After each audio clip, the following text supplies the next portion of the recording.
Good morning. How are you?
Delegate Charlene Stone.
Um,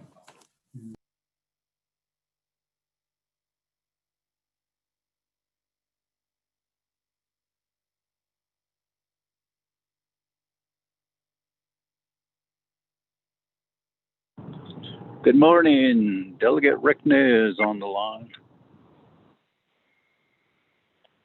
Good morning. This is Delegate Jimmy Elliott on the line. Yate pinin.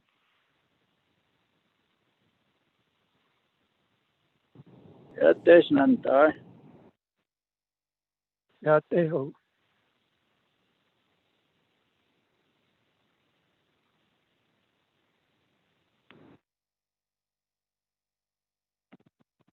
Good morning, everyone.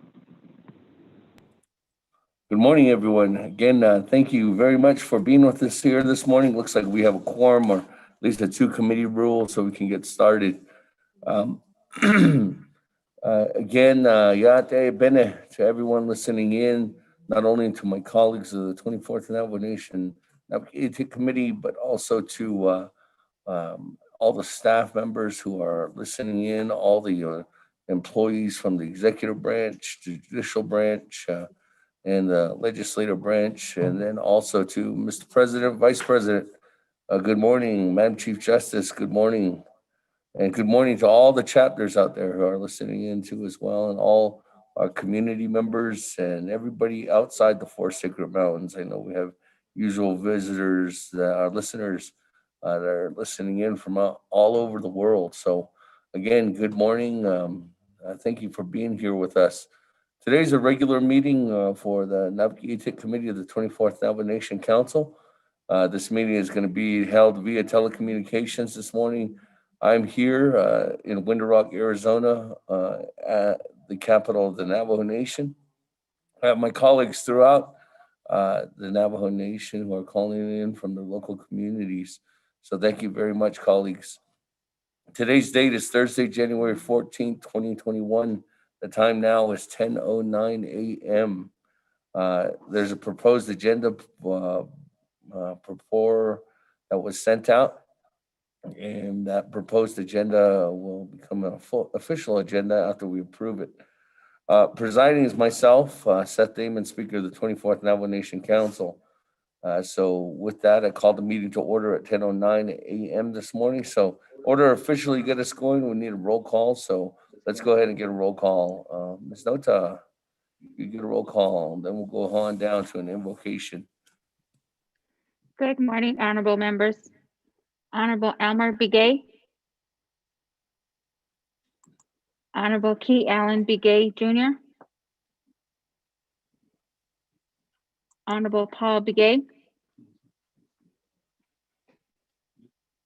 Honorable Eugenia Charles Newton.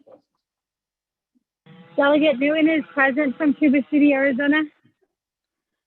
Honorable Eugenia Charles Newton answered roll call. Honorable Amber Canasba Crotty. Oyat Delegate Amber Canisbah Crotty is calling in from Sheep Springs, Navajo Nation. Thank you. Honorable Amber Canasba Crotty answered roll call. Honorable Speaker Seth Damon is present. Honorable Herman M. Daniels Jr. Good morning, present. Honorable Herman M. Daniels Jr. is present. Honorable Mark Freeland. Good morning, Delegate Freeland, present. Honorable Mark Freeland answered roll call. Honorable Pernell Halona.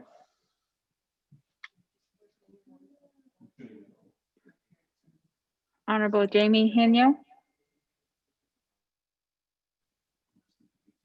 Honorable Vince James. Honorable Rick Nez. Delegate Rick Nez is present. Honorable Rick Nez answered roll call. Honorable Carl Slater.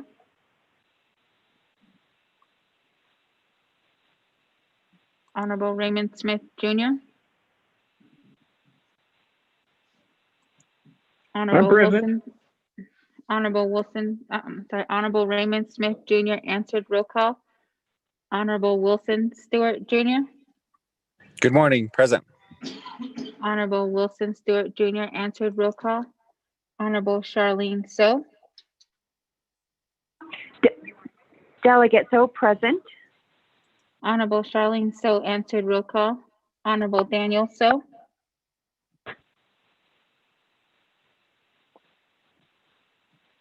Honorable Eugene So.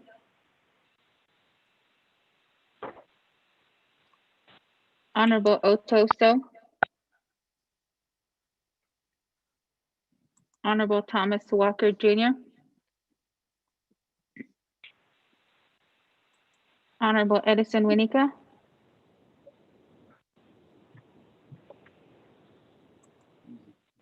Honorable Edmund Yazzie. Here. Honorable Edmund Yazzie answered roll call. Honorable Jimmy Yellowhair. Honorable Elmer Begay. Delegate Yeller is on the line too. I'm here. Honorable Jimmy Yellowhair answered roll call. Honorable Elmer Begay. Honorable Key Allen Begay Jr. Honorable Paul Begay. Paul Begay, present. Honorable Paul Begay answered roll call. Honorable Pernell Halona. Delegate Halona is present. Thank you. Good morning. Honorable Pernell Halona answered roll call. Honorable Jamie Henyo. Delegate Hino is present. Good morning. Honorable Jamie Henyo answered roll call. Honorable Vince James. Roll call, yeah. Honorable Carl Slater. Honorable Daniel So.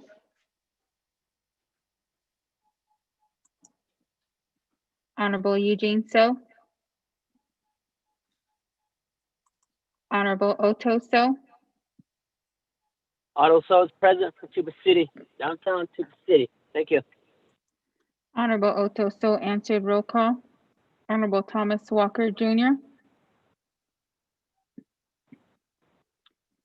Honorable Edison Winika. Speaker, you have 15 members present, including yourself.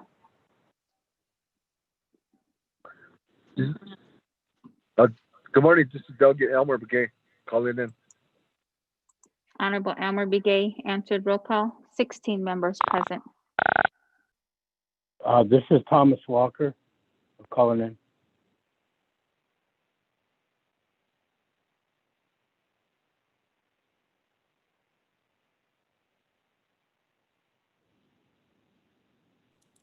Thank you. Good morning, Speaker. everyone. We have 17 members calling in this morning. That does consider a quorum. So with that, let me go on that to Chairman Yazzie. You mind doing an invocation for us this morning? Speaker, members of the council, yeah, I'd be glad to, okay, and appreciate it. So, members, shall we go ahead and pray? I know for those that are driving, don't close your eyes, okay, just keep driving. But anyhow, we'll go ahead and say a prayer. Heavenly Father, we come to you this morning, Father. We just ask that you be with us today as we conduct business for the Navajo Nation, Lord. Father, I ask that you just be with all our leaders, Father, within the council, be with the president, vice president, the staff, and our staff too as well. Father, I ask that you just be with our leaders too in the state level, the city, the county, and all the way up to DC, Father. Just be with the situation that is going on up in DC, that everyone will be safe. Father, we ask that you just be with all the loved ones that have lost their loved ones from this COVID, Father. It is unreal in what we're going through, Father, but we just ask that you help us to be strong as leaders. We have come this far, Father, and we ask that you continue to protect us, Lord. I know we still have a job we need to do, Father, but Lord, I just ask that you just give us protection over us, on our family members, our loved ones, Father, wherever they may be, the military, Father, the doctors and nurses, and all the way to our police officers as well, Father, frontline staff, Father. Lord, I just pray that you just help this nation to be strong, Lord, as we continue to take a step forward and as we as leaders try to help our constituents for the nation too as well, Father. Again, Father, just help us to make the right decision, Lord. And Lord, just be with all our livestock too as well, Father. Cows and horses and sheep and even to our dogs and cats, Father. And Lord, just be with our speaker too as well. And I know, Father, at times our jobs can get overwhelming with just thinking and, just being worried. But Father, just comfort us, Lord. And again, Father, just be with the loved ones of the individuals that have gone on from COVID, Lord. And so help us to be strong, Lord. And again, Father, just give us a good day. And we just ask for your safety, Father.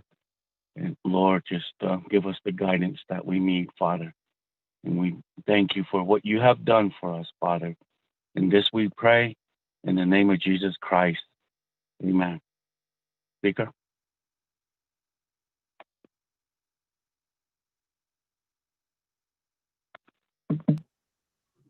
Thank you very much, Honorable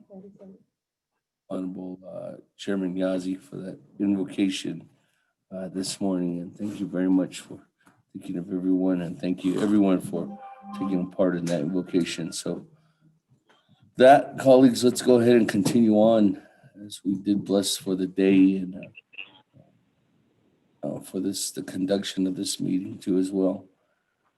Item number 2 on our agenda is recognizing guests and visiting officials. Speaker. Chairman Nez. And Vice Chair Walker, I'll put you in the queue.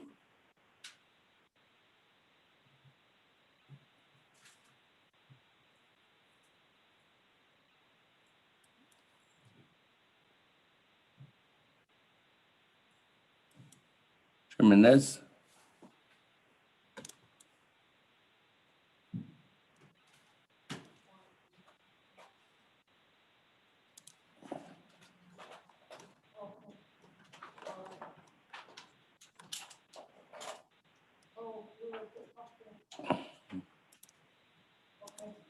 Speaker Delegate Daniel So is on the call now. Good morning, Chairman Daniel. So if Chairman Nez is not available, let's go ahead and continue on. Vice Chair Walker. Yes, good morning, Speaker and members of the Naabik'íyáti committee. Though staff, the legislative branch staff that are assisting us today and that are doing their work in their various offices. Good morning to everyone. Although the listeners, our audience that we have, our relatives, our different segments of our communities and nation, the employed segment, the local officials and volunteers and healthcare providers. I just wanted to say acknowledgement and appreciation for taking care of our people and our nation. I wanted to just say that this morning I drove by the Winslowington Healthcare Center, and it seems like their vaccination program for the COVID-19 is in full swing. Or you can that's a sigh of relief, and I know those people will be protected.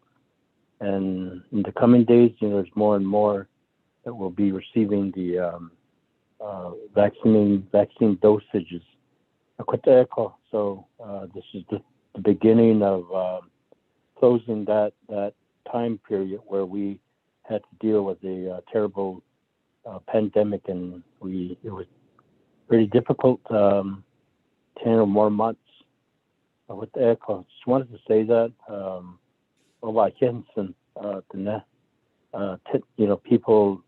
people tending to our people for the sake of saving lives.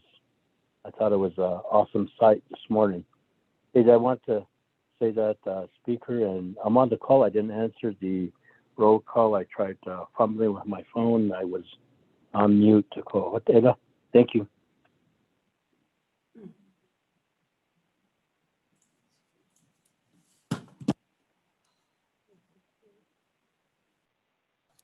Thank you. We have you recognized as being here today, Honorable Vice Chair Walker. So again, good morning and thank you for that recognition. With that, Honorable Stewart, the floor is yours if you want to go ahead. Good morning, Chair, and then also colleagues. And just like Shaja said, Winslow's in full swing. Telta Medical Center is also in full swing. Took 2.5 hours going through the line. So, but it's for 75 and over. And President was down there as well, President Nez. So just want to express that. Thanks to Telta Medical staff.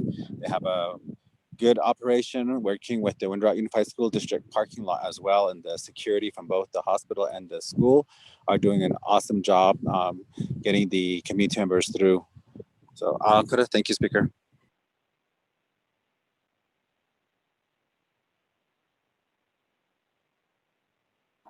Thank you very much, Honorable Stewart. Is there any other recognitions this morning? If there are none, colleagues, we can continue on down on our agenda. Item number 3, you review and adopt the agenda. Motion, second.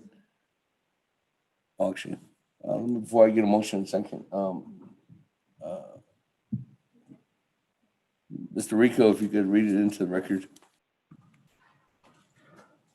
Mr. Speaker, members of the 24th Navajo Nation Council Naabik'íyáti Committee of the regular meeting via telecommunication, Window Rock, Navajo Nation, Thursday, January 14th, 2021, proposed agenda. Presiding Chair, Honorable Seth Damon, Speaker, 24th Navajo Nation Council. 1, call meeting to order. Roll call invocation. 2, recognize guests and visiting officials. 2-minute limit per delegate. 3, review and adopt the agenda. 4, review and adopt the journals. January 7th, 2021. 5, receive reports, none. 6, old business, none. 7, new business. New business A, legislation 0289-20. New business B, legislation 0305-20. New business C, legislation 0308-20. New business D, legislation 0313-20. New business E, legislation 0314-20. New business F, legislation 0315-20. New business G, legislation 0318-20. New business H, legislation 0321-208. Close the meeting, announcements, adjournment. Mr. Speaker. Motion, Helena?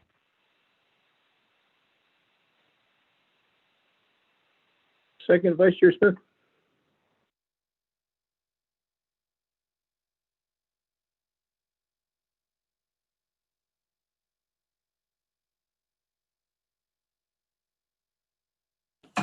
Thank you. Motion by Honorable Helena. Second by Vice Chair Smith. That, colleagues, any comments, questions, additions, deletions to the agenda this morning? Chair, this is Vice Chair Smith. I have a question. Yes, Vice Chair Smith. Thank you, committee members. Good morning. Thank you for the prayer this morning, Honorable Edmund Yazzie. That's a good prayer, and everybody that's listening. My question of privilege is, well, not question of privilege. My question is, are we on a time limit? Last time we were in Nabi, we had to shut down at 5 p.m. Is that going to be in place? Because the reason why I'm asking is we have several legislation, and I'd like to get an idea whether we have to shut down at a certain time. I know that people need to go home at a certain point in time, but just to be aware of our time on the Naabik'íyáti. Thank you, Chair. Thank you, Honorable Vice Chair Smith.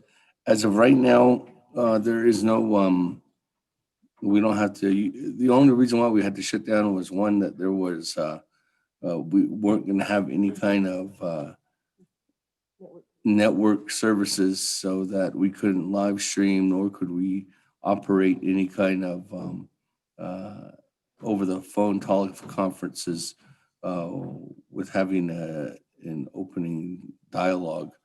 The second thing was that we had to shut down due to the fact that the Navajo Nation Council chambers and the offices here were getting cleaned. But that is not happening. Neither of those things are happening. But I have to say, though, right now, the Navajo Nation here in Window Rock and all the housing, majority of Window Rock, has no water. If that continues, they said that they should be done by noon. But if there is no water continuing afternoon, I will ask the council to, the Naabik'íyáti committee, to adjourn the meeting due to the fact for the hazard and safety of the employees, just for the fact that there's no water. But as of right now, that has not been an issue. They stated that it should be completed by noon. Hopefully it's done, but you never know with water work services in order for that to be complete. Vice Chair Smith.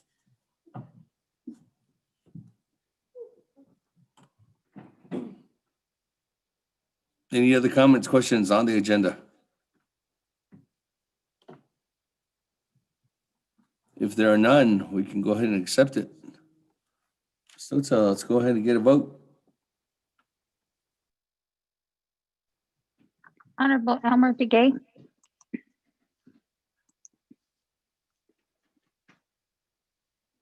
Honorable Key Allen Begay Jr. Delegate Calvin votes green. Thank you. Honorable Key Allen Begay Jr. votes green. Honorable Paul Begay. Delegate Paul Begay votes green. Honorable Paul Begay votes green. Honorable Eugenia Charles Newton.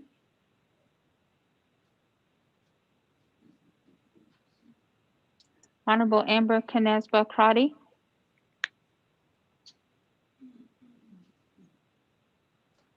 Honorable Herman M. Daniels Jr. Green.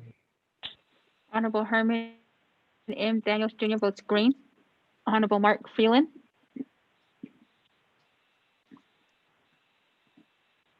Green. Honorable Mark Freeland votes green. Honorable Pernell Halona. Alone votes green. Honorable Pernell Halona votes green. Honorable Jamie Henyo.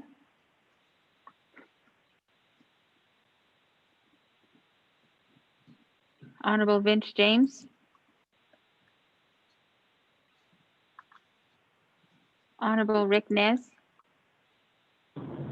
Delegate Rick Nez votes green. Honorable Rick Nez votes green. Honorable Carl Slater. Delegate Slater green. Honorable Carl Slater votes green. Honorable Raymond Smith Jr. Green. Honorable Raymond Smith Jr. votes green. Honorable Wilson Stewart Jr. Green. Honorable Wilson Stewart Jr. votes green. Honorable Charlene So. Delegate So in favor. Honorable Charlene So votes green. Honorable Daniel So. Daniel So votes green. Honorable Daniel So votes green. Honorable Eugene So. Honorable Otto So.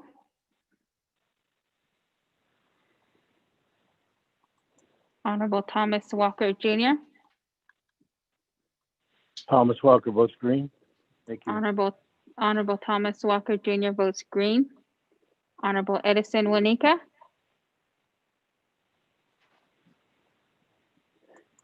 Honorable Edmund Yazzie. Green.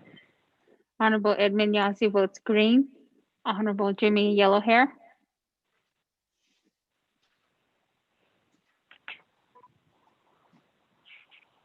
Honorable Elmer Begay.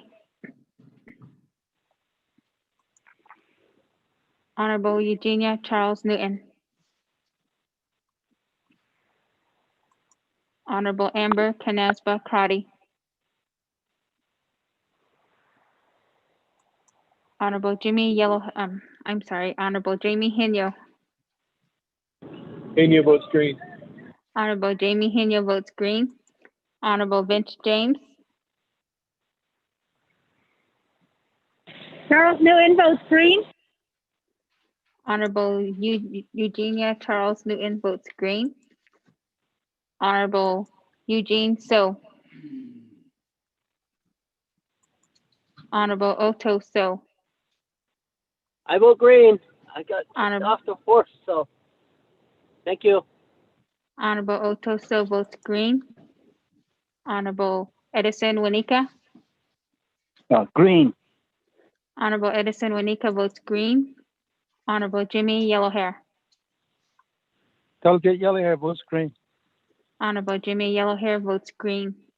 Speaker with a vote of 8. I vote green. I apologize, Bobby. Honorable Amber Canesba Crotty votes green. Speaker with a vote of 19 yeas, 0 nays, and speaker not voting.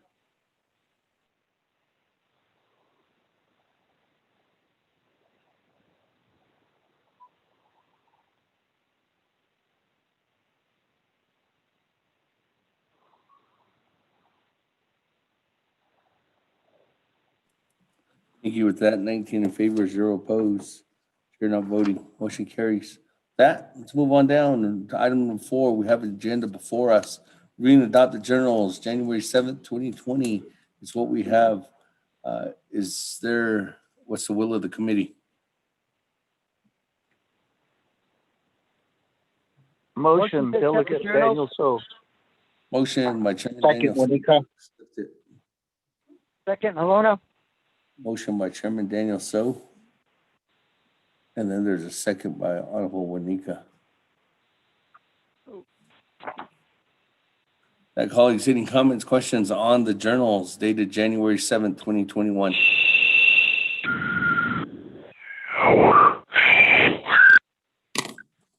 No questions, sir. I read them.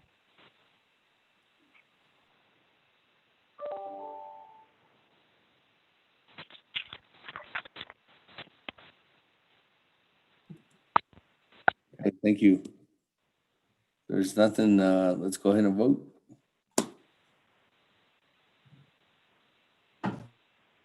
Honorable Elmer Begay.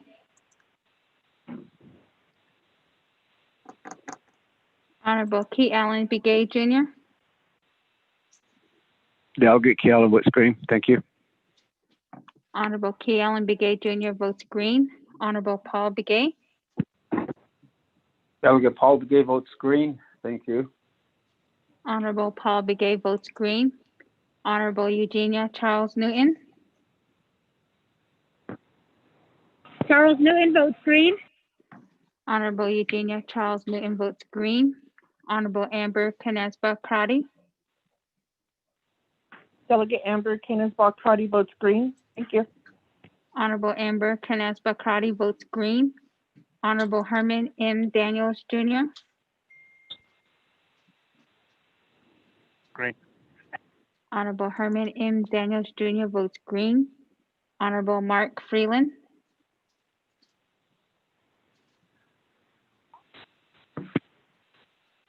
Green. Honorable Mark Freeland votes green. Honorable Pernell Halona. Alona votes green. Honorable Pernell Halona votes green. Honorable Jamie Henyo.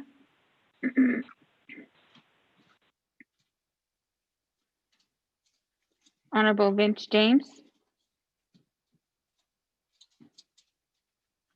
Honorable Rick Nez.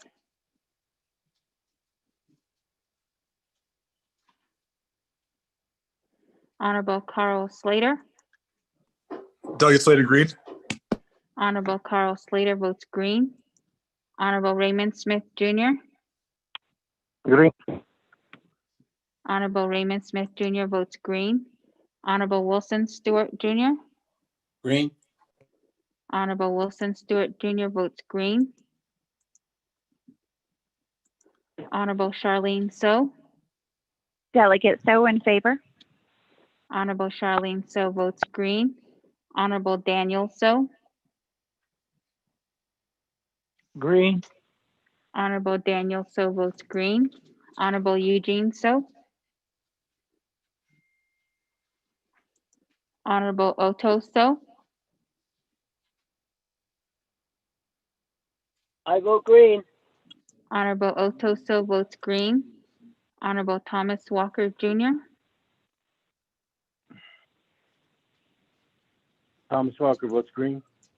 Honorable Thomas Walker Jr. votes green. Honorable Edison Wanika. Green. Honorable Edison Wanika votes green. Honorable Edmund Yazzie. Green. Honorable Edmund Yazzie votes green. Honorable Jimmy Yellowhair. Delegate Yellowhair votes green. Honorable Jimmy Yellowhair votes green. Honorable Elmer Begay. Honorable Jamie Henyo. Henyo votes green. Honorable Jamie Henyo votes green. Honorable Vince James. Honorable Rick Nez. Honorable Rick Nez votes green via text. Honorable Eugene So. Speaker with a vote of 19 yeas and 0 nays. Speaker not voting. Thank you. 19 in favor, 0 opposed. Speaker not voting, motion carries. Chair not voting, actually, in this case. Thank you, colleagues. for the exception of the journals. With that, let's go ahead and continue on down. We have received reports or none, old business or none. Item number 7, new business.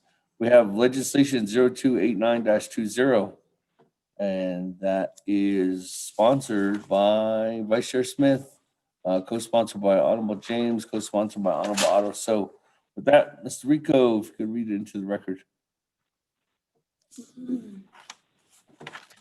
Mr. Speaker, members of the Naabik'íyáti Committee, tracking number 0289-20 in action relating to law and order, health, education, and human services, resources and development, budget and finance, and Naabik'íyáti committees and Nation Council, amending CAP-35-18 Citizen Fund Power Line and Chapter Projects Expenditure Plan to extend project completion deadlines to 48 months.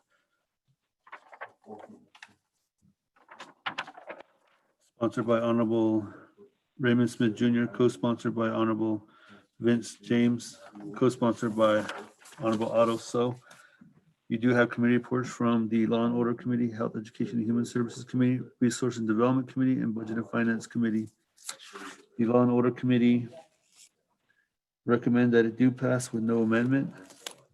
The Health, Education, and Human Services Committee recommend that it do pass with no amendment, no directive. Resource and Development Committee considers and reports they do pass with no amendment. The Budget and Finance Committee reports that it recommends a do pass without amendment. Navajo Nation Council is final authority, Mr. Speaker.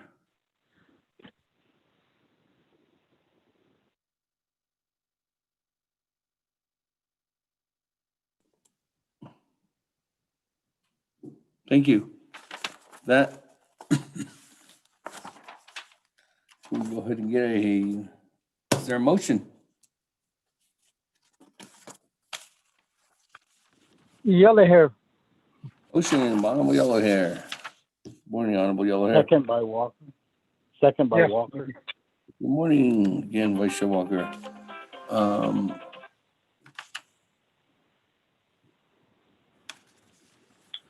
Colleagues, any comments, questions on legislation 0289-20, which goes on to Navajo Nation Council? Going once, going twice, going 3 times. Let's go to the board. Honorable Elmer Begay. Honorable Key Allen Begay Jr. Delegate Kiala votes green. Thank you.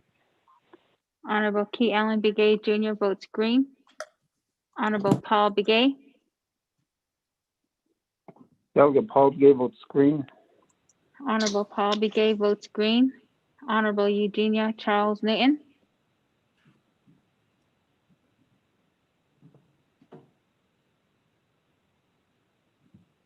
Honorable Amber Canaspa Crotty. Delegate Amber Canisbach Crotty votes green. Thank you. Honorable Amber Canaspa Crotty votes green. Honorable Herman M. Daniels Jr. Green. Honorable Herman M. Daniels Jr. votes green. Honorable Mark Freeland.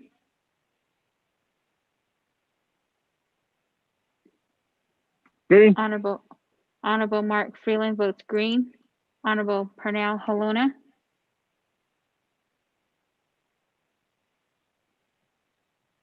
Honorable Jamie. Green. Honorable Halona votes Pernell. green. Honorable Pernell Halona votes green. Honorable Jamie Henyo. Sorry about that. Henyo votes green. Honorable Jamie Henyo votes green. Honorable Vince James. What are we gonna do now? Honorable Rick Nez. Honorable Carl Slater. Definitely too. Honorable Raymond Smith Jr. Green. Honorable Raymond Smith Jr. votes green. Honorable Wilson Stewart Jr. Green. Honorable Wilson Stewart Jr. votes green. Honorable Charlene So. Delegate So in favor. Honorable Charlene So votes green. Honorable Daniel So. I vote green. Honorable Daniel So votes green. Honorable Eugene So.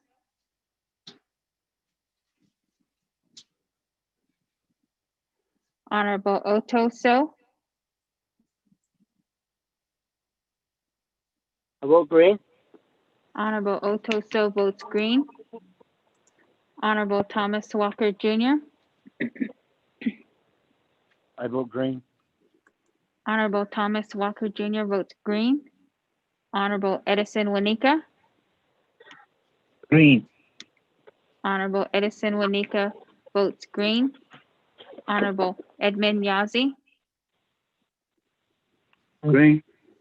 Honorable Edmund Yazi votes green. Honorable Jimmy Yellowhair. I vote green. Honorable Jimmy Yellowhair votes green.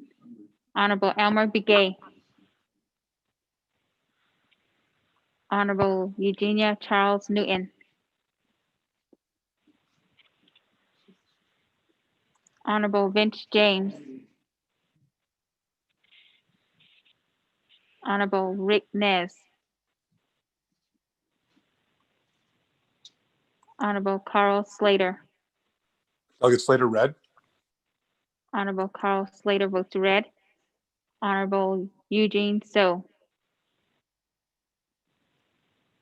Speaker, with the vote of 16 yeas, 1 nay, and Speaker not voting.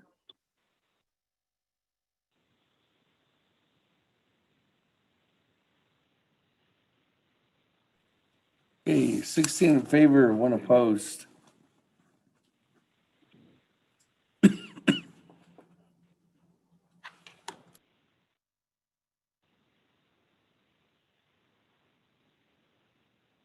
Okay, 16 in favor, 1 opposed. Chair not voting, motion carries. With that, moving on down. Item number B on our agenda, legislation 0305-20, sponsor by Honorable Slater, co-sponsored by Chairman Daniel So. With that, Mr. Rico, if you could read that into the record. Chair, this is Delegate Slater. May I have the floor for 1 second for point of order? I can't give you the, I'm not going to recognize your point of order then. Okay, thank you. Go ahead.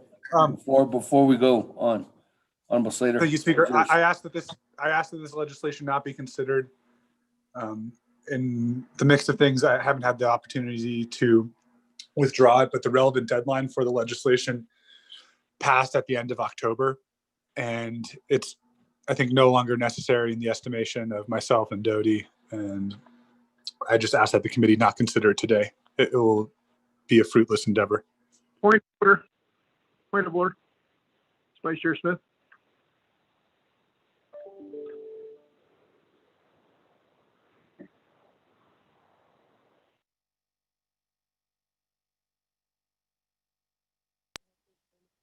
Point of order, Vice Chair Smith.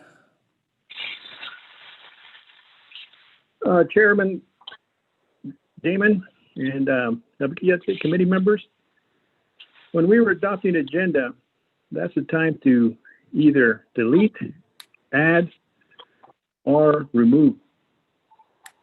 Just want to make that known on behalf of the adoption of agenda, rather than trying to do it at the time when we're moving along and having legislation being presented.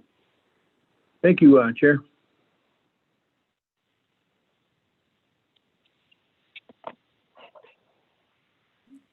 Thank you, Vice Chair Smith. But I recognize your recommendation there. So thank you very much. But Honorable Slater has indicated, and in the rules of order, there's nothing to stop to say that the recommendation can't move forward, or what we were going to do was read into the record and consider the legislation today, but the sponsor doesn't want to have that happen. So at this time, there's two options on the Slater. One option is that the easiest way that we could get this done is that I'm going to ask for a motion and nobody give it a motion, and then it will just go on to the next agenda. But before the next agenda, Honorable Slater, just considering that withdrawal be completed, so it will not be on the next agenda. The second option, if I do get a motion, then we're going to have to delete the item off the agenda. Honorable Slater, what's your recommendation? I think, just ask for a motion in a second, and if it's the committee's will to do it. I mean, our colleague has identified how the agenda works, and I apologize, colleagues, that I was not able to make that motion at the time. I was in another commitment at the moment, which I think we all can empathize with. So, yeah, I'm not going to motion to delete it off the agenda. Okay. I think that's going to just engender more fervor and acrimony. All right, with that then, on legislation 0305-20, Rico. Mr. Speaker, members of the Naabik'íyáti Committee, tracking number 0305-20, an action relating to health education and human services, and Naabik'íyáti Committee supporting and recommending suspension or waiver of requirements under 25 CFR subchapter E, education, including collecting data, determining funding allocations, sponsored by Honorable Carl R. Slater and co-sponsored by Honorable Daniel E. So. You do have a committee report from the Health, Education, and Human Services Committee that it recommend a pass with no amendment and no directive. Per now, Council Standing Committee Order Rule 9, legislation has been read into the record by electronic voice recording. Mr. Speaker. Thank you. With that, colleagues, on legislation 0305-20, is there a motion? Once, going twice.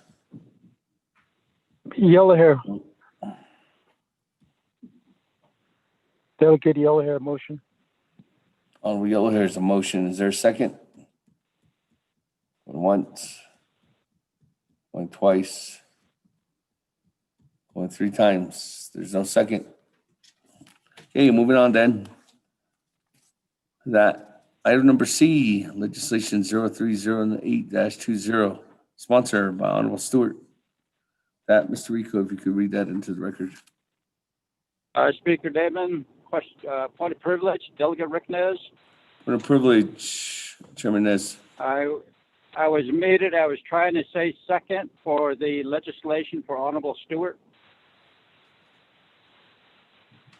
Honorable Stewart's legislation is being read into the record right now. We haven't had a motion or a second. I haven't called for that, Honorable Chairman Nez. Okay. The one I was calling for a second was for Honorable Slater's legislation, Chairman Nez, but as indicated to the committee, the legislation from the sponsors wanting to just move forward and not recognize the legislation today so he can withdraw it here in the future, Chairman Nez. Thank you. Okay, with that, then let's go back to legislation 0308-20, sponsored by Honorable Stewart. Mr. Rico. Mr. Speaker, members of the Naabik'íyáti Committee, tracking number 0308-20, an action relating to law and order, budget and finance, Naabik'íyáti Committees, and the Navajo Nation Council, approving the deposit and allocation of fines collected from curfew violations related to COVID-19 public health emergency orders to the Navajo Nation Division of Public Safety. You have a committee report from the Law and Order Committee that recommend it do pass with no amendment. A committee report from the Budget and Finance Committee that it do pass without amendment. Navajo Nation Council is final authority, Mr. Speaker. And as indicated, 0308-20 goes on to council. Is there a motion, colleagues?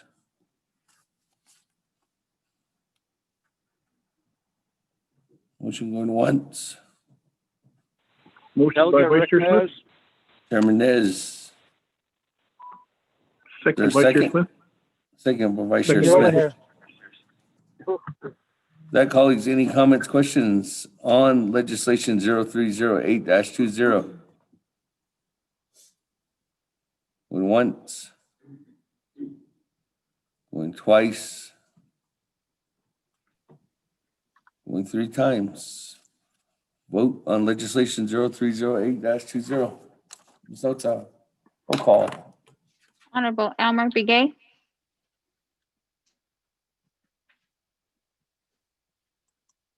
Honorable Key Allen Begay Jr., Delegate Callan votes green. Thank you. Honorable Key Allen Begay Jr. votes green. Honorable Paul Begay, Delegate Paul Gay votes green. Honorable Paul Begay votes green. Honorable Eugenia Charles Newton, Honorable Amber Canasba Crotty, Delegate Amber Kenneth-Balcrotty votes green. Thank you. Honorable Amber Canasba Crotty votes green. Honorable Herman M. Daniels Jr.,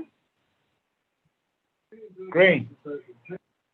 Honorable Herman M. Daniels Jr. votes green. Honorable Mark Freeland, Green. Honorable Mark Freeland votes green. Honorable Pernell Halona, Lone votes green. Honorable Pernell Halona votes green. Honorable Jamie Henyo, Honorable Honorable Henyo votes Jamie green. Henyo, Honorable Jamie Henyo votes green. Honorable Vince James, Honorable Rick Nez, Delegate Ricknez votes green. Honorable Rick Nez votes green. Honorable Carl Slater,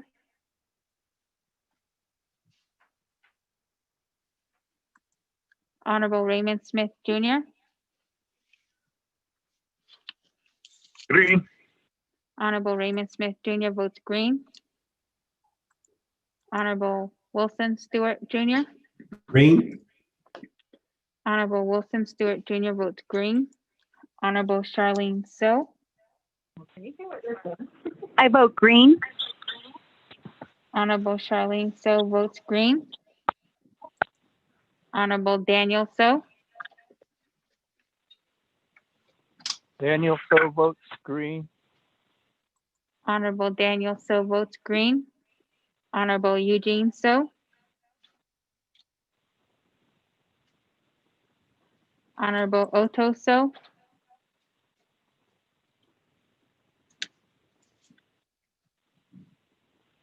Honorable Thomas Walker Jr., Thomas Walker votes green. Honorable Thomas Walker Jr. votes green. Honorable Edison Wanika, Green. Honorable Edison Wanika votes green. Honorable Edmund Yazzie, Green. Honorable Edmund Yazzie votes green. Honorable Jimmy Yellowhair, I'll vote green. Honorable Jimmy Yellowhair votes green. Honorable Elmer Begay, I'll vote green. Honorable Elmer Begay votes green. Honorable Eugenia Charles Newton,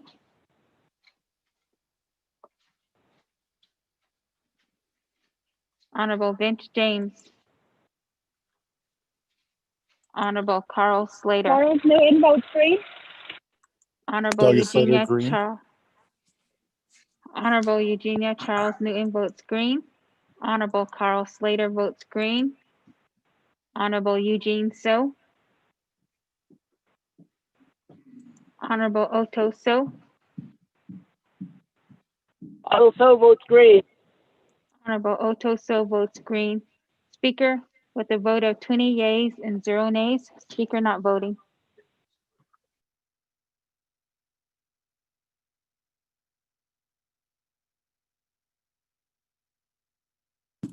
Okay, with that, 20 in favor, 0 opposed. Chair not voting, motion carries. Thank you, colleagues. With that, let's go ahead and continue on down to legislation 0313-20, sponsored by Honorable Yellow Hair. Mr. Rico, if you could read it into the record.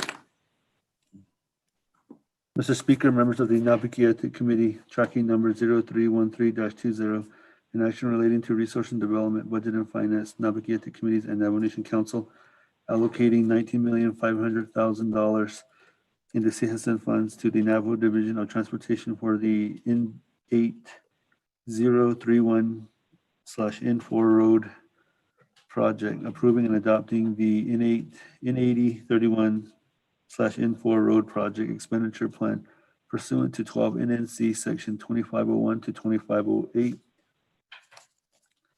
sponsored by Honorable Jimmy Yellowhair. You do have a committee report from the Resources and Development Committee. The Resource Development Committee had on consideration reports a do pass with no amendment. However, the committee directs INDOT to prepare an overall strategic transportation plan. Such transportation plan made available to the Navajo Nation Council when they deliberate on the legislation and other legislation sponsored by Delegate Yellowhair. There is a committee report from the Budget and Finance Committee that recommends a do pass with one amendment. Amendment 1, page 1, lines 10 through 16, insert the following. New language shall be underscored, allocating $112,080,000 in citizen funds to the Navajo Division of Transportation for Earth Road Improvement Projects, approving and underscore and adopting the N8031-N4 road project, underscore new language, and the Earth Road Improvement Projects, and underscore. 2, page 3, line 24, insert new paragraph G as follows. G, NDOT has prepared a list of proposed Earth Road Improvement Projects by agency attached as Exhibit E. Each delegate's district is listed with a total of $4,670,000 as the cost for various Earth Road Improvement Projects by district. The total cost for all districts is $112,080,000 and underscore. 3, add the list of proposed Earth Road Improvement Projects by agency as new Exhibit E. 4, page 3, line 25, add the following. Section 3, approval and adoption of expenditure plans. Adding S after plans. 5, page 4, line 1, insert new paragraph C and D as follows. Underscore C, the Navajo Nation hereby approves and adopts the Earth Road Improvement Projects Expenditure Plan as shown in Exhibit E. D, the Navajo Nation hereby approves and adopts funding for the Earth Road Improvement Projects Expenditure Plan in the amount of $112,080,000 from the Navajo Nation Citizen Fund in accordance with 12 NNC Section 2505A and underscore. 6, page 4, lines 1 through 5, insert new wording in paragraph C as follows. Paragraph C, after road project, new language, underscore, and the Earth Road Improvement Projects, and underscore. 7, page 4, line 7, add the following. Section 4, approval and adoption of expenditure plan, new language or new letter S at the end of plans. 8, page 4, lines 9 through 10, add the following. The Navajo Nation Council hereby approves administration of the N8031/N4 road project, new language, underscore, and the Earth Road Improvement Projects, and underscore. 9, page 4, lines 11 through 13, add the following. 1, the Navajo Nation Controller shall determine whether the source of annual allocations from the total allocation of $19,500,000, new language, underscore for the N8031/N4 road project, and $112,080,000 for the Earth Road Improvement Project, N underscore. 10, page 4, lines 14 to 18, add the following. 2, the funding for the N8031/N4 road project, new language, underscore, and the Earth Road Improvement Projects, and underscore. Expenditure plan, add S at the end of plans, will be distributed to the Navajo Division of Transportation within 10 days after the effective date of this legislation. The Navajo Division of Transportation shall be responsible for administering the project in accordance with the N8031/N4 road project expenditure plan described in Exhibit A, new language, underscore, comma, and in accordance with the Earth Road Improvement Project expenditure plan described in Exhibit E and underscore. 11, page 4, lines 19 to 22, add the following. Paragraph 3, after the, insert underscore $19,500,000 in and underscore. Funds allocated for the N8031/N4 road project expenditure plan shall be used solely to design, plan, and or construct the N8031/N40 road project described in Exhibit A, new language, underscore, the $112,080,000 in funds allocated for the Earth Road Improvement Projects expenditure plan shall be used solely to design, plan, and or construct the Earth Road Improvement Projects described in Exhibit E and underscore. 12, page 4, lines 23 to 29, add the following. Paragraph 4, the funds allocated for the N8031/N4 road project, new language, underscore, and the Earth Road Improvement Projects, and underscore. Expenditure plan, add S after plans, shall not lapse on an annual basis pursuant to 12 NNC Section 820N. However, any funds not spent or encumbered within overstrike 36 end overstrike underscore 60 months of the date funds are made available to the Navajo Division of Transportation shall revert to the Citizen Fund principal unless recommended otherwise by the Resource and Development Committee of the Navajo Nation Council and approved by the Naabik'íyáti Committee. 13, page 5, line 3, add new paragraph 6 as follows. New paragraph 6 underscore, the INDOT shall oversee the Earth Road Improvement Projects, and INDOT shall perform or engage contractual services for all improvements, maintenance, and repairs for the Earth Road Improvement Projects, and underscore. 14, page 5, lines 5 and 6, add the following. After a road project, insert new language, and the Earth Road Improvement Projects, and underscore. 15, page 5, lines 9 through 11, add the following. After a road project, new language, underscore, and the Earth Road Improvement Projects, and underscore. 16, renumber, reletter succeeding paragraphs, sections, and exhibits. Accordingly, if necessary, this amendment shall supersede inconsistent language contained in any other committee amendment which shall be conformed to the intent or language of the amendment. The Office of Legislative Services, with notice to the sponsor of the legislation, is hereby authorized to make necessary grammatical changes. Navajo Nation Council is final authority. Mr. Speaker.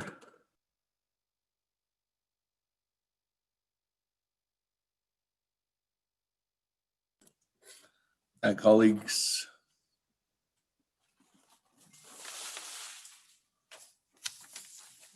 On legislation 0313-20, sponsored by Honorable Yellow Hair. Again, this council is destined for Navajo Nation Council.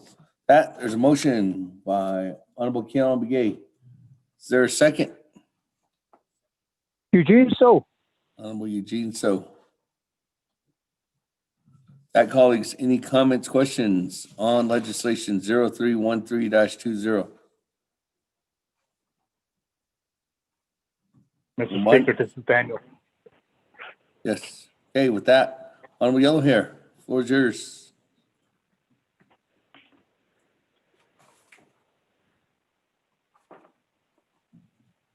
Honorable Yellow here? Okay, okay, I finally got unmuted now.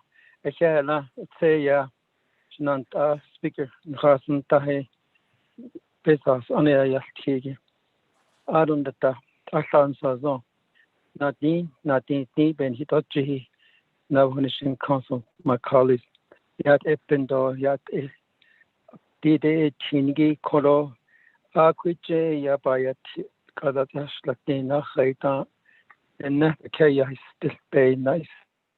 Yeah, go at Sitilia, and Akoho, these are relocated up at Ilia. D10 N8031. Nast 8 over on 9.5 miles a teen. It's for dot listen, the pinionja at all nature. Peso area, nast 8 at the mill, sort of on Skladneva in the milliage, not 10,500,000 8 but us, but Hokot, and Inigo sat on Nisquay 41,800,000. A conda area at Johor Nidoyo, pesos and 22,300,000 from federal funds. A coti, the net, the creature, a shitty, a creature, a teen, that no. I say, not in at least Nahaltino. I don't see that not a clear threat and limit pass it on that cheetah. So they're gonna panta until the 10 years, late 2 weeks behind schedule and the schools they had to make up times. At a school at a lot at it at all make up times the school that you see. I could tell at 3 weeks not late behind, could tell out of bus on that show. So we need to really take care of this maintenance for the bus. It costs money from federal, then teacher, principal. Even he said, "No, not late on Nigo. I don't the petty consular that Jedo. It's a kiddo. Those love net of that Jedo, not that teeny, I see, and not in Sago. I don't the first responder. I don't the ambulance start at a heat up on that Jedo. Could is it or yes, that would teen heat. Out of the Katish teen gay washboard. I say teen geek and they taco be culver, but that a go yes, it's also Nanta is teen or that teen. I could echo culver that was that the quizzes and the play it on later. It does on later, so but that a year 8 your past your teens should not on it. I said, oh, yeah, sure. I call. I got on a tion cat and then I say, double yet is the kid in Tali, to Nayapa, another to head or Kingo, and then he got the hat and on the Ile. I got on today and let it go around the Hopi Culture Center. Okay. Highway 264. I don't live at the Canada, only not. Little they run there, think another burns out of that kid. I cut a cutting with those still. I could not. When Zanta, 2% of the go to I see I just hidden. They are cracking way harder at school. They talk there. I got eyes was because they go around the Hopi cultures in the highway. Those down. They are by the hunt. I say it's a cut off Jaya in Sanderson. She not on in a litigation at for council. The Nepa that is listed and the Aquich is just many times they bring this to my attention. I could all you said though. I said team darling I shall aware that's analysis do that's no that's long that's all. I could hear he could your modified Iliad or your revised Iliad. I call ayo did Shanat on the present now, but the Quen Hata, seeing it as either. We galloped him. She gave it snow.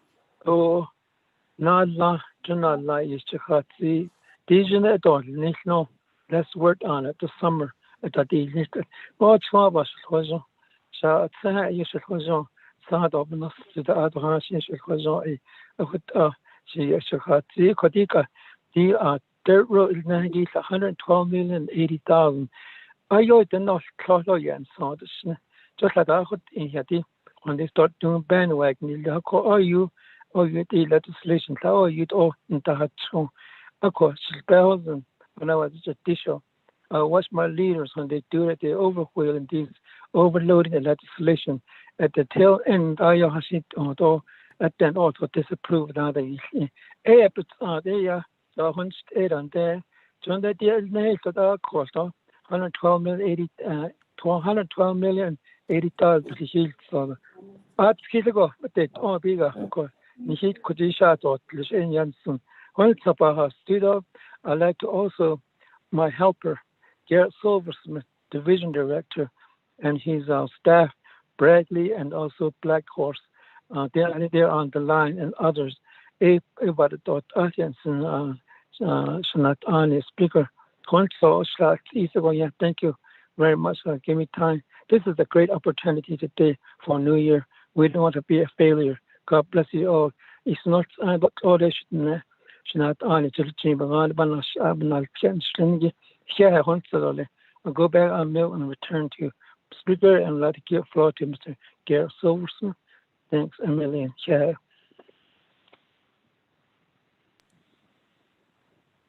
Thank you.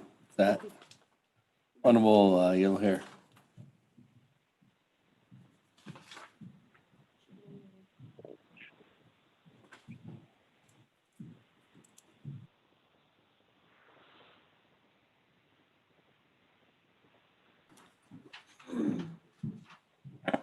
Okay. Does that conclude your presentation on Yellow Hair, or did you want to go to, is Mr. Silversmith just standing by for questions? Yeah, yes, Speaker. We'd like to give a floor to Mr. Garrett Silversmith and his staff, support staff. I share also by him, so thank you. Go to Garrett Silversmith. Silversmith, do you have anything else to add? Are you on the line?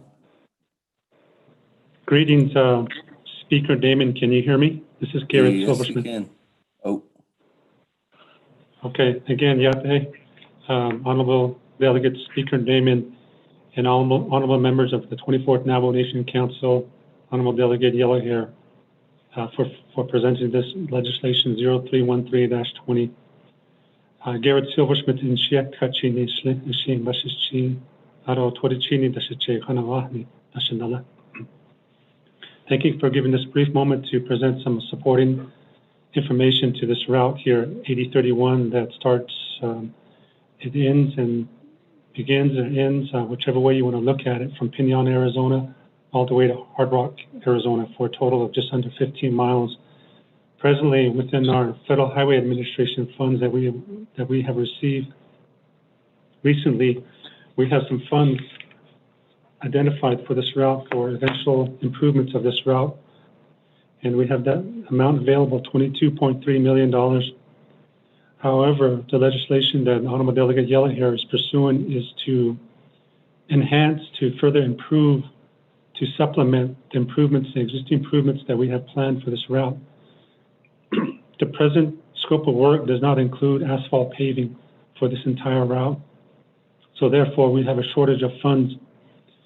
So that's why we are, Delegate Yellow Hair is pursuing $19.5 million of additional funds for a total of $41.8 million that will be used to improve this route between Hard Rock and Pinon, Arizona. So that's sort of the background information, Speaker Damon, Honorable members of the 24th Navajo Nation Council. As we heard, this benefits of this route is going to serve various communities, and it's crucial for the existence and everyday livelihood of people along that route. So Navajo DOT has been involved from the inception of this project and will continue to be involved.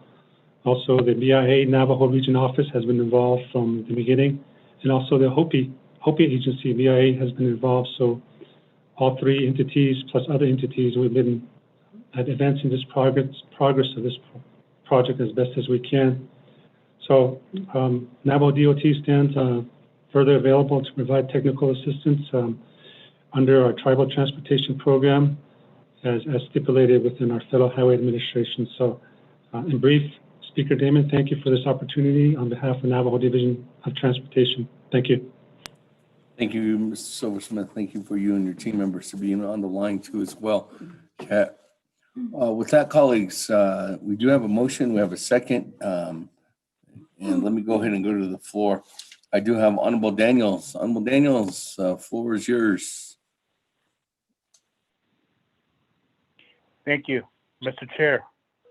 Arun Dakodos, not Senegi for the Naabik'íyáti Committee members, staff, Legislative Council, Arun Dakodos, Taino Swagi Kodo, Tavis Arden Kodo, Kujan Kodo, that's your Kizonana Kujan Kodo, Colin Dasagi. I see here Kodo, Arole Kodo, and that Jaiba is Kidonana Kodo, Gitan that Ecuador. Arunana Kodo, Shasna Ash. Delegate Yella here. Thank you for bringing this legislation before Naabik'íyáti today. Arunana, you have two other legislations that are similar to this one. Kododam, but the Kodod taken to the legislation Kododam. Shanant no senigi notion Zenigi Kododam.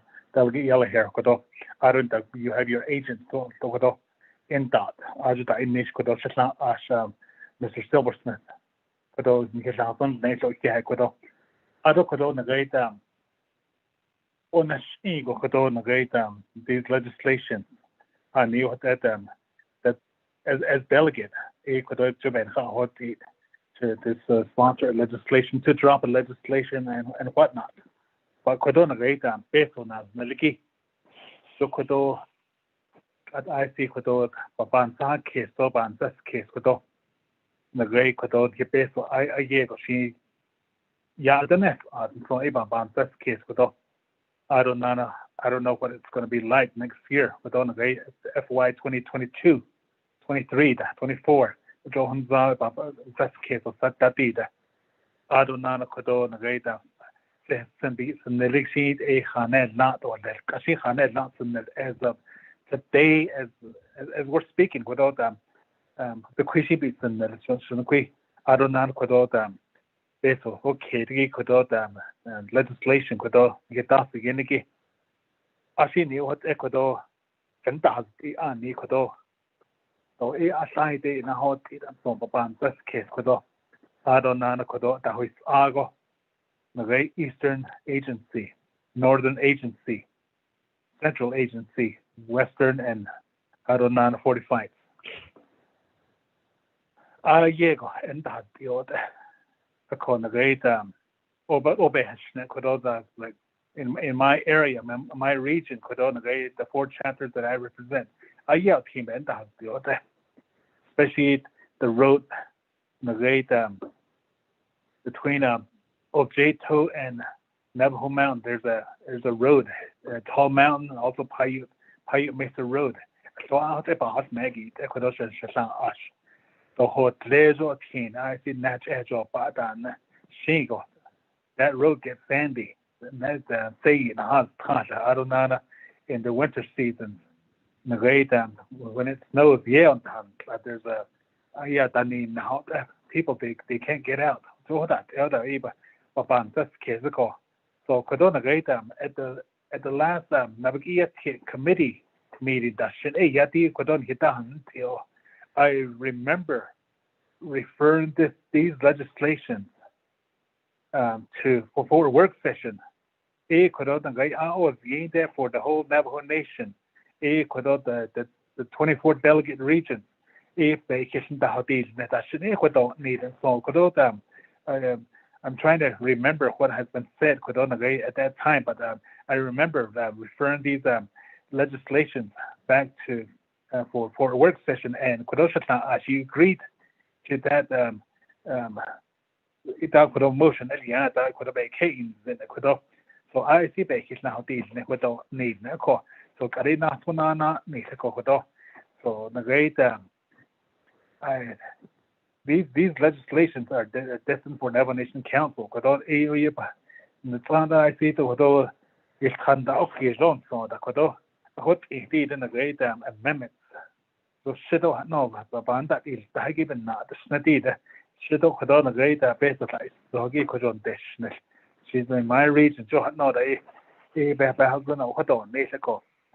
For that, with her, they be, what be the even horn, even the great I see vacation that and work session deal or maybe leadership meeting that deal just on roads on Navajo Nation roads the great that you know how to improve our roads could on the great especially the dirt roads could on the great bus routes that I know bus routes they name the great school districts that school that they maintain those could all but working together with them could on a great I don't know could also have said ya could on a great basically needs to could that they has I don't know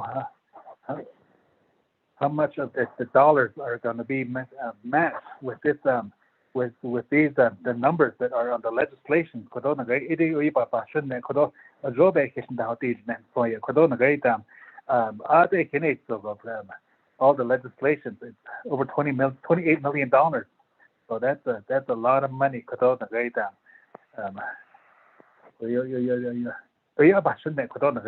Mr. Chair could I don't know could us Mr.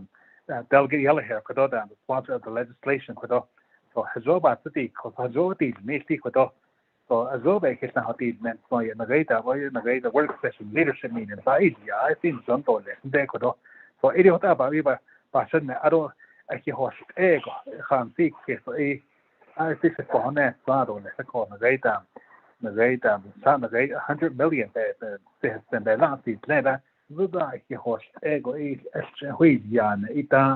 4.1 million per delegate region that's the get I don't know in my region so what's on the rate that 4.1 million I hear still that 4.1 million so $1,041,666.67.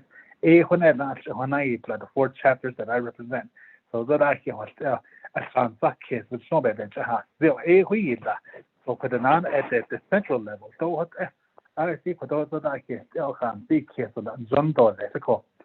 To show about this case called the great I know there's a great team that end the nation shade my favorite shake without the delegate chairman so the area I just the local the you can't even go off the highway so I don't know Black Mesa area I don't know the great look at the great area there what that so but I husband again not ego the great in the winter time or when it rains the great people they just park their vehicles on the side of the road. From there, they walk home. So that you see vehicles parked alongside the road when you go towards the great Sahilling area out in the Wishiko. It's quite craggy. So I see quite a team of Diego. So Shadow Dago. So even now, I could by half feet or less.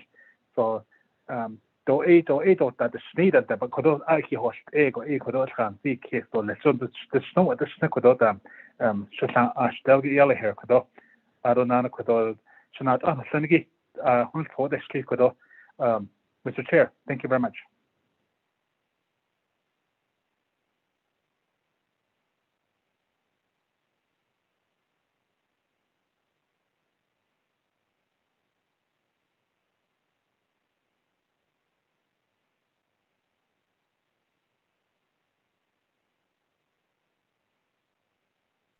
Thank you. And the request for us at the Speaker's office, let me just clarify, Honorable Daniels, looking at the calendar and the closest earliest date that we could possibly have a work session due to everybody's schedule was February 4th. And we have internally set that schedule date. So at this time, Honorable Daniels, are you motioning to because prior it was just there was nothing about referring these 3 legislations 0313, 0314, 0315 to to the work session. It was just scheduling a work session on transportation. But what can be done, if it's, what I'm hearing is that your motion now is that our recommendation, but if it is going to be a motion, that you refer this legislation to that work session, which would be on February 4th. So is that your motion right now at this time, Honorable Daniels? Mr. Chair, I'll go ahead and make that motion. Yes, for a work session or even a leadership meeting. Mr. Chair, thank you very much. So with that, colleagues, there's a motion by Honorable Daniels to send legislation 0313-20. It can't be done collectively, right? It has to be done individually to the work session. And then it would have to be, for the other two legislations, it would still have to be read into record, and the referral would still have to take place too as well. I can't do them collectively. So legislation 0313-20, at this time, I'm going to recognize Honorable Daniel's recommendation to have that as added on to the work session, which will happen on February 4th. And there is a second, Honorable Stewart. Yes. Can I say something, Speaker, before it votes? With that, because we're not at council, only at council, that this will be non-debatable, but because we are on committee level, this is debatable. Honorable Yellow Hair. On the referral motion. Okay, it's the same comments. I'd like to make comments. My colleagues, Chicago, legislation. I don't business based upon. So just for your reference, for your information, that all I wanted was to get some mention money data in Chicago. The R3 of business I don't know. The 313-20 legislation, 22,300,000 of federal funds. Now we check on that. I know this is going to jump into this on legislation 2314. In this school, the check house or King Black Mesa, 17 million in this. I don't let 86.5. In later the lower crossroad. It's not other person on another one. Actually, chamber is though. 435,515. A cohort. Based on dance, the quantity auto, English done it. Maybe Lana couldn't see Washington or Sadaka. Are been her went. Did him a best that they need to arc Washington, a deed they don't kill. Are the all your business? That's what you did not could another G. Double what I didn't. All tragic on the 630 fund. Eddie Elba, snow, not on it. You could press a down local. A cohoyat, a conda, I all top now hold just a tea, the pizza edition should not ashen bonnet saya hat the conda. We don't want to, I don't want to, or we don't want to about community. You don't want to get the flow process because of the other needs add on. It's just a slow process. We don't want to try and anything. I don't question. None is up on his question. Do you what another say? Or what I was hard and just I do respect just now I say Mr. Daniel Herman Daniel, yeah, what about him Siki? Oros Mayer card the promotion in the Republican Finance Committee. Echo the yeah, dances Kilven quotation so yeah, he got that councilman, 23rd councilman. These are the 18. I don't see that bench. All this work it cost me late work today. I on she the next car not under Garrett Silver Smith and his support staff. I really appreciate for all their efforts by hearing some of this. And I don't want to waste Navajo Nation dollars. Don't you say he don't I don't know how to learn how to even in our best but I get paid, we get paid. I work for man. You're been us I don't want another waste my time a day, hour. I'm used to it because I'm coming from the judicial branch. I want to get my hourly wage, get paid what the community money is. It's in the money. It's a 8 of benediction. Benediction, so I couldn't start in the what out is not on it. I just about to kiss. But not all was a hey. This is nice. Yes, kiss at the bounce of kisses. I've seen the place now, yeah. A tinky. The nested part of bar. Halat, non cardido, see because Ben and Zibesia. Johnson's cardia, the best cheer the England Johnson's car. The payers of part of bar, George. Not on, not you, that nas this kid, what's it on? Let the pay on the payers of I never want to skate as hard camera people because I'm really black and I should just chamber hard. I don't know any other thing because you know you guys talk on the inch for the chin issues that she she pure social shade that I just got social that I want to speaker once about not street only. Think about a federal funny. This is there already. I go up on vacation at Ani. Thank you. Kjell, once only.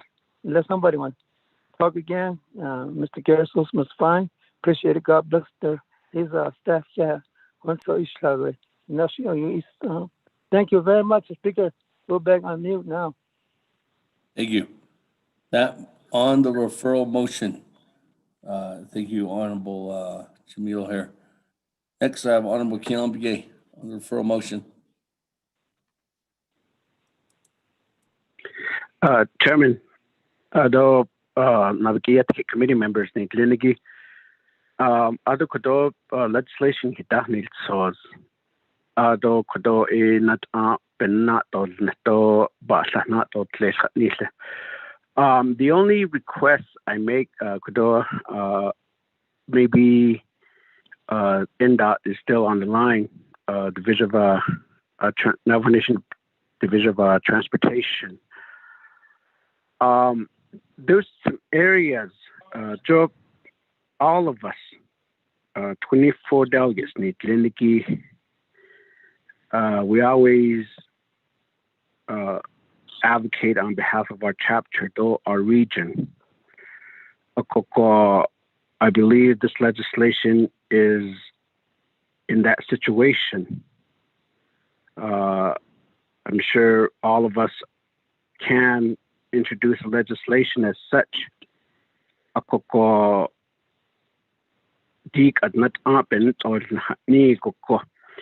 Maybe it's best to be more specific. Okay, we're going to take it back or refer it back. And what specific is it that needs to be done there? Eventually,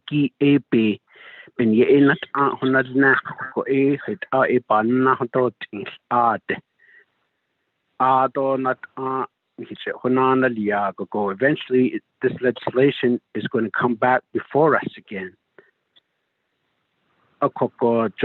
Amendment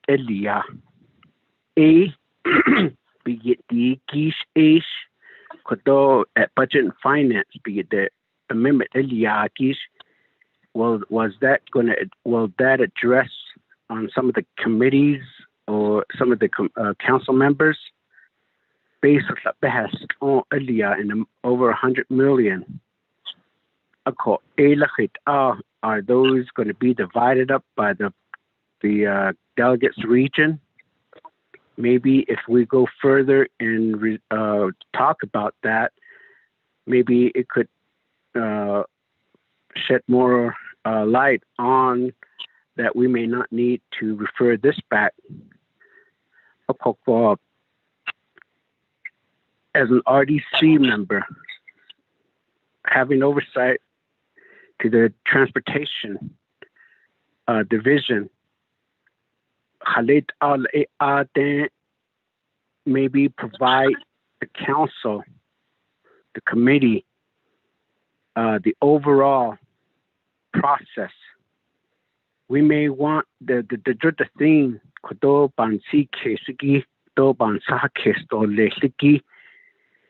Totik at the team, Sabat at Aitan, right away, Sotazia. Ado Kodon lead the necessary and required process are in place. So right now, all it needs is the actual construction funding. Of course, if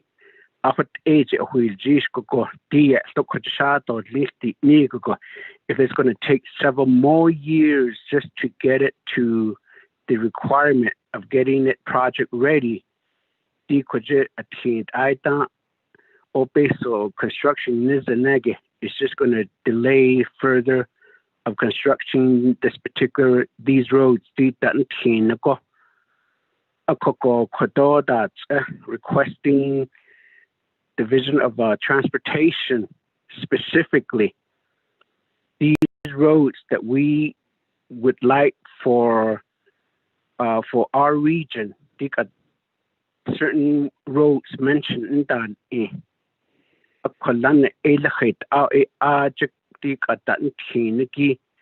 which roads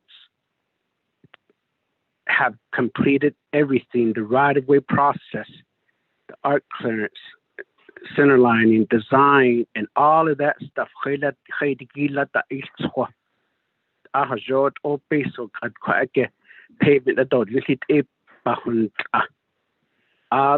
the next one,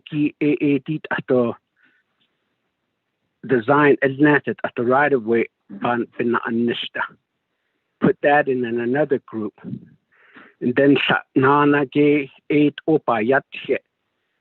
because it has to start from the local chapter with chapter resolutions and so on to get these road projects going. So it is hard for some of us to say that going to have supporting a legislation to run one region, but yet our road I thought and need hot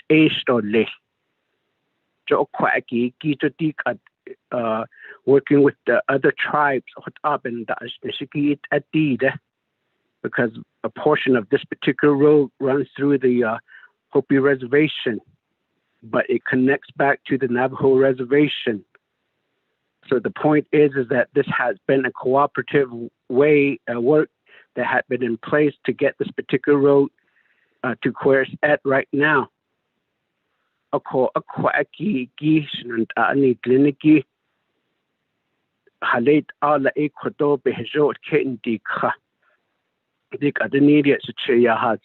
Motion these roads that he's referencing, what's the status and where are they, what area? If it hasn't been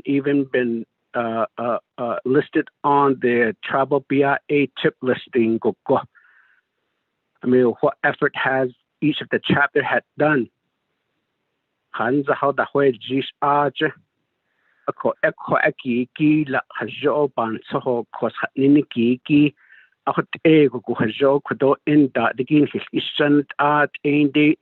The 24 regions of the chapters that we represent, and the 5 chapters that I represent, I know each and every chapter that I represent, they do need they need a project in this fashion, but some of them hasn't gone on to the tip listing. The reason why that I'm not really pushing, because I know that if I say that I want construction funding for this need, the pre-construction activity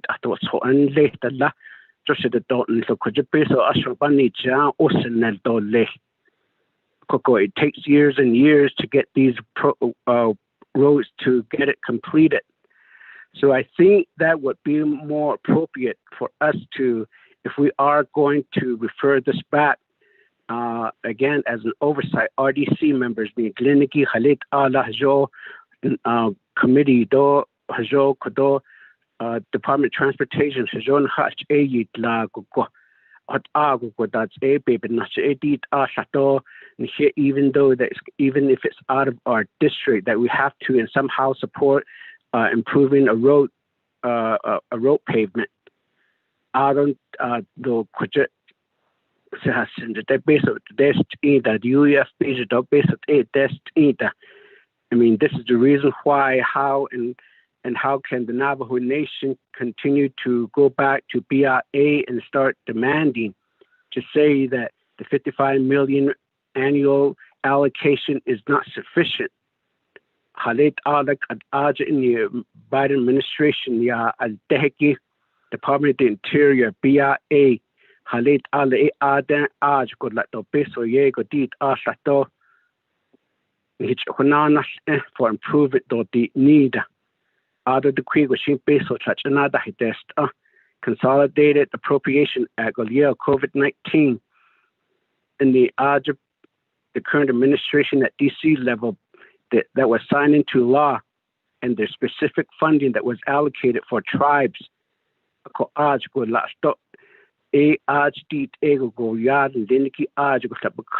ya na sos danil sos jo khodat ego tashing sto hajo pa na hatot insta sto koi tot opeso nos liki to tit andas liki jo ash khalit afti ni this is the people's money and this is the people's funding no but yet didn't then liki to your the general public to your do liki ki pe pant in shila e do tanat na hanen haden dira ako aki kit ayon shitis ado het Allah jo iliad ado obes jat handil khaseti then lindiki in certain areas in each and every community are in dire need of certain important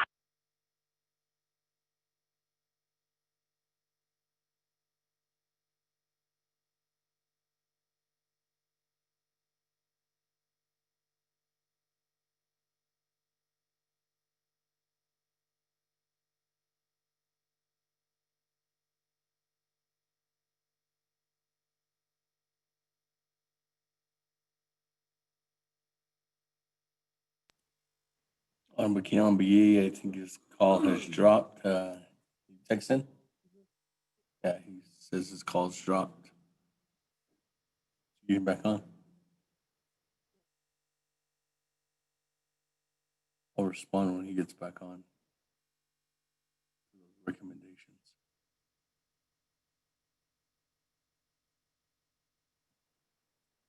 Shay. Naabik'íyáti, are you back on the line?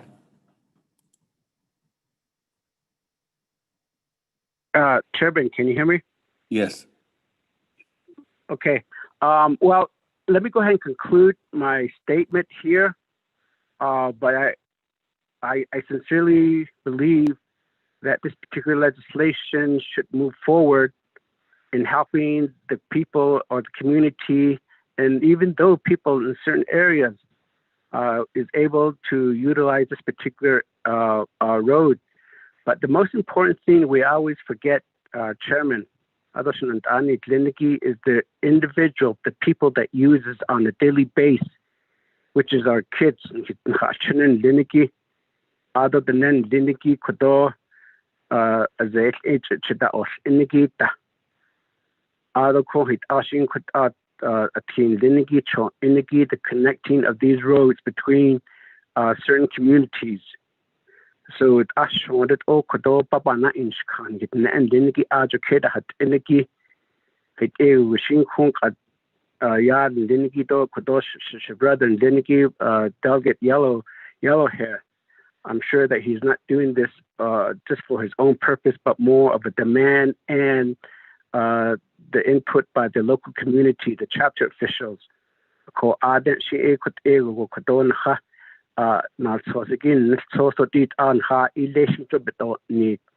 you know that we're kind of like the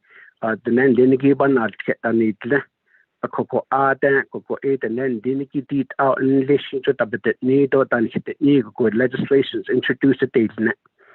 Ko Kwaki Kishi has jot out of the Nil, Jishot out of Yegon Zago, but I had just at Skitako Kodo, and mean not that social meet up and that social meet that, hit alay at chisu ko di kodo ana hotsen do de ko agi den den delegation bit e hodo at lacha a tin da ni go di a sato ye na zindo la na dan ziniki ko ede yes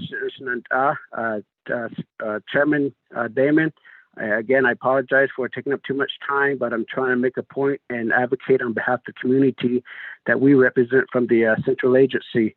So nonetheless, we do what we can on behalf of the community, not just in the area, but all 110 communities, and helping one another at all the other areas that we deal with, Chairman. So that's a direct request to the Department of Transportation and other entity that will be involved. Maybe BIA can also take part in that meeting, Chairman. Thank you. We will work together with Mr. Silversmith and Mr. Blackhorse at NDOT with those recommendations from the clarity and I guess more importantly, breaking down not only the recommendation from this legislation, but from the entire amendments that are attached to it too, as well, Che. I have no problem working with Mr. Silversmith on getting that information. So that's much more needed, especially if there's a difference between roads that are immediately needed funding to roads that haven't been started or don't even have matching dollars or any kind of survey lines or anything through that process, Jay, has been completed. We can have that broken down with Mr. Silversmith and his team. And we will also work to get Mr. Acting Supervisor work together with Mr. Sosi as he's overseeing our area as of now, and making sure that they can go ahead and help assist if there's any other obstacles or needs or questions that arise, Jay, if this motion passes. So we'll work on that too as well. Have to get that information. All right. That on the referral motion, I have Honorable Otto So next. Thank you very much, Speaker. You guys hear me? Oh. Okay. One area that I would like to speak to is that I do agree that we have to have a conversation relating to the roads across the Navajo Nation. The roads that are every council district, every council delegate district has the needs for roads. And I come back to speak about how the council was the council districts were created, and there's a reason why, and that really serves the needs of the council district. And I do agree that we need to have a thorough conversation related to that matter. And the needs are out here related to everything to whether it's public safety, whether it's roads, or whether it's economic development. So, and I believe this a couple of these the three legislation that Honorable Yellow here has in place has some federal dollars that are already matched. One of my questions is, why has NDOT have not started construction yet, since they have money idling there? They should have been in construction now. That's one. The other is that if additional resources are needed and there's other projects in that agency of Chin Lee that is idling, why can't we pull out money from the existing T-tip? Because Chin Lee Agency has $73.9 million allocated in the 2018 Navajo Nation TTIP plan. So why can't we get Mr. Yellowhair to get NDOT to reallocate some of those dollars from those projects that are not ready in Chinle agency? That way, this would pay for this would fully pay for his roads. And the other is that back to the TPT plan. $210 million over the course of the 5 years.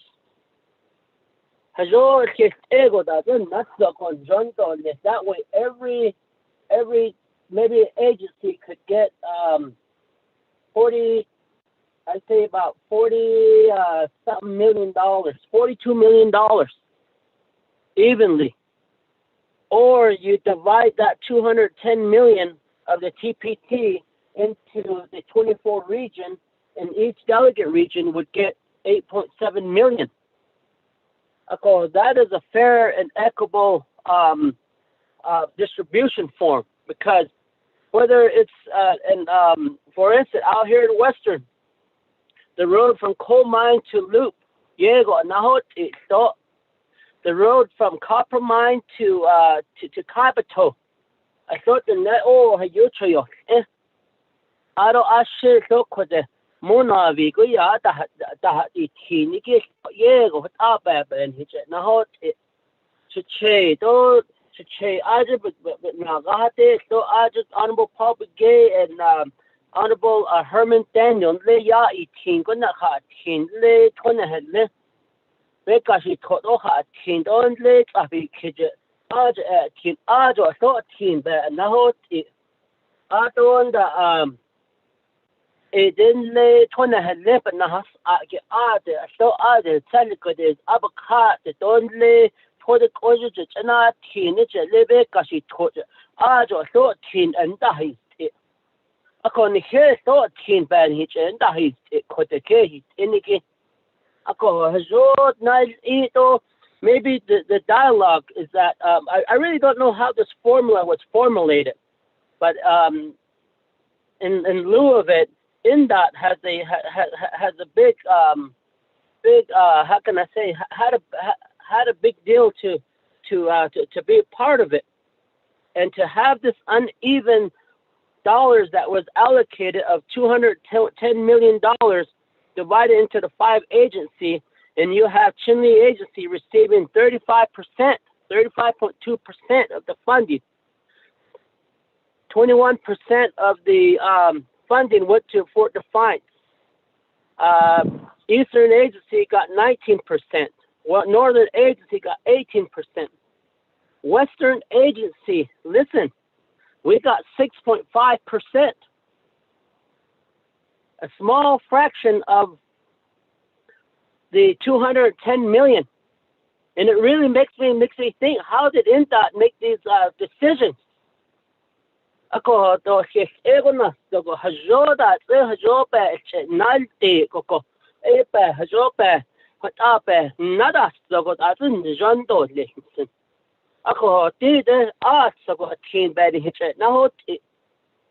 Honorable public fair and equitable disbursement.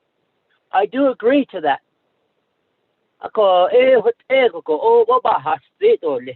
And I look forward to this conversation, because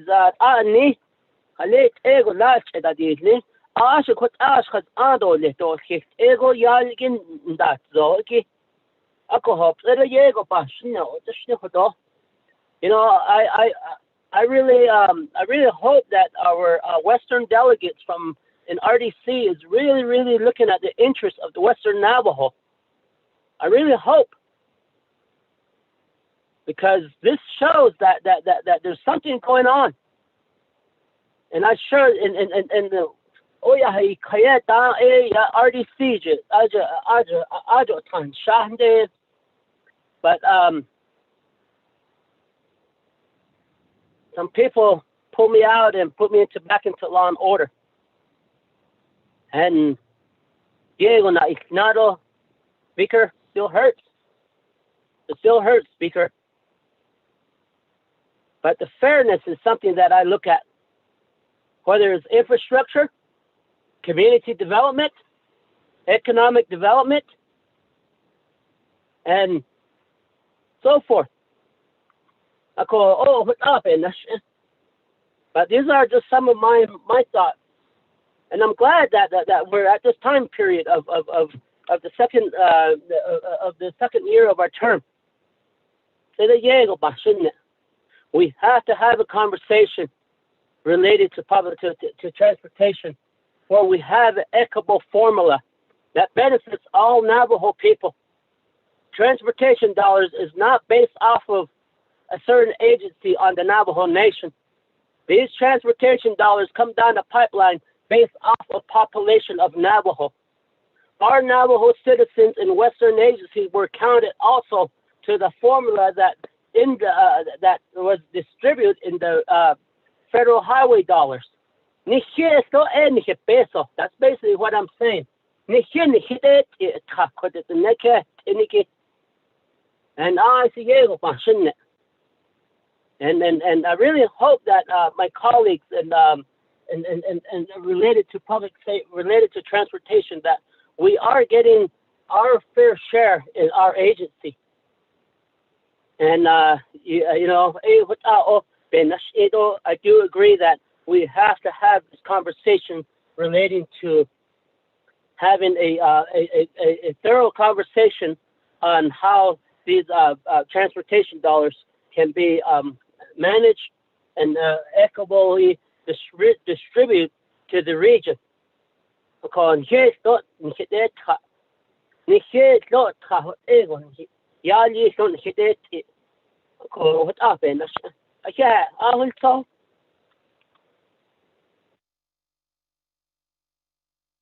Thank you, Honorable Otto. So those questions, if Mr. Silversmith hasn't heard them, hopefully you jotted them down and he can have a response to you there at the work session if this does pass. Well, no matter what, there still will be a work session moving forward, as that was actually requested on the last Naabik'íyáti committee meeting, and that date has been set for February 4th. So, Mr. To get that information back out to you at that time, Honorable Otto. So, somebody's speaking? Yellow hair speaking. Honorable Yellow Hair, I can put you in the queue. Yeah, I'm gonna make a very short comment. Okay. Thank you. With that, colleagues, we are talking about the referral. This is just regarding to the referral to the meeting, that referring this legislation 0313-20 to the meeting on the work session, actually, that will be happening on February 4th. I don't know why I keep saying November 4th, February 4th. With that, I do have Chairman Nez in the queue. Chairman, on the referral motion. Thank you, Honorable Speaker Damon. I understand we are discussing the referral motion as to having a work session on this. I would like to ask the motioning party to withdraw their motion. Instead of having this, let's just vote on it. I have to be honest with you. I really would like 19 million as well. All three legislation is equal to 28 million. $28,674,705. As a leader from my community, having six chapters, in order to be fair to share the CHSN funds, I would also like 28 million. I'm going to vote red on this legislation. I don't mean any disrespect or anything.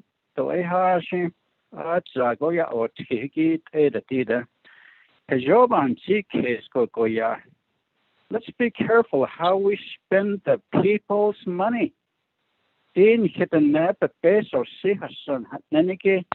We have a legislation 309 heavy equipment. Eso ya the no what? My chapter is already going to tell me. Why don't you request 28 million? One delegate, 28 million.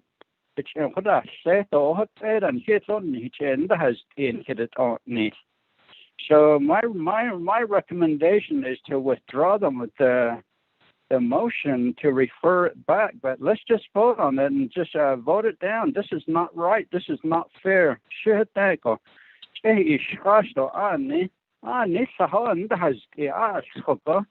I don't need to in the interest of Western agency. What about Northern agency, Port Defiance agency, Eastern agency? Asia, yeah. Late out the nail east either. Don't hayat and I'm not cynical. I don't want to use this as a re-election tool to say Koron Hasta. But no, that's not what we're here for. Let's be wise. What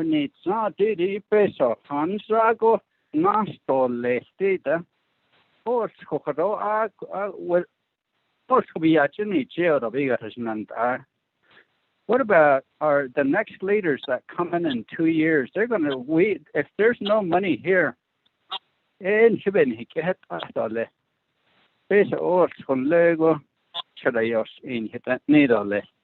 so we have to be careful because next year, look at the funding. What is it going to look like for chapters? Motion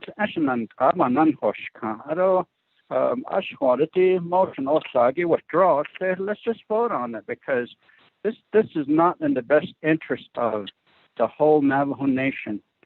There's other agencies, and each chapter has road projects. And if we can equally share 28 million, I'll vote green if we did have the money. So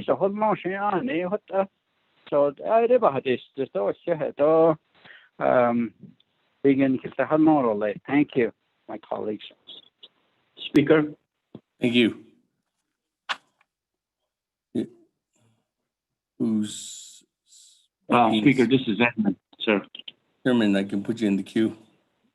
Okay, cool. Okay. Copy. On the referral motion, we have a referral motion. We have a motion second. There's a request to Honorable Daniels to modify the motion, actually to withdraw the motion. Honorable Daniels. Thank you, Mr. Chair. My brother, Chairman Nez, the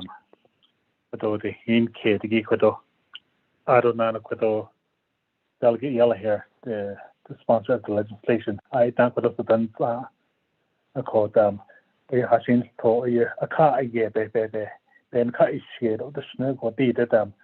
So the way has already made it syndicate equal. As I was able done and that has already missed it on the way through the roads throughout the Navajo Nation. I know it can be done in phases. I don't know. Work closely with the Navajo Department Division of Transportation at the work station. Even by BIA and other entities. I'm not going to withdraw my motion. So, Mr. Chair, thank you. Okay, thank you. With that, let's continue on then. Honorable Yellow Hair on the referral motion. Okay, yeah, I guess you can hear me, Speaker.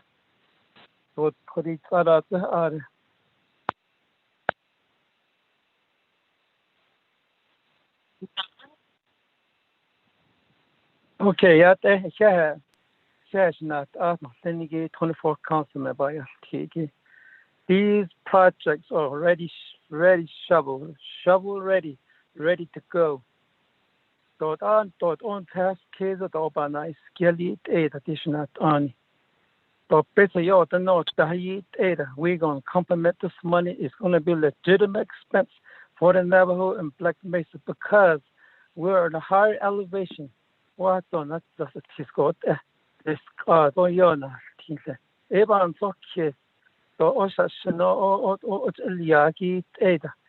I think we can not have an not and DOT. So also that. Och Ebony non-hitchen, EGT Osaka, the Pesapent of Nahi Ada. 24 consummate, this is our responsibility. I don't know what 26 consummate will do. That's our business. That's their business. Everyone going to come back. Unless you're planning to come back 24 consummate to save your job. But this is not the case. This is the day's need for the feature additional on Ebony Nashika, Ado on his net. These are shovel ready to go and take care of this business in Black Mesa. Nishinahi has Latina not and never pay not to have addition. Nishan and General Danjega. All of these stuff could not a Black Mesa. That's the only chapter out of 110 chapters. This Black Mesa. Or clear, there's no pave. This is the only one chapter like that too. Another problem is about the Black Mesa chapter RGK a teen of or clear school, junior head start.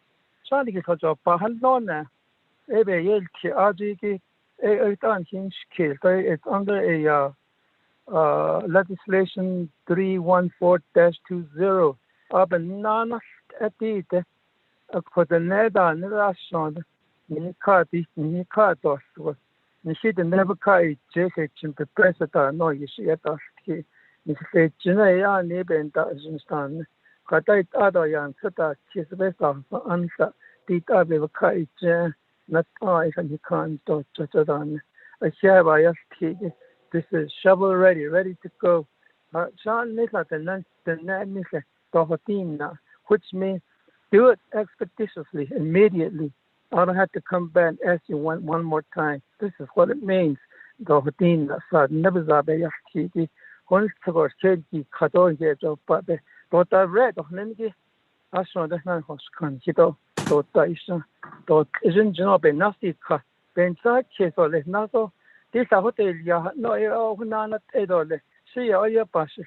So the has this this needed on the non Soziki. Hadan that of not edole, on the patole. But they say, of not only Hunsaba, not up the Hanasi. Yeah, thank you. Thank you, Speaker. Thank you, Honorable. We all hear that. Under referral motion, Honorable Chairman Yazzie. Speaker, members of the council, just wanted to share my input too as well. I know we are in the NABI mode. I do have to agree with my brother from up north, Mr. Chairman Nez. And I just want to let my colleagues know on these road projects, it takes years and years and years of it to get completed. Within the years that we have been in office, and I'm just looking at my notes, we have done County Road 27, that's a chip seal, that's in the Theru Coolidge area. We have done Pinedale, and I really appreciate Mr. Silversmith with NDOT. That took years of work that for road improvement. And then now we have, I call it Bigfoot Road, Mariano Lake to Crown Point, the back roads, and we're getting, with NDOT's help, we're getting at least 6 miles to 13 miles chip seal as of this year. And that took years. And when Mr. Freeland is trying to advocate from the north side, from Crown Point to Mariano Lake. And so I feel, and I've heard my colleague, Mr. Yellerman, plead, and he reminds me when I first started and how much we advocated for County Road 27. I begged the council the same way, the 88, and then to now, and I pleaded with them. We used the word assured, and I said please many times. So my colleagues, I know, we want to have roads within our area. And as you know, with the new leadership that's coming in, there might be more funding coming in from DC, we hope.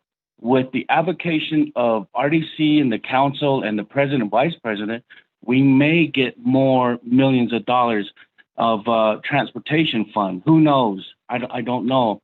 I was watching the news, and President-elect Biden said that we're gonna, he's gonna try to give individuals $2,000 of the checks, the stimulus checks.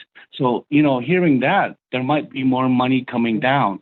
But anyhow, my colleagues, I've heard Mr. Our colleague, Mr. Delegate Yellowman, just pleading for his chapters and his robe. And so, Yellow Hair, I'm sorry. I got a text. Sorry, Mr. Yellow Hair. I was trying to work on other projects, and I was texting Ms. Yellowman too for Church Rock chapter. But Mr. My colleague, Mr. Yellow Hair, my colleagues, let's give him a chance. I mean, he's trying, and he's always talking about this. And I don't know who referred this back to work session. If you could please, it's true, refrain from that, and let's just vote on helping our colleague, Mr. Yellow Hair, not Yellowman, but Yellow Hair.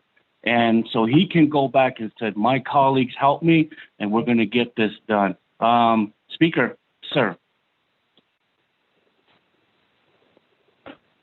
Okay, with that, colleagues, I don't have anybody else on the board ready to vote on the motion.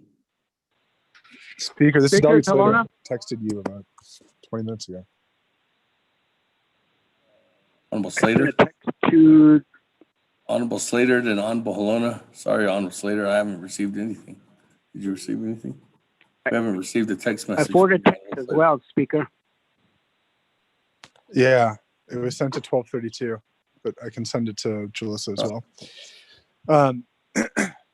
Speaker, my question on the referral motion is if you could provide an update on where the road bond initiative is at right now and the prospects for that, because it's going to help me understand what the timeline is for this action. Thank you. Just to answer your question, the transportation bond that the Speaker's office has been working on right now, which a portion of I guess parts of it was taken out and it was amended there into this legislation at the Budget and Finance Committee. We are working on that still with not only the Navajo Department of Transportation, but more importantly, with the Navajo Nation Controller's office too as well. And we can give you a formal rundown on that presentation on February 4th. Honorable Slater, the recommendation was still to go back. There's still some tweaks that need to happen regarding some of the modification for the overall 5-year plan. And this is a separate 5-year plan that would be in place. And that modification is still being worked out. And then also update from the Navajo Nation Controller on us issuing a couple of different initiatives. We did get the blessing from the overall Bureau of Indian Affairs through the Denver office and to utilize an annual appropriation that's given to the nation as a leveraging method. And that was a huge decision. That was through the recommendations of not only former administration, but the former delegates who actually the former Resource and Development Committee members who were trying to do that and worked on it, and it finally came through the process. That was one of the biggest hurdles we had to get through in order for us to go ahead and leverage our annual dollars that we do get from BIA. That was something that we were waiting for. So on an overall basis, on February 4th, the Honorable Slater, I can give you a more in-depth, not only the Speaker's office, but working together with Navajo Department of Transportation can give you a better update on the transportation bond.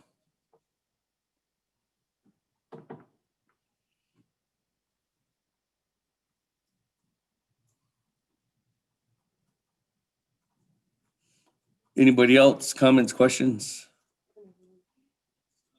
Honorable Halona? Hello. On the referral, Honorable Halona. Motion. Thank you, Speaker, and my colleagues on the 24th Navajo Nation Council. Good afternoon.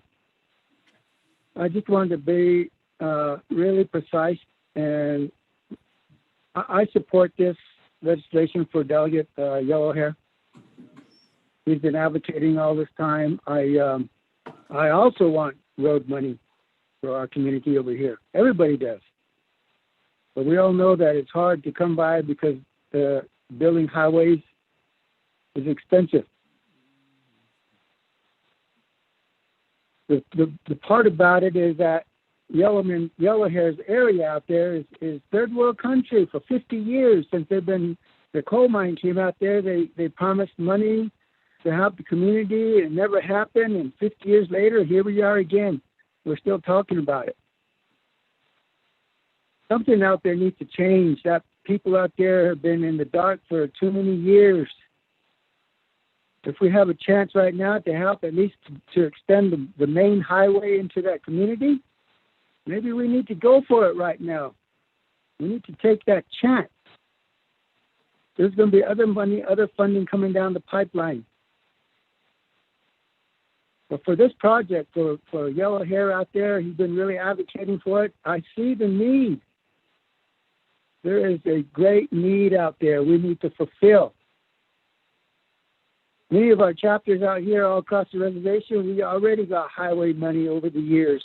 We already put roads in over the years. We've already got part of our share of the funding. So if it takes this little bit amount to go through and help one community, at least for the one highway going into that location, we need to try to do it. We need to try to pass this bill and get it going. There's not going to be another opportunity later on coming down the road. We need to do a overall plan all over the Navajo Nation. We need to sit down and look at it and see where we want to have new highways, where we need to have new highways. Some communities don't need it. I understand that people were talking about during the muddy season, rainy season, snowy season, the cars are parked along the highway. And those could be fixed because we got a gravel pit. Navajo Nation owns a gravel pit. We should be using that gravel to go out to those short locations for the roads where the highways, where people can't get in and out of their homes. We should be concentrating on that. They don't need highways. They just want better access so they can get to their homes. But for this highway project, it's a different ball game. So I support Mr. Yellow Hair 100%.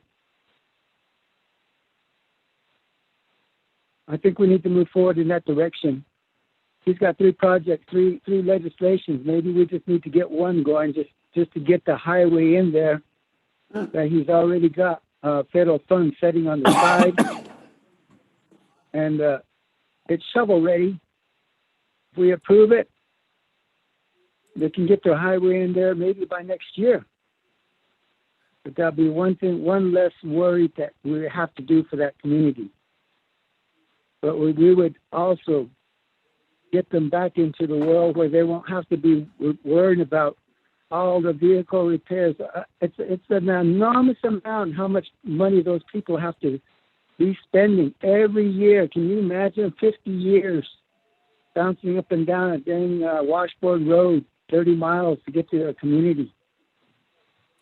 That's a lot of repair and maintenance money that we're paying out, that they're paying out to the outside world. And we can help these people. We can help the community. And a lot of that money would stay in their pocket instead of having to pay for road vehicle repairs.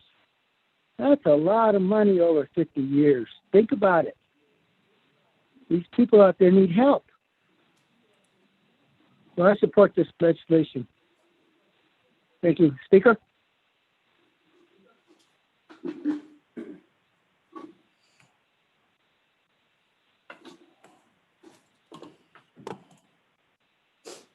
Thank you.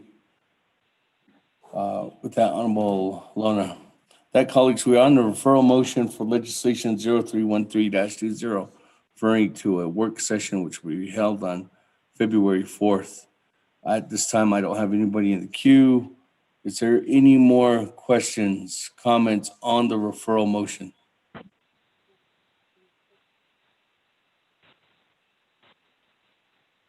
Going once? Going twice? Going three times on the referral motion? Point of privilege, Kellen. Point of privilege. Honorable Keelan, what's your point of privilege? Speaker, well, actually, first point of order. I've been sending, asking to make a comment to the to a number, but the 2303. I don't know who's monitoring that particular line, but there was a second time that I've asked to make a comment. Now that I have the time, I want to ask for point of privilege, Speaker, Chairman. I apologize, but there's always been a question, a point of privilege question to our legislative council. Maybe this will go to the Department of Justice as well.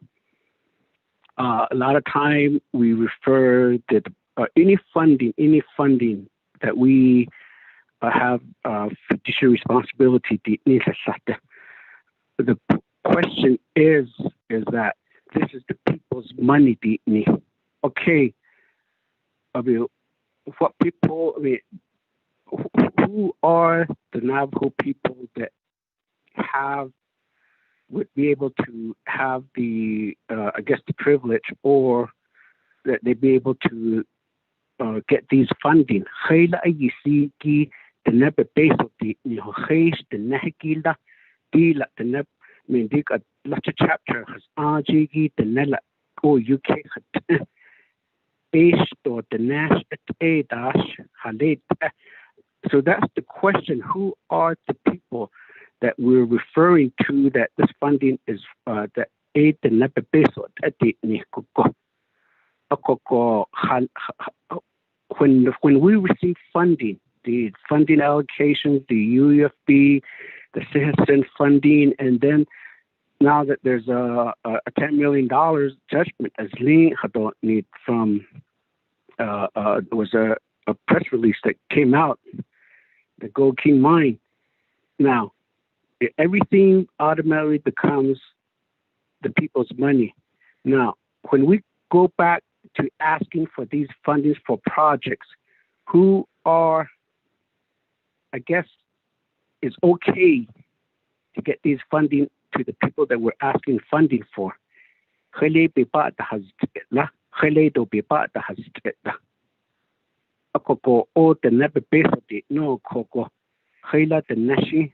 are we saying that it should be funding be allocated directly to the people themselves, or is it something that only certain area of the people are only authorized to get these funding? So I guess I need clarification whenever we say that this is the people's money. Maybe whenever we receive funding, we might as well just divide it up by the population, just like the 50-50 formula. That way that we know that this funding is allocated for this particular community.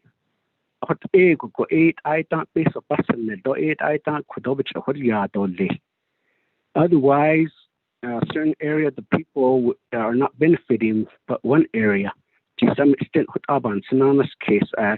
So that's my point of privilege, Speaker.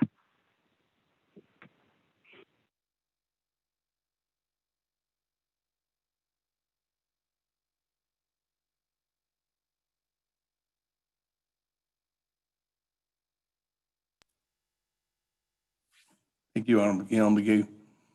To answer your question, who's when referring to the people's money?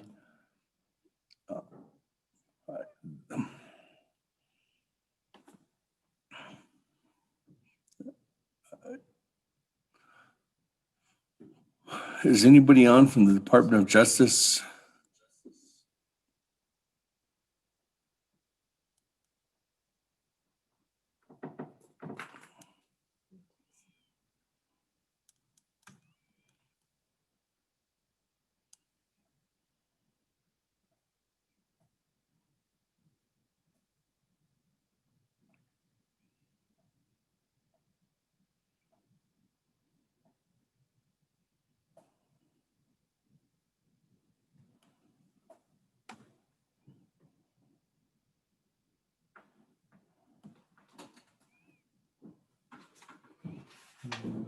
I don't think there's anybody on from the Department of Justice.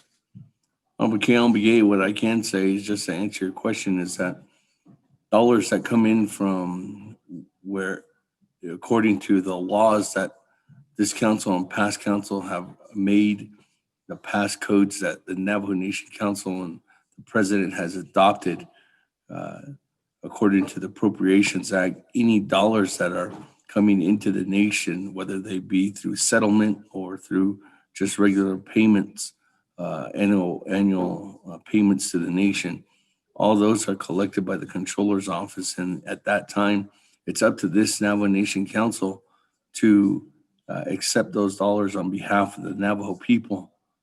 And it's up to this Navajo Nation Council to specifically appropriate those dollars in order for us to go ahead and help the Navajo Nation people.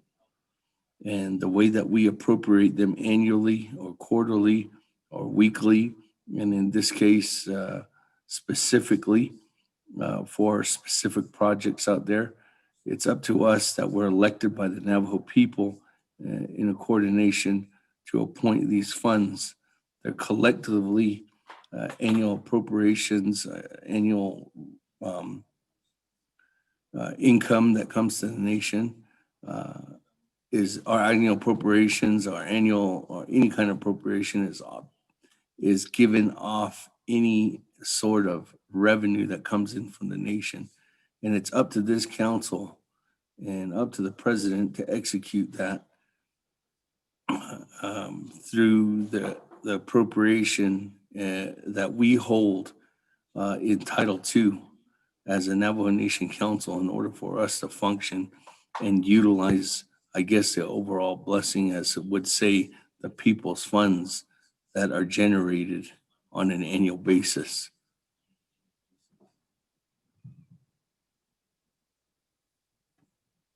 I don't know if anybody's on from the Department of Justice.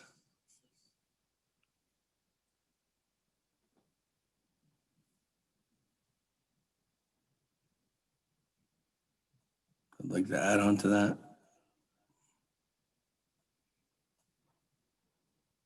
Or Ledge Council. Hi, Speaker and Naabik'íyáti Committee. This is Dana Bobroff, Chief Legislative Counsel. I do believe that the Speaker did a good explanation of the question. Of course, it's the delegates or the Speaker who are... Put your phone away, I can hear it.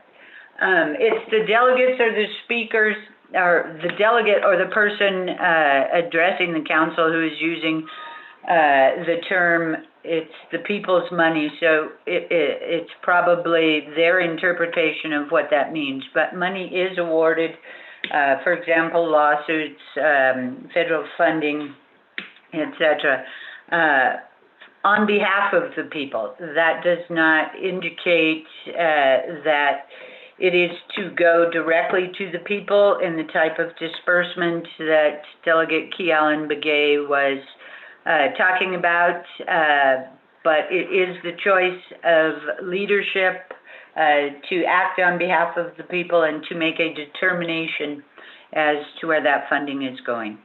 Thank you, Speaker. Thank you. With that, I hope we answered your question, Honorable Kian Begay. We were going to vote on the referral motion, so let's continue voting on the referral motion.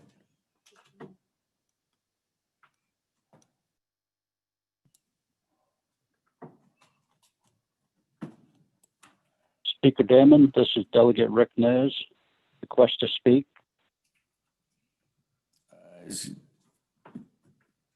Chairman Nez, are you on? I did call for the vote. Are you? Is this a question of privilege? Well, it appears that everybody's debating this issue. And I think, to be fair, yes, I'll just go ahead and use the point of privilege because we don't have a question of privilege. If that's okay with you, sir. Yes, go ahead. Go ahead, Chairman. Okay. Point of privilege is when we ask for information. And I'm glad that's being used sometimes properly instead of being abused to extend debates. I would like to also get clarification on this, the people's money. It does not allow us, it's not our money like delegates or the president. It's not here on your face of the is nelipa nachin koko. The never face of keeper and date. Other face of the regel, Haida between Hodol, Nish, Bahacha, Paya, a waiting nada, Edo suspect, Eda. A wait what I need, Lloyd of Igata. Oh, Bahacha, Pah, Neneke. That's not what it's about. This is about a fiduciary duty. It really is. The Nenha is Nelikit and Nehajoti, Coronat Ani Pesa Hojo, Nrego, Pechate, Leto Egspenia. So in Henship Peso, a Coroben, Hodney, Ela, a hand which you had all, Nehacho Paki, and I will not at hands as in the whole season. No, those suspect either. Those suspect either. And a journal ego go a Anil Conhigenda has there.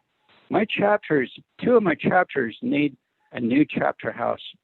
So perhaps what I'll do is I'll request funding from CHSN, and hopefully it'll be in the amount of 28 million. Divide that in half for two chapters. So yeah, since it's the people's money, thank you. Thank you.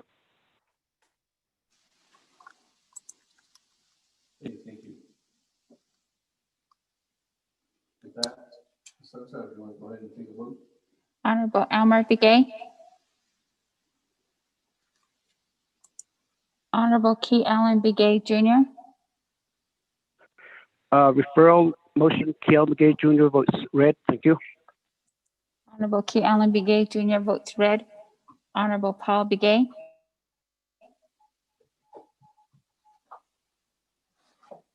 Honorable Eugenia Charles Newton.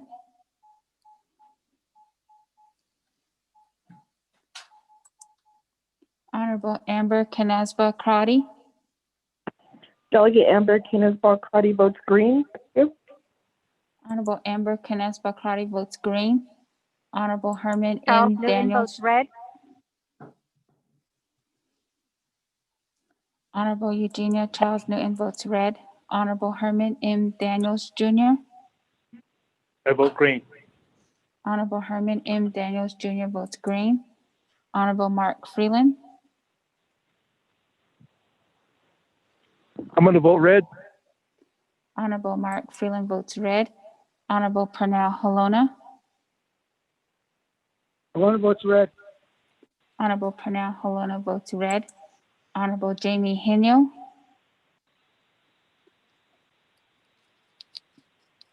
Honorable Vince James.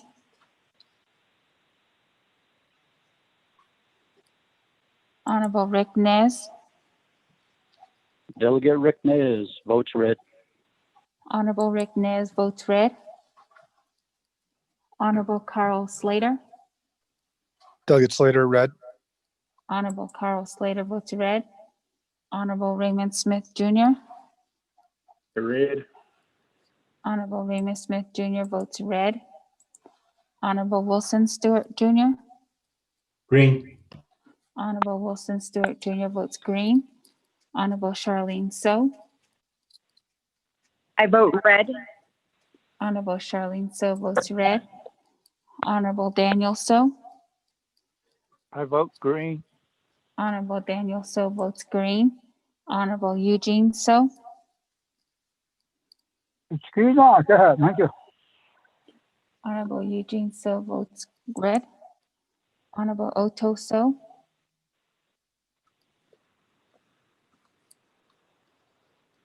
Honorable Thomas Walker Jr. Thomas Walker votes green. Honorable Thomas Walker Jones. Honorable Thomas Walker Jr. votes green. Honorable Edison Winika. Red. Honorable Edison Winika votes red. Honorable Edmund Yazzie. Red. Honorable Edmund Yazzie votes red. Honorable Jimmy Yellowhair. I vote red. Honorable Jimmy Yellowhair votes red. Honorable Elmer Begay. Honorable Paul Begay. Paul Begay votes green. Honorable Paul Begay votes green. Honorable Jamie Henyo. Honorable Vince James. Honorable Otto So. I vote green. Honorable Otto So votes green. Speaker. I vote green for Stokes Begay. Honorable Elmer Begay votes green. Speaker with the vote of 8 yeas and 12 nays. Speaker not voting.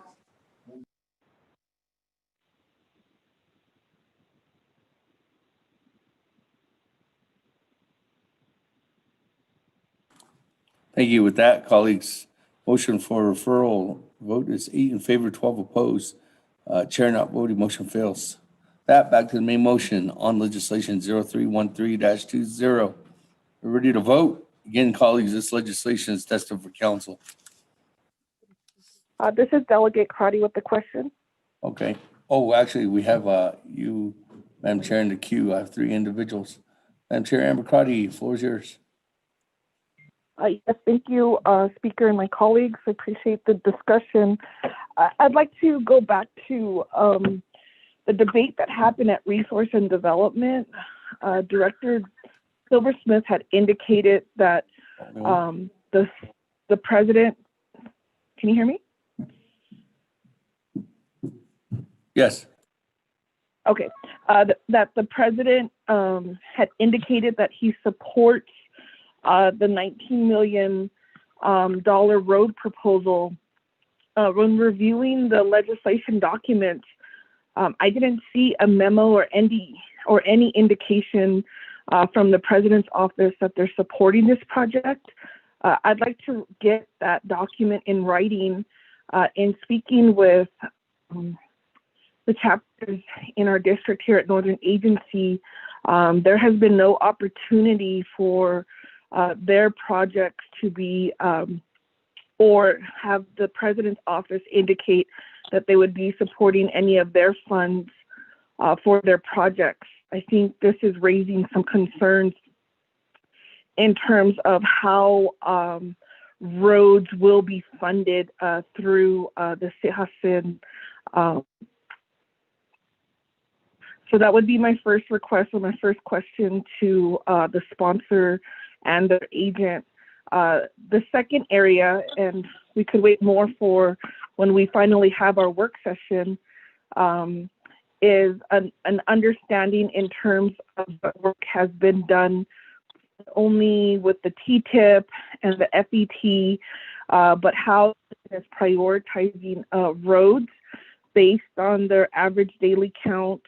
And what I think that would also give us an idea if there's certain areas or regions that are, the roads are a higher priority. Well, across the nation, there's roads that need to be addressed, and it all deals with safety of our people, having access to emergency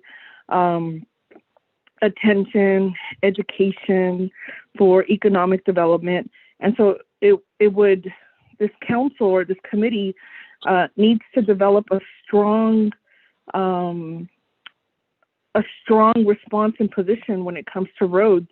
I'm not sure exactly how we support our delegate who represents Navajo Nation on the TBIC roads, how much information is provided for them to get additional resources or to look at the funding formulas. I'm also not sure in terms of like the different states on what is their commitment to make sure that some of these roads are safe for the Navajo people who are also their constituents. And I think, Speaker, in terms of what this also, in my opinion, brings an unbalance, because if delegates are supporting this proposal, then I have their chapters reaching out to me and asking, can you help us with our roads?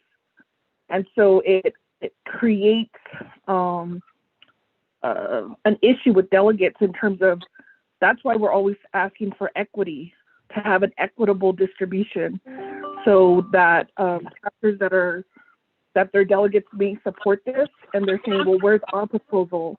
We have dirt roads. We're in an unsafe environment, but our delegate is supporting this resolution, but it's not going to fix the district that they represent. So I think, Speaker, that's why I just keep trying to do more of a Navajo Nation plan. But I also think if the NES administration is going to support this project, then at the very least we should have that in writing, and that should be provided to our community members so that we know what legislation is going to be funded and what legislation will continue to be line item vetoed.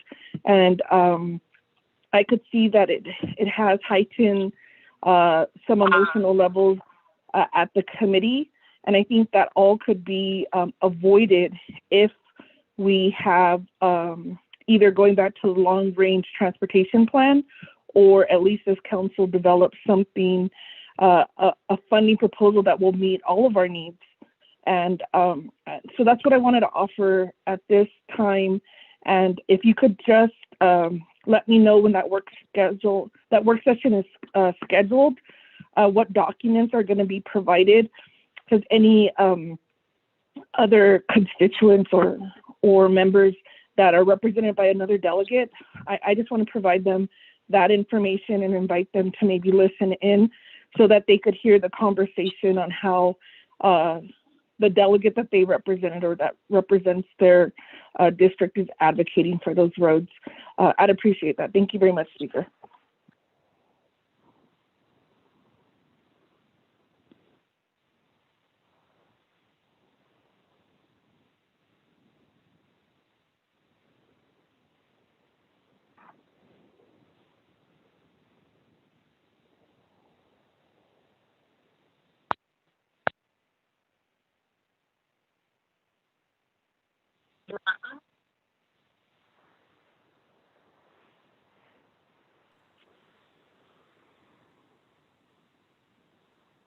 Thank you, Madam Chair. We're reaching out, hold on.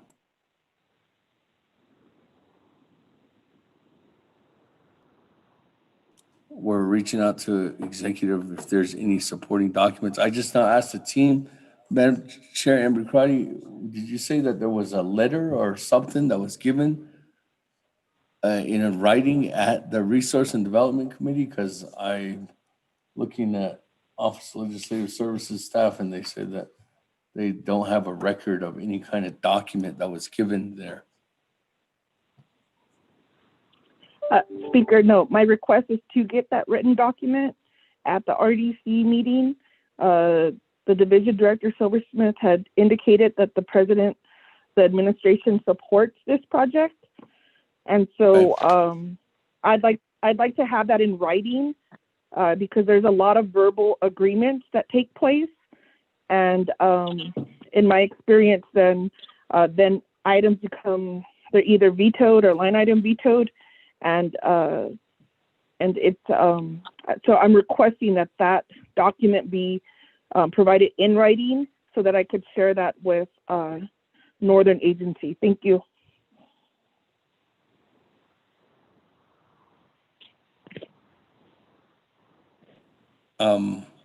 Okay, well, we're reaching out to Chief of Staff next door. I don't know, I know Mr. Silversmith, you're online. If you have something in writing, I'll refer to you at this time.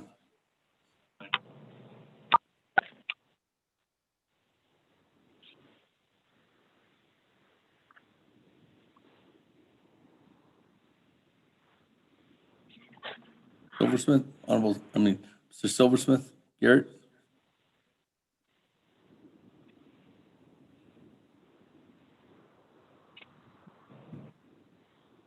Speaker Damon, can you hear me? Yes, I can hear you now. Okay, thank you. Thank you again, Honorable Speaker Damon and honorable members of the 24th Navajo Nation Council.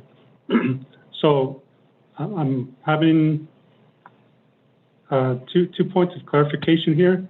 Does Honorable Delegate Crotty want a written statement from me saying that President Nez approves this project, or does she want a written document from the President's office supporting this project? The second option, directly from the President's office.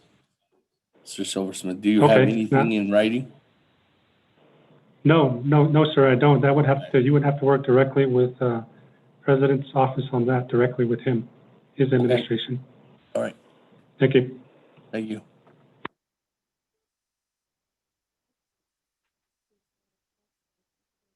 Chair Damon, this is Vice Chair Smith. Put me in the queue. Okay, thank you. Put you in the queue. All right, with that, colleagues, let me go ahead and refer on down. This is who I have in the queue on legislation 0313-20. Honorable Stewart, then Honorable Elmer Begay, then Honorable Slater, then Vice Chair Smith. Honorable Stewart, the floor is yours. Thank you, Chair. Tilla, Damon, Aro, Naabik'íyáti committee members, the Niklinigi, Aro staff, Aro Koro Isnal Angin Hinal, Deep Benit Inigi, V Kwadogi legislation igi, Hita and Sozgi, 313-20 igi Aya, Kwadogi Aya, I dumped out a Bayadel here, the Banda seat in Resource Development Committee, Dan, Aro Kwado Nana, Bayanadel here, Ako Shana, Mr. Yellow here, Ida Resource Committee, Yada a indeed need a Ida. Asia green additionally quite indeed need Resource Development Committee be it a quanto Kurigi, Naabik'íyáti, but that nil sozo, and the Kwadogi aya anilsko, Achit out of the Hanane Zita, Hanade Zito, little Ebenaja given, Sananas Kestel, Do Aquado, says the Nigelo, a chapters and Linigi, Dios and Ligi, so the back held cheat when it's a little hijit, without a a little bit here for this, the late and dini, the law ida, a co equitza, Shana, a co Shana, Nanigit out, law equador, and hitch in the house, equadigi, law, do the aquadid a the for defense agency. Anil squad, he a teen and Linigi, hitch in the house, do quadogi a the question, the meal, so then Linigi a and Beshacato, the Nigi, a co. Equagi aya, Yashadil, Ashnai, do Kodogi aya, Lokala aya, Kodogi, aya, but he, as Ehudli, no, Aro a Hilka and nature, Ani, Kodogi etso, Hodagi aya, Hashinto aya, the meals on Danligi aya, Mr. Smith, the car hit Nil Cha, Kodogi aya, without a all a base on Linigi. He check on Latol a next year. Okay, that Egishi Edon and other Shana loan Hal Linigi, I know Ekutabe has see Aro a year ago, Shadda and Linigati Satahada, Mr. Begay could outlaw a team, Linigate law, Ashwil Natlo, in Lake Abendal Nishigi, we feel Jigi, Tinigi, law could out law a team, Linigate law, down law, based on Hiokero, law could out Belanda Sigli, law this jig at the not on that Jacklay law. Cocodat Egishi Adonan Adashanako, could he could our base or your KD a Shetland Alashana, Cocoagi a the Kodogi or the sis do I don't yadal hit out a ya. Oban's case again a or she Fletchit or she Idesh Altole Quagi. Ako Ado Arnold for a care could out by a day here. Dobe needs Nihil Halzo get all now be hobe keep a car get out once they case get out a be neat and so. Okay, he had none he didn't let all consobe has state relationships.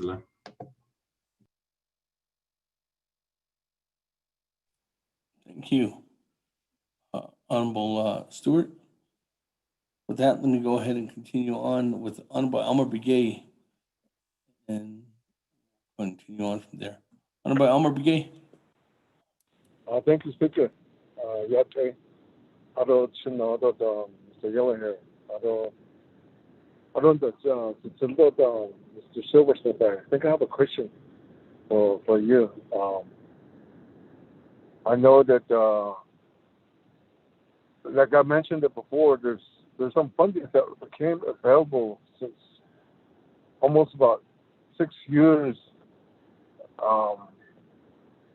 I know that for N15, the road from Burnside to Greasewood, there's a funding there.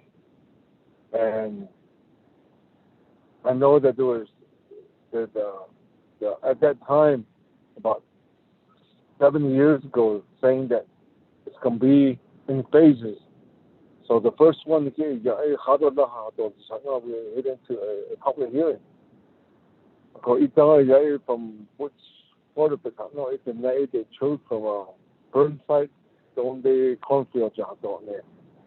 So right now, that money is still become available, but how many years now? It's not even started yet. Like that, because it's almost 22 million peso. No, it's still there. So I agree with my son also.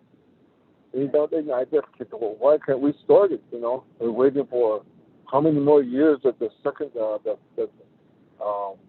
allocation.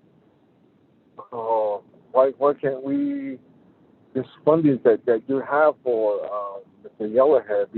Why can't I asked you for that now? Maybe a report to where what's the difference between you doing it by faith, the first one, and the money that is available now. ADE. So I don't get that. The reason why I'm saying that is that I think I need schedule on all these roads. Funds that are based upon the Kadaida, the funds, roads that have already been funded. One is the schedule, the timeline. How does or if it's going to be taken like, if it's going to be art clearance, archaeological clearance, how long is it going to take? And then how long is it going to take to put into bidding? How long is it going to take into construction? We don't even see your timeline, the schedule of it. The construction, we don't even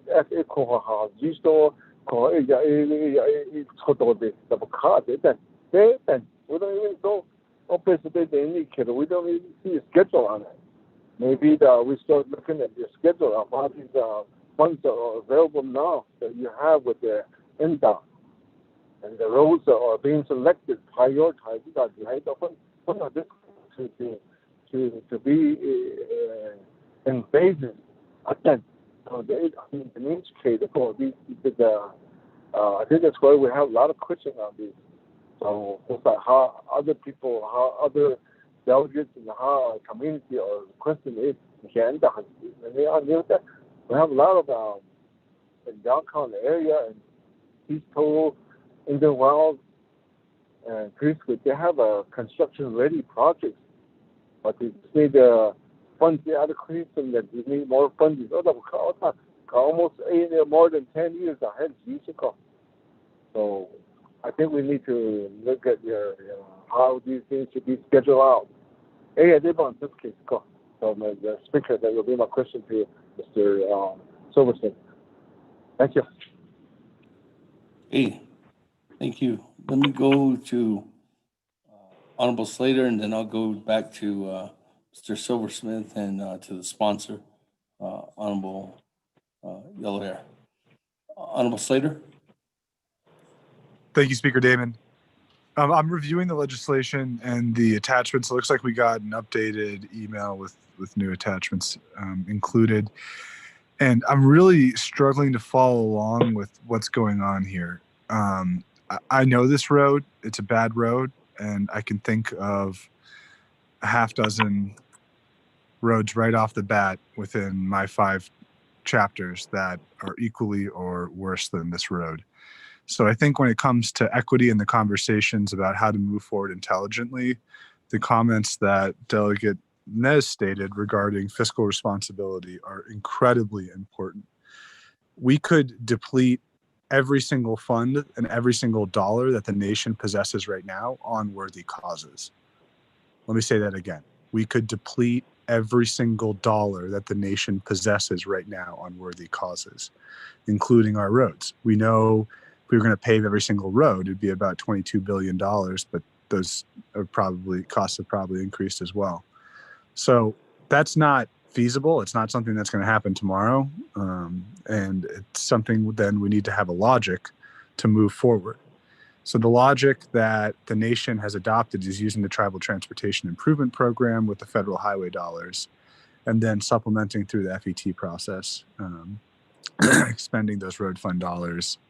And those are the tough negotiations that happened, and that's how things work. You know, there is some historical legacies, I guess, with some agencies not getting as much funding. But I think it's important to state that agency breakdowns by nature are not equitable. And we can't just rely on that for equitability or equity. So this formula, there's a lot of really incorrect statements that were stated earlier. The formula is not just population driven. It's based off primarily the mileages that are within the inventory and how that ends up getting distributed across all of Indian country. But moving on to Exhibit B, I'm looking at the 2018 TTIP project information sheet, and I see that in 2018 and 2019, the project was programmed to receive, I think, $22.7 million. Let's see here, $11,200,000 and $11,500,000. And then when we go to the project description, the letter from Mr. Bradley to Ms. Tapahi, it says, NDOT will complete design plans, environmental clearance, 404 permitting. I think it's supposed to be 401, 404 permitting. Construction procurement and construction management for the project. These activities are fully funded using TTP federal funds. So what I interpret from that line is that those items have not been completed to date, and they are fully funded at this moment. So essentially, we have the money to at least get the preliminary activities completed on this project, and we should focus on that before we make a commitment to expend more money on the project. And I think we also have to look at what is the ADT for this. And when we talk about leveling up as a nation and thinking about how to do things smarter and be prudent with our money, that means using data to drive decisions. We all have families, we all have roads that take school buses, that take school children to elementary school, to Head Start, to high school. And what we need to do is be able to look every one of our citizens in the eye and explain how funding was spent and what was the rationale behind it. Again, I know this road, it's a dangerous road. It is one that is 100% in need of safety improvements. But the fact of the matter is there's tens of millions of dollars presently available to deliver work on the project. And I think this is preemptive. Or actually peremptory. We don't need to move on this right now. We can let it be let NDOT continue to work on the project, and then touch base if there are future funding requirements. And I think that that's particularly important in light of what Speaker communicated earlier on touching base on February 4th with this road bond idea. So at this time, I don't think I can support the legislation. I think just like any legislation that's trying to get basic infrastructure to our citizens, it is a good idea, but each one of us, again, there's 24 delegates. If we each asked for this amount of money, just this legislation, not even the other ones, there would be no CSN fund. There would be no heavy equipment that we know each delegate region and chapters are very interested in procuring.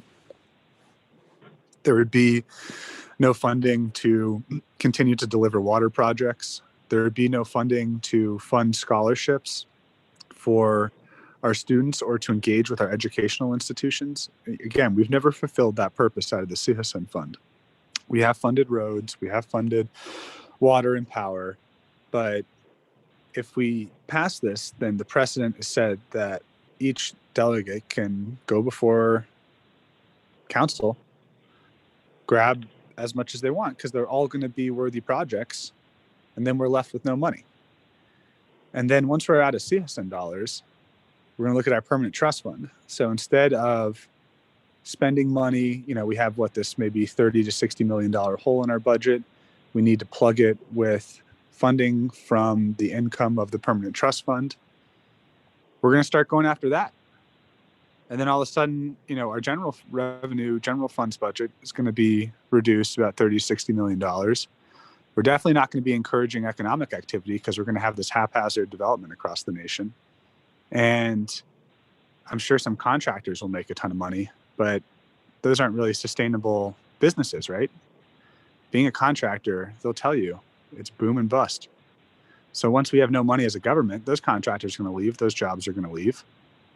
And we're going to be sitting here with some stuff that we'll never be able to maintain in the future. We do not have enough money coming in annually to take care of the current system as it is. Just the paved road system. Just the paved road system. We have about 1,200 miles of Navajo Nation / BIA, or maybe it's 1,800, Navajo Nation BIA controlled roads that are paved. We don't have enough money to take care of them. So if we're going to start expanding paved roads or roads that maybe require less maintenance up front in the interim, but require a lot of money and a lot of resources when they need to be rehabilitated or reconstructed, then we're going to keep staying in the cycle of having an unsustainable system where you have Delegate Elmer Begay's poor N15 just, the only thing I think that I've seen on that, I don't drive that way since we don't travel anymore. I haven't driven that way recently, but there's so many potholes, there's so many cracks. They've barely just gotten right-of-way fencing in there in the last few years. And that was a huge accomplishment to make the road safer. But those are the sort of modest accomplishments that we're going to only be able to accomplish going forward if we aren't prudent with our funding. And again, Delegate Yellowhair, I have the utmost respect for you trying to improve the infrastructure in your communities. But I have a project in N12 right now that has been appropriated funding. NDOT and the previous occupant of this seat, Honorable Nelson Begay, made sure that funding was able to deliver this project. And it's been years and years and years in the making. But I would never presume to come back to the council and to my colleagues and beg for tens of millions of dollars more when we just received a substantial amount to improve the safety of this road. And with that said, this project has tens of millions of dollars already appropriated to it.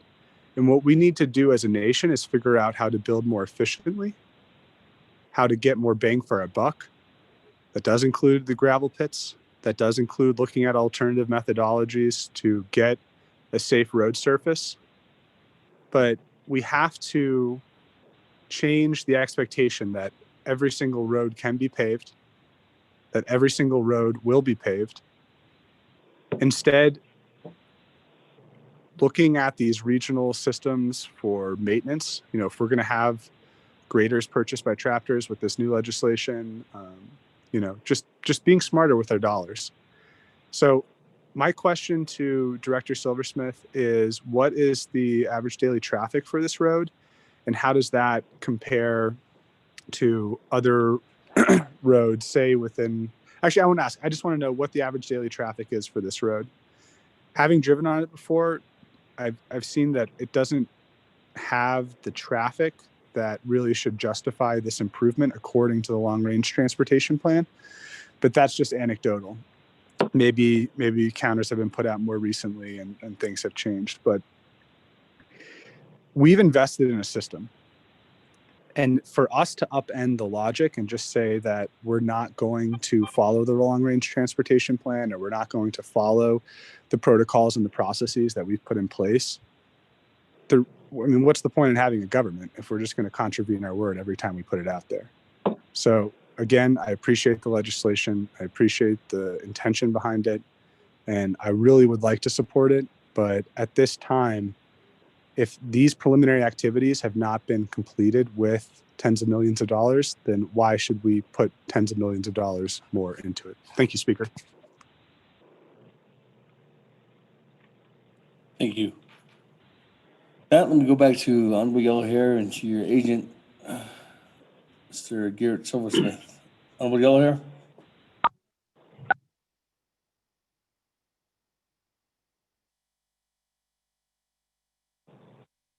Good afternoon again. This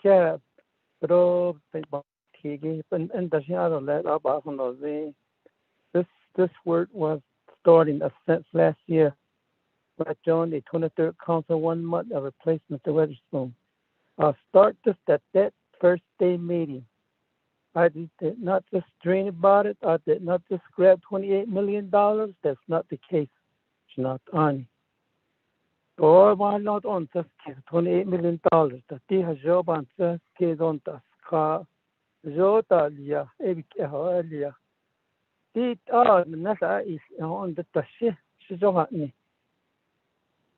Because no Kakotish Jayat, it on his Hutan Hikatishwa. Dilato Tala, she's no John the Tala, also this case, Hazard, the Ita Katish Pide. So me. Hotel over at so lead and I had to Nina the possible things on the Sakai, although fairness equal, that's not needs. It's based on needs. The Avutaba equal. That's not fair. Fair. This is not. It's the needs is what it needs for roads. Out on the Shisha, out of Shah, net under the Ninito Hunta, in the train of the Omar cases. Shah, never commission like Commission and the Kana. Never caught teacher. No. The couple now in your book green. Now you're voting red against one of the NPL side. One of the largest relocatees in Hartford area. Other than that, it's the Liba chain. This is 50 years. They've been heard and be relocated. Remember 50 years ago, the United States government, they bulldozed their whole town. What on the Haldish? In the Hawanda Jota Liad, a bent case, a job puppet. Or now it or lead a little of Ada. Can she see that I thought of see? Or not adult, this cuddle, nota. Yeah, I've seen that one legislation. They did destroy their legislation among each other. And the others are voting in that. Oh, what one? It's just never in process of legislation when we work like this against each other. The other one, that's case earlier. The one night, yeah. Every day by us, to understand what the net, many times they bring it to my attention. The road is, it is bad. I agree with Mr. Slater. You go on this road, your vehicle is not going to last a year. And it's right now, it's even about World War II. Everything now, year or 10. The road is not safe. It's all the Hananda is 10. Culvert, out of the legend. Echotason, Hichotopad. So never buy it at of Nina. Even Nadi Kojiki dot is Ribad of Akose. I see you and talk about us. Aro and the dark, because I already see the Neban so Zengi, the Nana is Pasat or Silky. Oban told was Nana has 8 of me and I had time. The never car teacher. Each church in here. What are you, Eddie? Is to allow to give a floor back to Mr. Garrett Silversmith. Like I said, this project is shovel ready. Even now, what are you still here? Thank you. Here, give a floor to Mr. Garrett Silversmith. Here, speakers selected. Thank you. Thank you, Honorable Yell here. Honorable Mr. Chair, this is Daniel. Put me in the queue. Mr. Silversmith.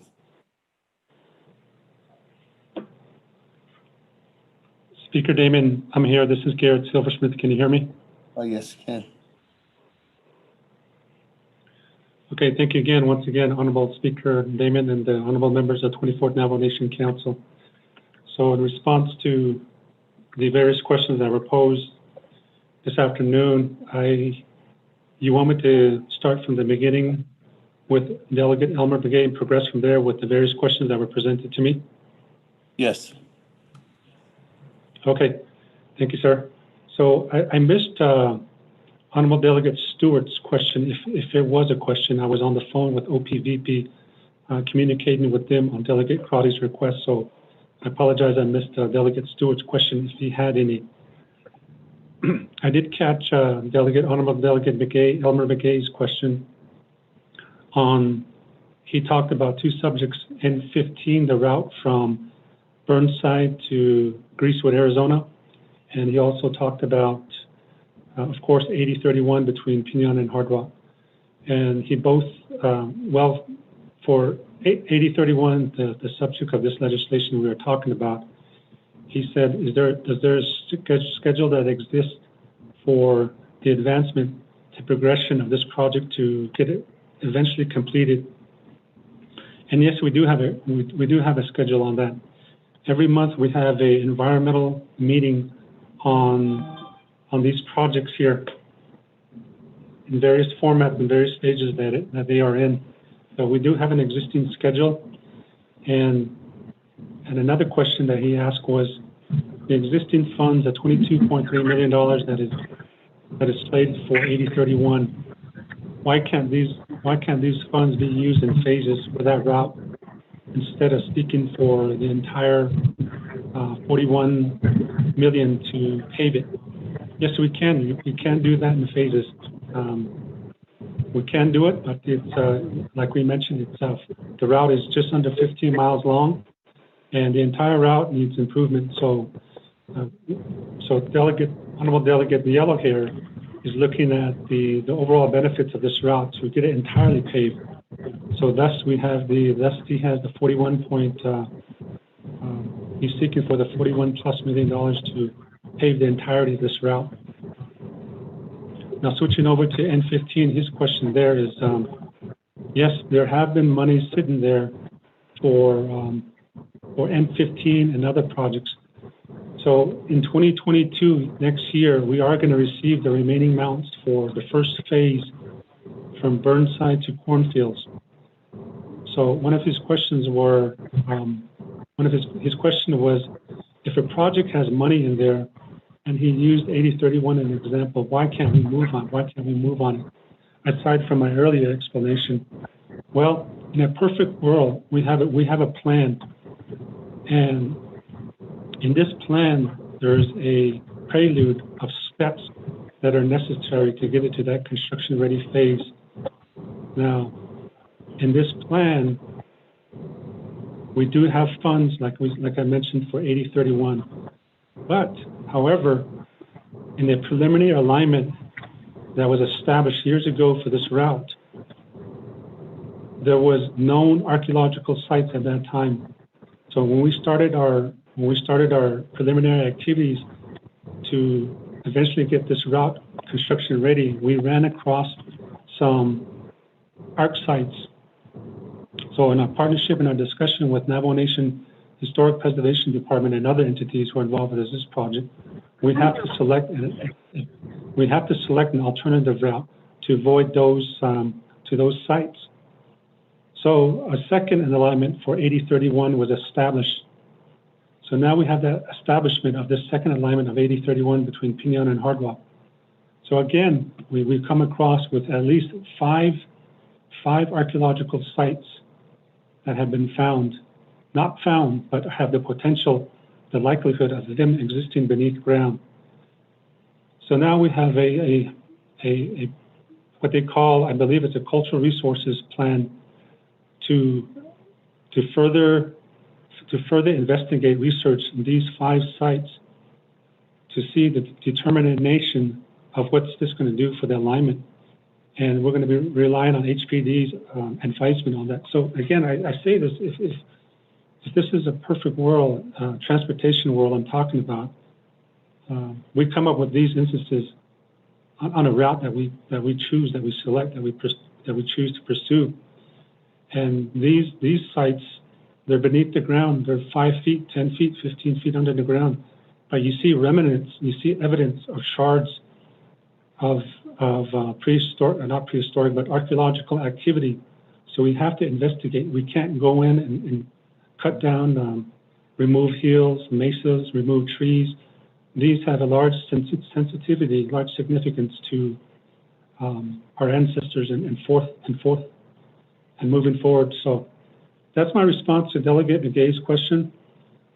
And Delegate Slater had also asked a question about as far as what's the average daily traffic between 8031 between Piñon and Hard Rock. So with our response from Navajo DOT is that we have an established system here as we select the project and how it goes from step 1 to step 2 to final completion. So one of those steps is, as Delegate Slater had mentioned, a long-range transportation plan that we have that's been in existence and approved by RDC back in a few years ago in the 23rd Navajo Nation Council, RDC. So in that plan, it's online too. It's available every day. It's online. It's available on our website for everybody's viewing. So in that plan, there's an establishment of a route that receives a various amount of traffic. So, for instance, if a route is going to be gravel, it has to meet a certain amount of traffic per day. That's our recommendation. That's the recommendation of the transportation industry out there, and so forth. If you want to gravel a road, if you want to soil stabilize a road, if you want to double chip seal it, it has to meet, it's recommended, it's not required, it's recommended that they meet these minimum levels of average daily traffic per day. So in short, my question to Delegate Slater, based on our research from 2018, almost 2.5 years ago, these numbers may have changed, but the average daily traffic back then was 353 vehicles per day on the route between Piñon and Hard Rock. Again, this was 2.5 years ago. Those numbers may have changed and they have increased. So, Honorable Speaker Lehman, those are my responses to the delegates' questions. Thank you.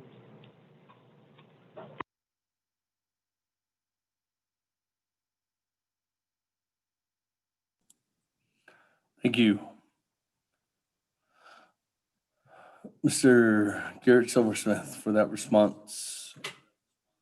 With that, colleagues, let's go ahead and continue on down.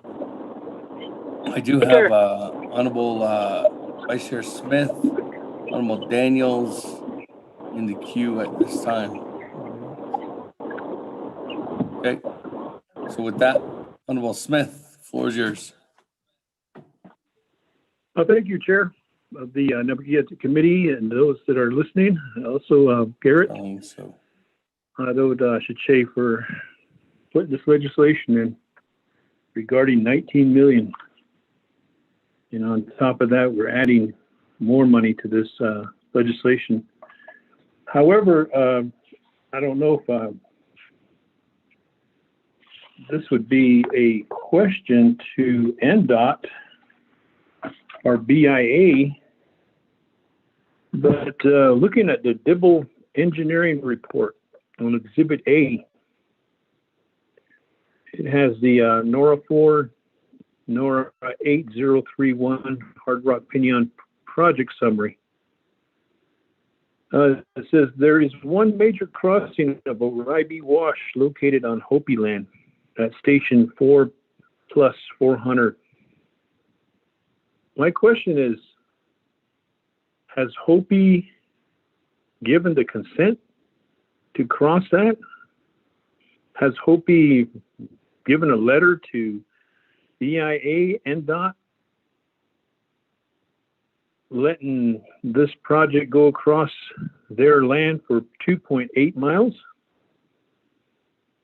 Are we funding something that's not guaranteed for 2.8 miles? The rest is on Navajo Nation, which but when you start going into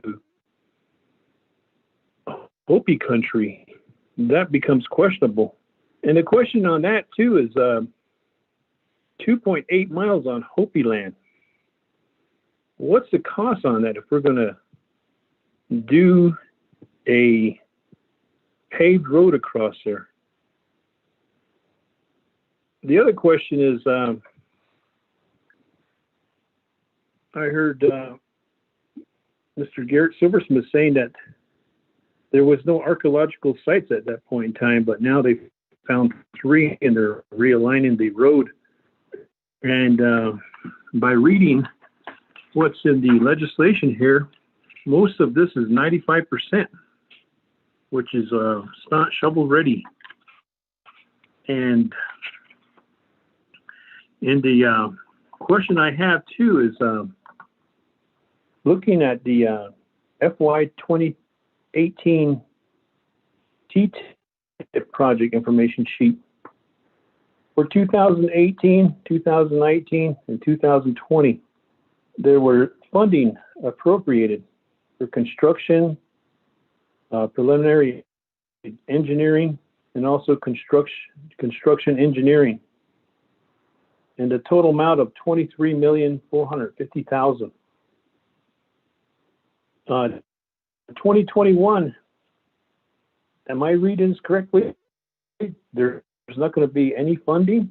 And 2022, there's not going to be any funding. Is that why this legislation is requesting to fulfill that 19 million?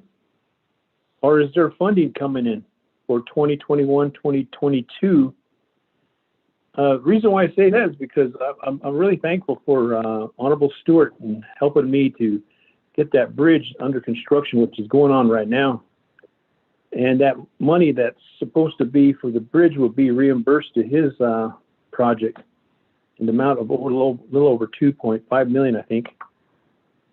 And I'm thinking, well, 2021, 2022, if there's funding that's coming in, and if there is money coming in, could that money be reimbursed to the citizen dollars? I'm in favor of this legislation, don't get me wrong. All roads, like a former delegate from Chin Lee used to say, all roads lead to Chin Lee. And 19 million is something that is needed.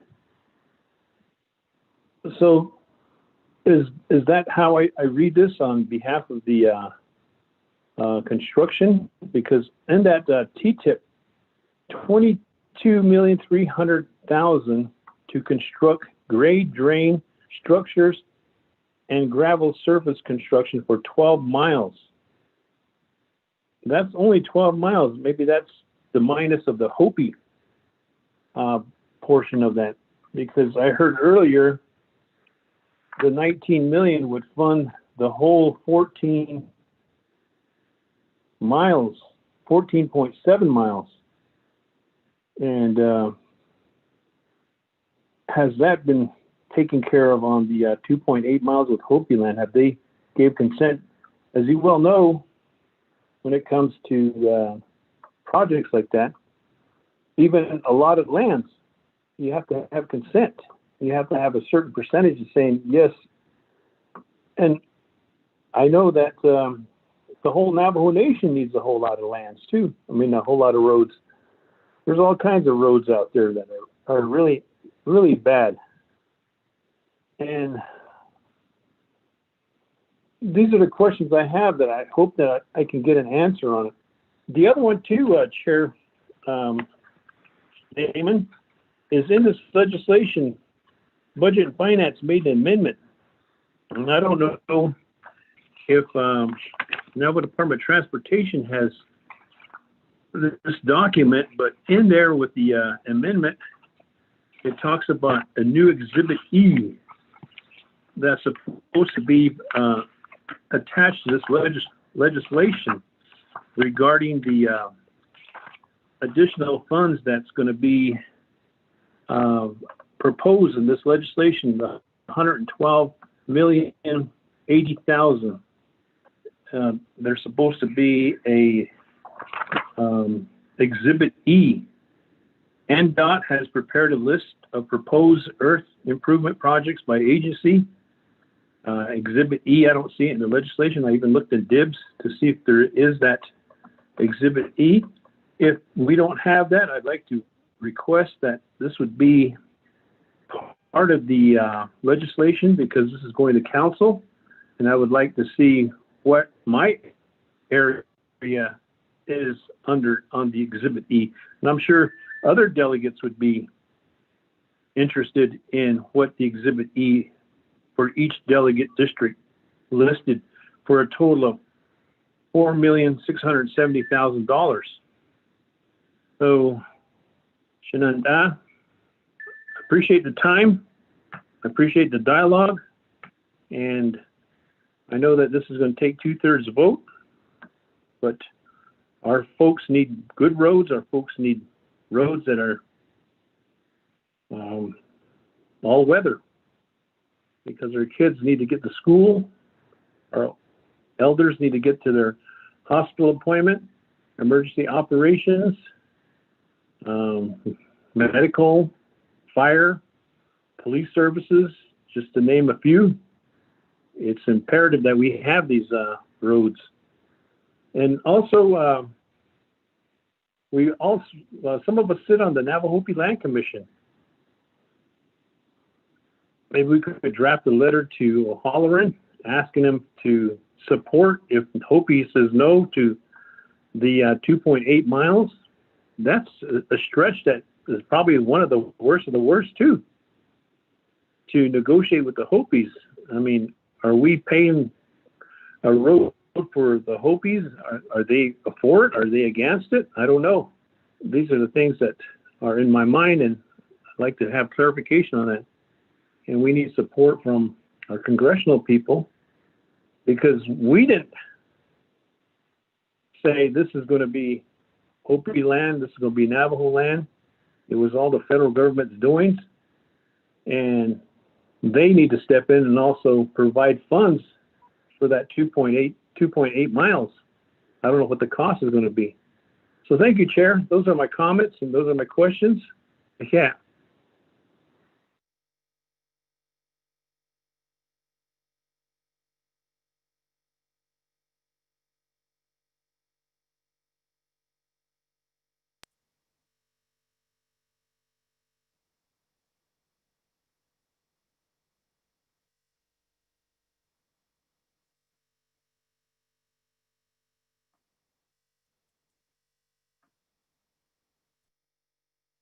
Thank you, Vice Chair Smith.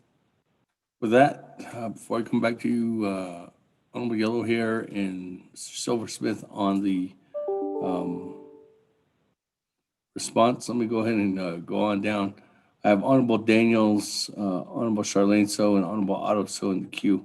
So let me go ahead and go on to Honorable Daniels at this time.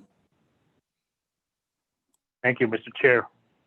Honorable members of Resources and Development Committee. Legislation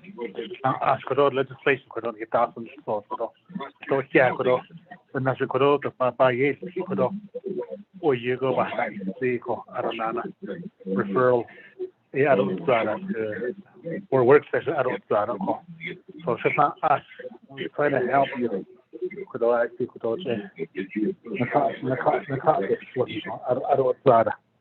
so it is a don very done. At Ecuador, Zudo you go by the kitty at it. So based on that now, I don't know. I totally agree with Delegate Slater for what he indicated. In that initial big ad, Ilababa, Jot ad and Saki, I don't know. Or you go Napana, the kid, Quasinala, Yanai, the kitty, Delegate Vice Chair Smith, Yanai, the kitty, though you go by night, the kid go. The same with the other two legislation, seeing what it or let it go with. I don't know, Margate $citizen, citizen funds. According to the peso, indicate you to show it a quadro or you the peso nada. 19 million is a lot of money go to Ecuador. I call $1 million is a lot of money. So we are the $19 now, but I'm saying case of but what end Ecuador beat it. I need for the daughter and then get the net. I did it or shit. I did just like dot die. I saw out of Thai hold on again. These are that for the best what I did. This is the people's money. I don't even know Ecuador has or less so the snow Ecuador a ben yande or referral motion Ecuador. For Ecuador that hit egg on hit the net. A papa to the cost of name there Ecuador. Equity Ecuador. Throughout the Navajo Nation, the 24 delegate regions, that hit egg. I don't know we have projects. Throughout the Navajo Nation's delegates need clinicy. We have road projects. These road projects, it can be done in phases. Phase 1, 2, 3, 4. What's all that? Phase 1 and 2. That's all that. Okay. What that? And that see baby has the order. So yeah, such as all the list.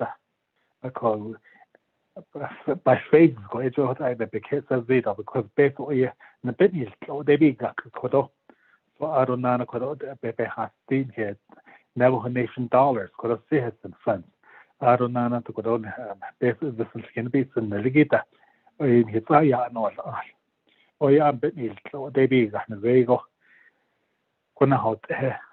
I'm sure we're going to be getting more funds from the federal government about energy rate or let it go.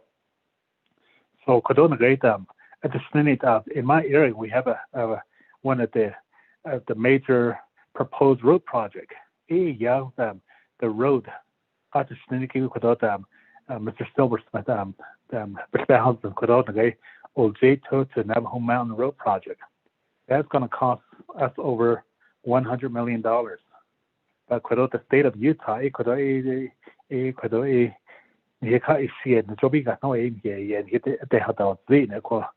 so after the pandemic, so we have projects like that. I don't know, small projects, bridge, and we have those kind of projects. Vice Chair Smith, bridge, oh yeah.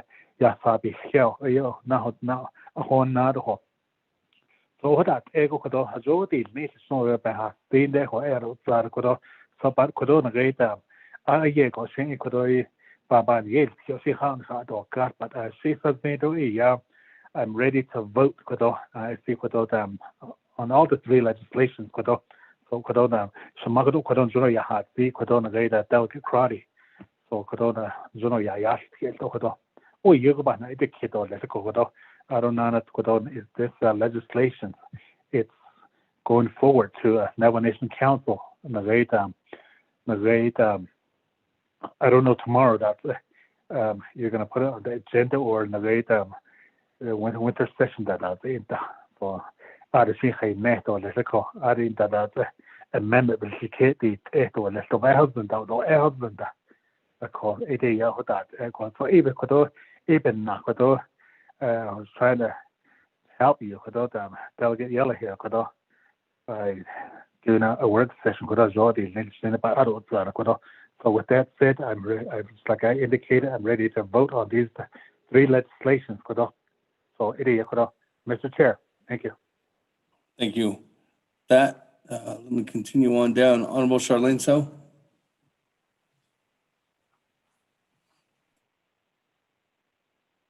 Thank you, Shaja.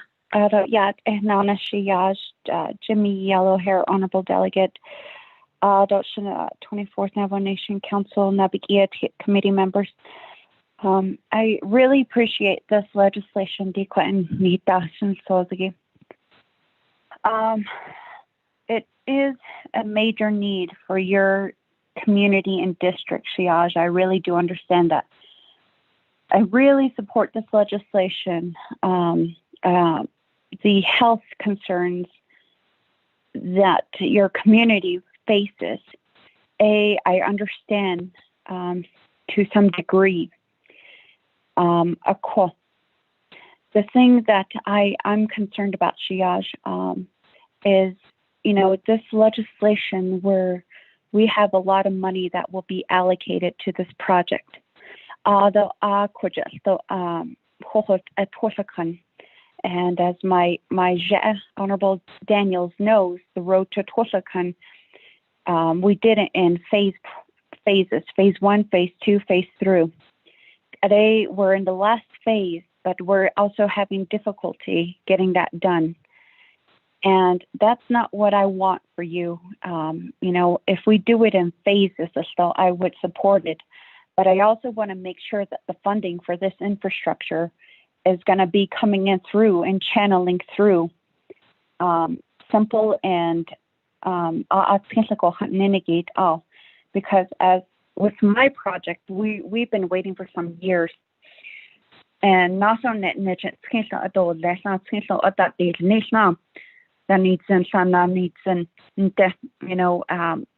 just certain things we have tied up so many policies, leaders that need clinicky. And so I do have a few questions looking over your legislation. I understand Honorable Daniels moving for a work session, and I had to take some thought into it, which is why I voted red. But I think a work session now would be suitable. There is funding elsewhere.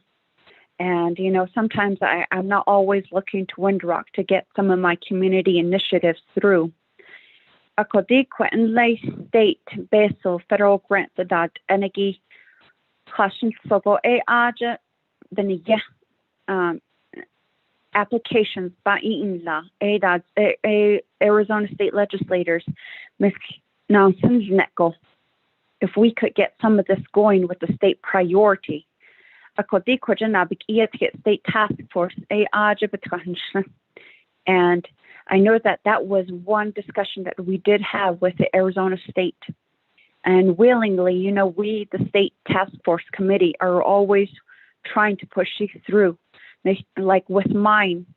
And, I just don't want all of the funds to be depleted within one project. There are so many infrastructures that we need to look at, Shiyaj. And right now, with the CARES Act, my question to the sponsor, the agent, is allocations in lay CARES funding that, and I don't know how much exactly, I can't recall at the moment, how much was given to the entity of NDOT. Extension what are some of the matches that we can seek for? And this is going to be, I would consider a benefit to the community and health awareness and health precautions. And we have so many communities, I can't imagine an ambulance rushing on that road to save a life and going against time. Well, the road is in that horrible condition. So under some of the guidelines and the descriptions of the CARES Act funding, Ajidad Ipanacha CARES Act funding Itzike quite that at that they need to get that funding there. And with that, where there's so many things that we need to be looking forward. And this 24th Navajo Nation Council, I believe we're the delegates that, we say that we are for the environment, majority of us. We shut down NGS, we voted to close it down, and it happened. We're looking for revenue. And every time, a discussion happens for a new project, for a chance of revenue to come back to the nation or to within a district, I'm always open to that discussion. I think that we're the 24th Navajo Nation delegation that has to be the one to seek out these opportunities to replenish these accounts for the future. And Anidish Astot Shiyaj Riknezia had Zit Njondogoye had Zit. And I don't want to be the delegate in this 24th Navajo Nation Council to deplete all the funds and leave nothing for future generations. But willingly, I've always liked to seek out funding from elsewhere before I go to the nation, and that's usually my last resort in most cases. And of course, Mr. Silversmith asked me to go just to give us an update, and then and if there were a work session to happen, Chair Damon, I would ask that we have our Arizona State Legislator and our Senator Peshlikai to join into that conversation, because these are the types of initiatives that they need to partake in and be active at the start of the planning and the initiation of these projects. Thank you, Chair.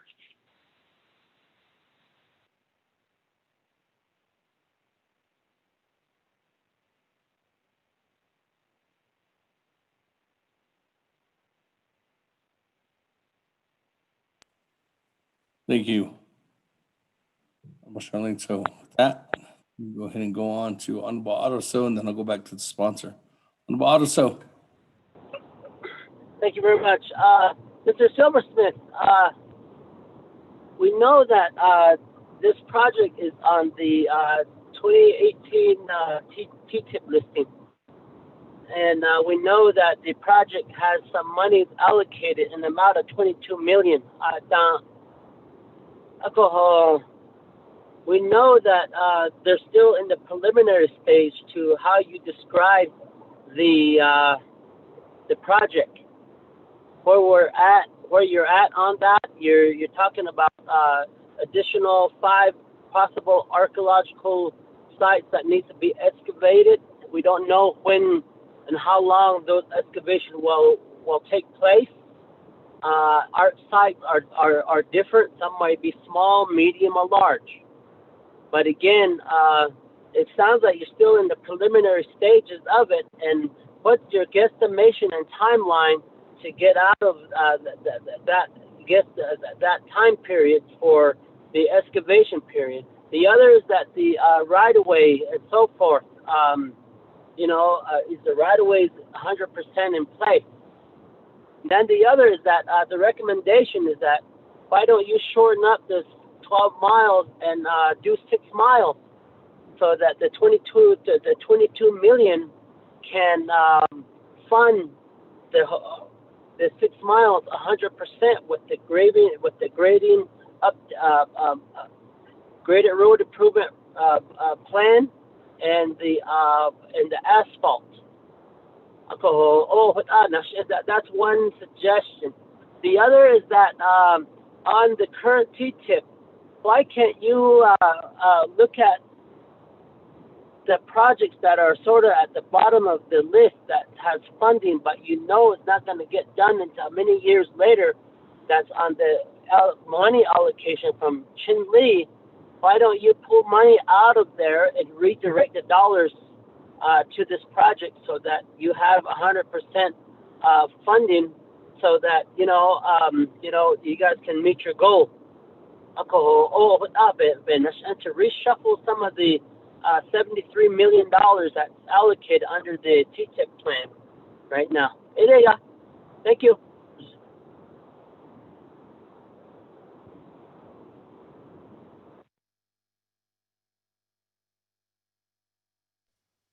Thank you. That, let me go back to Honorable Yellow Hair, and then I think there were some questions directed at your agent, Mr. Garrett Silversmith. Honorable Yellow Hair.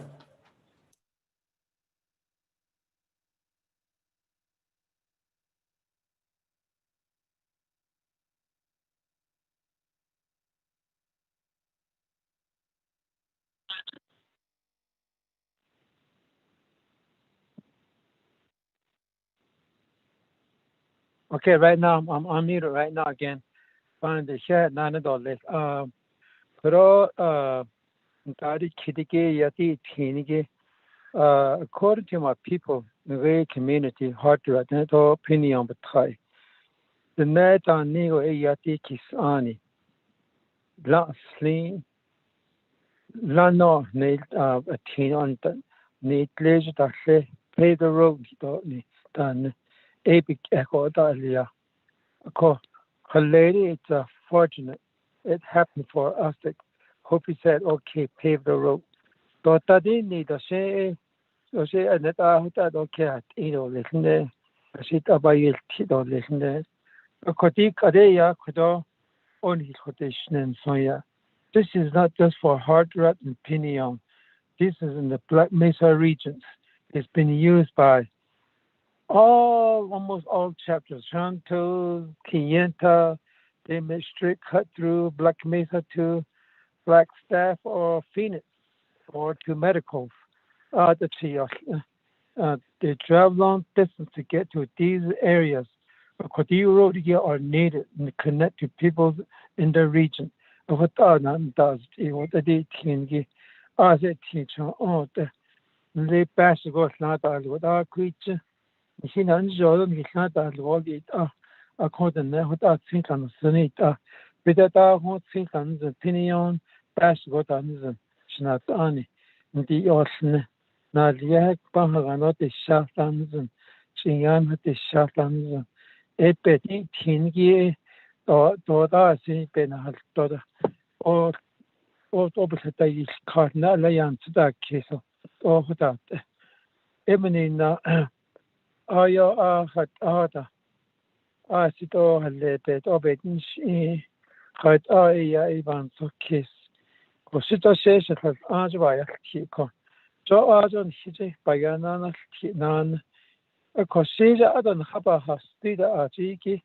She bet no she can Habaya, Papaya Skid, then her hot those spells and he said, not a couldn't die. Could also start in Dantanok. She don't have no job. Because she are your space. She go, I say, I failed to do my job. I'll go ahead and vote for your need of the Disney. It's just get out all. And not any the nation hits at the heart of kids. Just like what I don't. But even in Naipa in Ajo, I see that they young his last caterers, the confusions. Could end she I joined his table, honey. Cause if it change, not on it's a lot of bigger.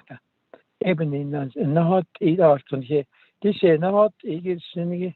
And even here, the hot because it's got to the table. Here, the hot hard she. Can he had on it only couldn't hurt what he's a other had not only so capel canal that there's a lot of schools in Phoenix and in any other state oh you that ebego eben na come out this now Vicky's on it last thing on me what are you that could Gary Silversmith I'd like to give the floor to through you speaker for your approval here. Give Garrett the floor. Thank you. That Mr. Silversmith, the floor is yours again for response. Good afternoon again, Honorable Delegate Speaker Damon. Can you hear me? Yes. Thank you. Honorable delegates of the 24th Navajo Nation Council. So I'll begin my responses from the various 4 delegates that I have taken here. So beginning with Honorable Delegate Raymond Smith, his first question was in a series of 4 questions, 3 or 4 questions he had asked. Has Hopi given verbal written consent for the upcoming 8031 improved project to cross Hopi land? And my answer is yes. Back on September 25th, 2013, Hopi Resolution number H-073-2013 was passed and signed by the Hopi Tribal Council, giving consent to the Navajo Nation to begin preliminary and eventual construction consent for this route. And his next question, as we shared this morning, a portion of this route falls, of course, within the Hopi reservation. His question was, what's the cost of the 2.8 miles that crosses Hopi land if that road would be elevated to a construction state of improvement? So 2.8 miles that crosses Hopi reservation, if you will multiply that by $3 million per mile, because $3 million a mile now is what we are averaging to construct a dirt road from its existing state of dirt roads, and that including all components of improvement: bridges, striping, asphalt, signage, drainage, right-of-way fencing. So, answer to that is about $8.4 million. His next question was, the Navajo Nation receives on a yearly basis from the Federal Highway Administration through our federal government a yearly allocation of approximately $55 million. And with the current state of the nation that we are, his question was, is this on a renewal basis?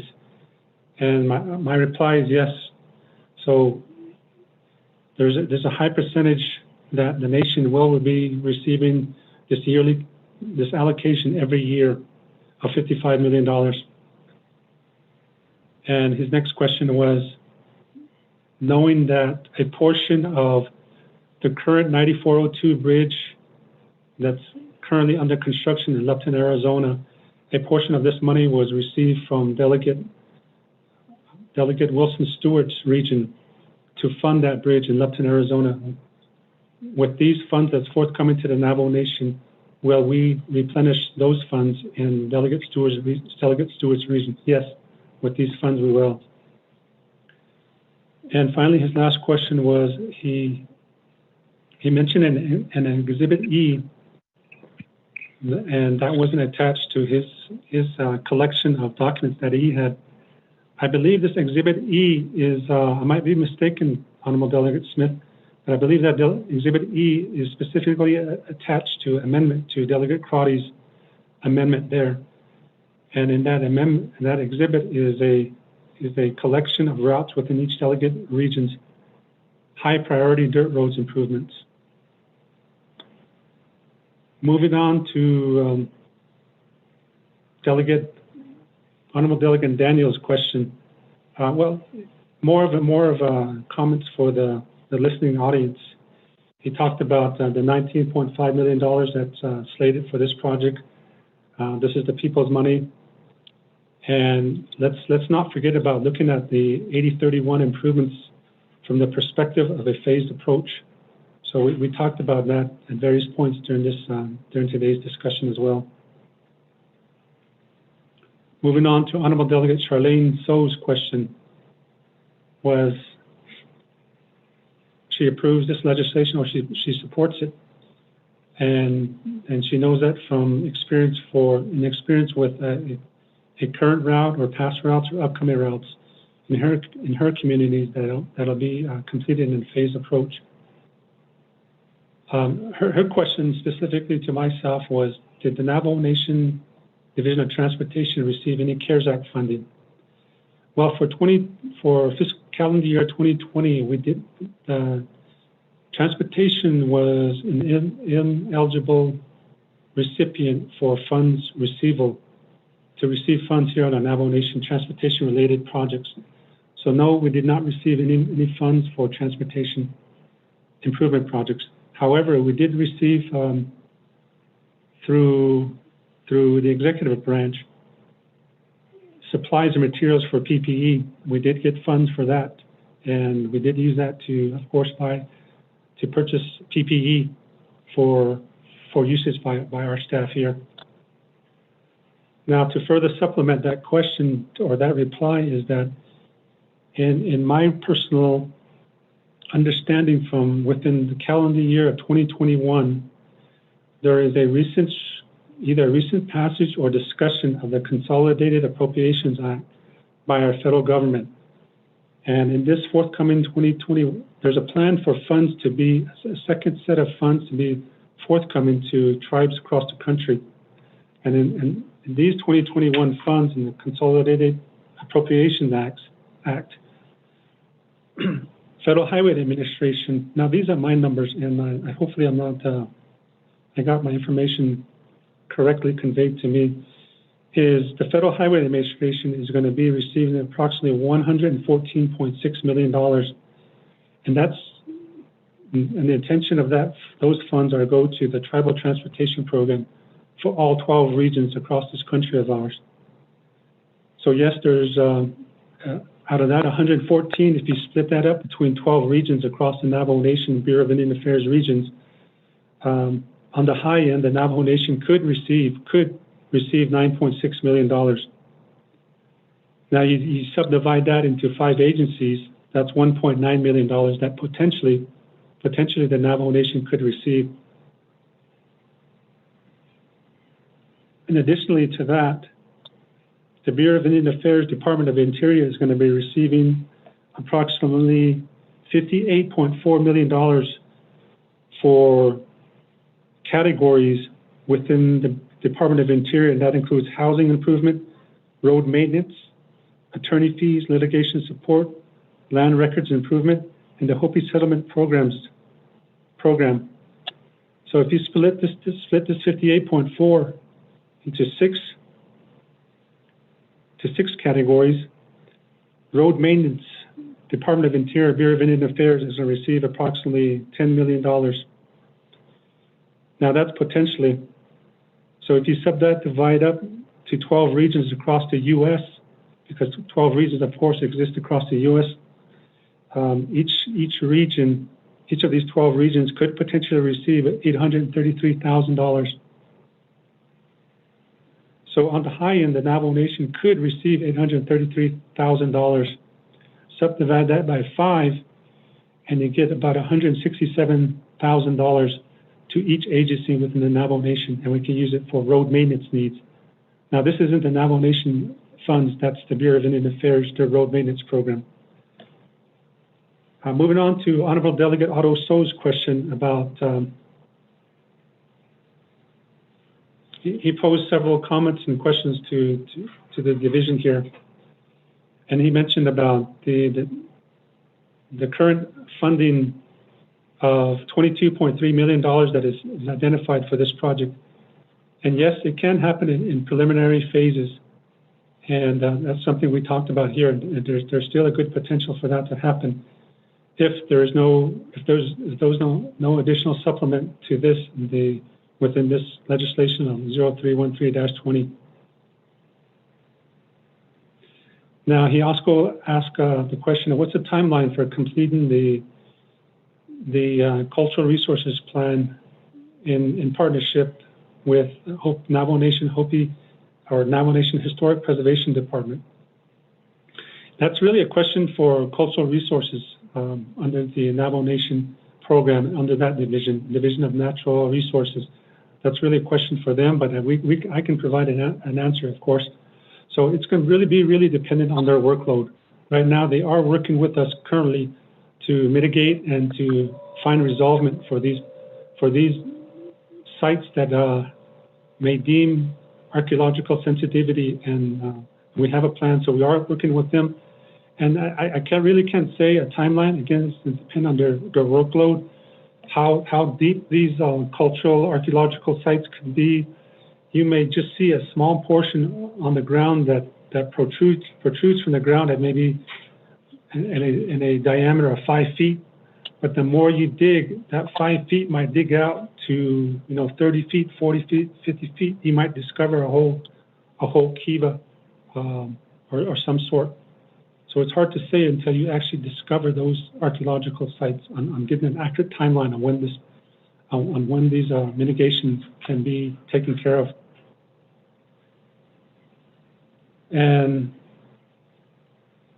yes, and again, Honorable Delegate So mentioned we can use this existing $22.3 million to pave limited portions along 8031 if there's no receiving an additional $19.5 million for 8031. So yes, again, this is kind of a popular question today. $22.3 million can be used in phases, but ultimately the target that Honorable Delegate Yellowhair is shooting for the community is focusing on is to pave the entirety of this route.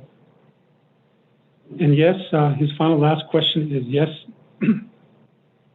What's the possibility of diverting funds from our TTIP, our Tribal Transportation Improvement Program, our plan there?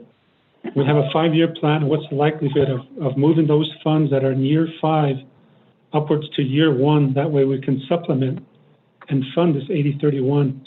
Yes, that's a possibility, but that's going to be a discussion, an in-depth discussion with all the communities involved and each respective delegate where we are going to receive those funds from. That's going to be a collective discussion involving many partners. And yes, it can happen, and we have done it in the past. So, Honorable Delegate Speaker Damon, and those are my responses to the delegates' questions posed this afternoon. Thank you.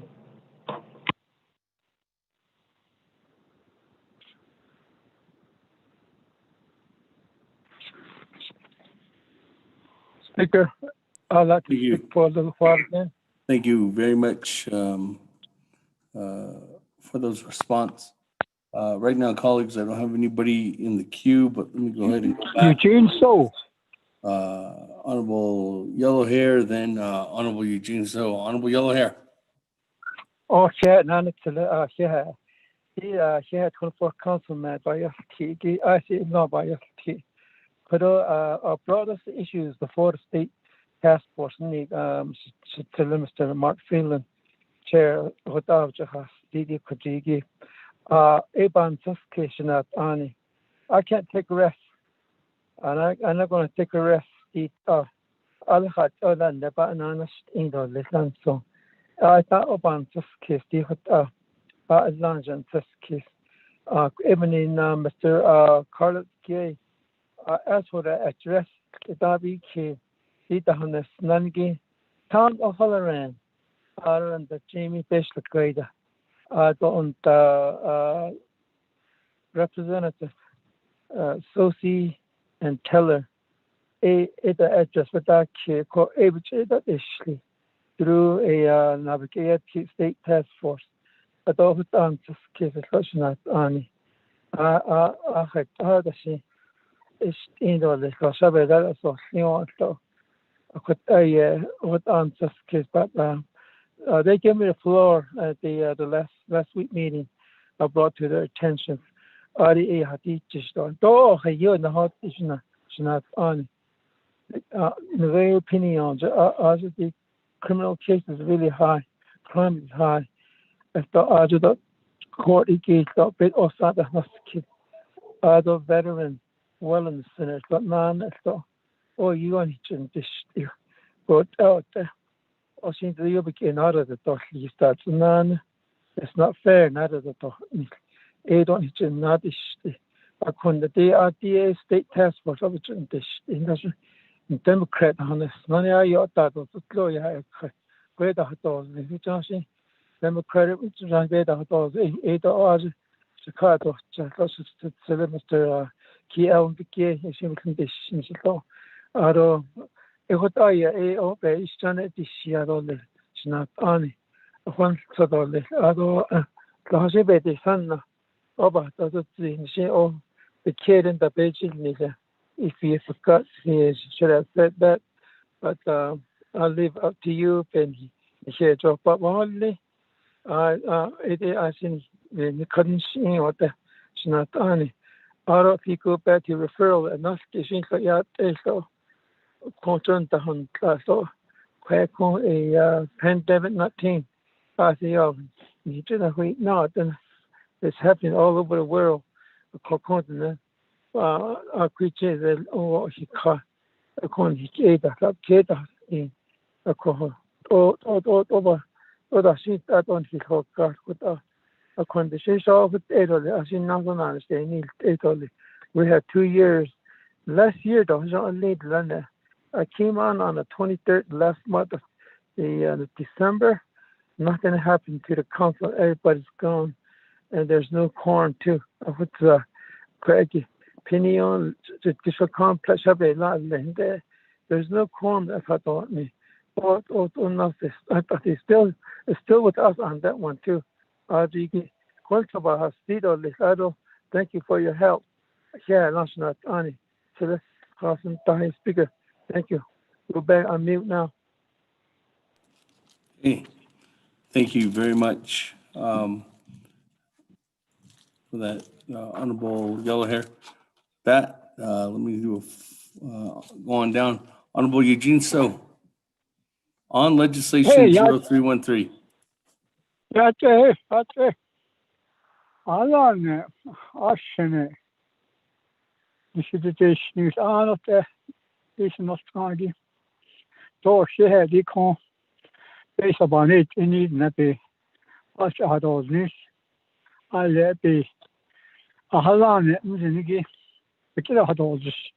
So ACDC, in the cons and it, don't know back, a share. So a lot of them, some of this case, the Chris Kandashe, yeah, she is. I used to walk 3 miles to school. Man alive. Sure was a long way, but at those times, distance was nothing. Come rain or shine or snow, we still walk. But otherwise, we take horses. See, because they chill that so that the need and all. So one day that bring water from maybe 2 miles away from a windmill. When it's full, we had to get water from the snow or ice to put it on the stove during the winter, let it melt, and put them into the 55-gallon drum. How we lived in those days. And I used to watch a movie 4 miles away. I used to walk down there at night. That's how I just survived these years. Today, I just look at it like, oh man, we are like little babies, even though we're saying that. We lived in that area. Those times, those days, that was a bit that we clean. This case, yeah, I guess I'm one of the dying breed of the leaders that are older. They are usually elected older generations. I'm just part of the dying breed.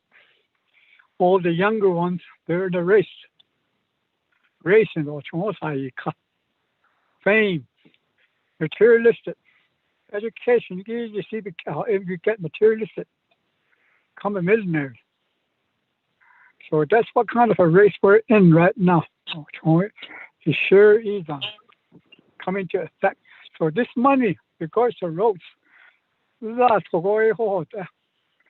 used to be a grazing representative for so many years. I used to travel across all over the place. Reservation-wide meetings at King.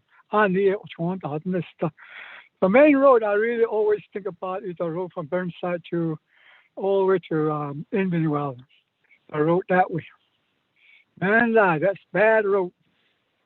It's dangerous too, but we travel. It kind of got less dangerous after they put up that road. But I still hit a horse one day. Never hit a horse in my life, but I hit a horse one day. So across the Navajo Nation, all these state routes, roads, they need to be maintenance. Sometimes they're not maintained. That's in the Navajo Nation road. In the county that just at that BIA roads. Raise the niche to this age. Yeah, could all this case on seasons could all by years basil. Ask for never basil no. Ask for never basil said all the Navajo with census number with the same would get the same amount. The same amount. Not somebody else getting $3 or other one getting 3 cents. What I don't want case by that show. But on the has I had on so I know that changed it when I grew up to today. Now we had to the bus has to come to right to our door and go to school. See that so we need got on some. So could you based on that I would really want to look into Mr. Silversmith decolonization tied with federal government. I would really want to look at it, see how I can put some of my hands on it.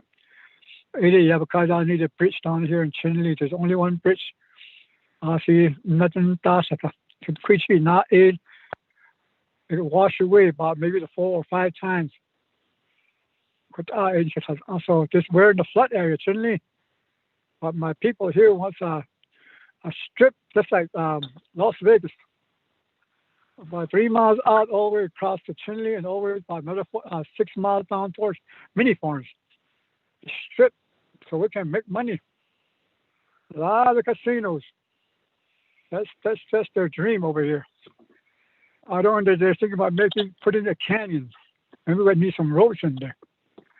Good at our or your but sit off, but all the cosito, the Nayan case, all the hot chin, South Arm case. Oh, Michelle, please, the other hot eyes, a hot eye, the other hot. That's just the cane, yeah. Each other had a scare, the other hot. So, with this speaker, yeah, I would like to conclude my observation and understanding your issues. Council Delegate. I need that just be remind everyone of us has that kind of a hardship within each chapter. We really like to make our people smile and feel good. It's on case. Let's just use a or Bayate or on Johnny Bantot, Genovich Edge dollars, Geno Yard of other apartments and adult chins and what I want to case. But it's a long ways far off now because of the money and the pandemic and our income that's coming in now got shortened because of the coal mine, etc. So our only way of out of here is one day also we need to meet, see how we can start making money again.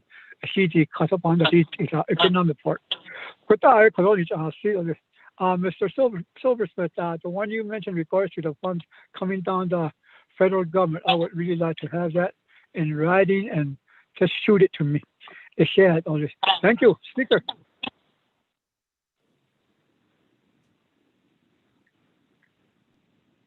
Thank you very much, Honorable Eugene So.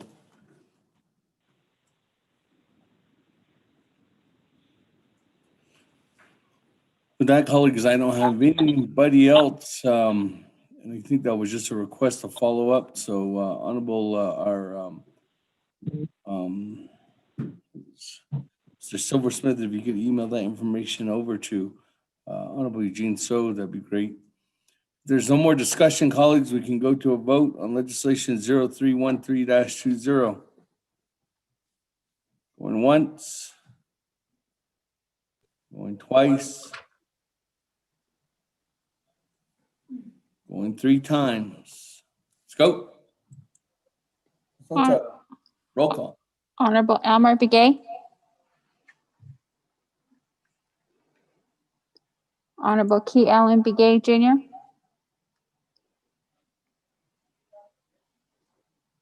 Honorable Paul Begay.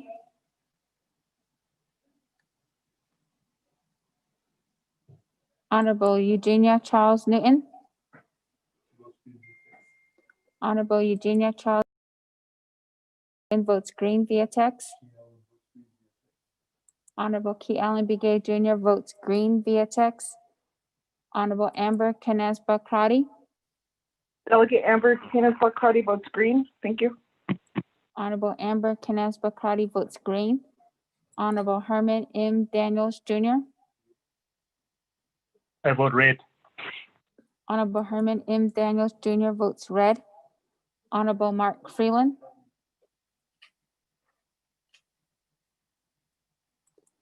Honorable Pernell Halona.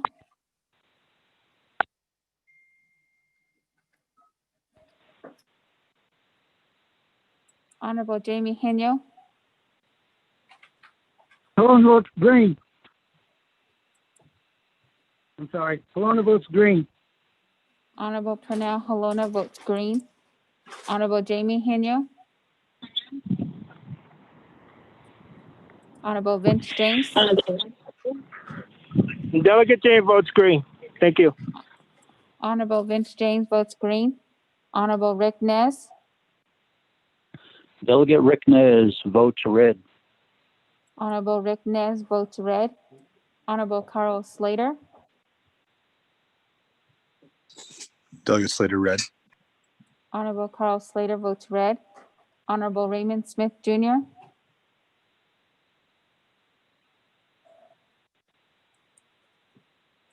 Honorable Wilson Stewart Jr. Red. Honorable Wilson Stewart Jr. votes red. Honorable Charlene So.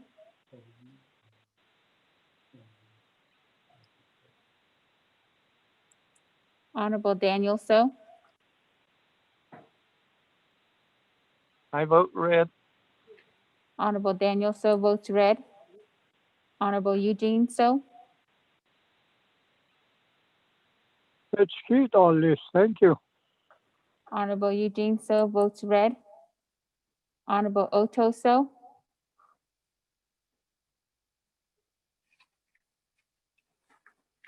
Honorable Thomas Walker Jr.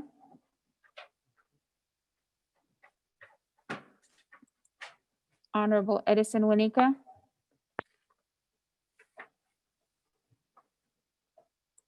Honorable Edmund Yazi. Green. Honorable Edmund Yazi votes green. Honorable Jimmy Yellowhair.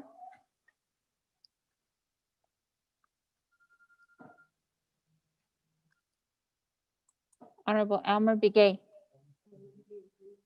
Honorable Elmer Begay votes green via text. Honorable Paul Begay. Red. Honorable Paul Begay votes red via text. Honorable Mark Freeland. Red.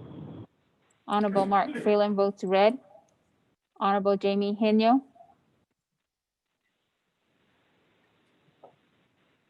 Honorable Raymond Smith Jr. Green. Honorable Raymond Smith Jr. votes green. Honorable Charlene So. I vote red. Honorable Charlene So votes red. Honorable Otto So. I vote red. Honorable Otto So votes red. Honorable Thomas Walker Jr.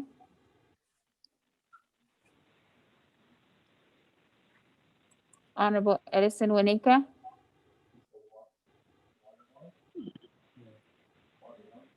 Honorable Jimmy Yellowhair. I vote green.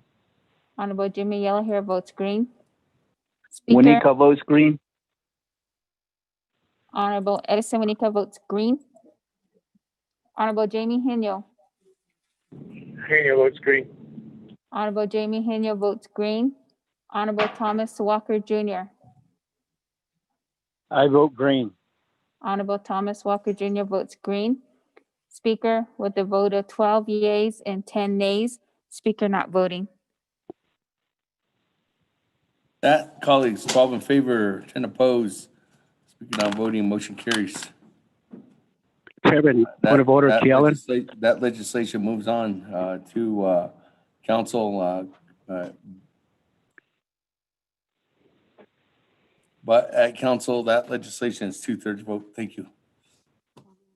With that, Che, Honorable Keelan Begay. Chairman, point of order. Although I'm hoping that my green vote was acknowledged via text, and I sent an email directly to you and our technical staff. This is the the 8th or 9th time that I have to keep calling into this particular meeting. It keeps dropping, and I'm not sure if it's my location or whatnot. It made it seem that I voted. I didn't vote intentionally, but right when I was ready to change my, acknowledge my vote, I got dropped again. So I just want to be on record. Thank you, Honorable Keelan Begay. We did get your vote, and you are recorded as a green vote for legislation 0313-20. Secondly, you are the only one that is having technical difficulties. I have not heard, or there was nobody else that has reported anything.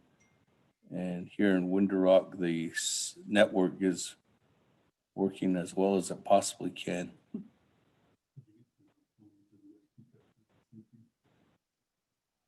Che, well, we did get your information. Thank you for letting us know that you are having technical difficulties on your end. That, colleagues, moving on down to item number E, legislation 0314-20, sponsored by Honorable Yellowhair. That, Mr. Rico, if you could read it into the record. Mr. Speaker, members of the Naabik'íyáti Committee, tracking number 0314-20, in action relating to resource and development, budget and finance, Naabik'íyáti Committees and Nation Council allocating $7,750,000 in citizen funds to the NAPWA Division of Transportation for the N-8066 road paving project, approving and adopting the N-8066 road paving project expenditure plan pursuant to 12 NNC section 2501 to 2508, sponsored by Honorable Jimmy Yellowhair. You do have a committee report from the Resources and Development Committee that it considered and reports they do pass with no amendments. There's a committee report from the Budget and Finance Committee that has it under consideration and reports the same with the recommendation that it did not vote. No second to the motion without amendment. Navajo Nation Council is final authority. Mr. Speaker.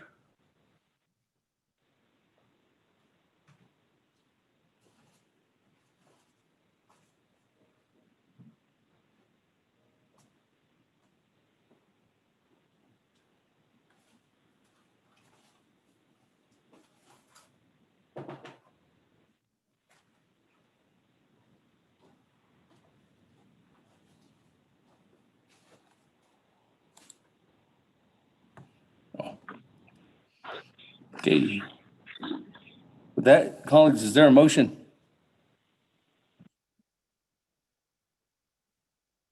Going once.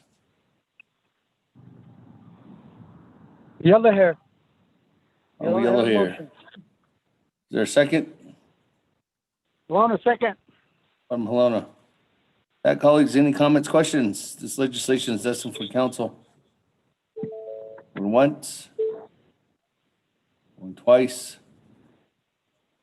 Going 3 times. Let's go to vote.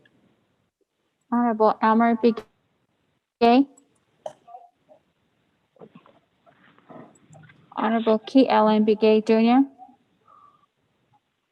Delegate Kellen votes green. Thank you. Honorable Key Allen Begay Jr. votes green. Honorable Paul Begay.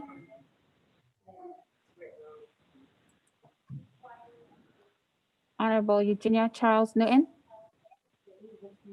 Honorable Eugenia Charles Newton votes green via text. Honorable Amber Canaspa Karate.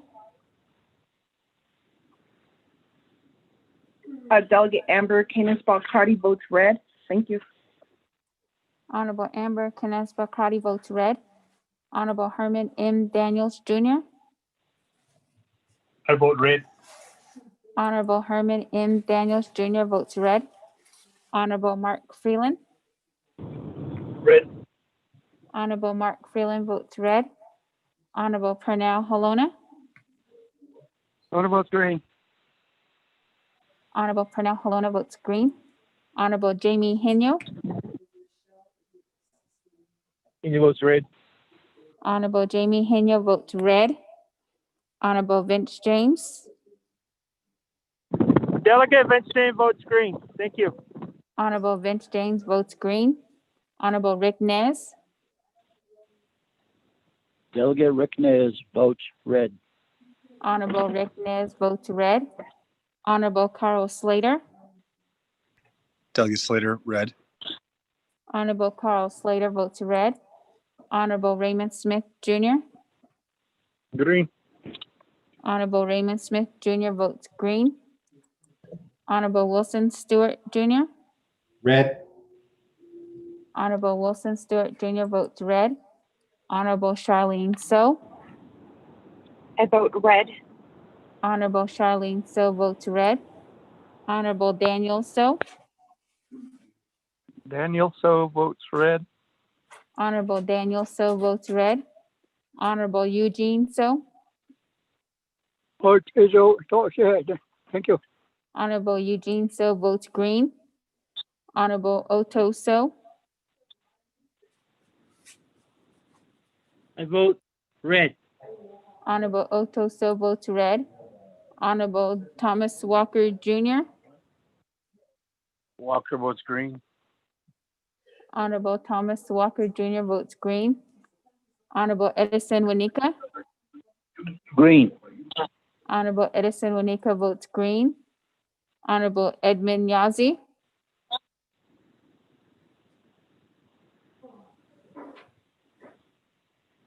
Honorable Jimmy Yellowhair. Delegate Yellowhair votes green. Honorable Jimmy Yellowhair votes green. Honorable Elmer Begay. I vote green. Honorable Elmer Begay votes green. Honorable Paul Begay. Honorable Paul Begay votes red. Via text, Honorable Edmund Yazi.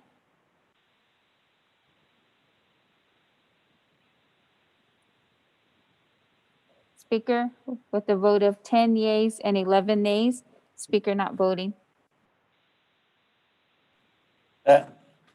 In favor of an opposed? Speaker not voting, motion fails. That legislation, though, is destined for council, colleagues. That, moving on down, legislation 0315-20. Mr. Rico, that legislation sponsored by Honorable Yellowhair, if you could read into the record. Mr. Speaker, members of the Naabik'íyáti Committee, tracking number 0315-20. In action relating to Research and Development, Budget and Finance, Naabik'íyáti Committees and Navigation Council, allocating $1,424,705 in citizen funds to the Navajo Division of Transportation for the N8065 Arabi Wash project, approving and adopting the N8065 Arabi Wash project expenditure plan pursuant to 12 NNC section 2501 to 2508, sponsored by Honorable Jimmy Yellowhair. You have a committee report from the Resource and Development Committee that considered and report a due pass with no amendment. The Budget and Finance Committee considered it and reports that it did not vote no second to the motion without amendment. Navajo Nation Council is final authority, Mr. Speaker. Thank you. Could I get a motion? Yellow hair. Yellow hair. Is there a second? Once. Twice. On legislation 315-20. Charles Newton. Vice Chair. Chair Charles Newton. Okay, with that, colleagues, any comments, questions? Going once. Going twice. Going 3 times. Let's go to vote on legislation 315-20. Gay? Hello? On, Did you call my name? Honorable Elmer Begay? I vote red. Honorable Elmer Begay votes red. Honorable Key Allen Begay Jr.? Delegate Callan votes green. Thank you. Honorable Key Allen Begay Jr. votes green. Honorable Paul Begay? Honorable Eugenia Charles Newton? Honorable Eugenia Charles Newton votes green via text. Honorable Amber Canas Bakrati? Delegate Amber Kinness-Bakrati votes red. Thank you. Honorable Amber Canas Bakrati votes red. Honorable Herman M. Daniels Jr.? I vote red. Honorable Herman M. Daniels Jr. votes red. Honorable Mark Freeland? Red. Honorable Mark Freeland votes red. Honorable Pernell Halona?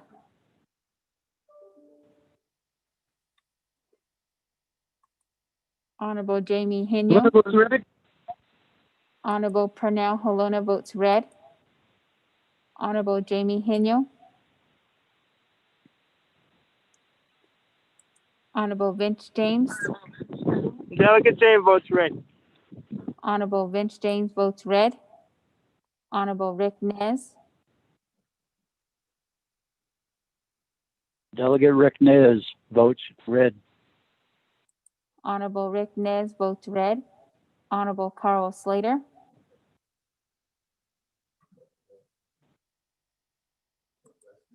Honorable Raymond Smith Jr.? Green. Honorable Raymond Smith Jr. votes green. Honorable Wilson Stewart Jr.? Red. Honorable Wilson Stewart Jr. votes red. Honorable Charlene So?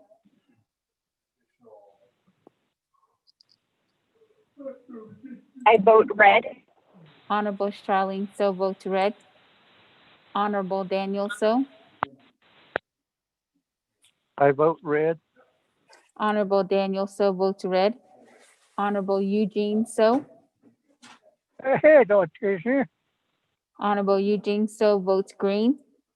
Honorable Otto So? Honorable I vote Otto red. So?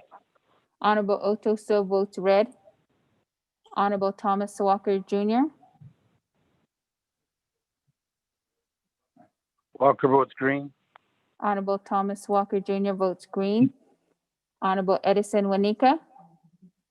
Green. Honorable Edison Wanika votes green.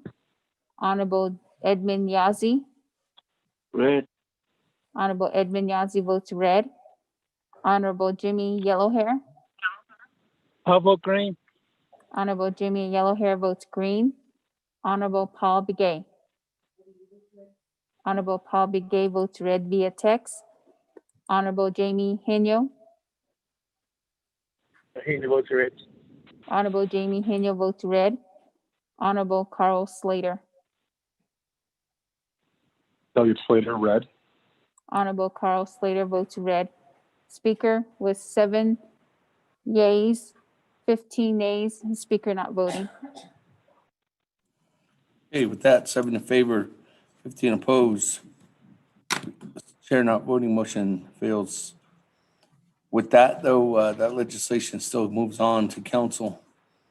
Just reminding the sponsor on wheel here, 313, 314, and 315 all are 2/3 at Navajo Nation Council. So with that, colleagues, continuing on our agenda. We do have item number G, legislation 318-20, sponsors by Honorable James, co-sponsors by Madam Chair Charles Newman. With that, Mr. Rico, you could read that into the record. Mr. Speaker, members of the Naabik'íyáti Committee, tracking number 0318-20. An action relating to the Naabik'íyáti Committee and Navajo Nation Council, amending the Navajo Nation Council Standing Committee Rules of Order, sponsored by Honorable Vince James, co-sponsored by Honorable Eugenia Charles Newton.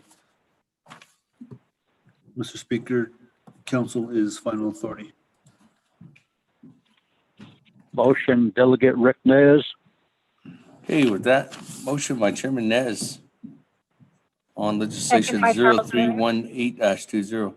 Madam Chair, second. Charles Newton. Thank you. That, colleagues, is there any comments, questions? This legislation is destined for Navajo Nation Council as well. Going once? Speaker, can I get Twice? I have a question. This is Delegate Crotty. Okay. With that, Honorable James, floor is yours. Thank you very much. This is Delegate James in regards to this legislation here, Title II Subcommittee. We had a very lengthy discussion on this legislation. So all subcommittee, when you guys made us the subcommittee, this is when we started discussing these items that are listed on the legislation. So,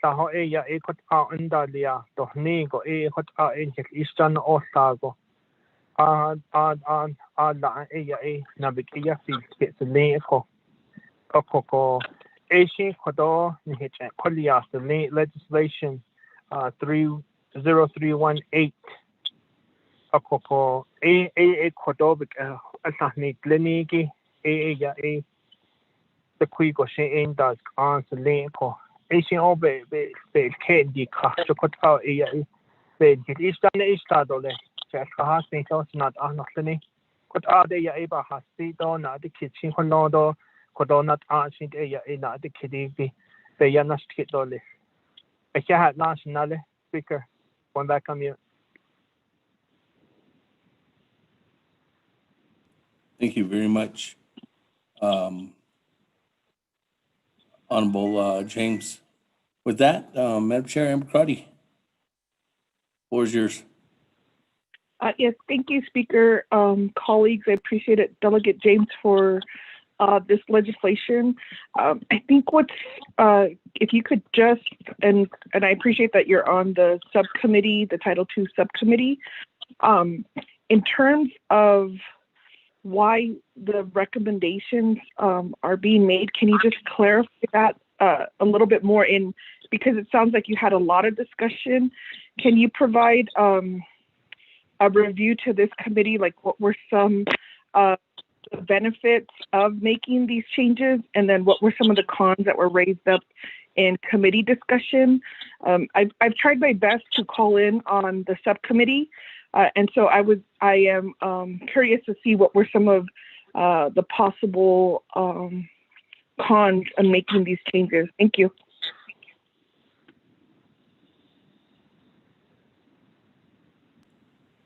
Hey, with that, I don't have anybody else in the queue, so I'm gonna go back to you, Honorable James. Yeah, then I didn't get done. Shmatanen Amber Crotty. Ako did that the 23rd Navajo Nation Council. Ita atos na de da the kid that na has tane. cho ya de kui ko shin ado la da so ho ya de la don hi da don ko ako the 23rd Now for Nation Council ta na ha pane cho sato yina ha obaganti je to kodo ya de kui ko shin hala abeda so ho ya na de lia so le ako to ni de ta hat da ako ita ya 23rd Now for Nation Council aj ta sin ta ako ita ado na neshita lia do ado ya khoje ya na neshito sito koto ni ne on the 23rd Now for Nation Council yen ado zada na so na o de a 24th Now for Nation Council liki aj pa na de ako do koto ada kui go shi de ya ti de a cheda lia sli ko be da has to go ilia ako shi kodo ni agent na hana nashi article den aj ada kui de shi be sa na si clear do ye istane it ilia do ye istane ki ila hot na so linigi hadalia sli ko shi da kodo be organic yen hadnet do yen hista hadnet do list ako. So with that, I'll go ahead and give the floor to Agent Dana Bambra.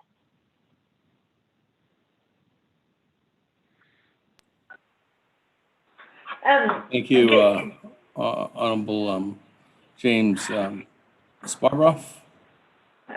Thank you. Am I muted or can you hear me? I can hear you. You're Okay, loud and great. clear. This phone technology is apparently beyond me. So thank you very much. So yes, I have been working with the Title II subcommittee, and I was discussing with them at one point that I had gotten, or the Office of Legislative Counsel had gotten a number of requests from delegates to amend certain of the rules of the standing committee, certain individual rules, and so the discussion really led to, well, let's look at a wholesale amendment. Certainly each council has the ability to adopt their own rules. And so this legislation is the 24th Navajo Nation Council's opportunity to do that. I do know, and I can hear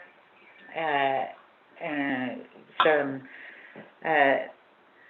frustration with delegates as to how these rules are working out, and so now is your opportunity to ensure that the rules are moving legislation that are working with the efficiency of your committees. And the proposed amendments not only received they received input from the Office of Legislative Services and the Office of Legislative Counsel. Those recommendations were then presented to the subcommittee for further discussion. And so my understanding from the subcommittee is there is start with the standing committee rules, and the next step would be to look at the council rules. And I'm certainly available to answer questions as we go along. One of the things that I would recommend that the committee and the council keep in mind that some of your rules are limited by Title II provisions, and I will point that out to you if there's which ones and where, if there are any questions. Thank you, Speaker. Thank you, Chairman James. Hey, thank you. With that,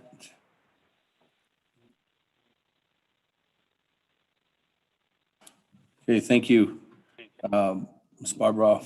Honorable James. Going back to the floor, I don't have anybody else in the queue. Colleagues, is there any other comments, questions on legislation 0318-20 at this time?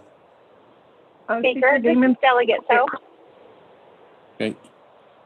Honorable Charlene So, and then I'll come back to Madam Chair Amber Crotty. Honorable Charlene So. Oh, thank you.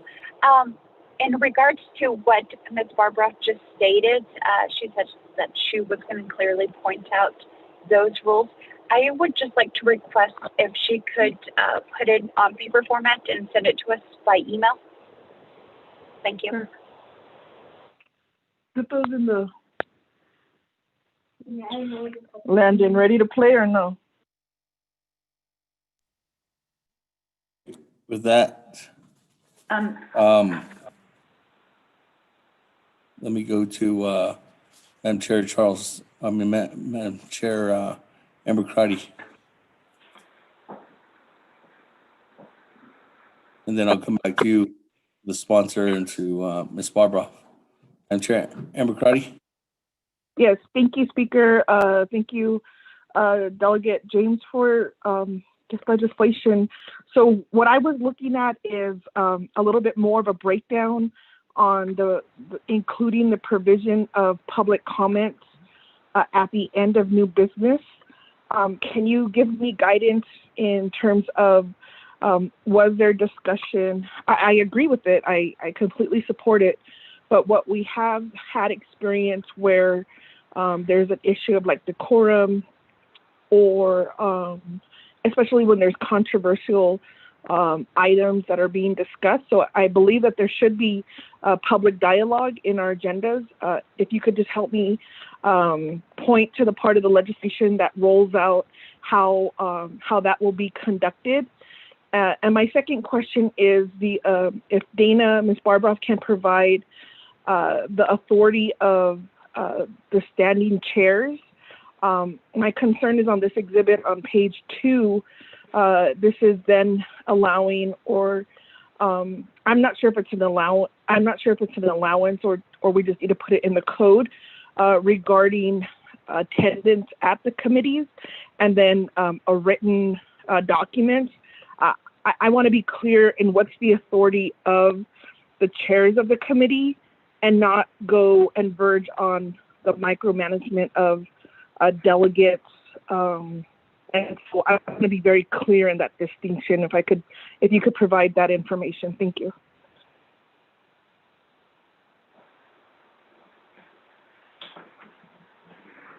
Okay, thank you.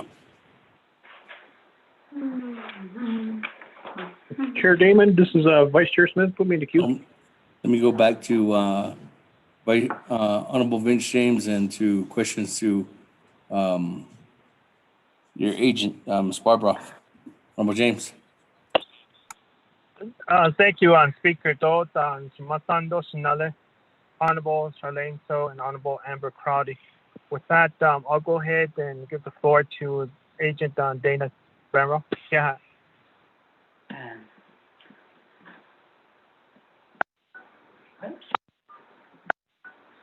Can you hear me? Can you hear me? Yes. Okay, great. To begin with, I want to clarify something. I should not be referred to as the agent. I'm the legal advisor. Agents usually are referred to as people who have programs that have an interest. So, as your legal advisor, to begin with, I could not quite hear Delegate So. I know she requested me to send out something to everybody. I'm presuming it was the exhibits, but if that could just be clarified, and I'll get that done. As far as the authorities of the chairperson, the chairperson's authorities are not really defined in the code. They are mentioned at 180, 2 NC 184, But the code itself does not really lay out their authorities. It just basically says that that each committee will select a chairperson and vice chairperson, that it doesn't go too much further than that. The authorities of the chairpersons have historically been defined through the rules, which is what you are looking at here. So that's the best answer that I can provide there. As far as the adding public comment to the order of agenda business, following new business, that was a request that actually Office of Legislative Counsel had as a completely separate request to amend the rules to do that. Right now, the mention is on page 2, paragraph C. The last sentence, it states that public comment may be added to the order of business. No, excuse me, it says at the discretion of the chairperson, public comment may be added to the order of agenda business following new business. That was put in there, I believe, after some discussion, as the fact that as Delegate Crotty brought up, some experience shows that public comment can be a challenge to provide at meetings. So that was left instead of putting it as an absolute, it was put it under the discretion of the chair. Certainly that can be moved around. Some of the issues that when public comments have been added outside of public hearings. Now we're just talking about a regular meeting or a special meeting and adding public comments. My recommendation would be, if you determine that you're going to do that, that you provide notice to the public as to how they sign up for the public comment, how long they have to talk, and provide them notice that if they get off topic, that they can be asked to stop. You definitely will need some rules if you determine to do that. I hope that that was helpful, and I also hope I answered your questions.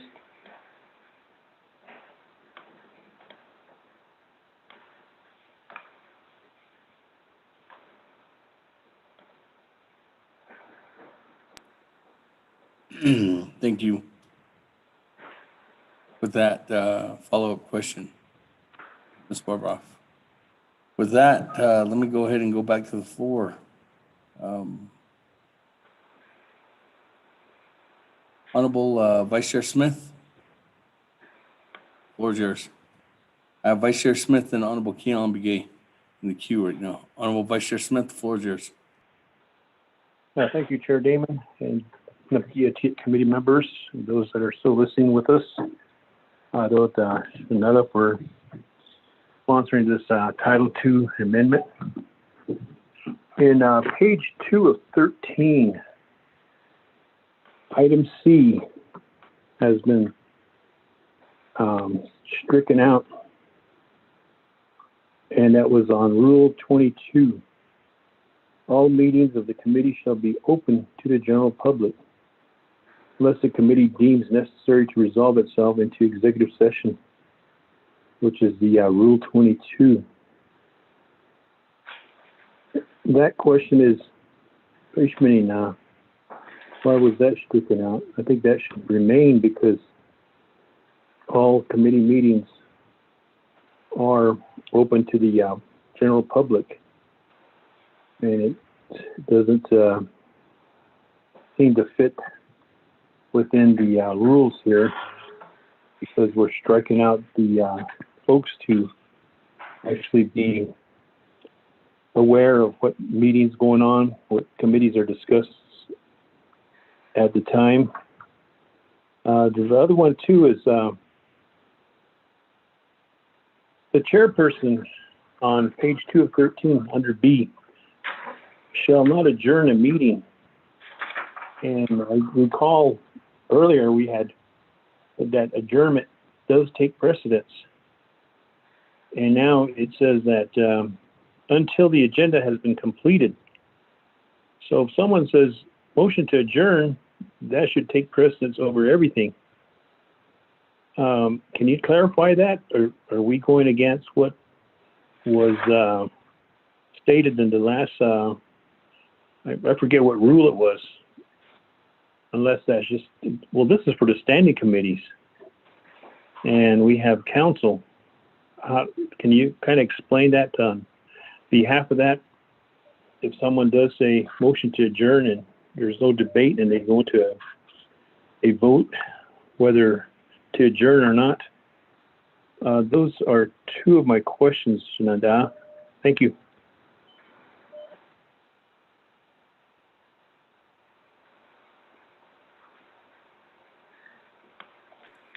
Okay, thank you, Vice Chair Smith. Before I go back to the sponsor, council, let me go ahead and go on to Honorable Naabik'íyáti.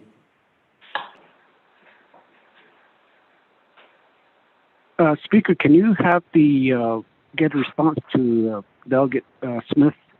I'm still reading through some of the legislation. Okay. That, let me go back to Honorable Vince James.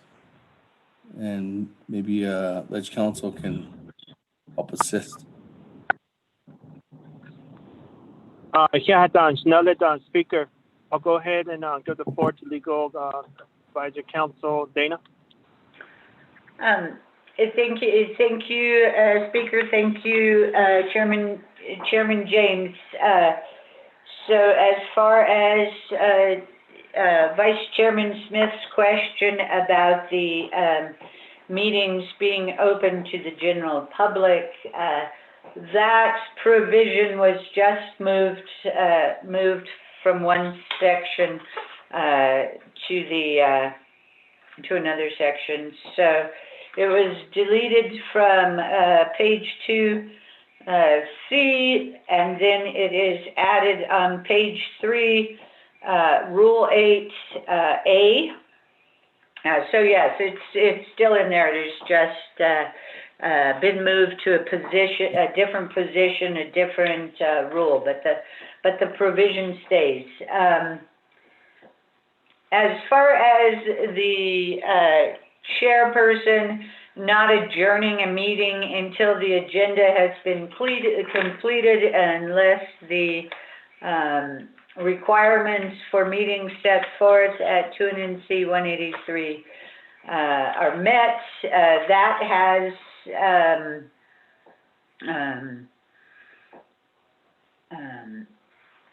been pretty consistent throughout in different forms. Yes, a motion to adjourn, I believe, though, just at the council. I have to look.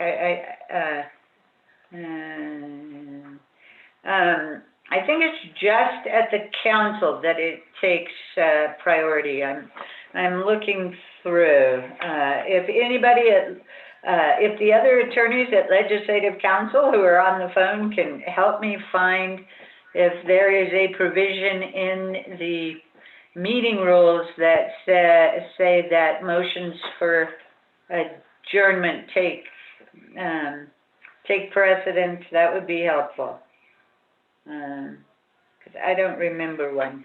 But at this point in time, the way this is written is that the chairperson should not adjourn the meeting until the agenda has been completed, unless Dana, it's Kristen. The corollary to Rule 27 at council is Rule 24 at the standing committees, and they're dissimilar. So the standing committee rule does not require the same as Rule 27 at council, which indicates that the motion to adjourn takes precedent over other motions, including if it's in the middle of a vote. All right, thank you, Ms. Wall. So yes, not the same as council. But the way the rules are written, these rules are written, if you look at page 2, go up to the top, B, that speaks about the chairperson shall not adjourn a meeting until the agenda has been completed unless the requirements for meetings set forth at 2 and then C, section 183 are met. That is complemented by former Rule 24, which is now Rule 27, on page 12 of 13.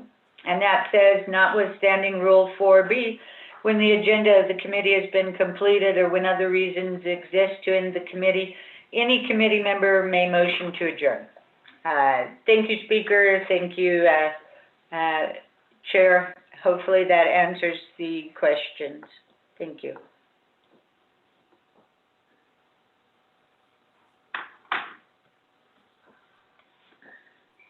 Thank you. That, Honorable Naabik'íyáti. Are you still reading, or did you want me to go on to the next individual in the queue? Speaker, go ahead and go on to the next one, but keep in the queue. Thank you. All right, with that, going on back to Madam Chair Naabik'íyáti. Floor is yours. Yes, thank you, Speaker. I appreciate the response.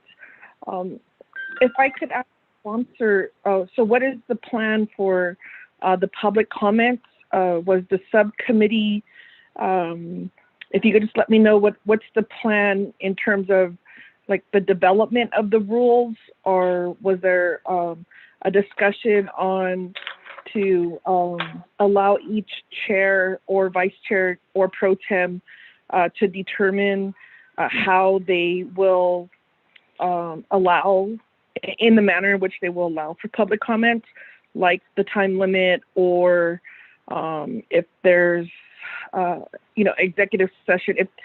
So I'm just trying to think down the stream how this would be implemented at the committee level. And I wanted to ask, it looks like if allowed would be, I gotta read this, is it before or after new business?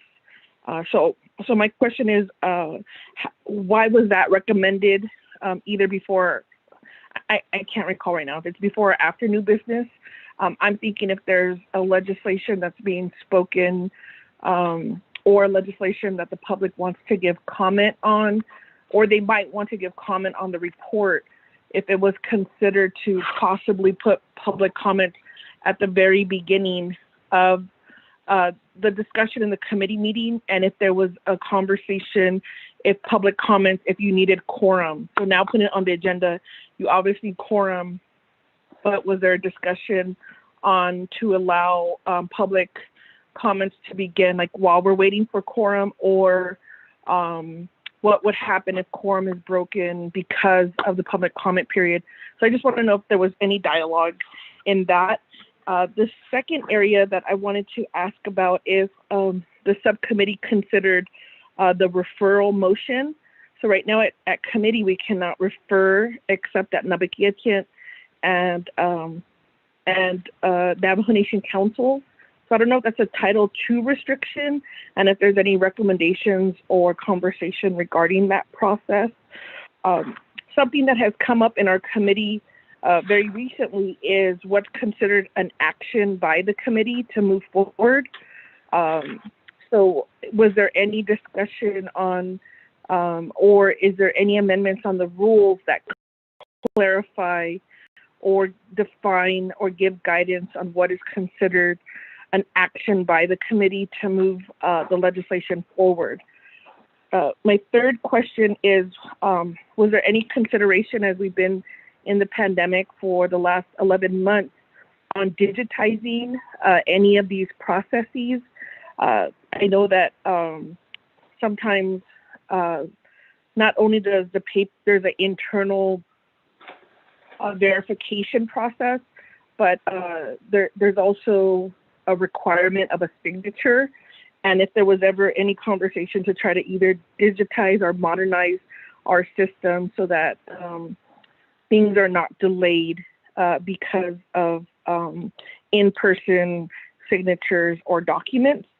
And then my fourth question is, was there ever a conversation in comparing our rules at committee to the council rules, which include a limitation of time? In looking at the rules, and I'm not sure at what point, because sometimes our meetings are run very late, but the purpose of the rules is to provide orderly and expeditious regular and special meetings. Well, we're adding in special.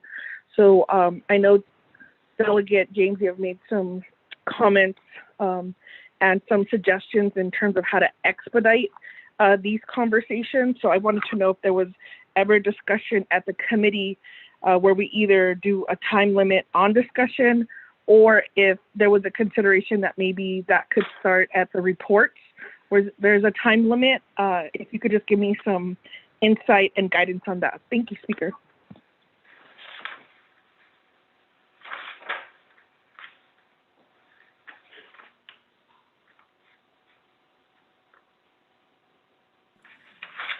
Thank you. With that, let me go back to the sponsor, Honorable James, for those to direct the questions from Madam Chair Amber Crotty. Honorable James.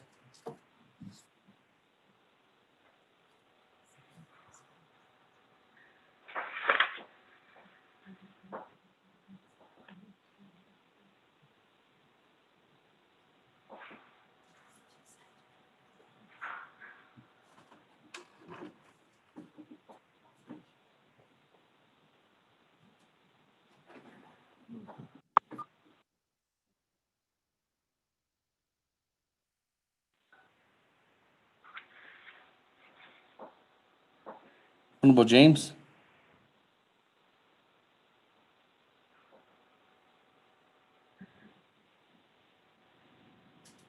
Okay, now there it is. I just unmuted. Thank you, Speaker Shanale. Honorable Amber Crotty. Let me go back over my answer. We did have a minimal discussion in regards to time limits, and we did also brought up some points in regards to time as well. So with that, I'll go ahead and give the floor over to Legal Advisor Don Dana Bamba. Thank you. Thank you very much. So right off, can you hear me? Yes. We can hear you. I'm sorry, I'm working off of this new phone that was supposed to work better, but so far all it's doing is confusing me. Right off of the bat, included in the rules, there is not a description of what an action means. However, there are some amendments were added to address some of the situations which come up, which beg the question, was that an action or not? So some of those amendments that are used to clarify some of those situations, if you look at the bottom of page 5 of 13, under Rule 11, if you will look at C, this is new language, If a legislation does not receive a main motion or a second at a committee without final approval authority, the legislation will move on to the next assigned committee or the Navajo Nation Council. And then we have D, if a legislation does not receive a main motion or a second at a committee with final approval authority, it shall be eliminated from the agenda of the meeting and placed on the agenda of the next regular or special meeting of the committee. If the legislation does not receive a main motion or a second, the second time it is on the agenda of the committee with final approval authority, it shall be permanently eliminated from the agenda of the committee.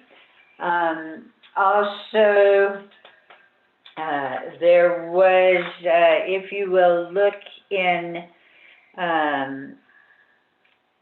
we also tried to clarify under tabling, legislation tabled by a committee. I'm looking at page 8E. Legislation tabled by a committee with final approval authority shall move on to the next assigned standing committee or Navajo Nation Council. And I think those are the two places that we attempted to address that. I also have, my office is currently putting together an amendment that, not an amendment, excuse me, a memo to address some of those situations. What exactly does action mean? If the committee wishes to make an amendment here of some sort, I would, on that particular subject, I can get you out a draft of our memo, but it's not complete yet. As far as timelines for speaking at the committee meeting, at the committee meetings, there was not a time limit as to how long a delegate could speak on a matter, but if you will look on page 9 of 13, there is a new rule added that has not been at the committees, and that is Rule 19, which is cease debate. That is very similar to the cease to debate rule at council. As far as referrals go, right now, Title II does not recognize a referral from, it only recognizes, as far as committees go, it only recognizes or referrals from the NABI committee back to one of the other standing committees. And that is attempted to be captured in Rule 20 on page 9. It goes on for a number of pages, or it goes on to the next page, and it is, so right now, only legislation can be referred from NABI, council or NABI to a committee. As far as discussions about digitizing, that was not discussed too much by the subcommittee. So some of that digitizing, I think you could put in your rules. Some of it can come out in other places. There have been steps taken to digitize some of this such stuff. For example, as you all know, you no longer have to drive into Window Rock to pick up to make a legislation request. There still is a requirement of a handwritten signature before the legislation is dropped. From Legislative Council's perspective, we could have a long conversation as to why that step strikes me as being very important. I just wish to remind everyone that what we're talking about is laws of the Navajo Nation that may be enacted for years to come and will affect many people. So we want to make sure that any authorization for the posting and for those legislations is very well controlled. I think that is probably all I can add right now.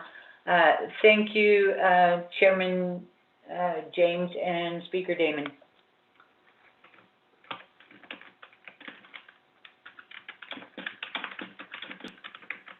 Thank you. With that, let me go ahead and move on down. Honorable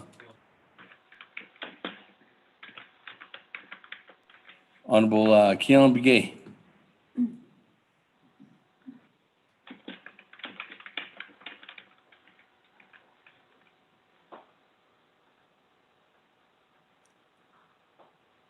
Honorable Keon Begay.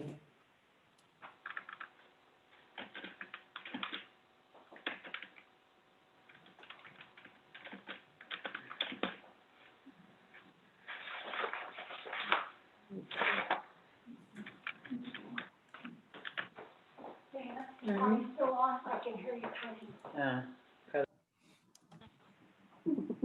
Honorable Keon Begay. Going once. Chairman.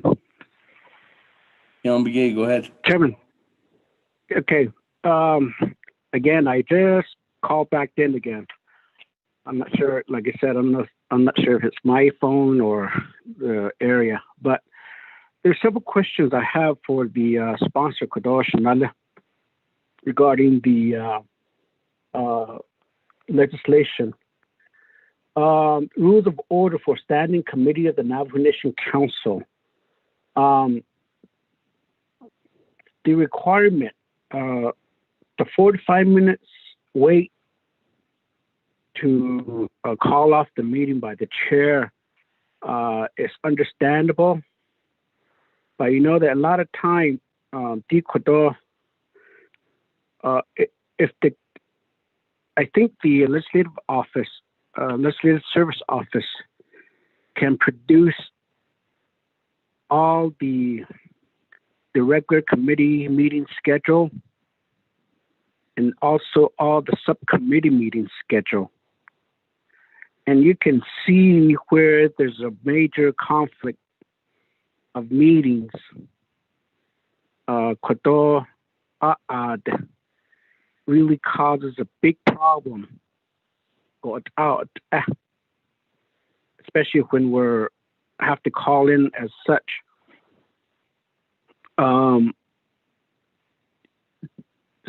There's several committee, like for myself, I sit on the RDC, and then the State Task Force, the Navajo Land Commissions, and others. And then a lot of time we sponsor legislation to another committee. It is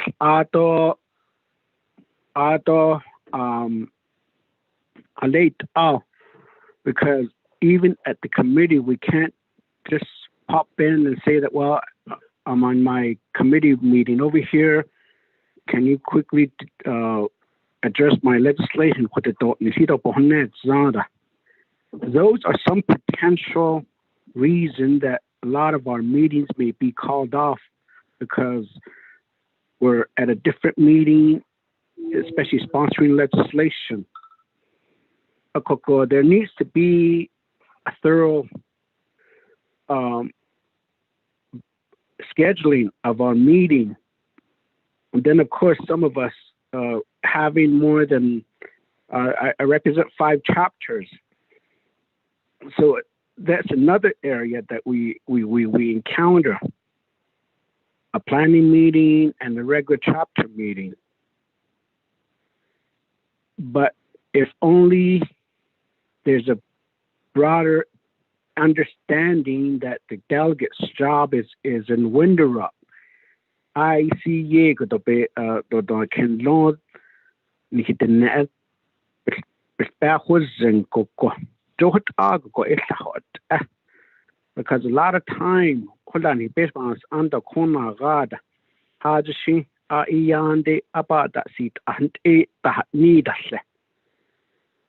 The first 2 weeks of each month, you know that they schedule their planning meeting and chapter meetings. And then, of course, they also have to, when they had a regular in-person meeting, because a lot of these chapter meetings are postponed, but just because of the 25 minimum requirement for a quorum. Sometimes they schedule these meetings during our regular committee meeting. So how do we balance that out to say to the community members and even the local official to say that they can't be at each and every meeting at the local level because they have much broader work that needs to be done at the council level? 45 minutes call for the chair to I guess it's okay, yes, waiting to get a quorum for 45 minutes is really stretching out to say that where's everyone. But I believe some committee members don't really have a problem. But that's some areas that I believe that we need to discuss. Is 45 minutes sufficient to say that the chair will call that off? Ada 24 hours notice. A lot of time, the meeting notice, just schedule it down. That really causes a problem for each of the committee. Should there needs to be a pressing need to schedule a meeting, but it requires a 24 hours notice. No. I don't know if there could be at the council session. There's always a need to call for a special session or a special meeting. What do we do if there's a pressing need but we're pressing against the 24 hours notice?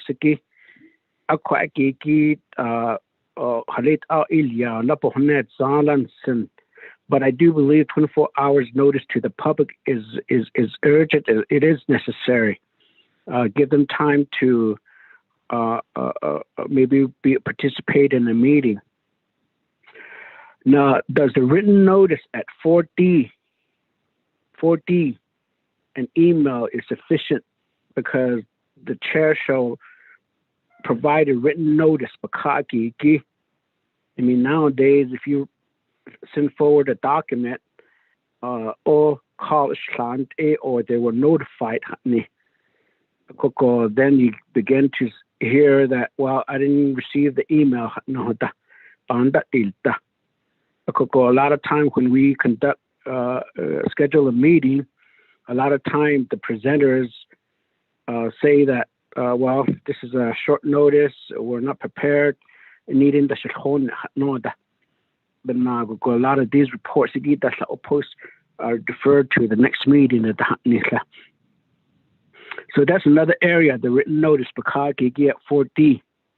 And then 4G, other committee members asking questions. I don't have a problem. I know some of my colleagues joins the RDC meeting, but a lot of time they know that these legislation had gone before their committee meeting or that it's going to their committee meeting.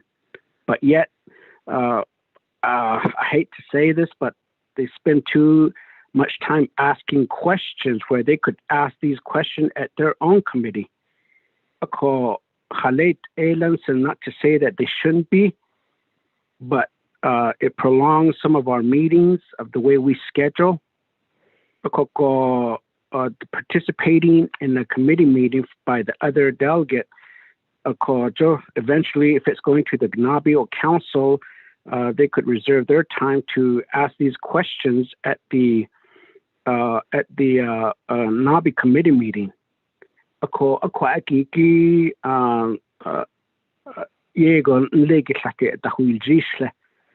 committee are not the one that's asking the questions, but those other committee delegates have attending the committee meetings. Ako ila and then meeting attendance 4G get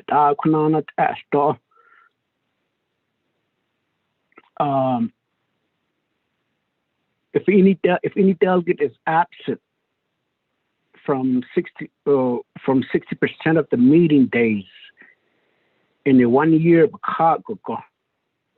the Navajo Nation Council may consider a motion to censure the said delegate. This is a committee. A lot of time, some of these absent, where absent is not given sufficient information to the chair or the committee of why they will be absent. And I guess that's the reason why they're excused. A lot of times we have are asked to be excused, and then this goes back to the 4 to 5 minutes call that the last minute that a committee member is saying that I can't make it to the meeting because I'm on a different at a planning meeting or a chapter meeting. Then that a lot of time we have to we don't know how many days that we will be absent from the committee meeting, and then we have family situation. Just like yesterday, which I didn't get onto the Resource and Development Committee until 1 o'clock, just because that I had to attend a funeral, a gravesite service, but I reset inside the vehicle, and those are some areas that those needs to be considered. Meeting committee members to get themselves in a situation. So I'm sure there's a legitimate reason why a delegate would be absent. And if there's a pressing need for the committee to not attend the meeting because they're waiting for their legislation to be heard at another committee. So that a lot of time is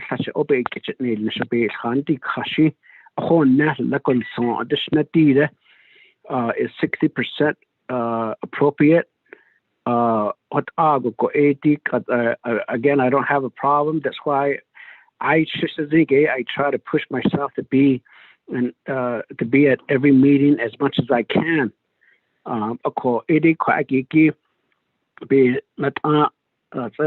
If there's any other recommendation that we can make. Rule 7, the committee journals. If they have limited staff, though, again, considering our staff, sometimes we work them to the max. I mean, I can say that on behalf of the committee. We work them to the max, and then out of these legislations or committee reports has to be developed and be ready for the next committee. A lot of time it takes away all these activities and our committee meetings. So a lot of time our journals are not heard or are not ready until several weeks or several months later. So in the should there be a committee, the journals have a deadline to say that we got to have these journals be adopted by the committee at certain days? Is 1 month sufficient? is 2 months gone beyond, because a lot of these journals we reflect to say that this is what we've done and this is what we've said.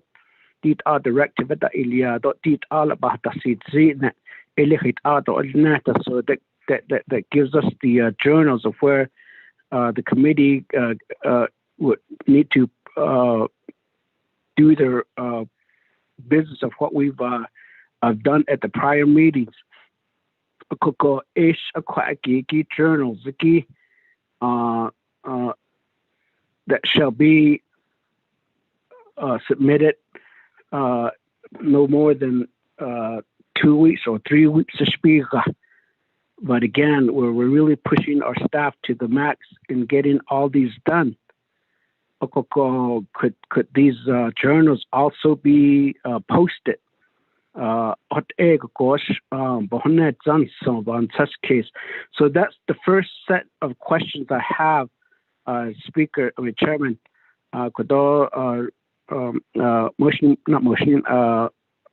Sponsor Linigi Kodoshi. So I have additional question.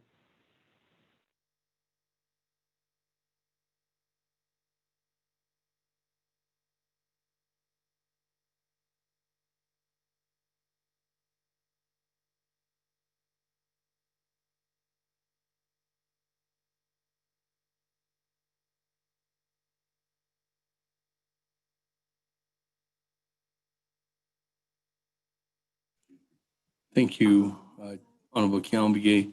With that, let me go back to Honorable James, as there's direct questions on the legislation.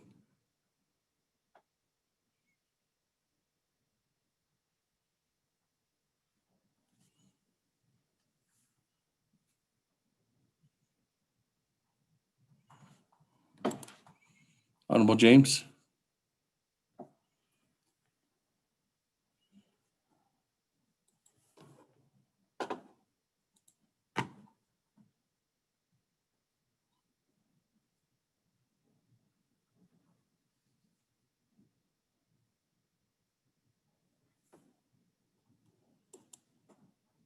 Honorable James going once. Honorable James going twice. Honorable James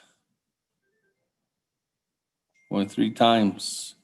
Honorable James, with Honorable James being the sponsor of legislation 0318-20, I don't have a main sponsor. With that, Madam Chair, Charles Newton as a co-sponsor, I will refer to you.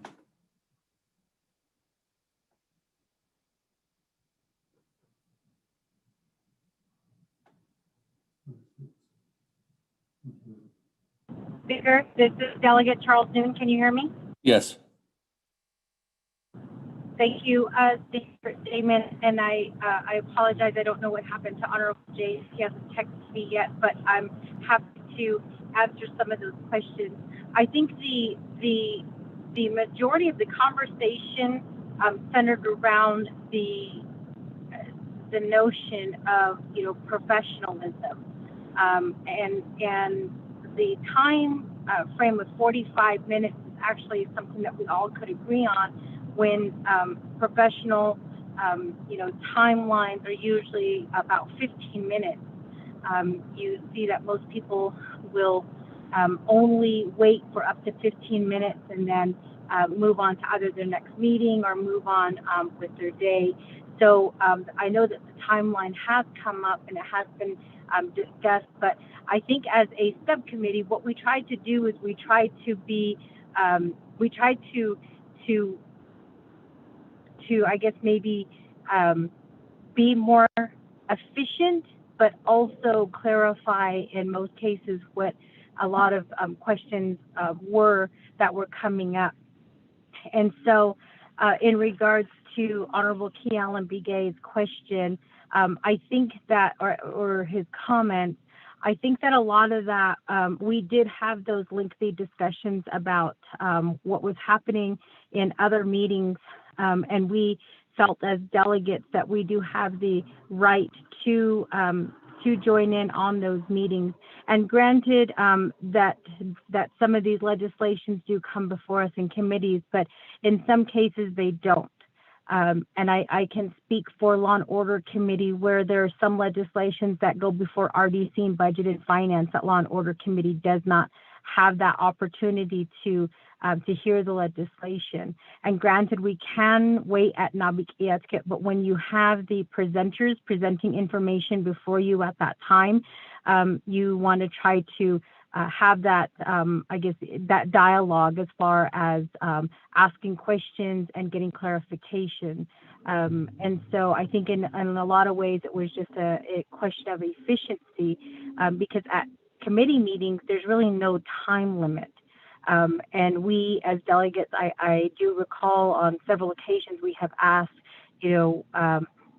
like what, how come this wasn't brought up at the committee where it could have been discussed? We also have the opportunity at Naabik'íyáti where it's brought before us as delegates, but we have a time limit when it comes to council. And again, sometimes these legislations don't come before the different committees, which is why that opportunity is afforded to delegates to listen in at committee meetings and ask those questions when the presentation is being presented to them at that time. And then as the other comments that are being made about missing committee meetings, and I do recall that there was comments made at the subcommittee meeting that we as delegates, this is our job. We campaigned and we said that we wanted to do this job. We knew that our job was going to be in Window Rock, and we knew that we were going to be assigned to subcommittees and to committees and to Naabik'íyáti and to council. And so we went back and forth on, how do we define who we are as delegates without really defining who we are as delegates? I know that kind of sounds a little like a contradiction, but it was really what we kind of went in circles about. But what we ultimately decided is that being a delegate is a job, and like any job, we do have requirements where we are expected to show up. And I remember the conversation that we had on this. There were some delegates who said, that they worked in blue collar jobs where they had to clock in and out when they got to the job site. And then there were some delegates that talked about, being in the professional setting where they worked long hours, and it was most times more than 40 hours. But I think at the end of the day, the subcommittee came to the conclusion that being a delegate is a job. And we campaigned and told our people in our community that we would be doing our job. And so these showing up for council, showing up for Naabik'íyáti, showing up for committee meetings and the subcommittees that we get assigned to, that's part of our job. I don't think that any delegate, when they were being assigned to the various committees and subcommittees, stood up and said that they didn't want to be part of that. And so as a requirement, like we do expect of our staff throughout the whole Navajo Nation, when we say, that they're open 8 to 5, people expect that. And the same thing should be expected of delegates as well. When we say that we are going to be delegates, we are saying that we will be attending council, Naabik'íyáti, the different committees that we're on, and the subcommittees that we get assigned to.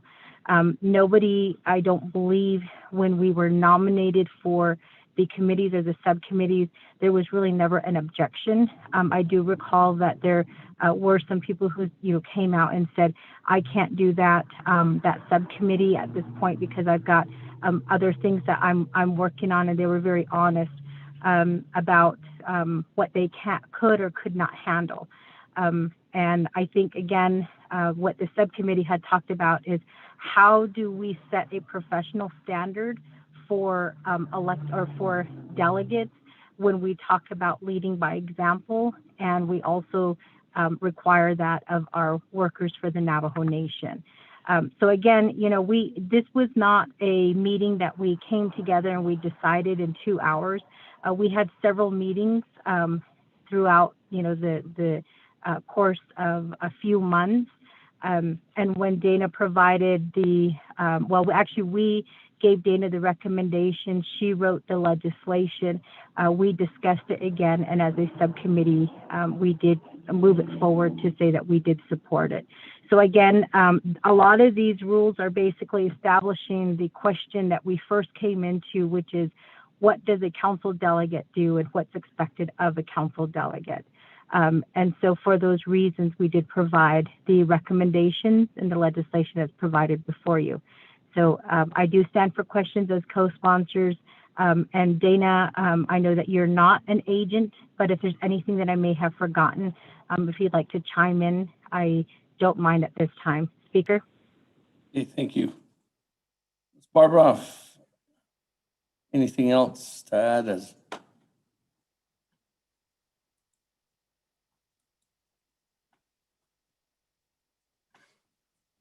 Barbara? Let's see, am I on yet? We are on now. Okay, great. I think that Chairwoman did a pretty thorough job. A couple of things that I would add is Delegate Kealan-Begay, I believe it was him, raised a question about Rule 4D, which concerns providing notice to those persons or entities who are scheduled to provide reports as written, and I'm on page 2D. As written, the rule says written notice, and I agree with Delegate Kealan-Begay in this day and age. We probably would want to change written to so that it could say we'd want an amendment so that it said shall provide written or electronic notice to all those scheduled to provide reports on the proposed agenda.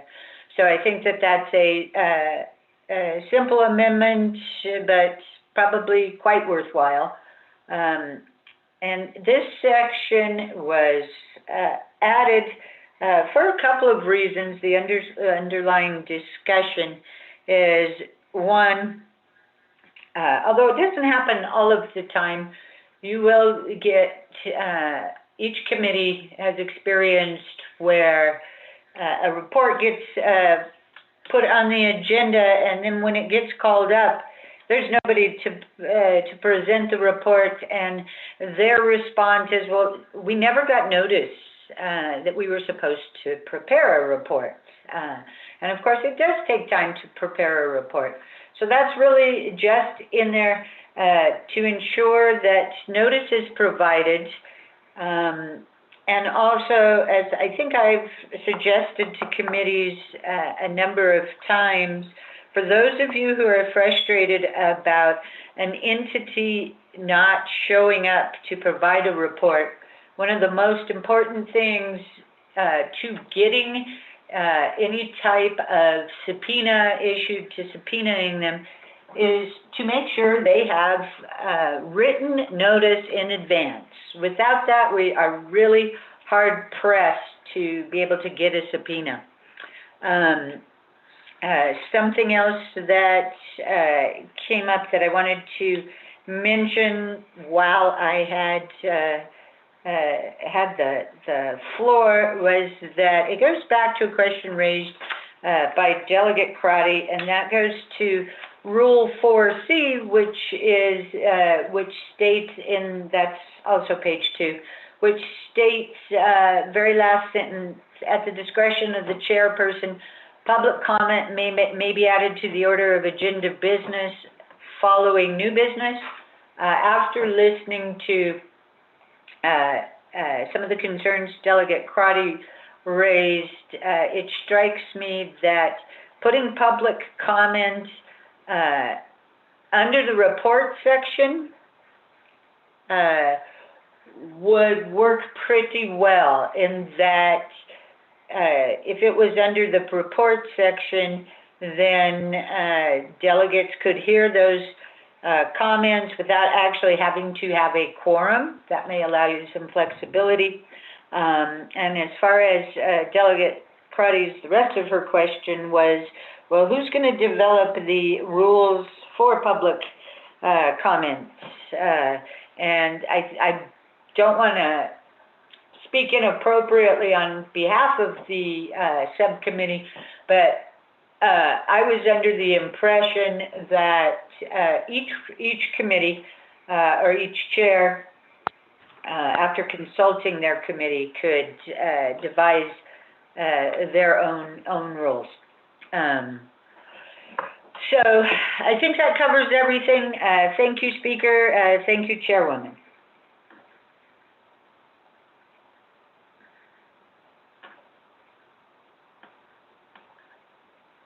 Oh, excuse me, Speaker, I left out one of Kealan Begay's questions or concerns, and that is at the bottom of page 2, Rule 4J, which states the chairperson shall notify any committee member in writing when they are not in compliance with 2 NNC 167, which includes that all delegates to the Navajo Nation Council shall attend all regular and special meetings of the Navajo Nation Council or committees. If any delegate is absent from 60% of the meetings within a 1-year period, the Navajo Nation Council may consider a motion to censor said delegate.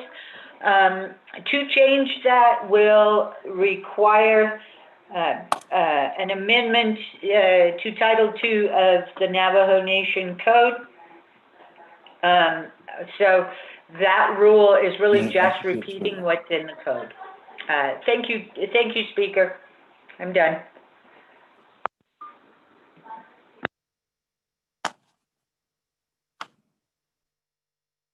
Okay, thank you. With that, colleagues, any other comments, questions? Go back to the floor.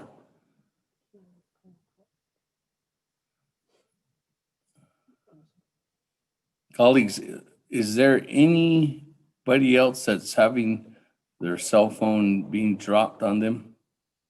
Honorable Kealan Begay is the... Oh. Speaker, I want to speak. Yourself. Okay. Chairman, I'm back on again.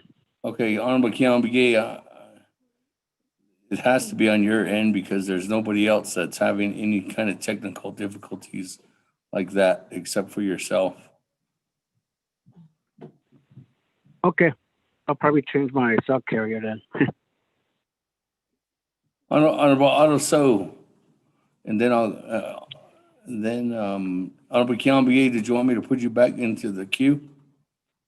Yes, Speaker. Chairman, put me back in the queue. I've got some more questions. Okay. Honorable Otto So, go ahead. Thank you very much, Speaker. I believe that this is a good legislation. We have something that we are moving forward to apply some changes. And I do agree. Council is in Hinanish at the committee level and at the Nabi level and at the council level. Our job is to make sure that the policies are adhered to. As legislatures, we are the appropriators and we create laws.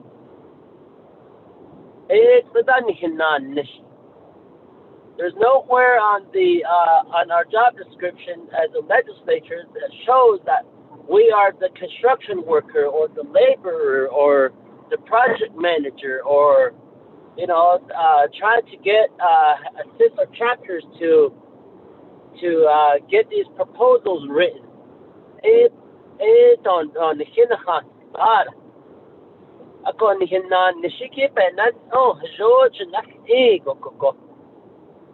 our job is to make sure that the government is running.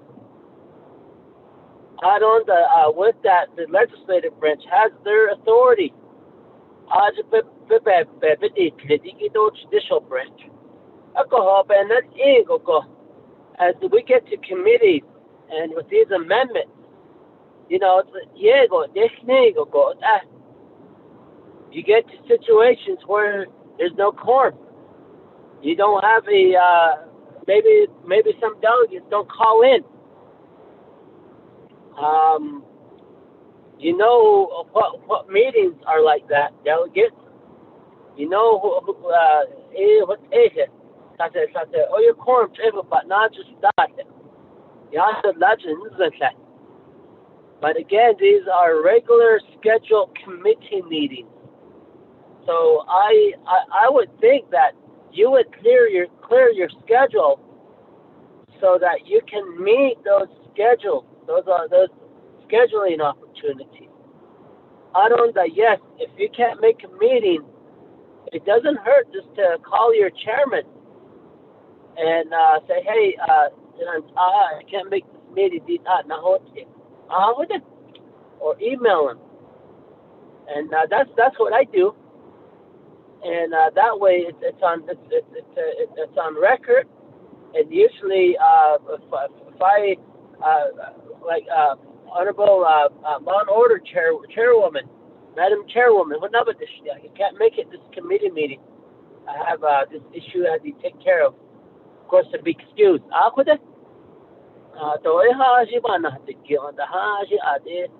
it's not kind of as absent, but you have members that don't call in. We don't hear from them, or not even a Dear John letter. The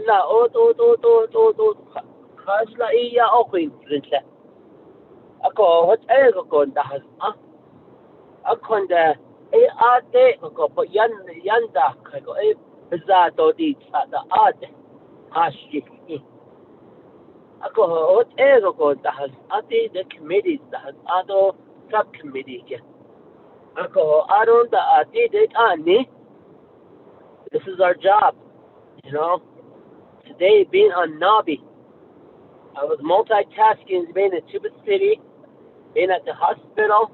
I went to my chapter, and I multitasked to stay on this meeting and to take care of business. And for those that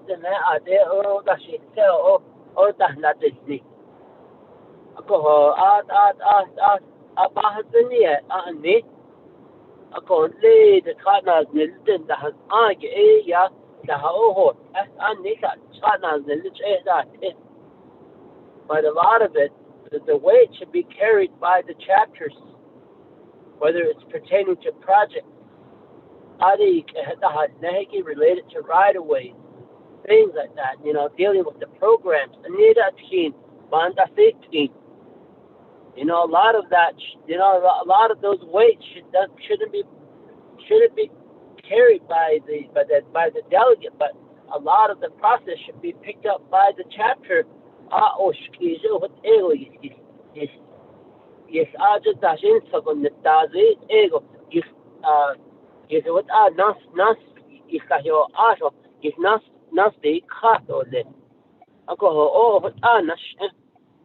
And this is a time that we can actually say that, hey, Iba has to make the committee effective. I really support these amendments. Even a committee meeting, check quorum, but like I said, even though it's a regular scheduled committee meeting, one meeting, one meeting that I chair, we start at 7:00. Paul Bouquet, lunch at the the patient usually we're up front. Quorum, but not 7:20, 7:30, under in the quorum, big and that's the Navajo Land Commission. That's what I see.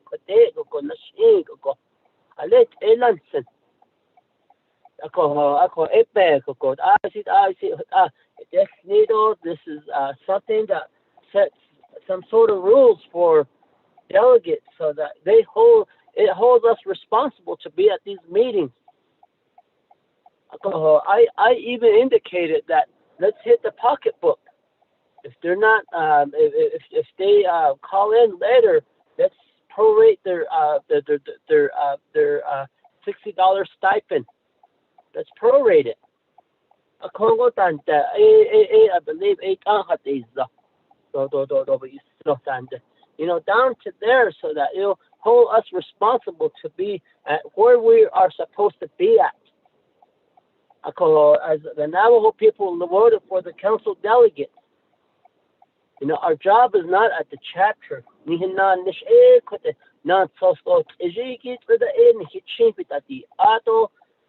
At the committee level, keeping the Navajo Nation government operating.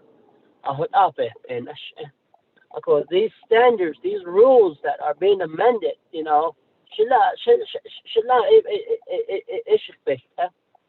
the last council, we used to do that. We had a quorum issue. She council is such a general. She hold up the Nahas, kind of a packet that you Nick a quorum at the with the delegates that are sitting in the middle or the delegates that came the long distance were held hostage. And it really affected a lot of our work.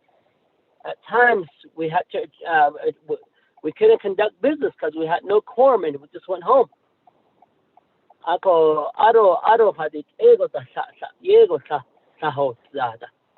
that was an issue. And Honorable Yellow Hair, towards the end of the 23rd Council, that 1 month he came in. It was a hard time because we didn't meet quorum. They lost interest. Oh, it's okay. Nobody's gonna show up anyway. I'm just gonna go home. But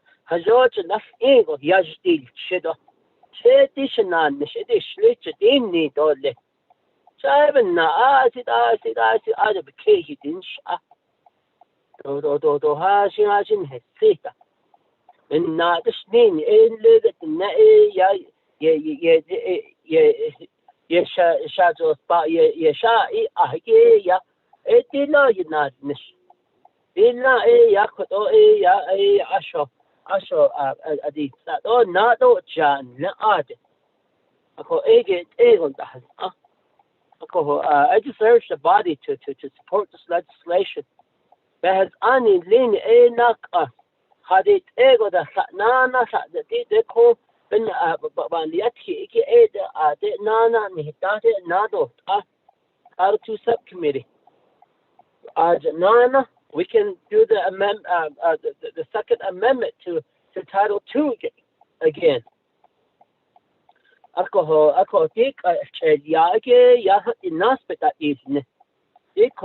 Honorable Crowdy,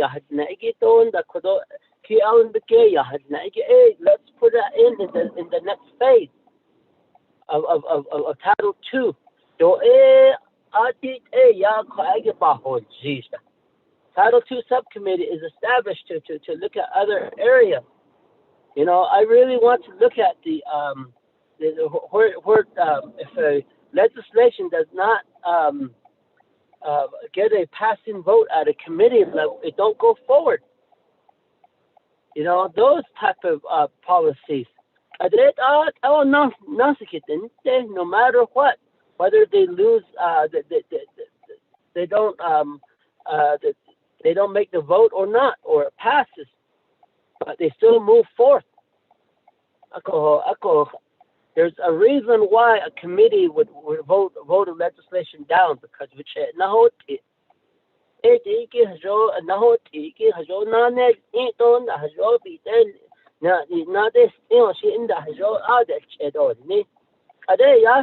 you get a legislation, you move it forward, or you get it to a committee and they say table it and don't move it anywhere, and work session you still have the ability to request to move your legislation forward. Ako kote na let the naya you don't honor their wishes. This was well 0313 happened. Work session what all need na. Ako ne oh what abe it's a policy. But if you're willing to press the green button to allocate 19 million, press the green button to change the policy here. Oh what yeah.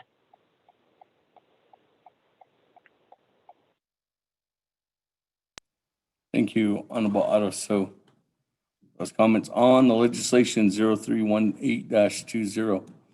Let me move on down. Honorable Kealan Begay. Speaker, Chairman, nonetheless, there's a legislation before the Naabik'íyáti committee where we're have every right to ask questions and pose questions and make comments. Going back to the rules that's being developed, my questions and comments does not indicate that I'm opposing or somewhat. That goes to the next question I have. Rule 11, Naabik'íyáti, Rule 11. To a lot of time, Rule 11C.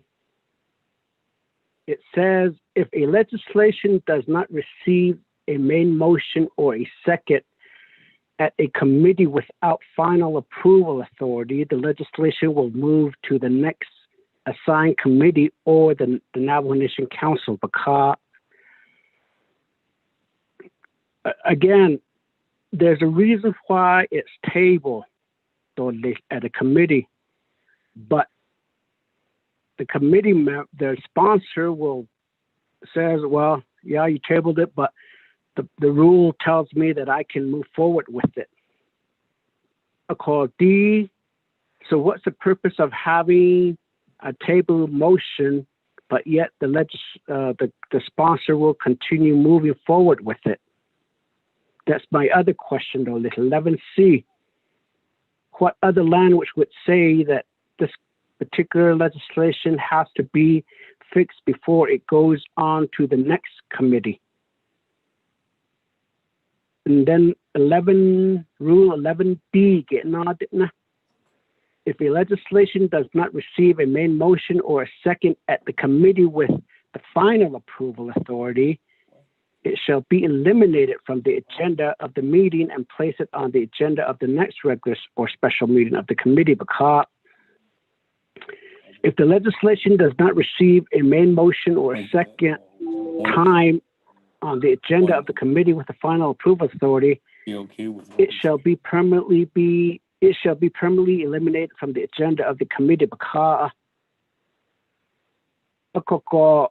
again, what's the remedy for the sponsor of why the committee would table this particular legislation just because we not supporting it, but chose to just table it, but yet if the purpose of the tabling motion was not resolved and it automatically goes back onto the agenda, and then on the second time it's tabled, then the legislation is deemed it's not valid anymore. That's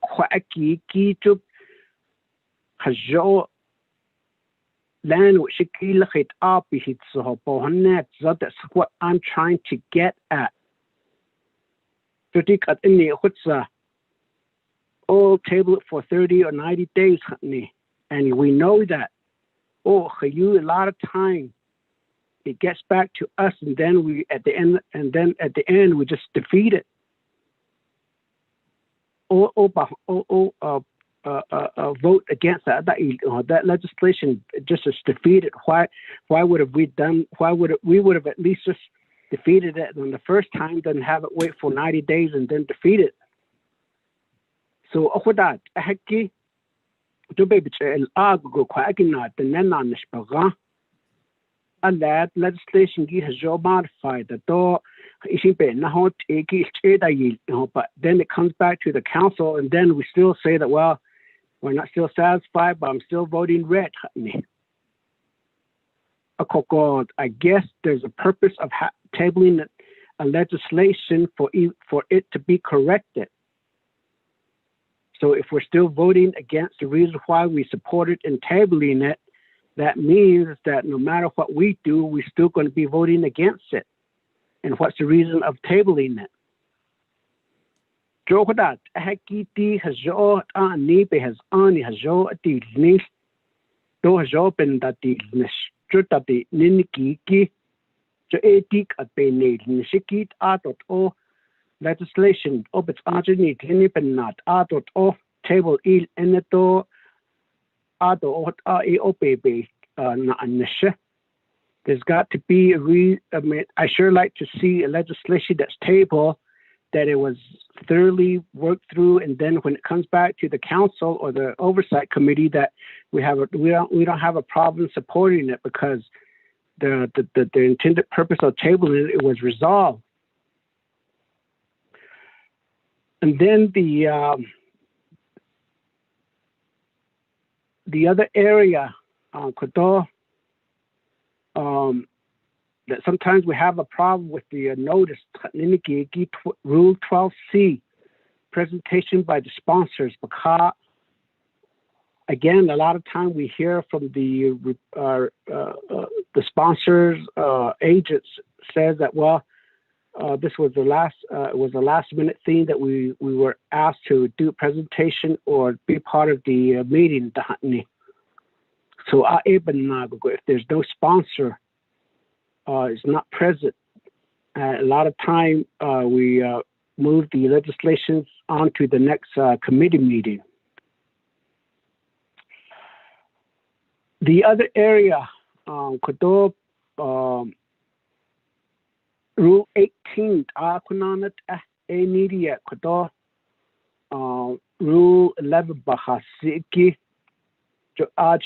the main motion, Rule 18, tabling motion.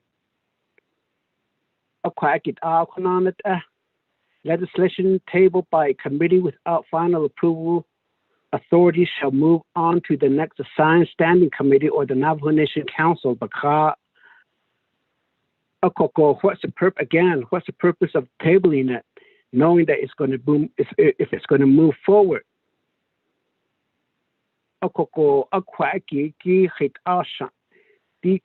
Shouldn't there be additional required in tabling motion where the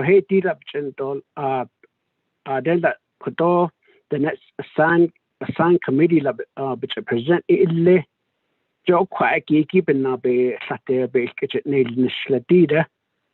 table I mean, what's the legal interpretation if there's a legislation that's tabled by a committee, but yet it's moved on to the next committee where they're debating a table legislation?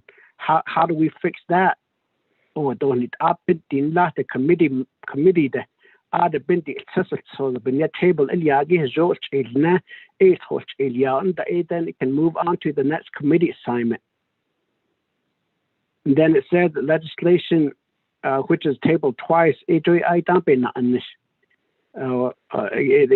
seems that it deems permanently eliminated from the agenda of the committee, and then goes posed to the questions. Okay, I mean, if it's deemed eliminated, but does that force the sponsor to submit the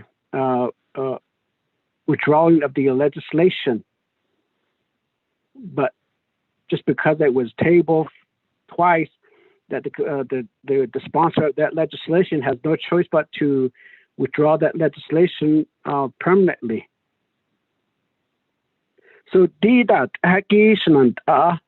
the other Rule 20 referral from Naabik'íyáti committee not net quack. At any Sahuilia, now it a call referral there should be specific, but this one really doesn't outline of what a referral legislation should be done. If the committee refers a legislation twice, it seems it's that particular legislation is a dead issue again. So we have an opportunity to make some changes of why we're referring or tabling these legislation, or just because we're not supporting it as is. Okay, give it some. I'm not even offering an amendment. So that's the problem with us. But we're not offering the solution to change these language. Of course, that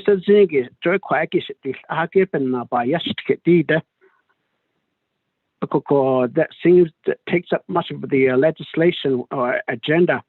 Legislation has seen that it will kill other table either other referral or not happen or no. Of course, Chairman, let me pause here again and then get a response, and then I got maybe one or two more questions on this, Chairman.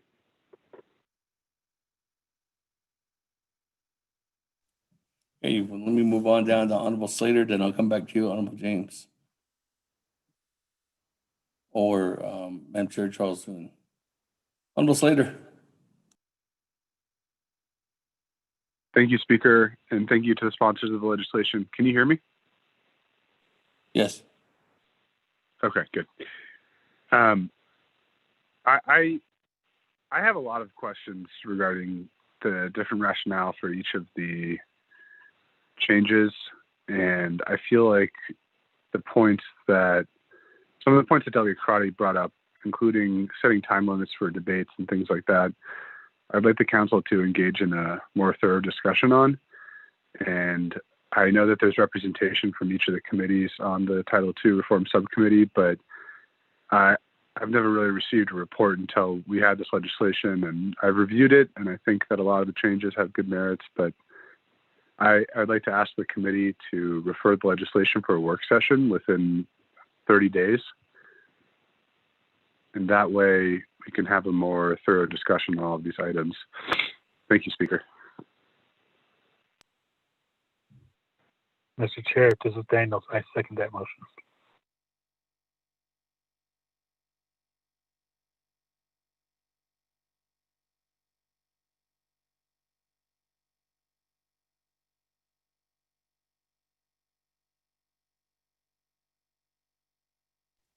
Okay, with that, Honorable Slater, referral motion to a work session. Legislation 318-20, no longer than 30 days. So that would be as no later than the 14th, Sunday, the 14th of February. That, colleagues, is there a second? Daniels, sir. Second. Honorable Daniels. Okay, with that, colleagues, any comments, questions on referral motion? Once, twice, went 3 times. School board on referral motion. Can't hear you.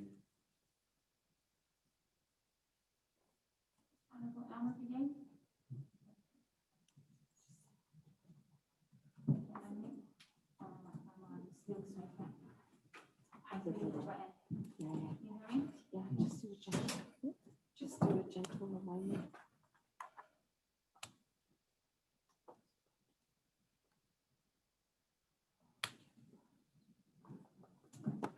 Question on privilege, Delegate James. Question and privilege. Go ahead, Honorable James, while we're voting.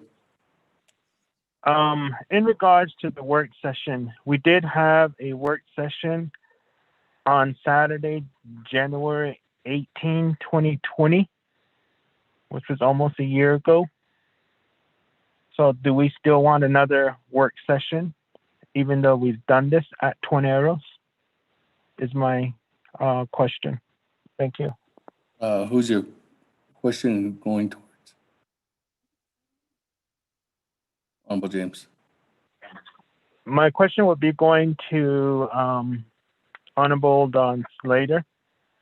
And then in regards to the work session, it will be very helpful to know what kind of questions need to be entered at that work session so we can prepare ourselves. I say this because we did go through this very lengthy work session. It was a 2 days work session, and all the delegates were invited. And we did have several delegates that attended. And then the reason why I'm asking is because this has been ongoing since 2015. And that's where we're trying to move forward with this resolution. So just wanted to make that question to Honorable Slater on what kind of question does he have, and we're just going to do another work session and we're just going to prolong this, and then we're just going to eventually run out of time again and not eventually take action on it, just like how the 23rd Navajo Nation Council moved forward with this, and we're still discussing it. Thank you. Hey, question privilege going towards Honorable Slater while we're voting.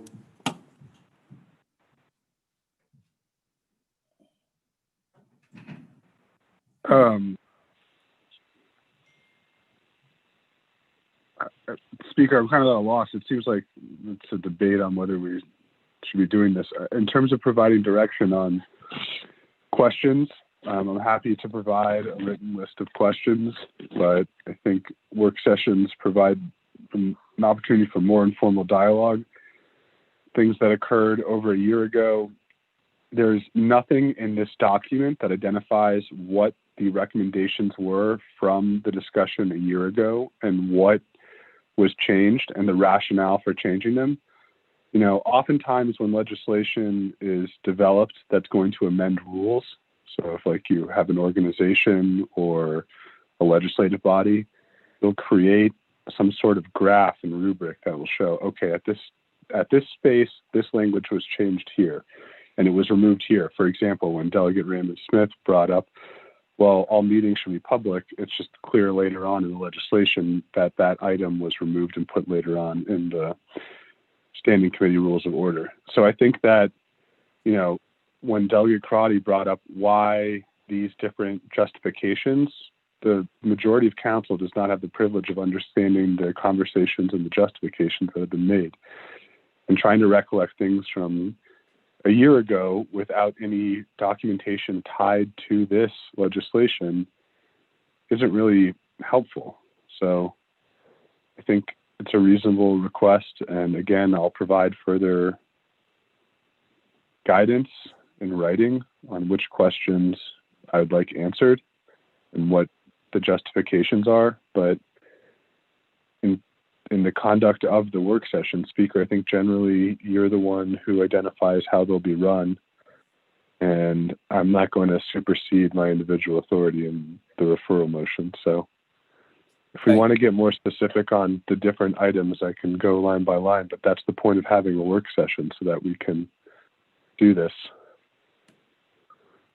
Okay. Also, at this time, we didn't know if the sponsor was going to be available to respond to questions. Okay. I didn't know that that was a possibility. Okay, thank you. And if there's any questions in reference to this, if this does pass, staff will send out an email and in that email asking for recommendations of topics for this work session. and not only topics, but guidance through building an agenda for a specific work session. So with that, voting on reference on the referral motion. Honorable Elmer Begay. Honorable Key Allen Begay Jr. Delegate Callan votes red. Thank you. Honorable Key Allen Begay Jr. votes red. Honorable Paul Begay. Honorable Eugenia Charles Newton.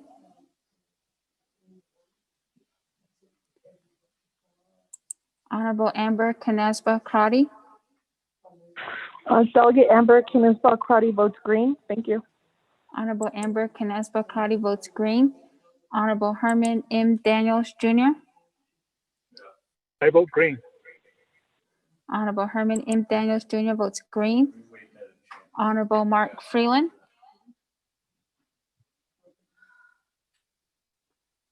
Honorable Pernell Halona.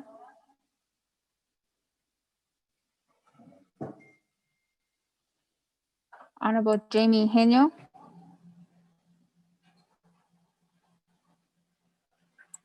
Honorable Vince James. Delegate James votes red. Thank you. Honorable Vince James votes red. Honorable Rick Nez. Delegate Rick Nez votes red. Honorable Rick Nez votes red. Honorable Carl Slater. Delegate Slater green. Honorable Carl Slater votes green. Honorable Raymond Smith Jr. Red. Honorable Raymond Smith Jr. votes red. Honorable Wilson Stewart Jr. Green. Honorable Wilson Stewart Jr. votes green.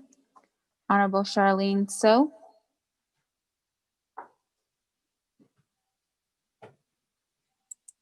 Honorable Daniels. I vote red. Honorable Charlene So votes red. Honorable Daniel So. I vote green. Honorable Daniel So votes green. Honorable Eugene So. Oh, Honorable Eugene So votes green. Honorable Otto So. I vote red. Honorable Otto So votes red. Honorable Thomas Walker Jr. I vote green. Honorable Thomas Walker Jr. votes green. Honorable Edison Wanika. Red. Honorable Edison Wanika votes red. Honorable Jimmy Yellowhair. I vote green. Excuse me, I vote red. I vote red. Honorable Jimmy Yellowhair votes red. Honorable Elmer Begay. Honorable Paul Begay. Honorable Paul Begay votes green via text. Honorable Eugenia Charles Newton. Honorable Eugenia Charles Newton votes red via text. Honorable Mark Freeland.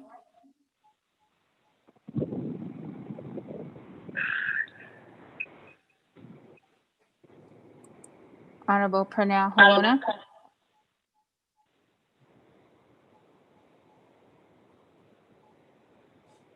Honorable Jamie Henyo.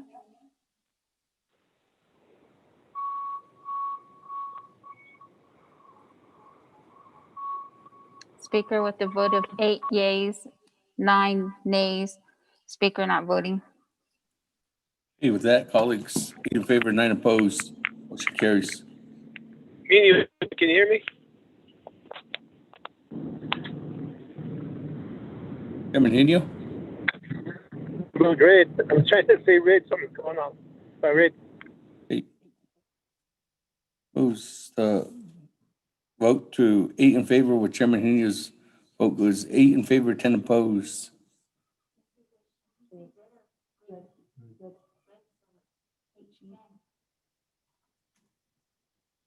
This 8 in favor, 10 opposed. Chair not voting, motion fails.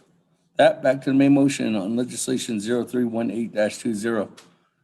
Let me go back to Honorable James. There were questions from your colleagues.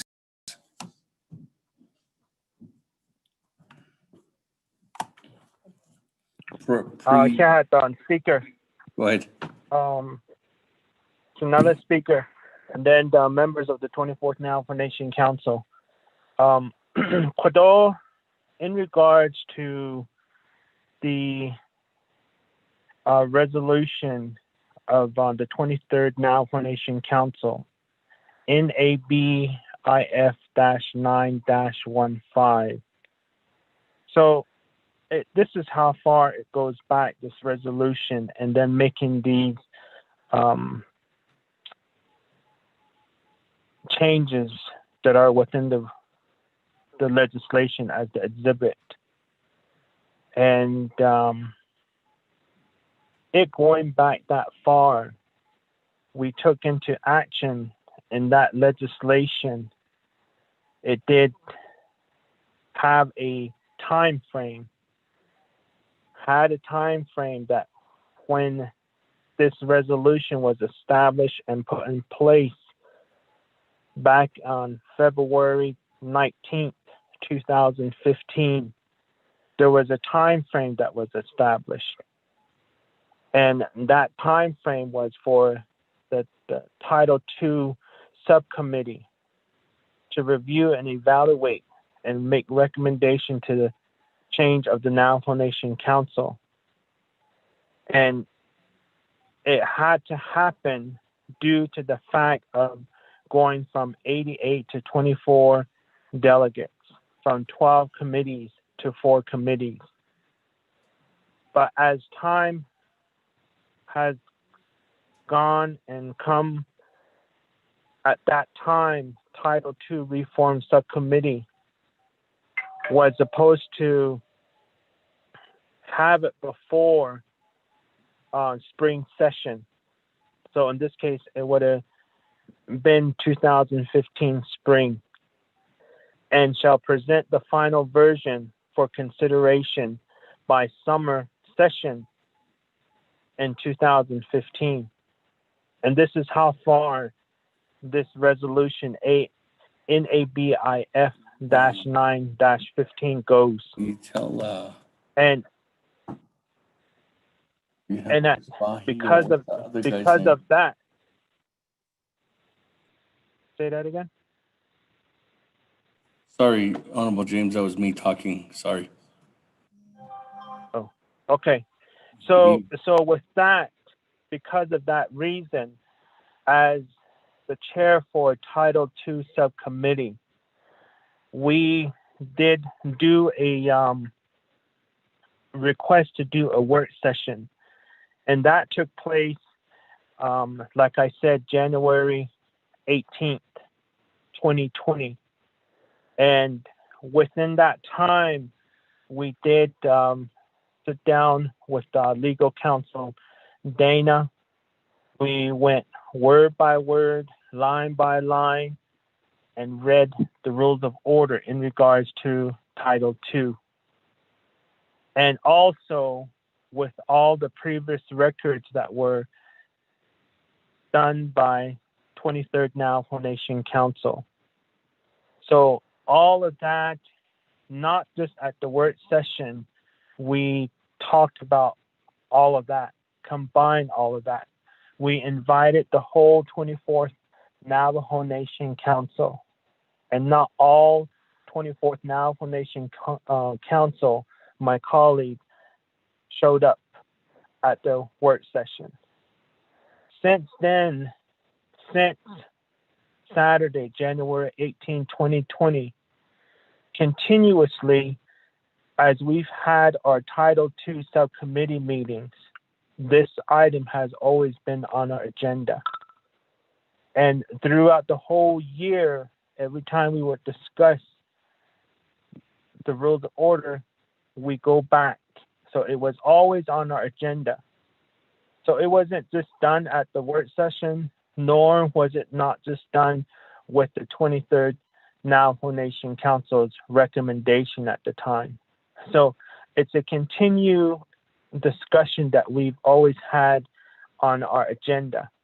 And so not only once, not twice, not three, not four times have we read the rules of order that's attached as the exhibit to the legislation.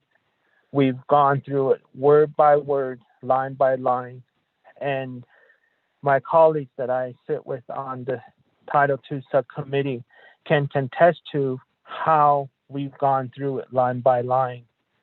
And this is something that's long overdue, that we need to move forward with adopting this resolution. And like I said, the time has come and gone.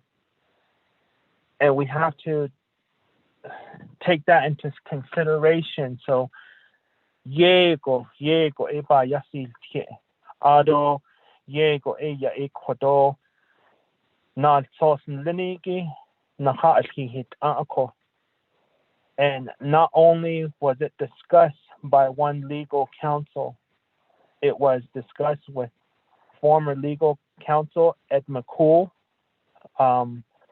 also Ron Haven, also Dana Bramwell, and there was others that had joined us in putting this legislation together. It was a very lengthy process to put this legislation that is before you today, 0318-20. And every time we have our Title II subcommittee meetings, emails are sent out to invite delegates, 24th Now for Nation Council, to sit in and to listen in on the Exhibit 1 that's attached to the legislation. And so, with Exhibit A, and also moving on to Exhibit B. So all the underlying, those have been a continued discussion, and there were issues, again, like I said, going back to the 23rd Now for Nation Council. And we've gone through this line by line many times, and I really don't know how else to explain it to you guys. The question the kui the sheet Ecuador Nihitato Nant do na ado ato na isteheta na here satana transpation and the soya dashi ako to ni di hat it ed ako ado the kui the she at ke on ano that's so asa that's so the kui the she nestil asa netle pik eya ni ido yinil tao ado nisiga to no sondo lesti nigo en hitenda il ho kot a adan sa nahato asnigo a hadjish ako hashit eshin ashon eya da hosne to hashit eshin don hithache eya hono sondo don nahosne ho eshin benina that ahayu la apa na atikit ako akonde kodon here got it ahi nahata nahas tani la eya ebet hati scan sto la ebet sa ni glingo eya eti kodo na so linigin hitato scan selin ako khahoshe yatin hebe khazani bik aho eya ido lesi khahoshe ai se pentil thas chokot ako oda it o pananat edole adon as na all day or that all panan hit that needle 23rd Now for Nation Council 24th Now for Nation Council de yis edo on na this so do obe na ot ana hat no o hot na this sto lesako ako ebet akot hat do sto akot yat hit do lesiki jo ebeni nat ekodo ba na inch ka be kendi ka do be na di place ako ado ajan kodo be na si lento ndi todo bik aho ya ne na so ha de shi ya anna do kanso be hot do da ya ado ne de yego besint el khalit da dida ako not so sinos ego led sa das so hiki but after das so ako kodat ego o hayugo das ado sahot indalia sahoko sada ni diki sa diki da sa be indalia ado hashit eshin to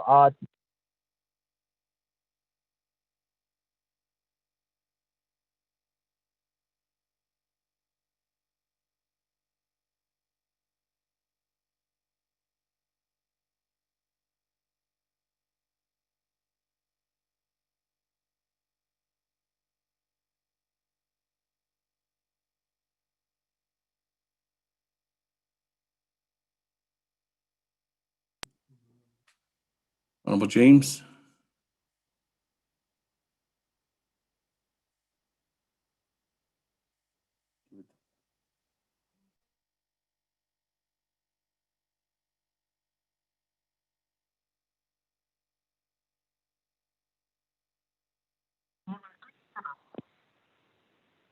What ben ha hasti dole not not lenigi ha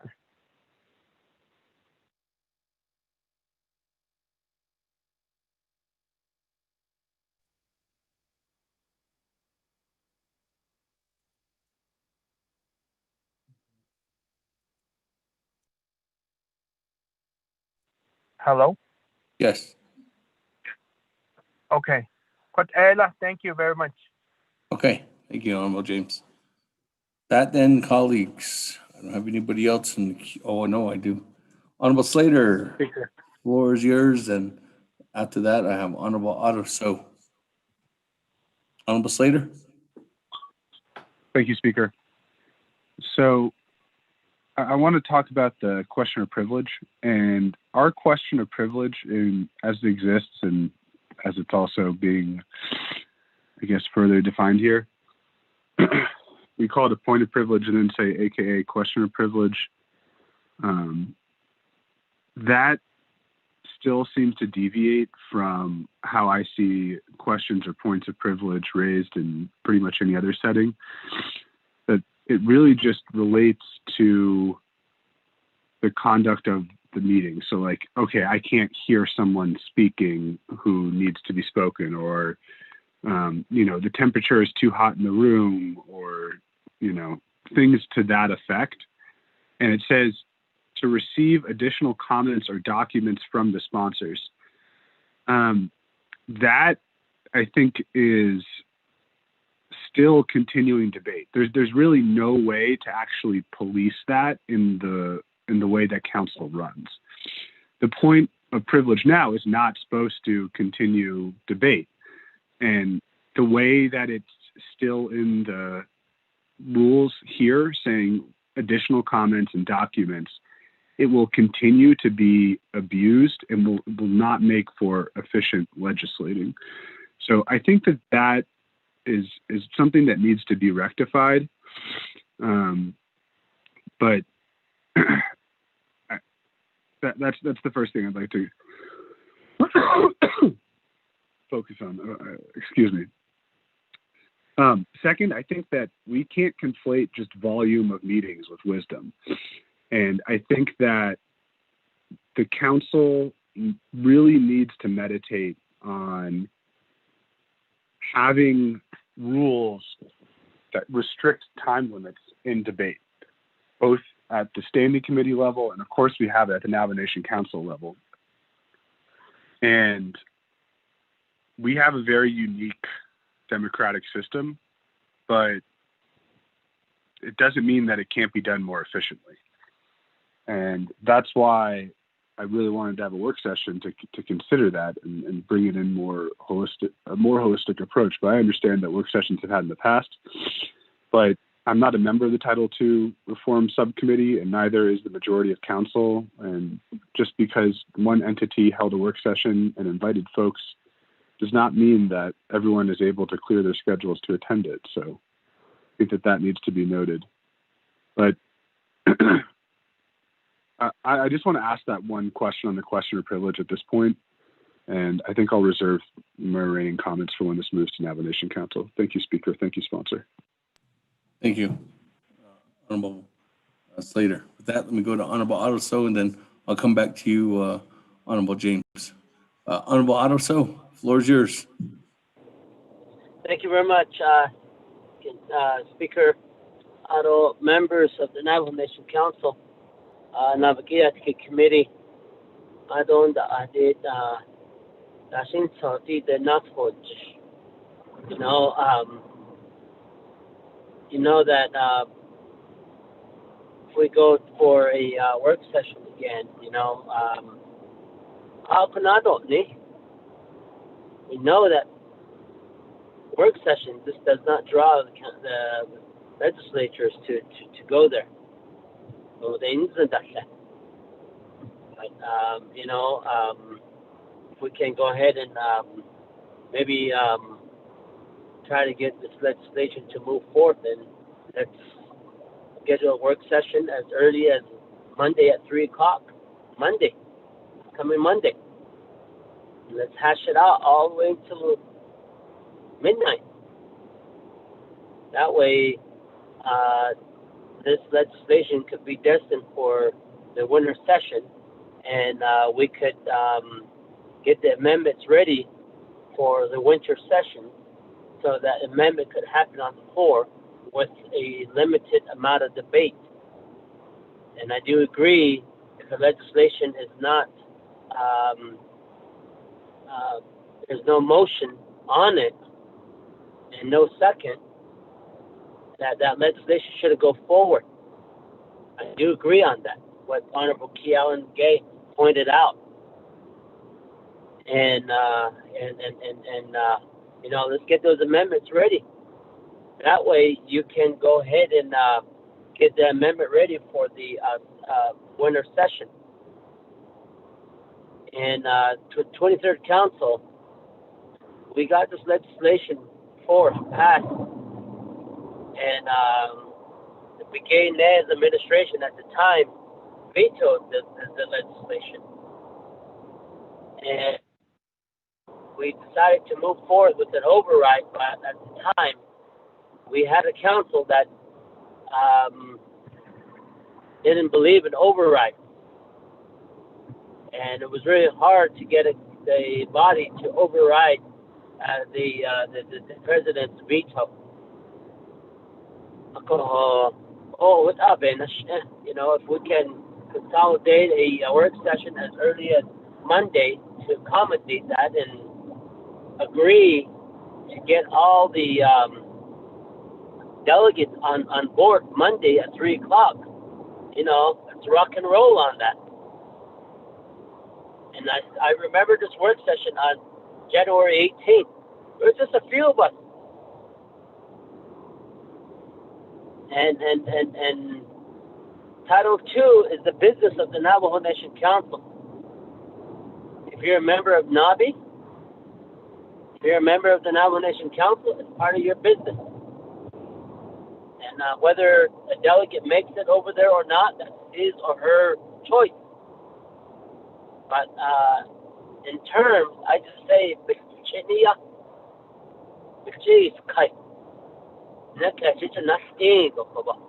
didn't bother to make that meeting. So, but the council rules of orders is something that is something that we use, our tools. It's our paper and it's our pen. How we craft our pencil. How we craft legislation on the floor using the certain rules that we have in the council rule of order. And I agree.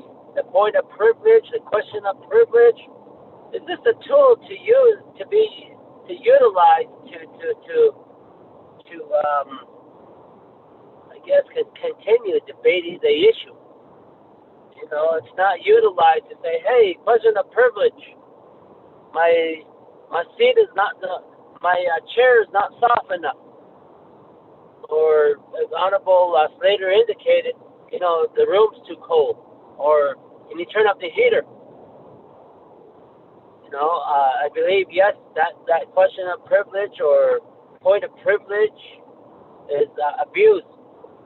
I say just do away with it and just craft your amendments up so that we can go ahead and amend those areas.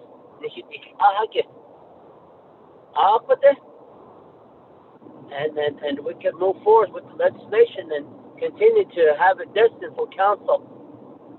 But again, this is council's rule of order. This is what we work with. This is our pencil. This is our paper. That's what we utilize. This is the tools we utilize to get a legislation, to argue a legislation, to talk on behalf of legislation on the floor of the Campbell Nation Council.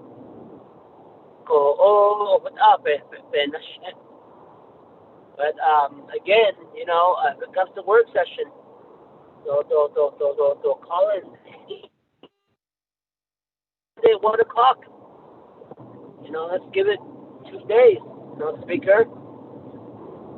That's who calls in on Sunday at 2 o'clock, 1 o'clock. And because during the weekdays, we have regular scheduled committee meetings that are in the code. And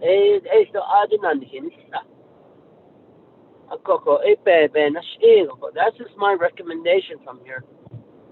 And we can go ahead and utilize that and try to make those changes where maybe a delegate that's not part of Title II could propose an amendment. There's nothing in the current rules and order that doesn't allow you to make changes. So, amendment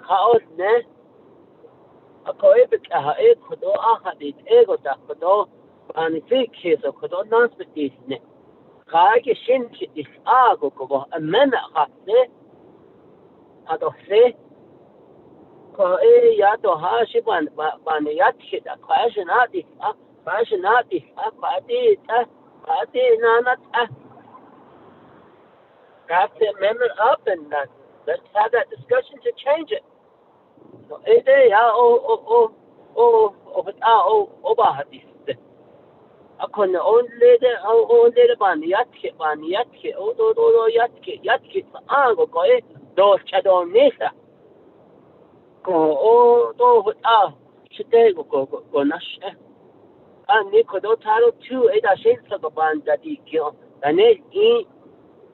Maybe it's some that we didn't see, but it's good to have a second set of eyes.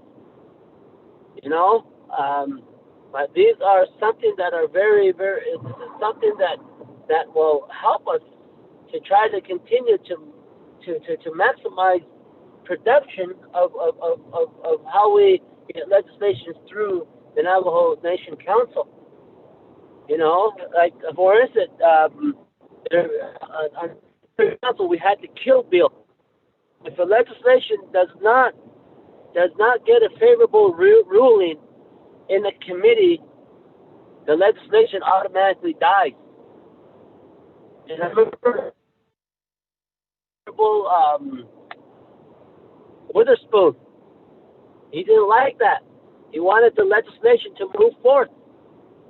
So things like that.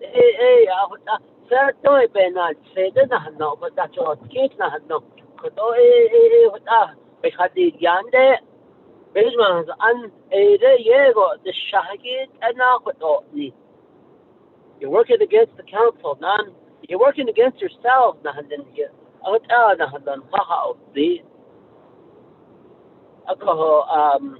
again, this is the time to craft amendments. Let's entertain that and have that discussion. We have until midnight tonight, 11:59 p.m. to have this discussion tonight. And now let's roll up our sleeves. Let's have that serious discussion. And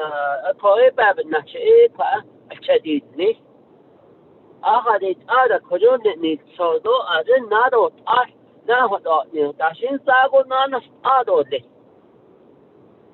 ko o ho a be ana shi additional ta ko akon de da shin sa go ya ho do that shit on ne. The second set of eyes are looking at this legislation. It's good. The good comments that came out from Honorable Kealan Begay and Honorable Slater and Honorable Smith, you know, quite halane, which is another car, as any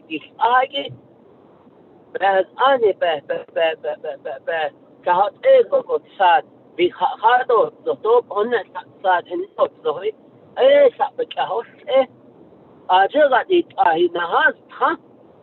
we have lawyers working for us. Which are amendment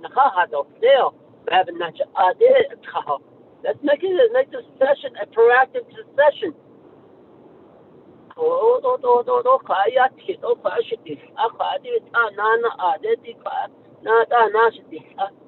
It ain't gonna get us nowhere. But it's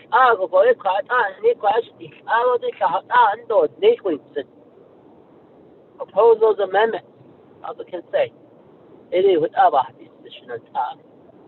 And again, I do support that we do have to move this legislation forth and get it passed. And then it don't hurt to have a second realm of Title II amendments again. You know, it's just like our agenda. When the CARES Act agenda came up, all we had is a lot of reports. Let's no legislation. All not a consent agenda. Now, Kulship Anya Kinado, Zohatnego, Akonana, what Ababch, Nadi. Akonik, what other unpanic initiative through vetoes or line item B. Oh, Hanash additional. As I said, and also, I don't yaban yada di. I don't yad obey Hadnis, Nesta Hadoni. Ya Obaha, Zido. Yeah, also.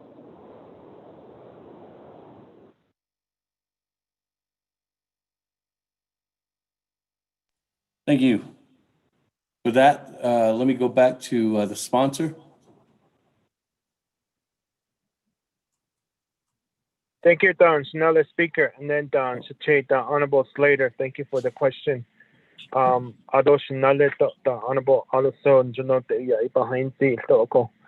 So with that, I'll go ahead and provide the floor over to legal counsel Dana regarding the point of privilege, point of question. Dana. Thank you, Delegate James. So the point of privilege language, and we're looking at page 10, Rule 22. Rule 22 is the point of privilege, and it's new. You haven't had point of privilege in your committee rules before. The description of what a point of order, privilege... Speaker.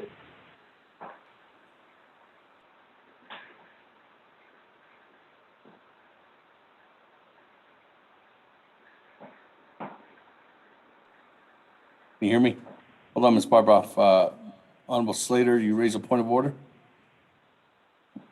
Thank you. I guess for informational purposes, where in the Standing Committee Rules of Order can a legislative sponsor hand off the floor to a legal advisor?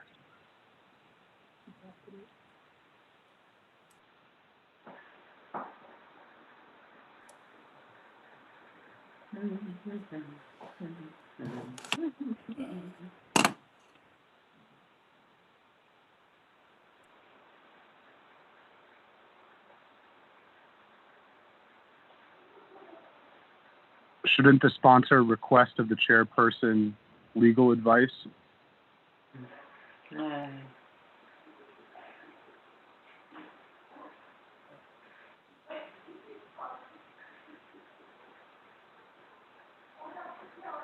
Okay.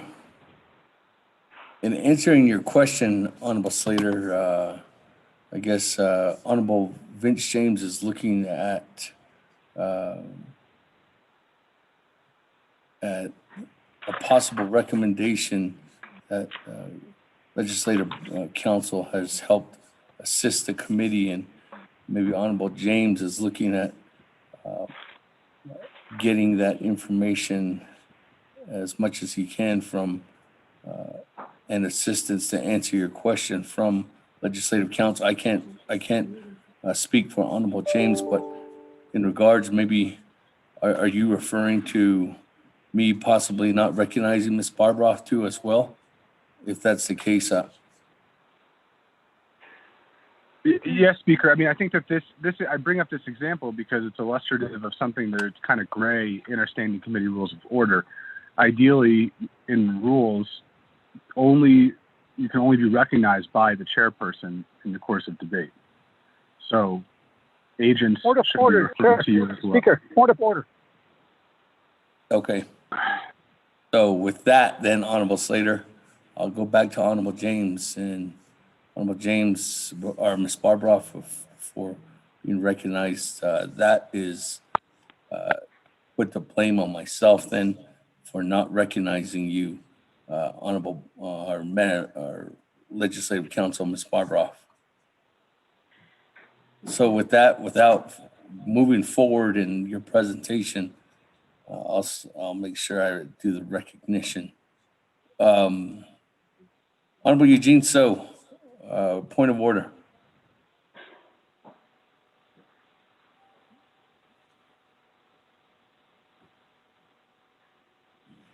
Speaker, my point of order is, I believe Vince is asking his agent. That's all. That's my point of order. Yes, but Honorable Slater has brought up the recommendation that Ms. Barbroff shouldn't have stated anything until I recognized her as the chair of the committee. So, again, that's my fault. So I take responsibility for that. So with that, Honorable James, back to you. If you would still like Ms. Barbroff, I can recognize her. Another speaker, thank you. Yes, Speaker, can you please recognize Legal Counsel Dana Bamba? Thank you. With that recognition, Ms. Barbroff, go ahead and you have the floor. Thank you. So, as I said, Rule 22, and we're on page 10, that adds a point of privilege to your committee rules. Prior and currently, you don't have a point of privilege in the committee rules. You do have a point of order. As I have in my notes, Delegate Slater was stating that the point of privilege as written here, which is exactly as it's written in council, it includes, and I'm looking at Rule 22B, it includes a point of, any committee member may raise a point of privilege to receive additional comments or documents from the sponsor. Delegate Slater is correct that that is not generally in other entities included in their points of privilege. Usually points of privileges really go to I can't hear the speaker, it's, too dark in here, the public needs to be quiet, something along those lines. That is true, that is traditionally in other entities the point of privilege. However, in Navajo, in its council rules, and I guess historically, it is always looked at points of privilege to receive additional comments or documents from the sponsor. Whether you want to continue that or if you want to delete that, that is completely up to the council and the committee and Nabi here to make that decision. The one thing that I will add that we've started to observe, I don't think this is new to anybody, but the points of order and points of privilege at both at the council and the points of order at the committees, there has been a trend to use them as ways to engage in additional debate. So that is why it was specifically stated in both the points of orders and the point of privilege that they're not to be used for additional debate. Thank you. I will return it back to Chairman James.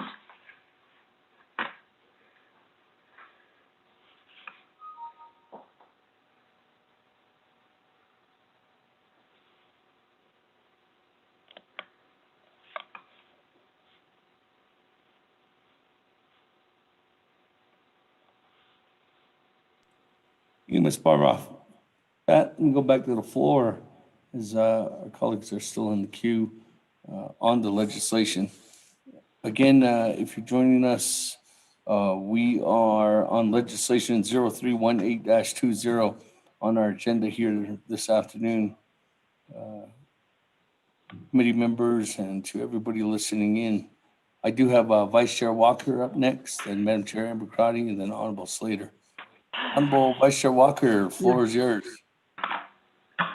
Yes, thank you, Speaker, to Chair of the Naabik'íyáti Committee, other committee members, to colleagues, other sponsor, us, Honorable James, Chairman James, the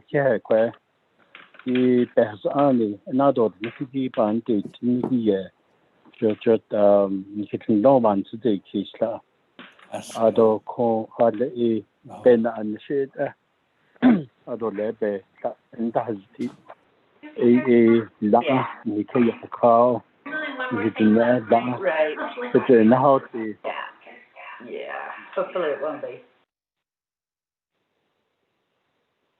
Asian Beben on a bear and the shake quite tree don't a bandit instant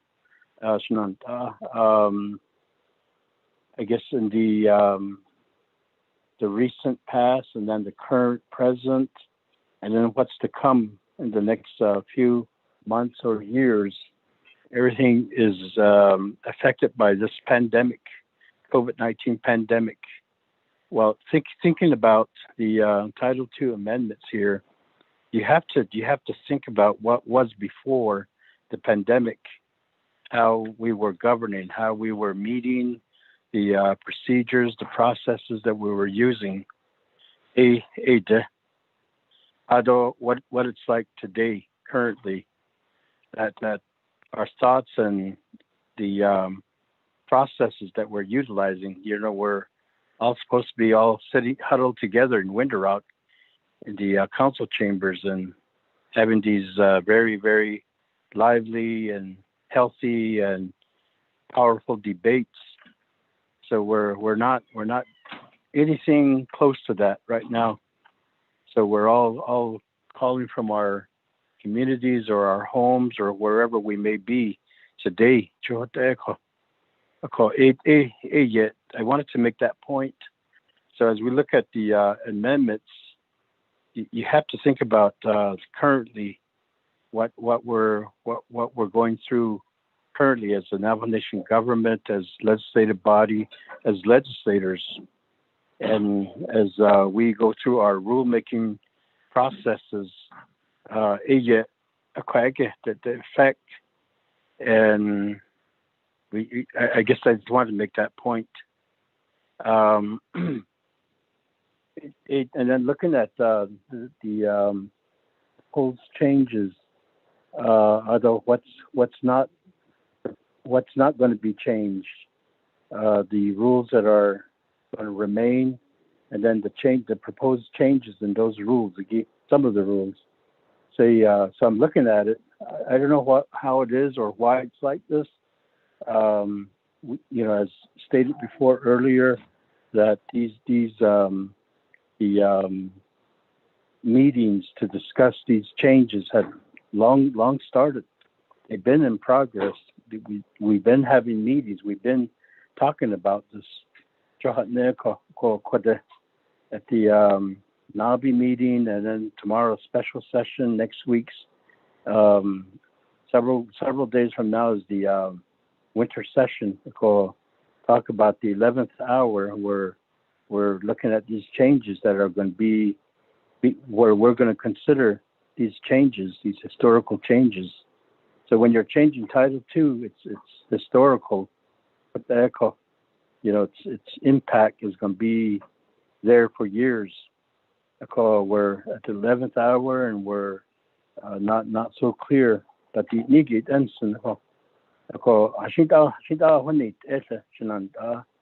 La kata halishon da kwa adola hat egishigil se. So quietly la quieke, but elati nezin where we could have, take the time, or we have all this ample time to have studied the changes and had come up with recommendations or other amendments. But we tend to wait to the last minute. That's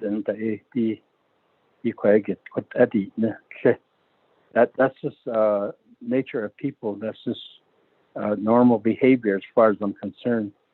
Because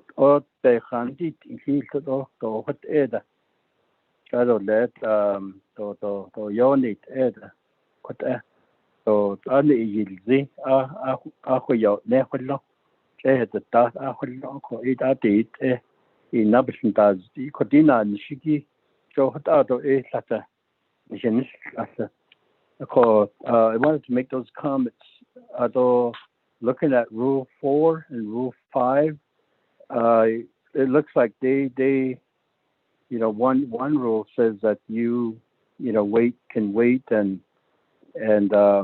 start a meeting. Although the other one says it's okay, you can wait and do your reports while you're waiting. So to not have that contradiction,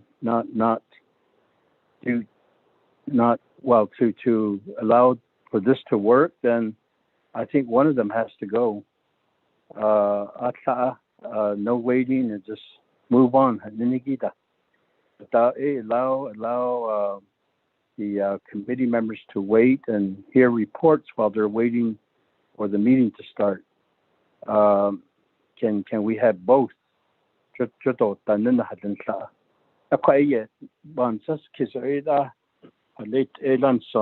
Maybe legislative council, if Speaker, Chair, if you can allow Ms. Bobroff to speak to that, maybe she can clarify my question and my concern, because they seem to say two different things and both are allowed.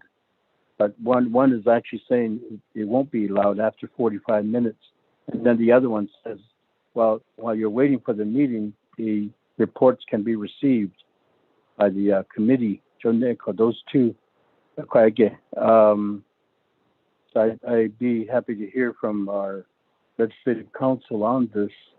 And then may speak to it again. Again, of course, tomorrow's another opportunity to offer an amendment. So, Speaker, Chair, thank you.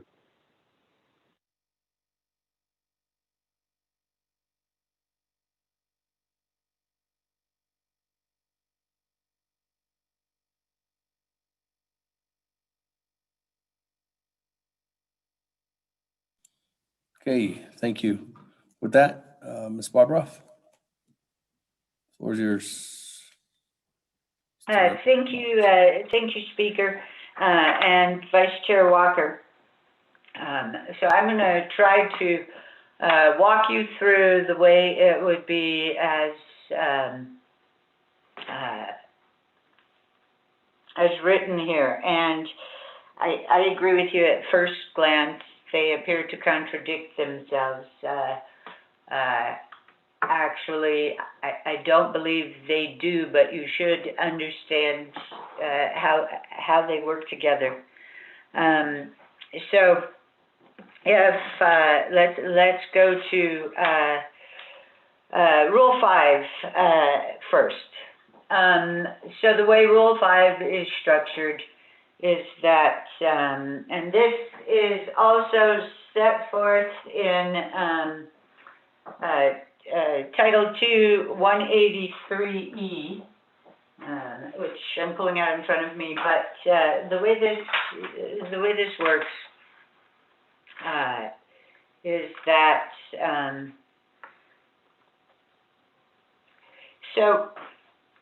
Title 183E says you have to have a quorum to commence a meeting. I'm actually going to read it to you. And this is in Title 2, Section 183E. And the second sentence says, a quorum shall be required to commence a standing committee meeting and for any vote affecting a resolution. Quorum shall not be required for the hearing of reports by standing committees. And then it goes on, reports may be accepted by a simple majority of the membership of the standing committees. So if a committee that, say the meeting starts at, standing committee meeting is supposed to start at 10 o'clock, and there is no quorum, the standing committee there's not a meeting because there's not a quorum. So the committee is not hearing reports. Individual delegates grouped together happen to be hearing reports. So the way Rule 5 works is at 10 o'clock, at 10 o'clock, the delegates all call into the meeting. There is a count done, and there's a quorum. First thing on the agenda, after they've adopted the agenda, is reports. During the reports section, because the meeting's already started, during the reports section, the delegates, you don't have to maintain a quorum during the report section. So that's the way that works. As far as Rule 4 goes, is if it becomes 10:45 and you have never achieved a quorum, then your meeting gets canceled. And the difference is if the delegates call in and there is a quorum at 10 o'clock or thereof, then the delegates, if they have to attend other meetings or such, they can go take care of that business while the reports are being heard. So that's the difference between the two. If the committees want to hear reports without establishing a quorum first, then we're going to have to go take a look at amending Title 2, Rule 183. If the purpose is just so that you don't have to maintain a quorum during the hearing of reports, then your rules here are fine. So those are the differences. I hope that made sense. Thank you, Vice Chair Walker and Speaker Damon.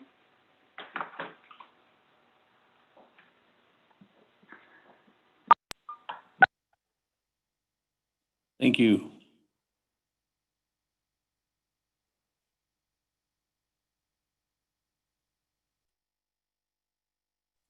That, colleagues, let me go ahead and go back to the floor.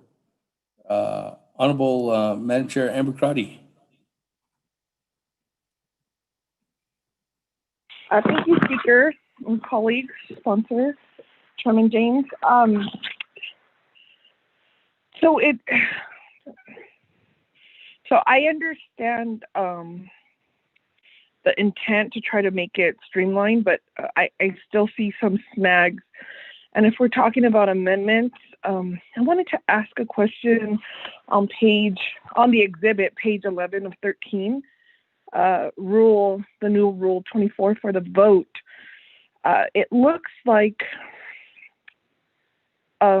regarding rule B, vote B, that roll call, there needs to be a voice, a recognition of each committee member voting. If I could get some information regarding that, and just thinking in the last 11 months when there's been technical challenges or how we've utilized text to staff, but I don't really see that reflected here in the vote. So when this rules of order are being pulled together, does this mean now text will not be recognized for either acknowledging that we are on the committee or where our location is, or the vote?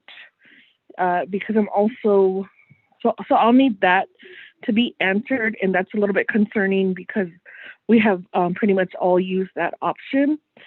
And so also in terms of the new rule 26, let me go scroll down. The special meetings, was there any conversations that took place, again, going back to that physical signature that's required for a meeting or for a special meeting? I think at this point, if we could just incorporate some of the norms on the telecommunication calls, this might be a way after the pandemic to probably assist and help with quorum, especially like on winter road conditions or distance, or depending on where the location of the meeting is at. So I wanted to ask this question, Speaker, as I think about possible amendments. Thank you. Thank you. With that, before I go back to Honorable James, let me go ahead and go back to Honorable Slater. Then I'll come back to you, Honorable James, for a response. Honorable Slater, the floor is yours. Thank you, Speaker. So I think that a couple points, the way that things are composed now, it I think removes some of what could be the transactional nature of legislating.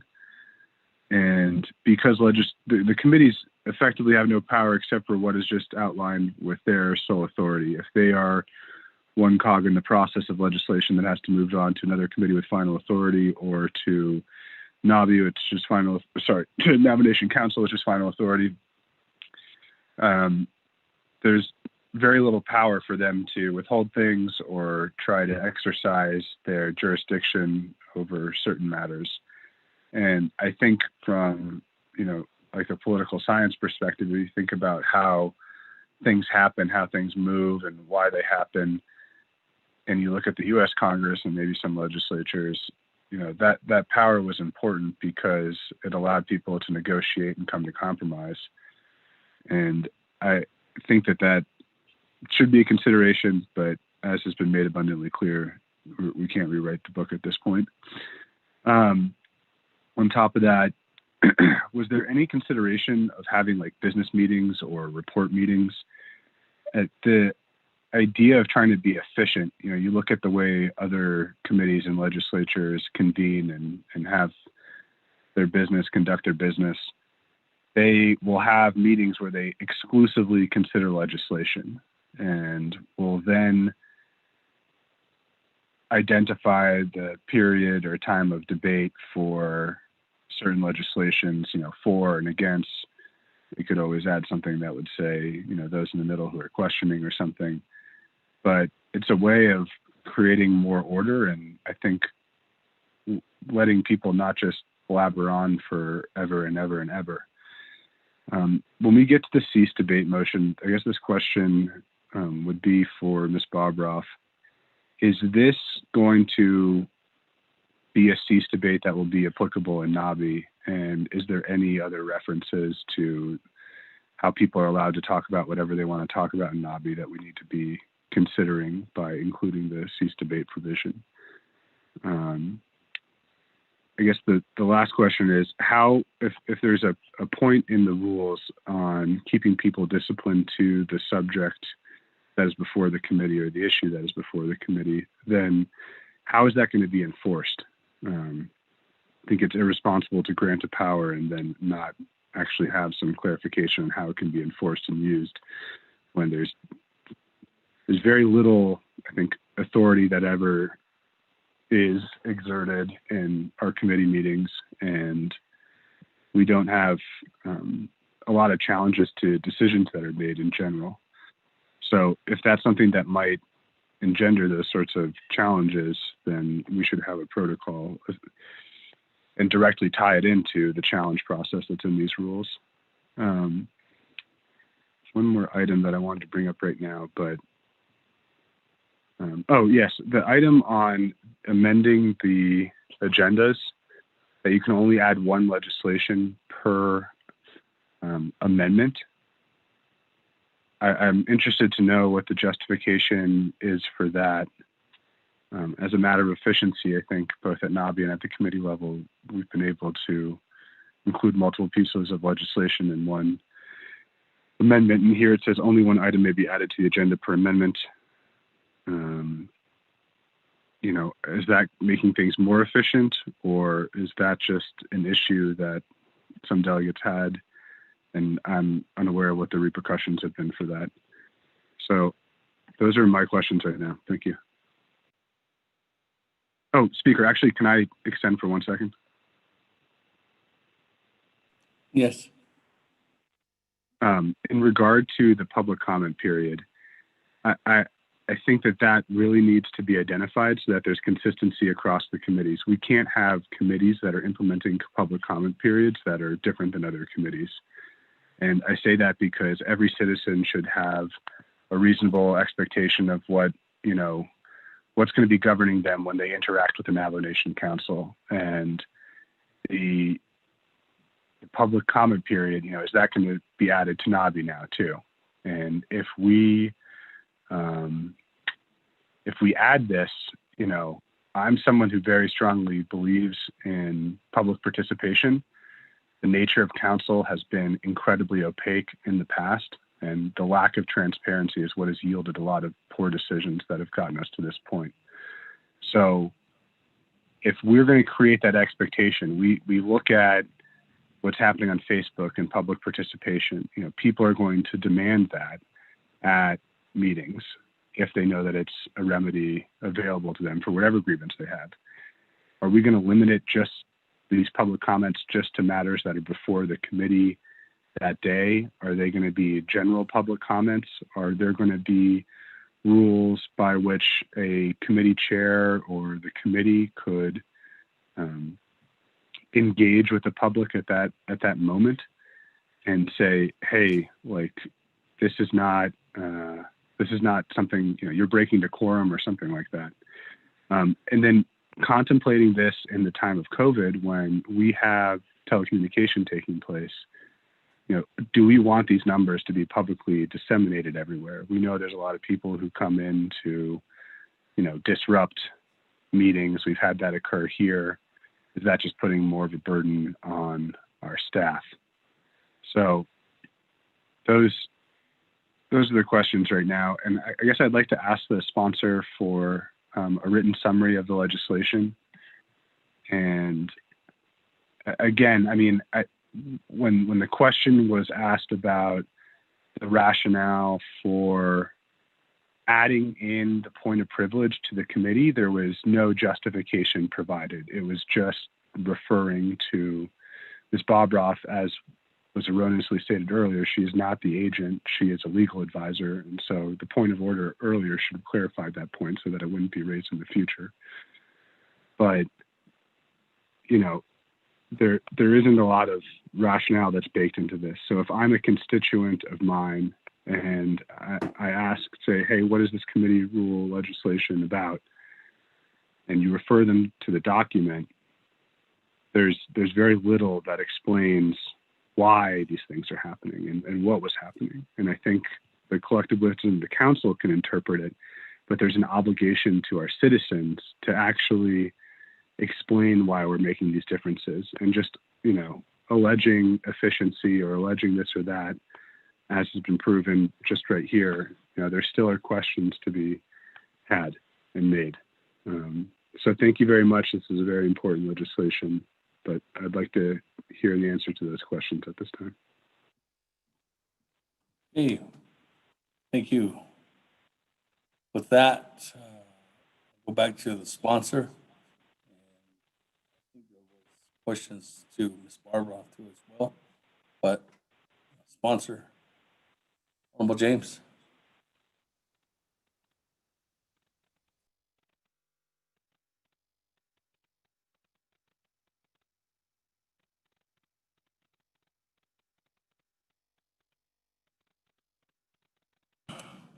Honorable James.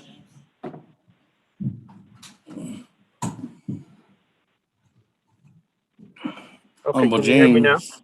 Yes. Okay. Thank you, Don. Another speaker, and then Don Shache.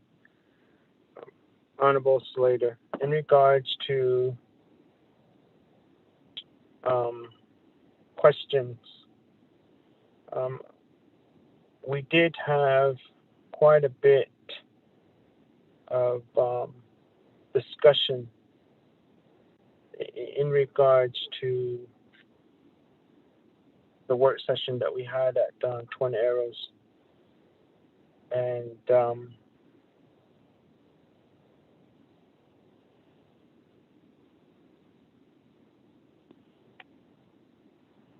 one of the question was in regards to the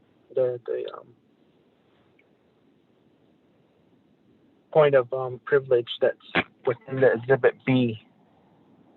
And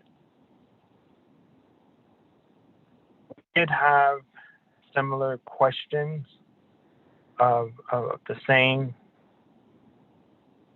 there, but when it came down and having a lengthy discussion on it, just like Honorable Walker has said, Quado Denilson Ado under be has on in Linibes be hadet ahiki Ado and Nigi Bestindast eo.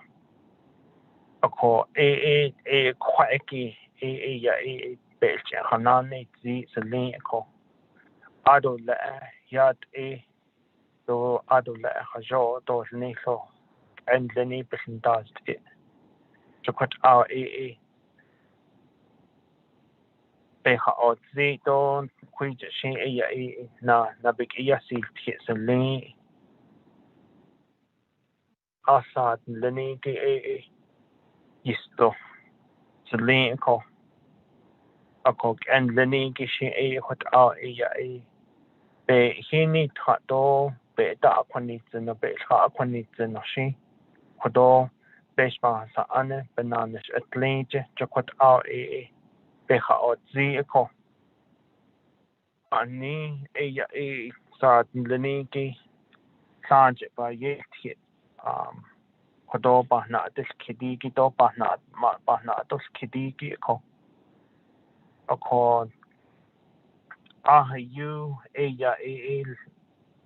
Sanj Jokot beha ko ado veto jo kut out at say the first one that went through jo edo Naabik'íyáti Naabik'íyáti President Russell Begay, former president a kut out a veto jo kut out a last lane sto ko ebony na sto a beses ha nelo e hot out a hatelia so lane ko ashin ben he hodni to jo bek ya e do le jo kut upon the Altsad na so sal kje at the idea yes jo kut sto ko 2015 yeah that has come and gone quite in the but not deal kit ko so na neshitalia the late hat ishe benya quite a title 2 subcommittee meetle hat ishe benya quite and ha see ta so kut be hata isi sele ko yego sanje ba yasil tie ko so kodo ba na dos kitiki ko government development has anje jo end what by yasil tie sele ado the 164 process that ahigi ko so by yasil tie ko out on na anish ayat ko jono asa na atle to le hiki jo la khit e khoto to le la na sto khoche tik ata na ne peniki na tin pespa sa anen hite no khot khonza ten se khol jese ko khot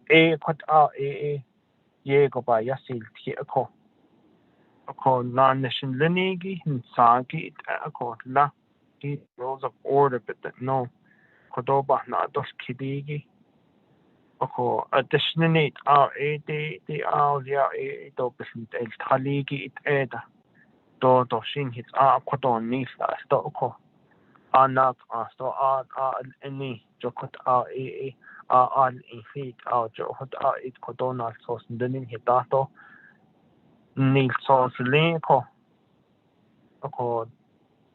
yego hunna hi pa na dos kito ni hita ado pan so kesi si our main goal for this whole thing was what is the purpose, the goal, and the responsibility of the 24th Navajo Nation Council.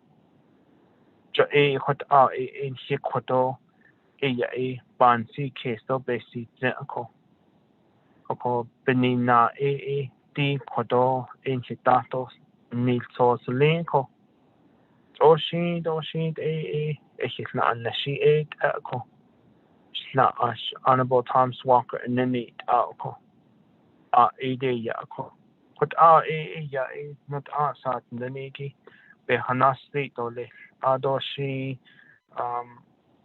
Dana Bambrough sto shabat to article speaker kut ela yeah.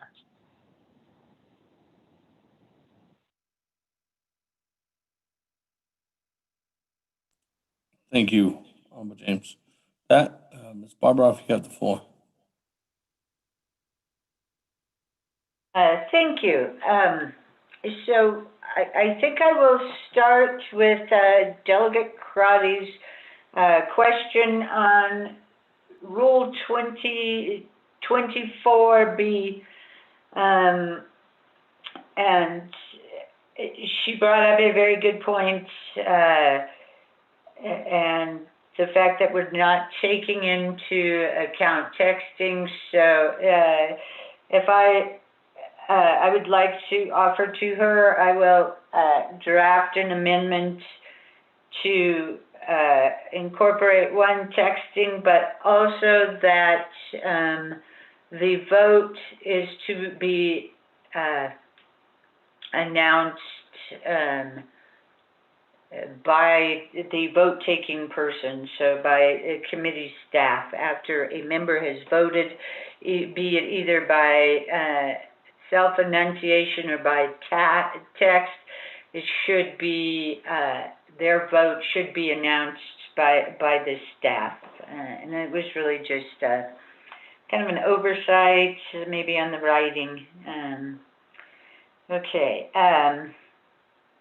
Then we have Rule 26, which is the special meeting, and the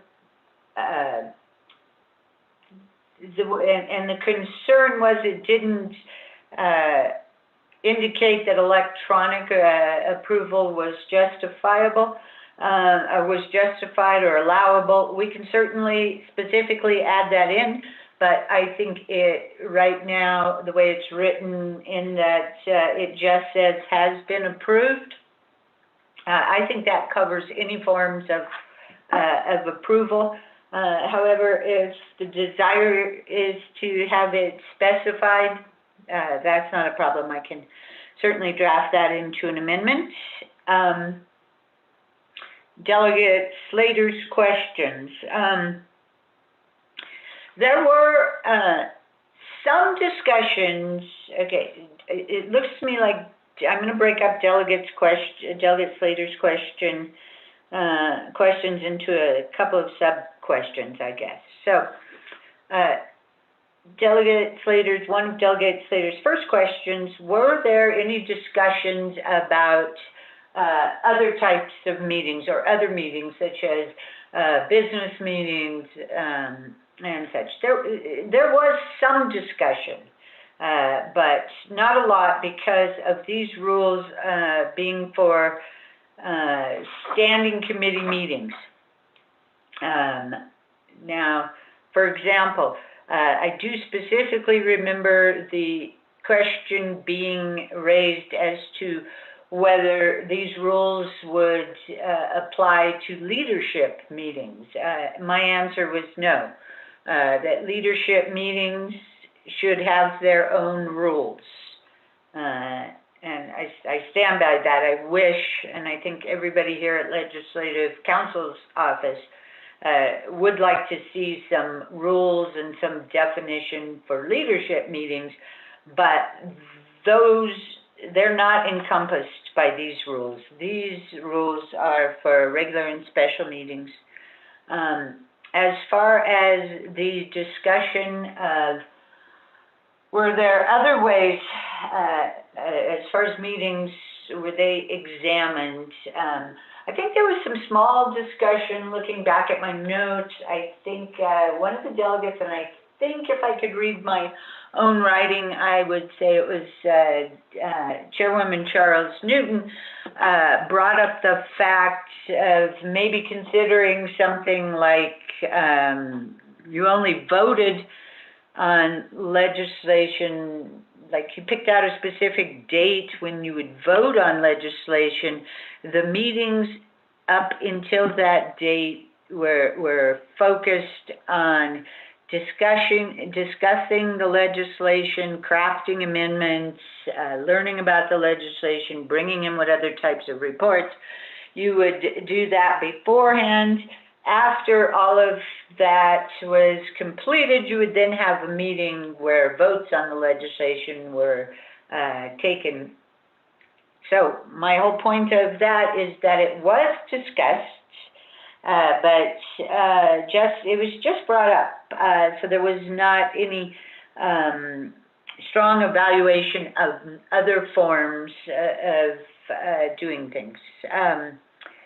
As far as public comments go, I presume there will, at the meetings, if it is determined that you want to keep public comments in your meetings, if you want to have public comments in your meetings, then after hearing some of the issues brought up by Delegate Slater, I lean towards recommending that you do adopt specific, consistent rules throughout each of the committees, and that would include NABI. I can envision lots of different type of things you would like to keep in your rules. As far as the question about, it's back in rule, we're amending the agenda. It is on page 4, rule 8E, and it states only one item may be added to the agenda per amendment. That was a request of a specific delegate who had actually, and looking back through my notes, I do not remember other of the discussion other than the delegate's belief, which seemed to be concurred by other subcommittee members, was that sometimes you would, there are like 4 or 5 legislations or items on an amendment, and a delegate only wants to approve 4 of them. And so the request was for a way to vote on each amendment individually, so that's why it was added. The cease debate will apply to NABI. These rules, they are standing committee rules. NABI is considered a standing committee rule, so unless NABI is specifically accepted out, those rules do apply to NABI. The last question was how to keep focus on the issue or the legislation at hand, how to keep the whoever's speaking, be it a report giver, a response to a question, etc. How do you keep them focused on the issue? That is a responsibility really of the chairperson to keep that meeting in order, keep it focused. I think that if you were to feel like your chair was not doing that, then you would be able to raise a point of order and ask them to keep the response or the report focused. I think that's all I have right at the moment of questions. If I missed something, I apologize. Please let me know. Thank you, Chairman James. Thank you, Speaker.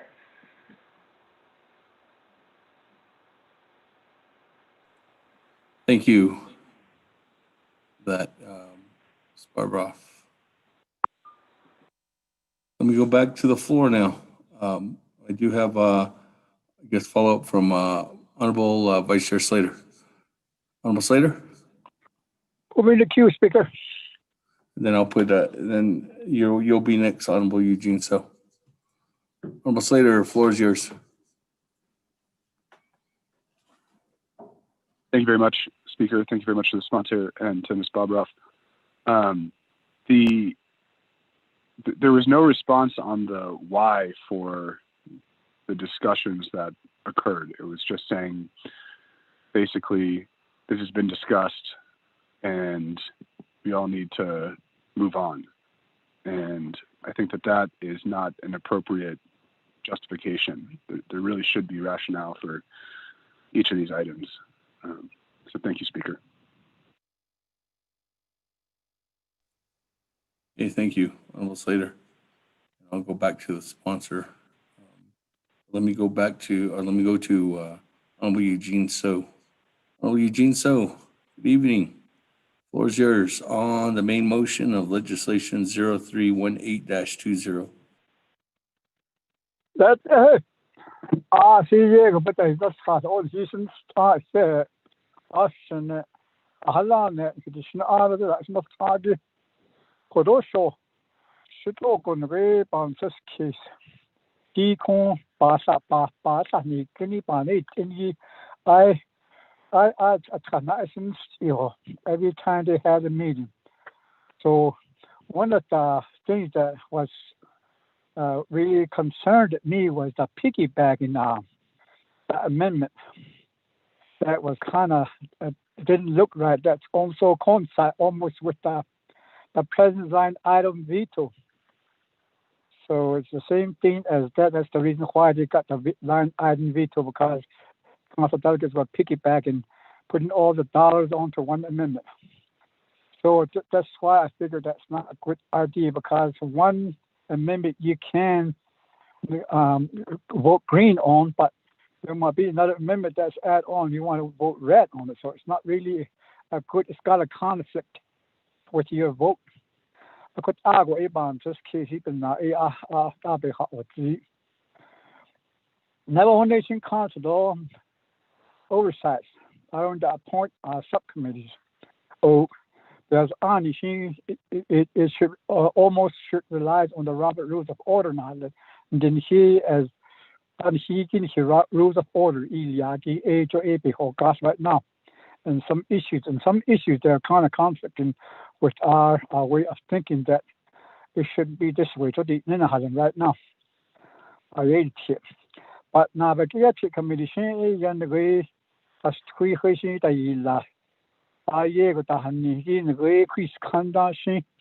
years back when the can is living in one area and there's always a head person, head man. But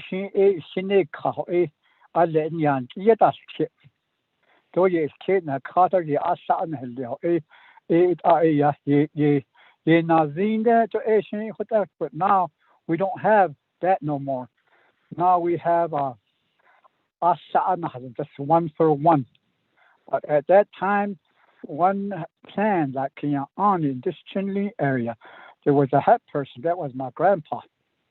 So anything that's going to be built, they always come to him with other head persons around here and discuss what's going to be built here. But now, we don't have that. Since now we have to try to coincide with that. So whoever made this Naabik'íyáti committee, I would really like to look into it if there's any history on it. It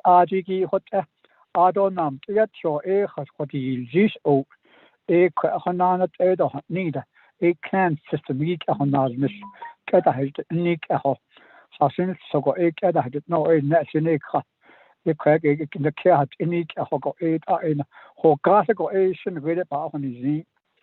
so in regards to this right now the cease debate within there, I don't think they had that.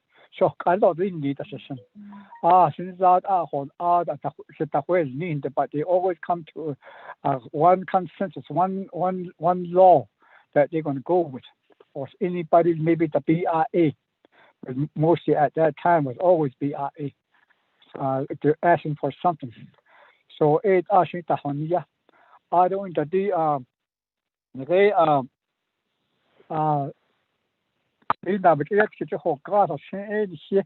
we should have already had a rules of order regards to our Title I. So if there is any history of it, I would really want to see it. How I think Naabik'íyáti should be different than all the others, like the Navajo Nation Council, the Oversight Committee, the appointed subcommittees, etc. And so I just feel that maybe by the rules of order, Nabi should be different.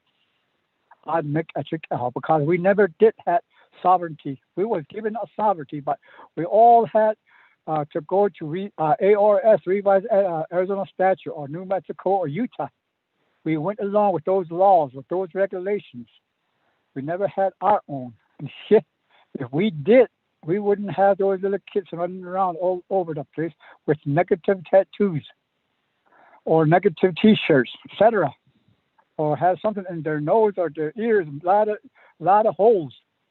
That was our law, but we never put that in our own laws. This is just an Arizona Revised Statute way of governing ourselves. Or govern Ilya. That's right now, that's what we're doing. But like I said the other day with the lawyers, when they said they had their certification or when they passed the Navajo Nation law exam and they become lawyers, that they're talking about the Title I, how they're doing that. Because in that Title I, the way it's written in the minds of people at the time, but there was a lot of things in there, and there was no judge, no prosecution. The only prosecutor would be the elderly to say maybe the yin between you and whoever made you. To do the things that you're doing out there against natural resource. Anything that's nature. Put that other one to your clan. Ye be salanda eto tatol ida. Ito Jenne all your thought actually Eda Jenne is the word of God, all yeah. But we interpret it wrongly now in a negative way. So all Hayibe has on it is a lot on she jogi. So now we don't know how else we're going to go, but govern our Navajo Nation by Western government. That's where we're headed to. So that's why we have all these languages in here. In the Navajo, it's all in the heart and the mind. People were strong then, but now we don't have it. We had to sue somebody sometimes because of a permit, a grazing permit, or land use permit, or a home site. Our own clan, we're at a war with our own brothers and sisters because of a home site lease. The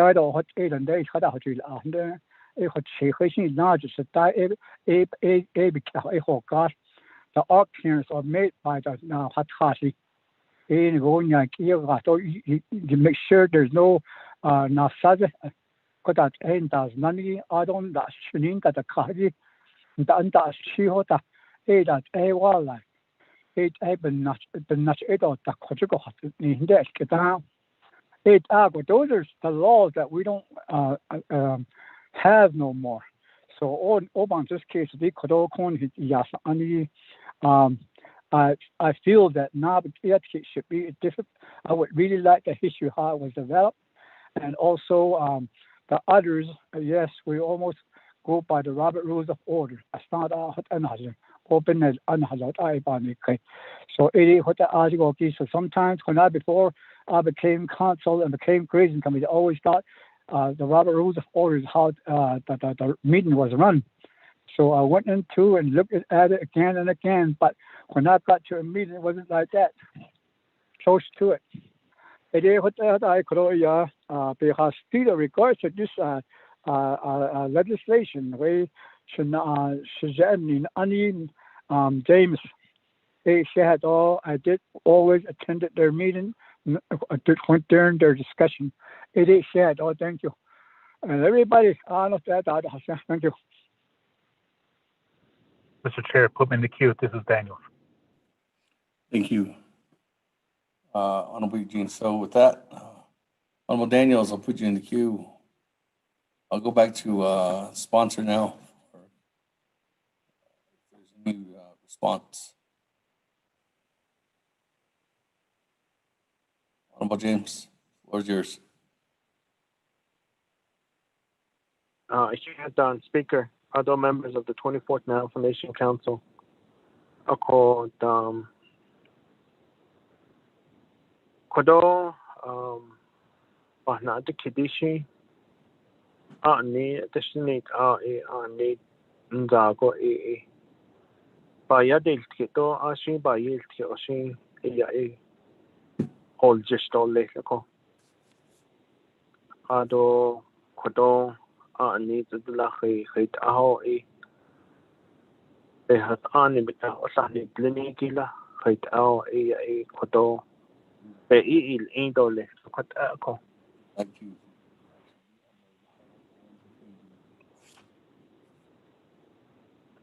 Sorry, Honorable James. That's me. Okay. My fault. So, excuse me.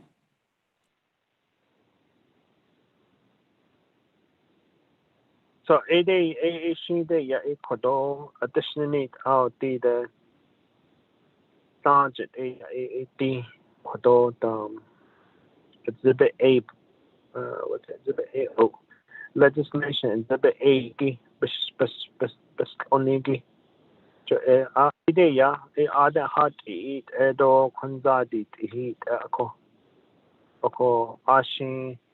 ashi isla na otle so ashi isla oyolta ashi dita e na anesto nak astole ako konza the whole just ako ado asa iya hot edo asa iya not ani not ndatle ako bin na hafika ado saho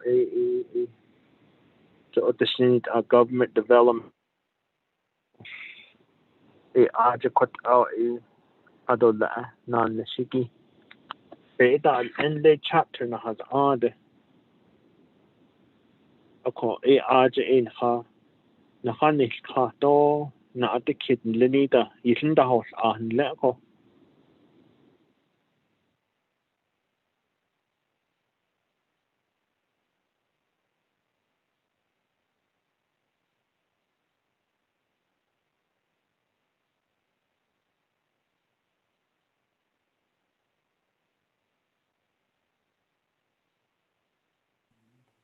Honorable James.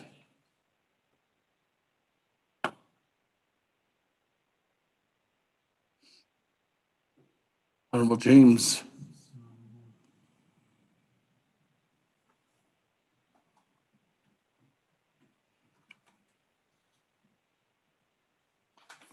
Honorable James, going once.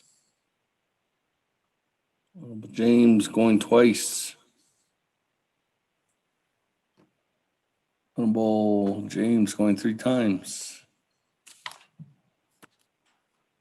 That, Madam Chair, Charles Newton, are you there as a co-sponsor?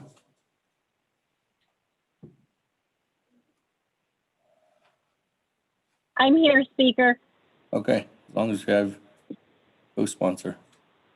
With that, go back to the floor. Honorable Daniels. Thank you, Mr. Chair. Kudot Naabik'íyáti kudon khananta ki kudo. I don't know kudo. Just want to say good evening to all my colleagues. Kudot Naabik'íyáti committee members. Masleniki kudo. I don't kudo. Tsaliyazu kudo. Delegate James. Legislation kudo kitahnin so the kudo papayil Bangil so kudo Bansi Kiski kudo. This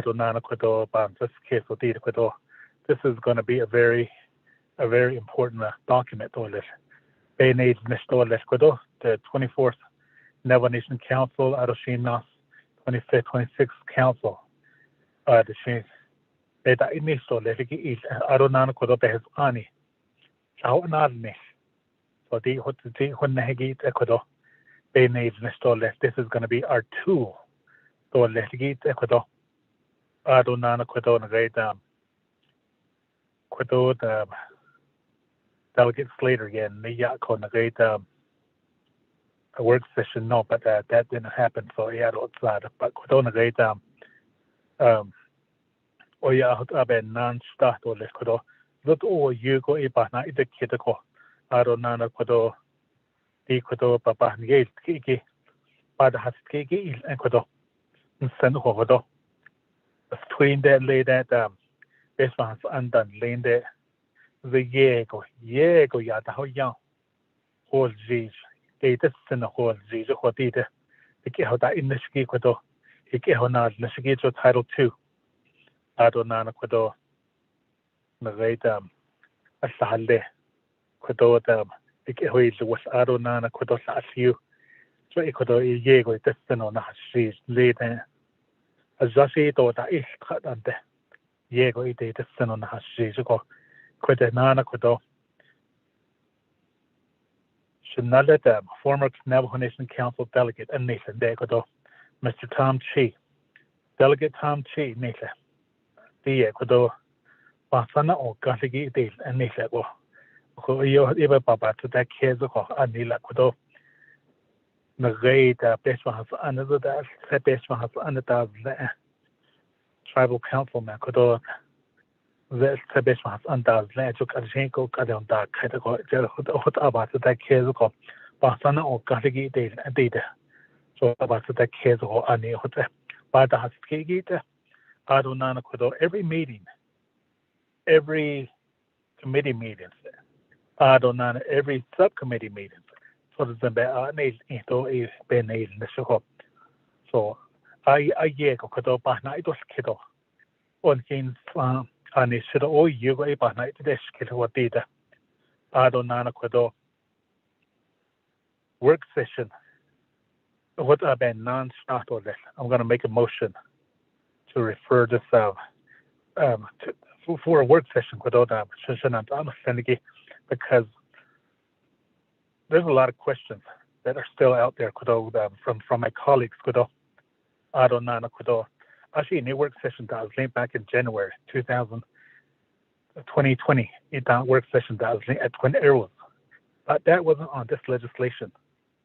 So, with that said, I'm going to make a motion for a work session. I see it's the name people. I see that the niche are in the Kudo or not for the niche. Azo that is niche. Second, by on this Delegate particular legislation, Kudo and great legislation 318-20. Azo banda is at the work session there.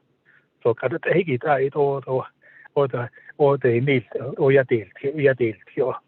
I haven't heard any amendment yet. So, but Kudo and great at that time the she Kudo amendment. If he could also at the work session. So, I see could have been yes, at any bit so how days net over the how days net.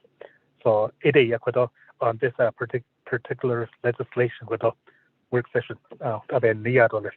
Mr. Chair, thank you very much. Second, Delegate Nez.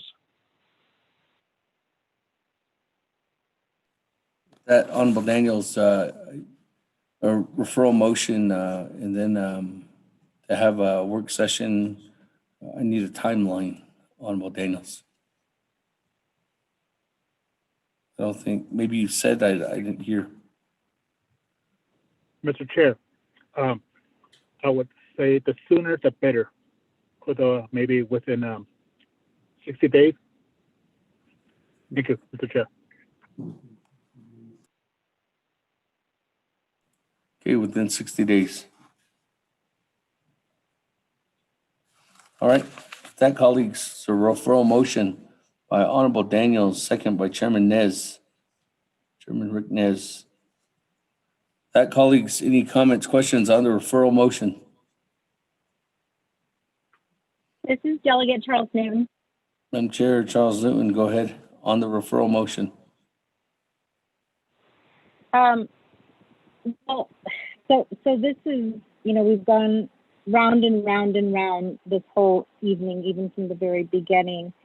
It was clearly stated that there was a work session that occurred in January of 2020. And just to be clear, every time this council refers every time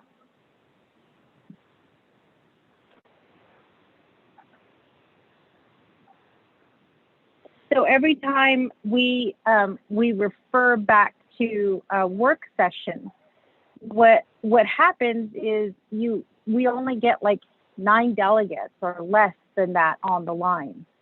And I've attended a lot of work sessions where we will have delegates who will show up or who will call in, but nothing ever really gets offered.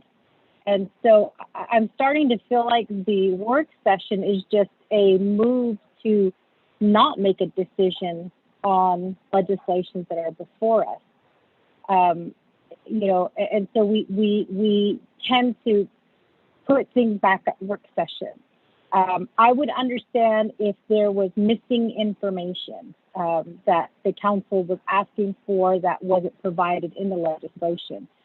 To me, that would be, it would be, I guess, justifiable as far as, getting that information for us to make the right decision.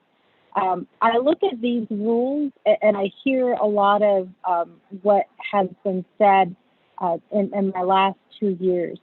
I recall when we first came into office, it was explained to every single one of us that the committee hearing, the committees, and then also Naabik'íyáti and council, it's a ceremony, and so I think about that, the ceremony part of what we are coming together for.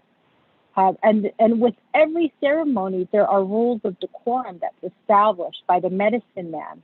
And they're usually, they're never questioned. It's usually, you go to that ceremony, there's a reason for you going to that ceremony, for attending. You show up, before it starts, to mingle with people.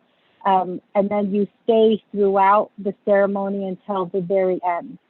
And I say that because, when we all used to meet for council, it seemed like it was the same, 12 delegates who would be there at midnight. And I recall one time, there was a picture posted on Facebook, because it was, I think, 11:45, and there was still a few of us left, and that became a big issue. And, I guess what I'm trying to say is, we talk about how all of these hearings are ceremonies. We talk about the rules of decorum, and yet we want to make exceptions when it comes to us. And out of respect, for speaker, if I'm going to be late, or if I'm going to be out of service, or if I can't attend, I'll let him know. Because the way that I see it is, speaker is my boss. And just like any job, if you're running late, or if you're not going to be in, you call your boss and you say, hey, I'm not going to be in. Can you please excuse me? And this is the reason why I can't be in. And, so that kind of, in some sense, when we talk about ceremonies, when people ask you to help them in these ceremonies and you're running late, you do the same thing. You call the medicine man to say, hey, I'm running late. I'm going to be there, but I'm running late. Please, just know that. And there are some times when, and I'm guilty of it, when I go to ceremonies, sometimes I show up late. But when I show up late, I walk in and I sit down and I, let the meeting continue. I don't ever stop the ceremony to say, okay, what happened? What happened from the very beginning? I was late and this, I need to know what's happening. That is on me as a delegate to try to find out, what is happening. What did you miss? And with this teleconference, I understand that, calls get dropped. I just now received Delegate Kealan Begay's email, showing the dropped calls that he's had. I understand that, and then also asking the questions to catch up. But at the same time, I just wonder, what happened to that teaching that we were told at the beginning that these are ceremonies. That's my first point. My second point, and I did state this when Delegate James dropped off the call, is, going back to this idea of professionalism. We, all of us, hold the directors and our supervisors to a standard. I'm not even going to say it's a high standard. We hold them to a standard, and we expect them. We have expectations of them. And when it comes to us as delegates and what's happening within our committees and our, with council, we make these exceptions. 45 minutes. 45 minutes, that exception. How many bosses in your past would have allowed you to be 45 minutes late? 45 minutes late. When I was a welder, my boss would have said, you know, and I don't cuss, so I'm going to say this in the best way that I can. Go get your asphalt home and come back when you're ready to work. And it was tough, but we were never late. And we expect that of our employees, but we're making an exception here. Can you imagine if our Navajo Nation employees came in every day 45 minutes late, not calling their boss, to be excused, not, you know, sharing any communication? I think that, you know, we come back to these rules, and the Title II subcommittee, again, we had a very lengthy discussion. These meetings were posted on the Navajo Nation meeting site. And, you know, as delegates, it is our responsibility to check that site, to see what's going on. I check it every Sunday night to see what meetings are happening, you know, and then I go into the meetings to see, okay, you know, what is going to be discussed at that meeting? Do I need to be a part of that, you know, be a part of that discussion, or be a part of what's happening, to listen in, to hear what's really going on? And, you know, it all of this round and round, you know, discussion that we've been having since this legislation was first introduced, I just feel like, you know, we're basically trying to make an exception. And is that exception because we're delegates? Because what kind of message are we sending, especially to the people who are listening in online right now? What kind of message are we sending to them? And so I think if we're going to hold people to a high standard, or even to a standard, then as hard as it is, you know, we have to measure up to that standard, and we have to say, you know, like, as hard as it is, you know, this is what I have to do. And there are some delegates, you know, I know that get on the line 15 minutes early. There are some delegates that are, you know, always online, you know, early. And then we get some delegates, you know, who come online late, and then they want to be caught up to speed. And then they ask the same questions that were asked 15 minutes before. So I know there was a comment about the efficiency. And at the same time, you know, we have all made those arguments. We have all, you know, said, oh, you know, like that was already asked. At one point, I remember one delegate saying, can we keep track of all of the questions that get asked? That way, if another delegate asks a question, you know, we can send them the answers to that question. But that becomes very difficult because, you know, we're asking our staff to keep track of what we should be doing, what we should be listening to. And so I just find it very difficult, you know, that we talk about, you know, being responsible. We talk about this being our job. We talk about, you know, how we're here for the people, how we talk for the people. You know, I just think that it's time that we start listening and we start paying attention to what really is going on. And we start holding each other accountable. And we start doing this, because just because we're delegates don't mean that we can do whatever we want. And I think that, you know, it's getting harder and harder with social media. And I know that there's a lot of delegates who disagree with Facebook. But as I was told today, it's the new norm. And, you know, people are conveying information through social media. And if we truly want to be adaptable and we truly want to serve all of the people, then I think that we as delegates have to continue to keep the old ways, but also, you know, try to reach out and use, you know, some of the new ways. Acculturation. I remember you know, that word being introduced to me when I first got into college. It's not part of the culture, but it becomes acculturated, like our telephones. like our vehicles. We went from, walking to horses to vehicles. Well, that's become a part of our culture. So I guess I'm just having a really hard time understanding, and I kept texting Dana and also Honorable James, and the question I keep texting is, so what are the big issues? As another delegate just stated it, there's a lot of comments, there's a lot of concerns, but there's no amendment. And I remember a delegate in a previous NABI meeting said, we're just going to keep going round and round and round. Why not for a solution?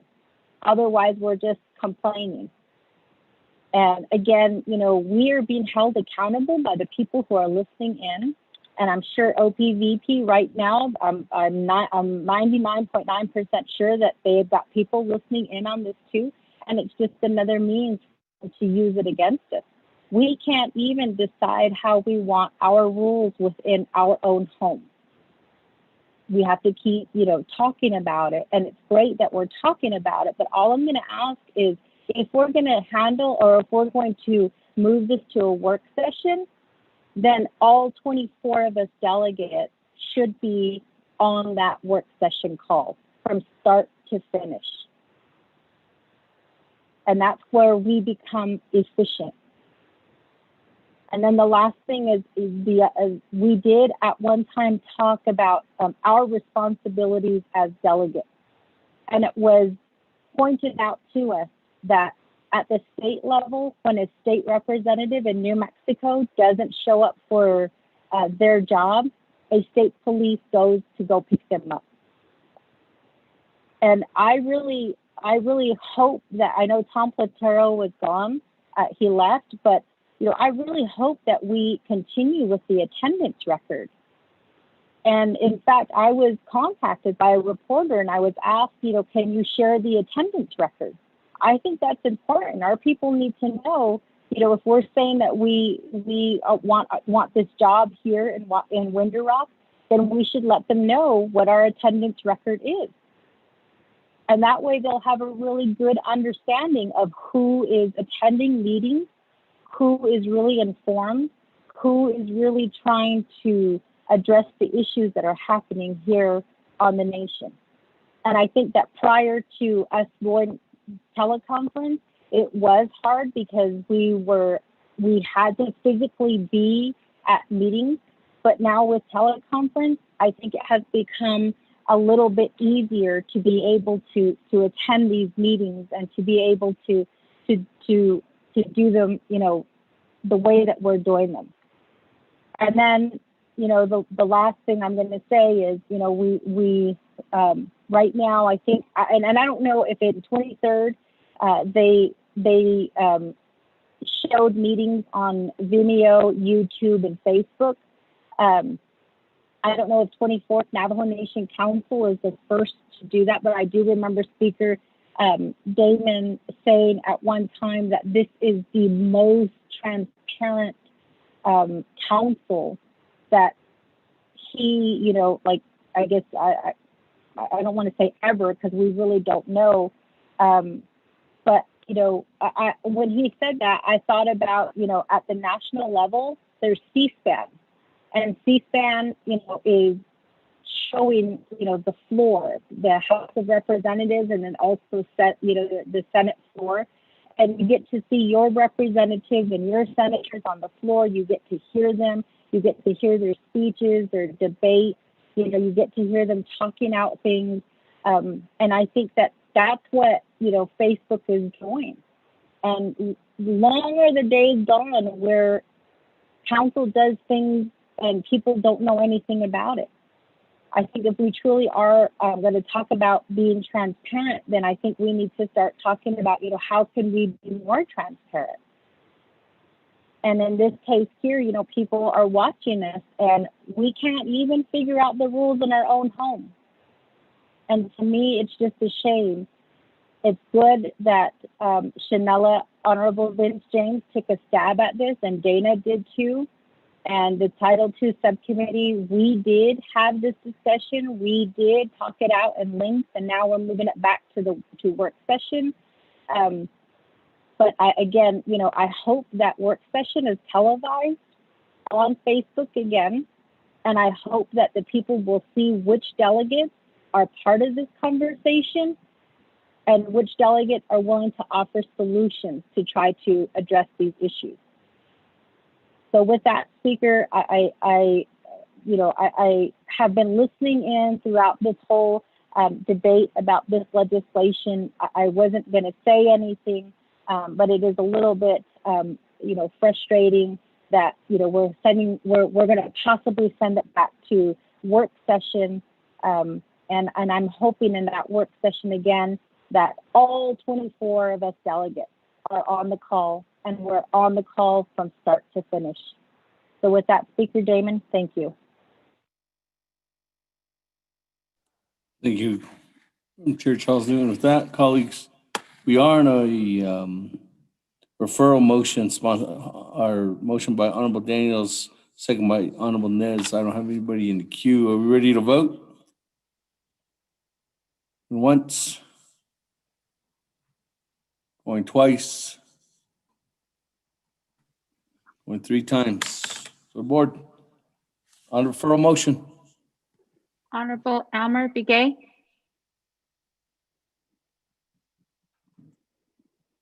Honorable Key Allen Begay Jr.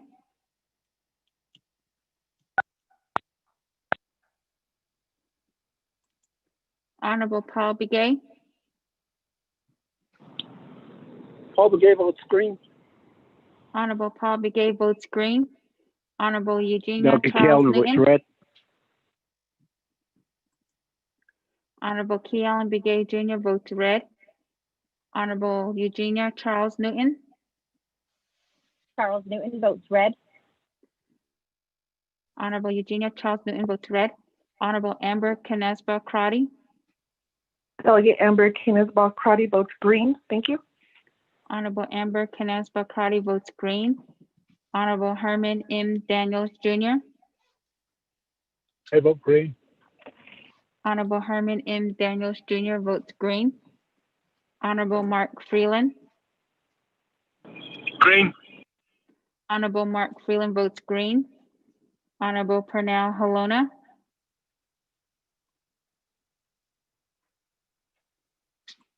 Honorable Jamie Henyo. Halona votes red. Honorable Pernell Halona votes red. Honorable Jamie Henyo.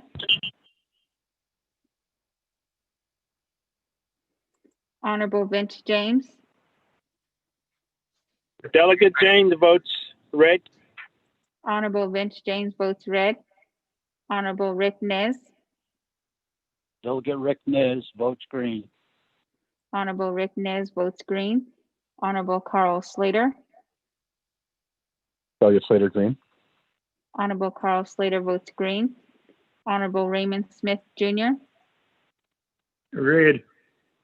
Honorable Raymond Smith Jr. votes red. Honorable Wilson Stewart Jr. Green. Honorable Wilson Stewart Jr. votes green. Honorable Charlene So. I vote green. Honorable Charlene So votes green. Honorable Daniel So. Daniel So votes green. Honorable Daniel So votes green. Honorable Eugene So. Vote is open. Honorable Eugene So votes green. Honorable Otto So.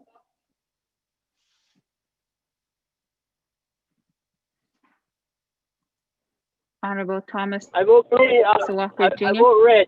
Red. Honorable Otto Otto So So votes votes red. red. Honorable Otto So votes red. Honorable Thomas Walker Jr. Walker votes green. Honorable Thomas Walker Jr. votes green. Honorable Edison Wanika.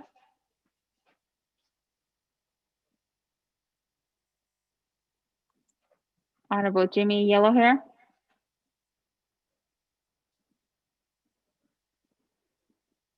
Honorable Elmer Begay. I vote red. Honorable Elmer Begay votes red. Honorable Jamie Henyo.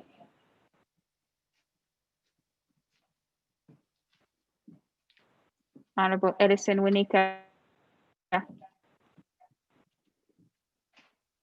Honorable Jimmy Yellowhair.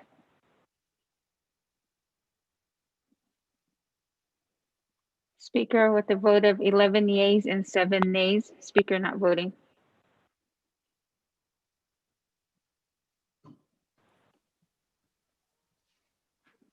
Thank you, colleagues. With that, 11 in favor, 7 opposed. Chair not voting. Yellowhair votes red. With that, colleagues, continuing on, that legislation has been referred, legislation 0318-20, to schedule a work session, and we'll work together with Honorable James to schedule that work session within 60 days. That, colleagues, moving on down. Privilege, Speaker. Yes. Madam Chair, Charles Noon, Speaker. question privilege. Yes, I believe there was a delegate who, while you were speaking, said he wanted to vote red. Was his vote counted?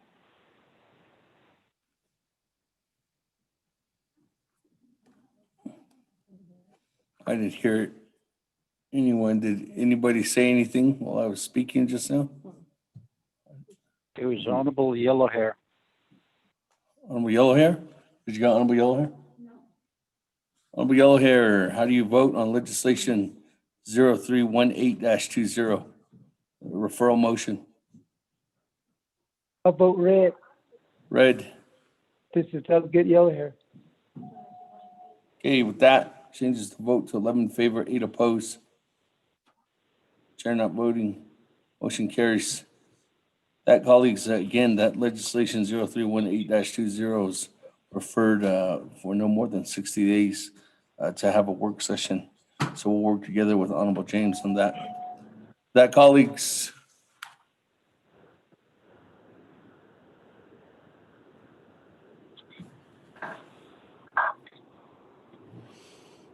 Moving on down, item number H, legislation 0321-20. Sariko, if you could read it into the record. Mr. Speaker, members of the Naabik'íyáti Committee, tracking number 0321-20, an action relating to health, education, and human services and Naabik'íyáti committees, establishing Diné Hatali as priority 1 essential workers as a matter of Navajo Nation policy for COVID-19 vaccine access, requesting the Navajo Area Indian Health Service include Diné Hatali as priority 1 essential workers for purposes of COVID-19 vaccine access and distribution. Sponsored by Honorable Daniel Iso. We do have a committee report from the Health, Education, and Human Services Committee. They had it under consideration and report saying that the recommendation of legislation 0321 pass with 1 amendment and no directive. Amendment number 1.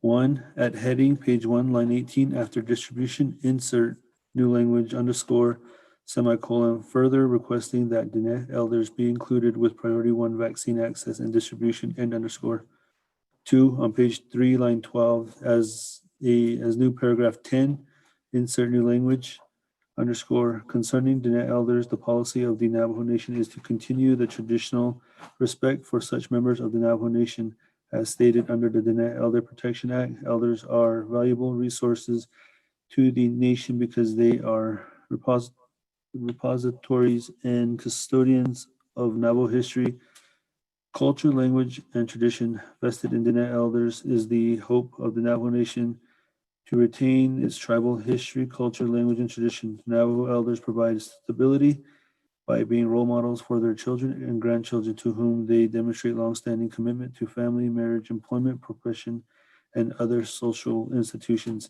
Based upon these premises, it is in the nation's best interests and welfare to protect its elders from abuse, neglect, mistreatment, exploitation, and other mistreatment. 9 NNC section 1802 and _ 3 on page 3, previous paragraph number 10 shall be numbered number 11 with the following amendment. After Hathatis, insert new language _ and Diné elders and _ 4 on page 3, line 18, delete council. 5 on page 3, line 20, delete council. 6 on page 3, line 23, add new paragraph C as follows. New paragraph C underscore C, the Navajo Nation requests that the net elders be included among priority 1 listing for COVID-19 vaccine access and distribution, and underscore. Naabik'íyáti is final authority per Navajo Nation Council rules. Navajo Nation Standing Committee Rules of Order Rule 9 legislation has been read into the record by electronic voice recording. Mr. Speaker. Motion, Halona.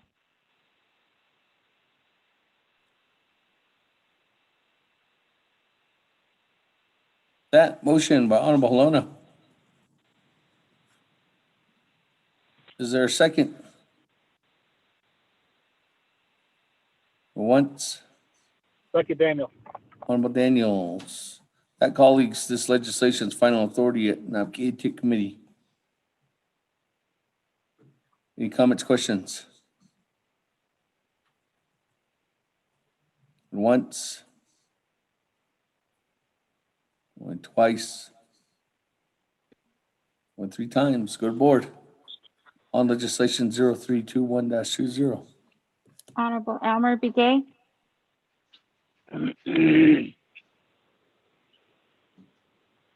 Honorable Key Allen Begay Jr., Delegate Key Allen votes green. Thank you. Honorable Key votes Allen, green too. Honorable Elmer Begay votes green. Honorable Key Allen Begay Jr. votes green. Honorable Paul Begay, Elder Paul Begay votes green. Honorable Paul Begay votes green. Honorable Eugenia Charles Newton, Charles Newton, green. votes green. Charles Newton votes Honorable green. Amber, Honorable Eugenia Charles Newton votes green. Honorable Amber Canasbra Crotty, Delegate Amber Tanisbaugh Crotty votes green. Thank you. Honorable Amber Canasbra Crotty votes green. Honorable Herman M. Daniels Jr., Vote green. Honorable Herman M. Daniels Jr. votes green. Honorable Mark Freeland, Green. Honorable Mark Freeland votes green. Honorable Purnell Halona, Halona votes green. Honorable Purnell Halona votes green. Honorable Jamie Henyo, Honorable Vince James, Delegate James votes green. Honorable Vince James votes green. Honorable Rick Ness, Delegate Rick Nez votes green. Honorable Rick Nez votes green. Honorable Carl Slater,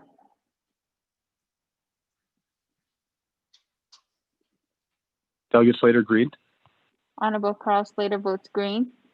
Honorable Raymond Smith Jr., Green. Honorable Raymond Smith Jr. votes green. Honorable Wilson Stewart Jr., Green.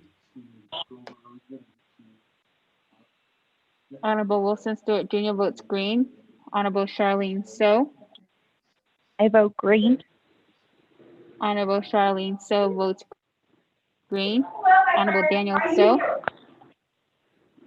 Daniel So votes green. Okay, should I come back in an hour? Honorable Daniel So votes green.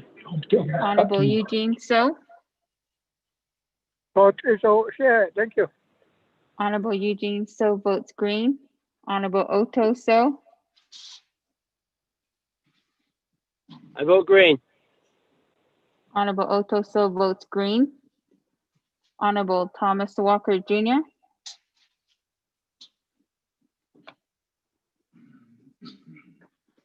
Honorable Edison Winika,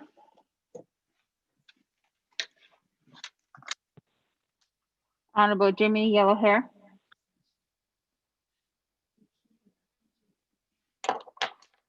Honorable Jamie Henyo, Honorable Thomas Walker Jr., Thomas Walker votes green. Thank you. Honorable Thomas Walker Jr. votes green. Honorable Edison Wanika. Honorable Jimmy Yellowhair.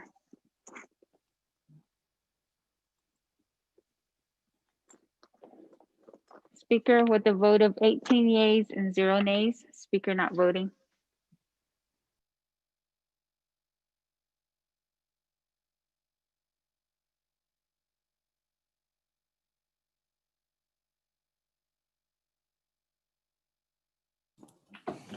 That, colleagues, 18 in favor, 0 opposed. Chair not voting. And with that, Honorable Chairman Daniel So, as a sponsor of the legislation, we will get this legislation delivered with the cover letter to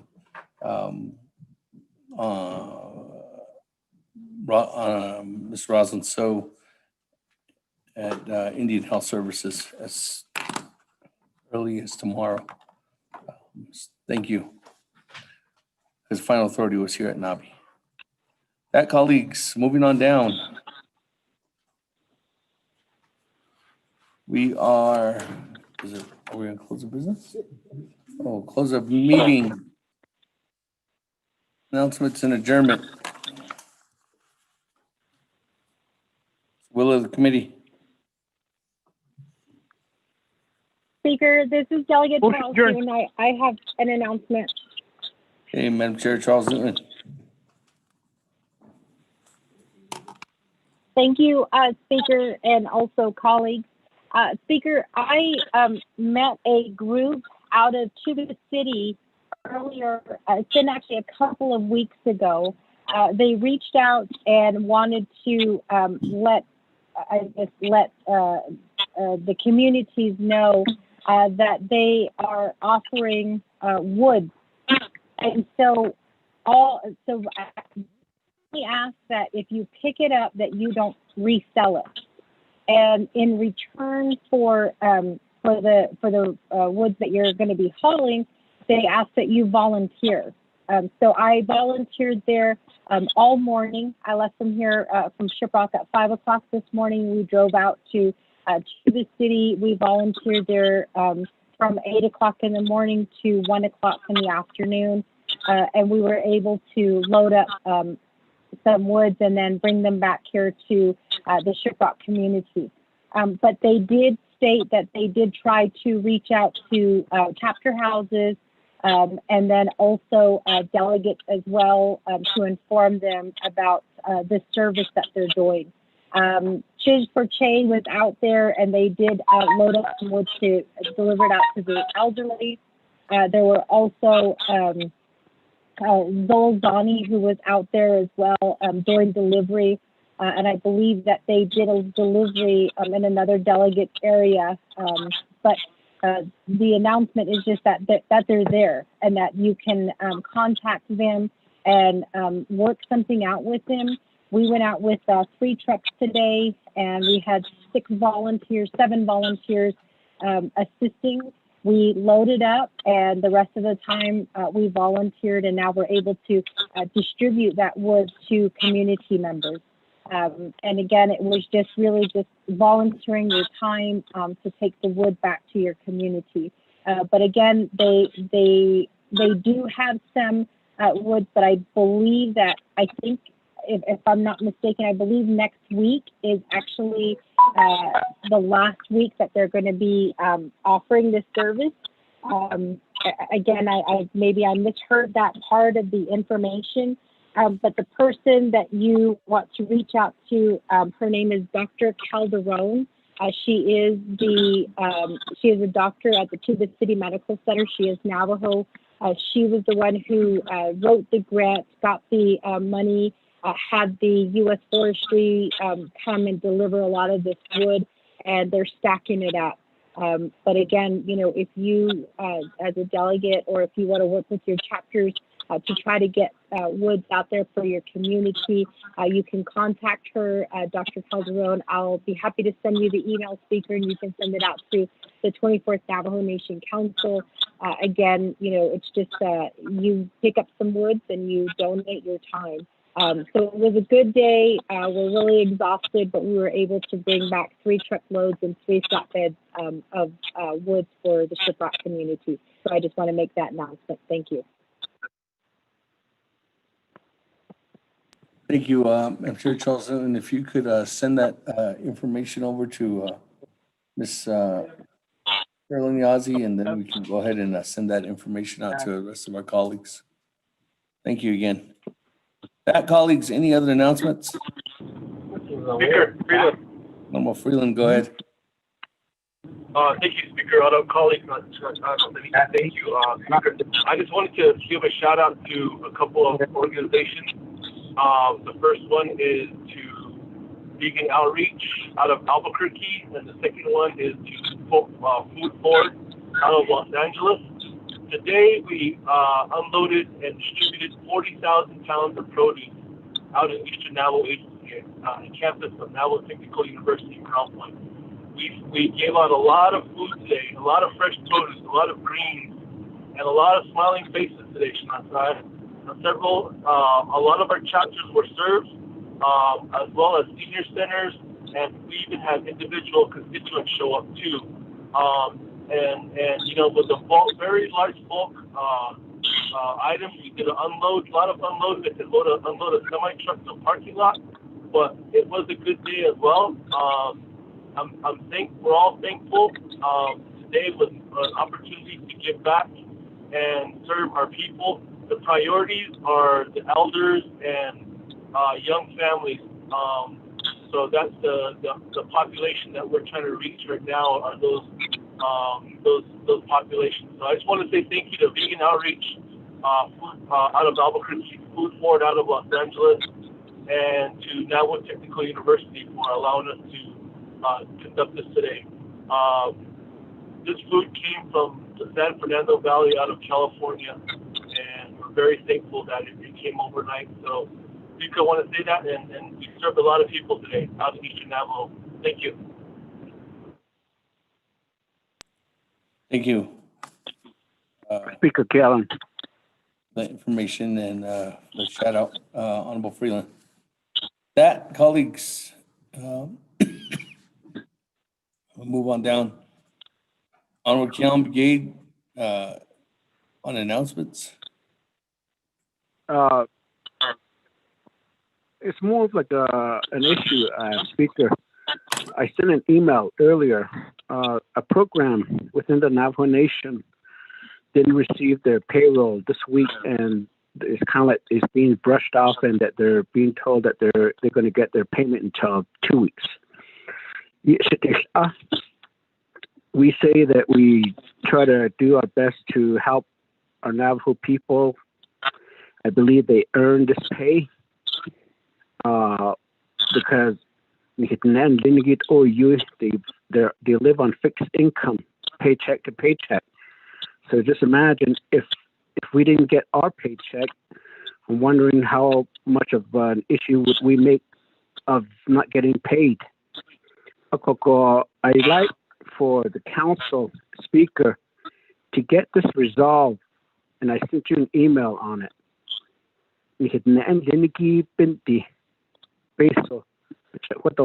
I believe they earned it. So and then the other one, what happens if right now there's too much restriction, even doing things on the Navajo Nation? Rangers stop at the making sure that we have hauling permit, with permit. We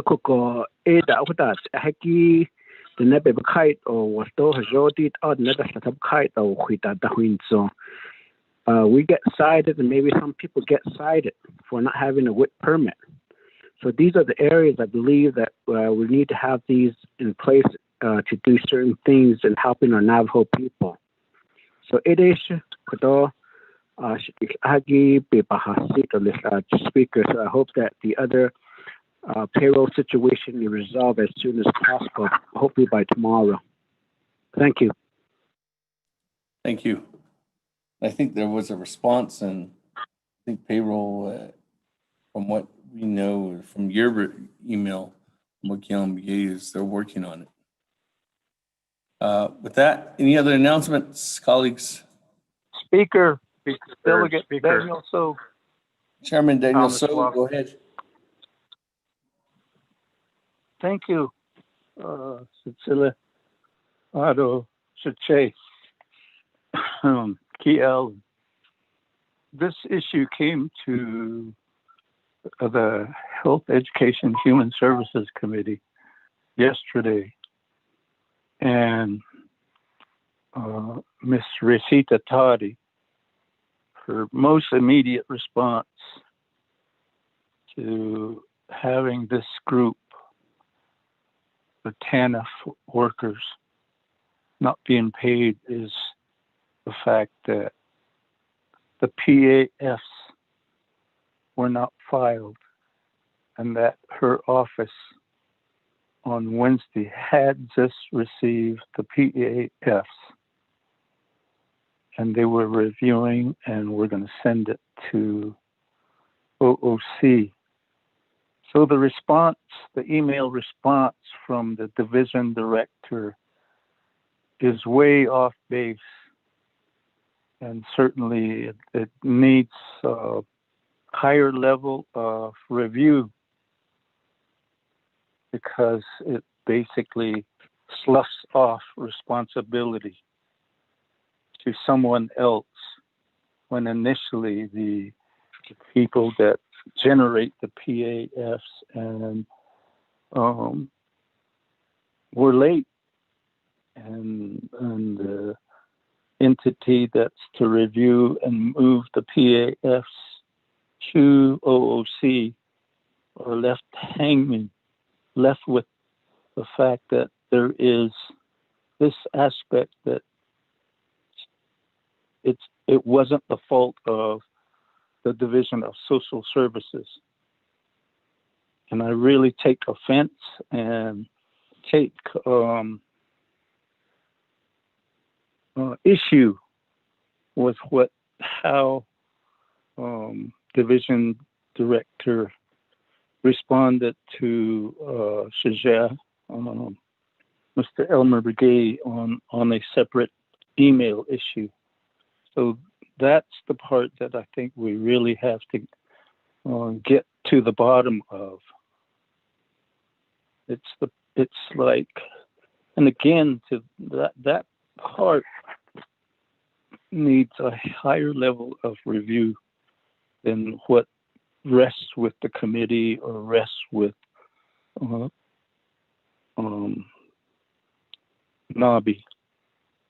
And how do we get that higher level of review? And how do we get our employees paid? In a lot of ways, when we start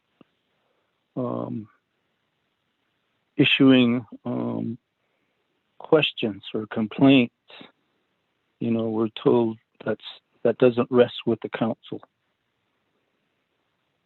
And I can cite numerous other cases, but we'll leave it at that. So, Sanandai, members of the NABI committee, please rest assured that the HES committee yesterday afternoon got to the bottom of the matter, and it just the part to get payroll to OOC then was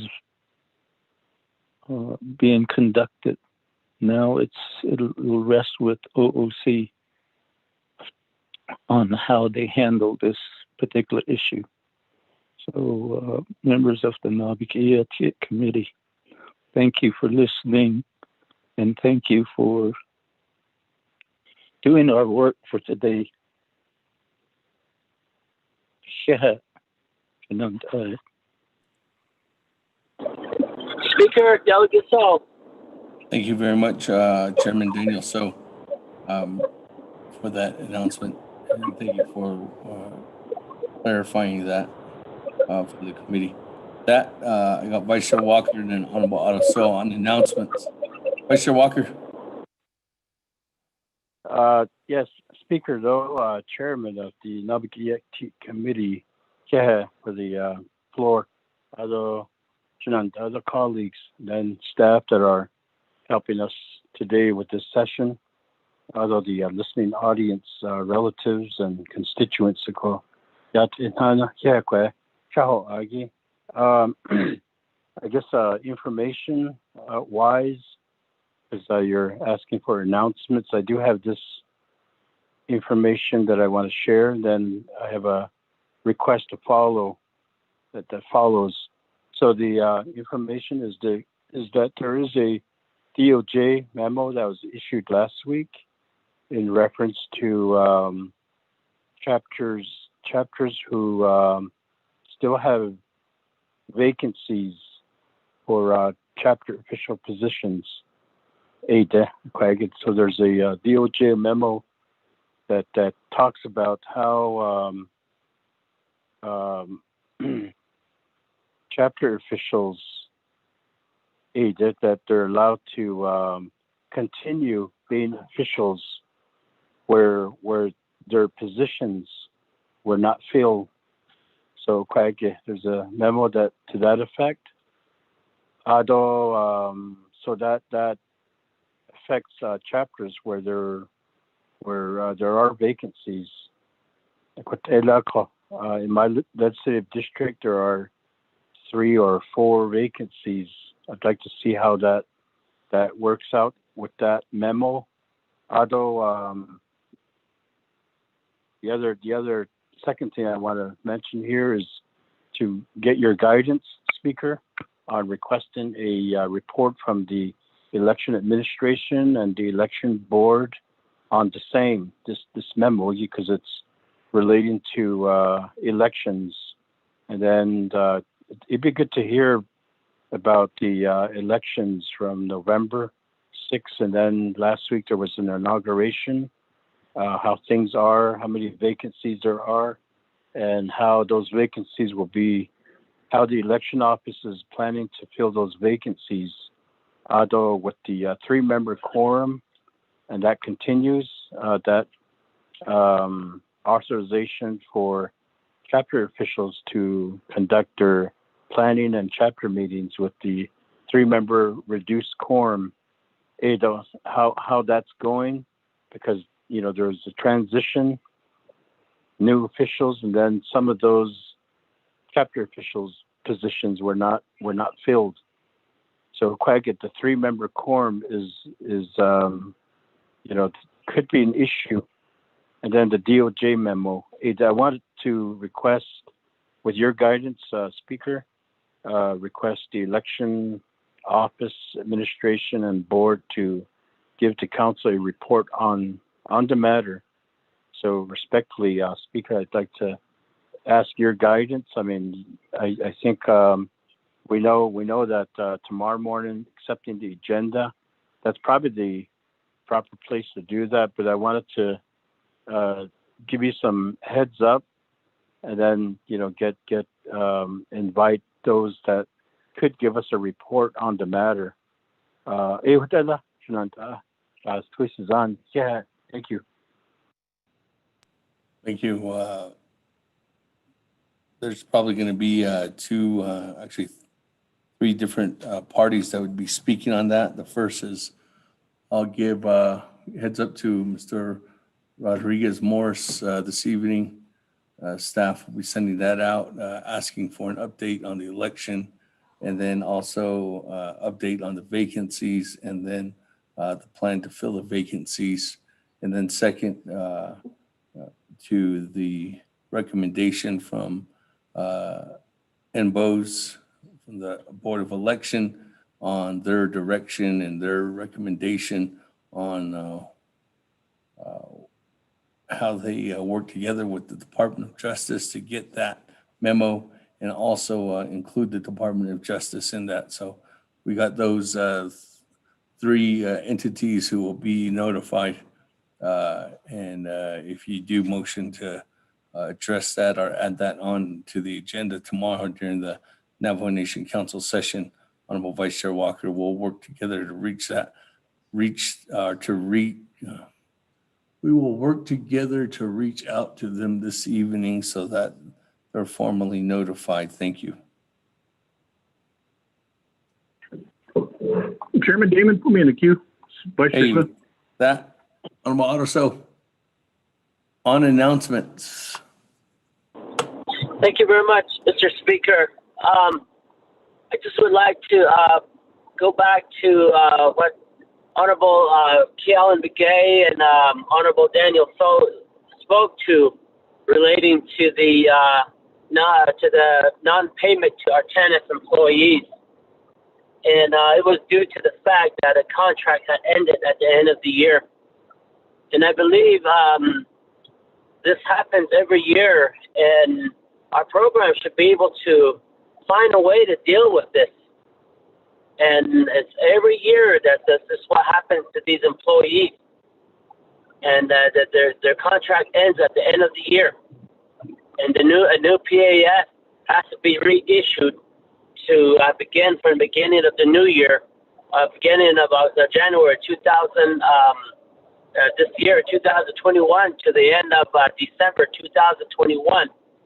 But again, we passed a comprehensive budget, and I think that our division directors and our executive branch should at least better plan to avoid these things. And these individuals there that didn't get their paychecks across the Navajo Nation, they have families. I understand the executive branch sent a letter to them, said, "Oh, I'm sorry for not paying you for the 80 hours that you work." I'm sorry, Speaker. A letter will not suffice that child that is hungry, or will not satisfy a creditor that's calling to pay certain bills. But our division directors still charging that we pay them well, my colleagues. They should be able to find a way to navigate through this thing so that things like that don't happen. And Donna, Health and Human Service Committee, I think so. I don't sit that over again, especially from department personnel. It's because of this now. But again, it's an issue that the administration should be able to cover, should be able to handle. Our division director should find a way.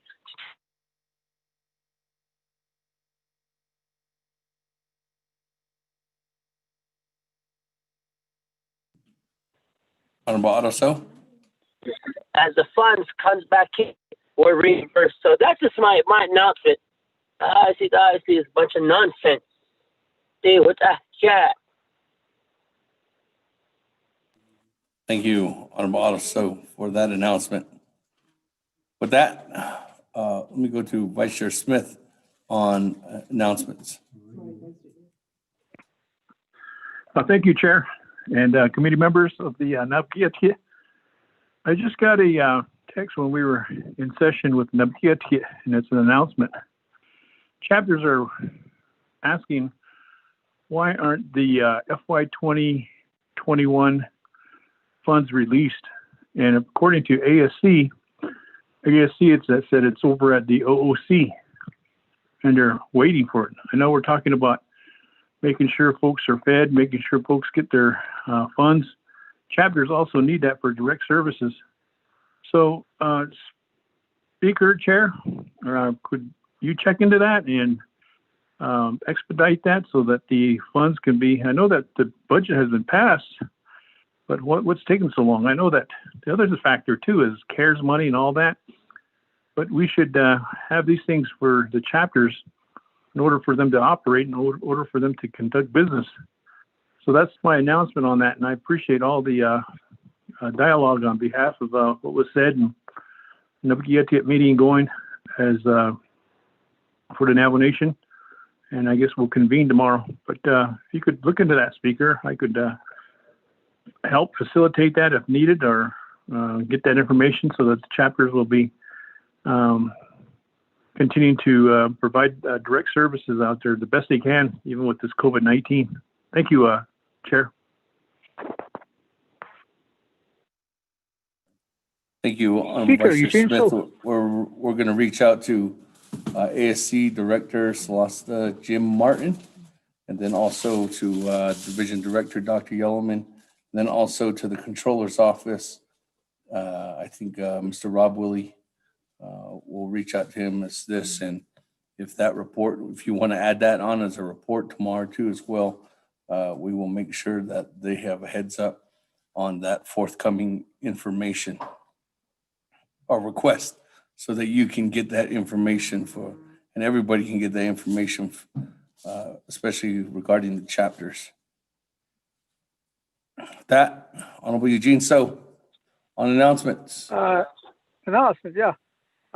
Melvin Harris is re-elected in the election, and Raymond Max too, and they are declaring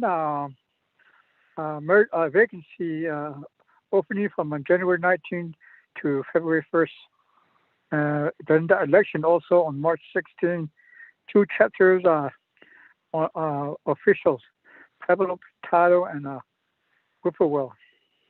That's my announcement. Thank you, Honorable Eugene So.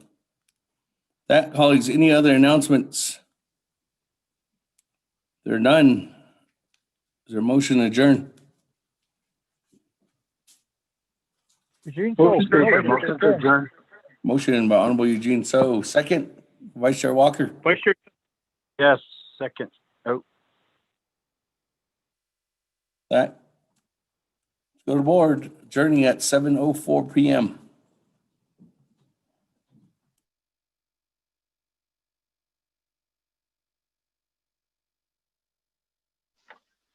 Honorable Amber Begay.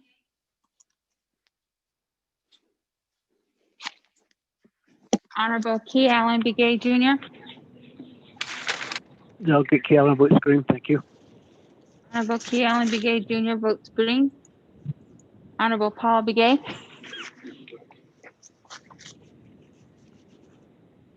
Honorable Eugenia Charles Newton. Charles Newton votes green. Honorable Eugenia Charles Newton votes green. Honorable Amber Canasba Crotty. Delegate Amber Kenneth-Balcrotty votes green. Thank you. Good evening. Honorable Amber Canasba Crotty votes green. Honorable Herman M. Daniels Jr. I vote green. Honorable Herman M. Daniels Jr. votes green. Honorable Mark Freeland.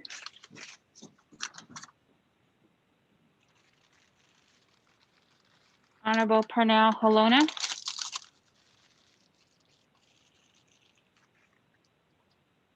Honorable Jamie Henio.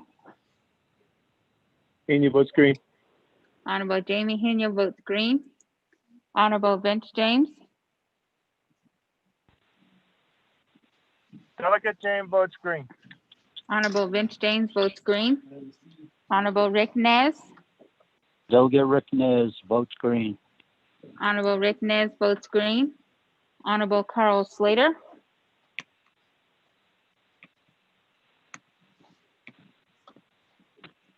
Honorable Raymond Smith Jr.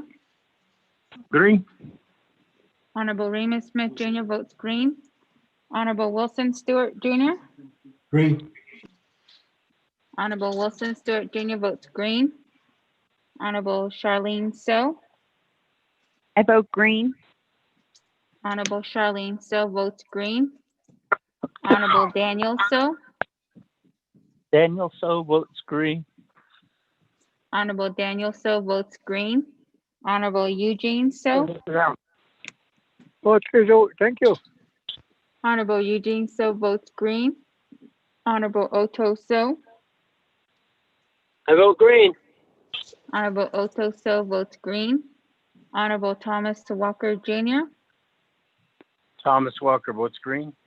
Thank you. Honorable Thomas Walker Jr. votes green. Honorable Edison Wanika.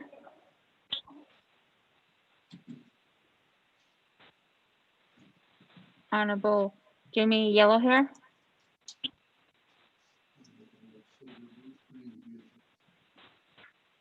Honorable Carl Slater votes green via text. Honorable Elmer Begay. Honorable Paul Begay. Paul Begay votes green. Honorable Paul Begay votes green. Honorable Mark Freeland. Honorable Pernell Halona. Alona votes green. Honorable Pernell Halona votes green. Freeland Honorable votes green. Edison. Honorable Mark Freeland votes green. Honorable Edison Wanika. Honorable Jimmy Yellowhair. Speaker with a vote of 18 yeas, 0 nays, and speaker not voting. Thank you, colleagues. We're officially adjourned with 18 in favor, 0 opposed. Chair not voting at 7:04 p.m. That will be here tomorrow, 10 a.m. We do have a Navajo Nation Council special session. I think before that, there is a SAP, sexual assault prevention meeting. And then 8 to 10. And then there's also an Eastern Navajo Land Commission meeting too as well. Have a good evening, everyone. See you tomorrow. Talk to you tomorrow. Safe travels. Oh, good night. On it. Oh, I'm going that. Oh, I'm going that. You want to do?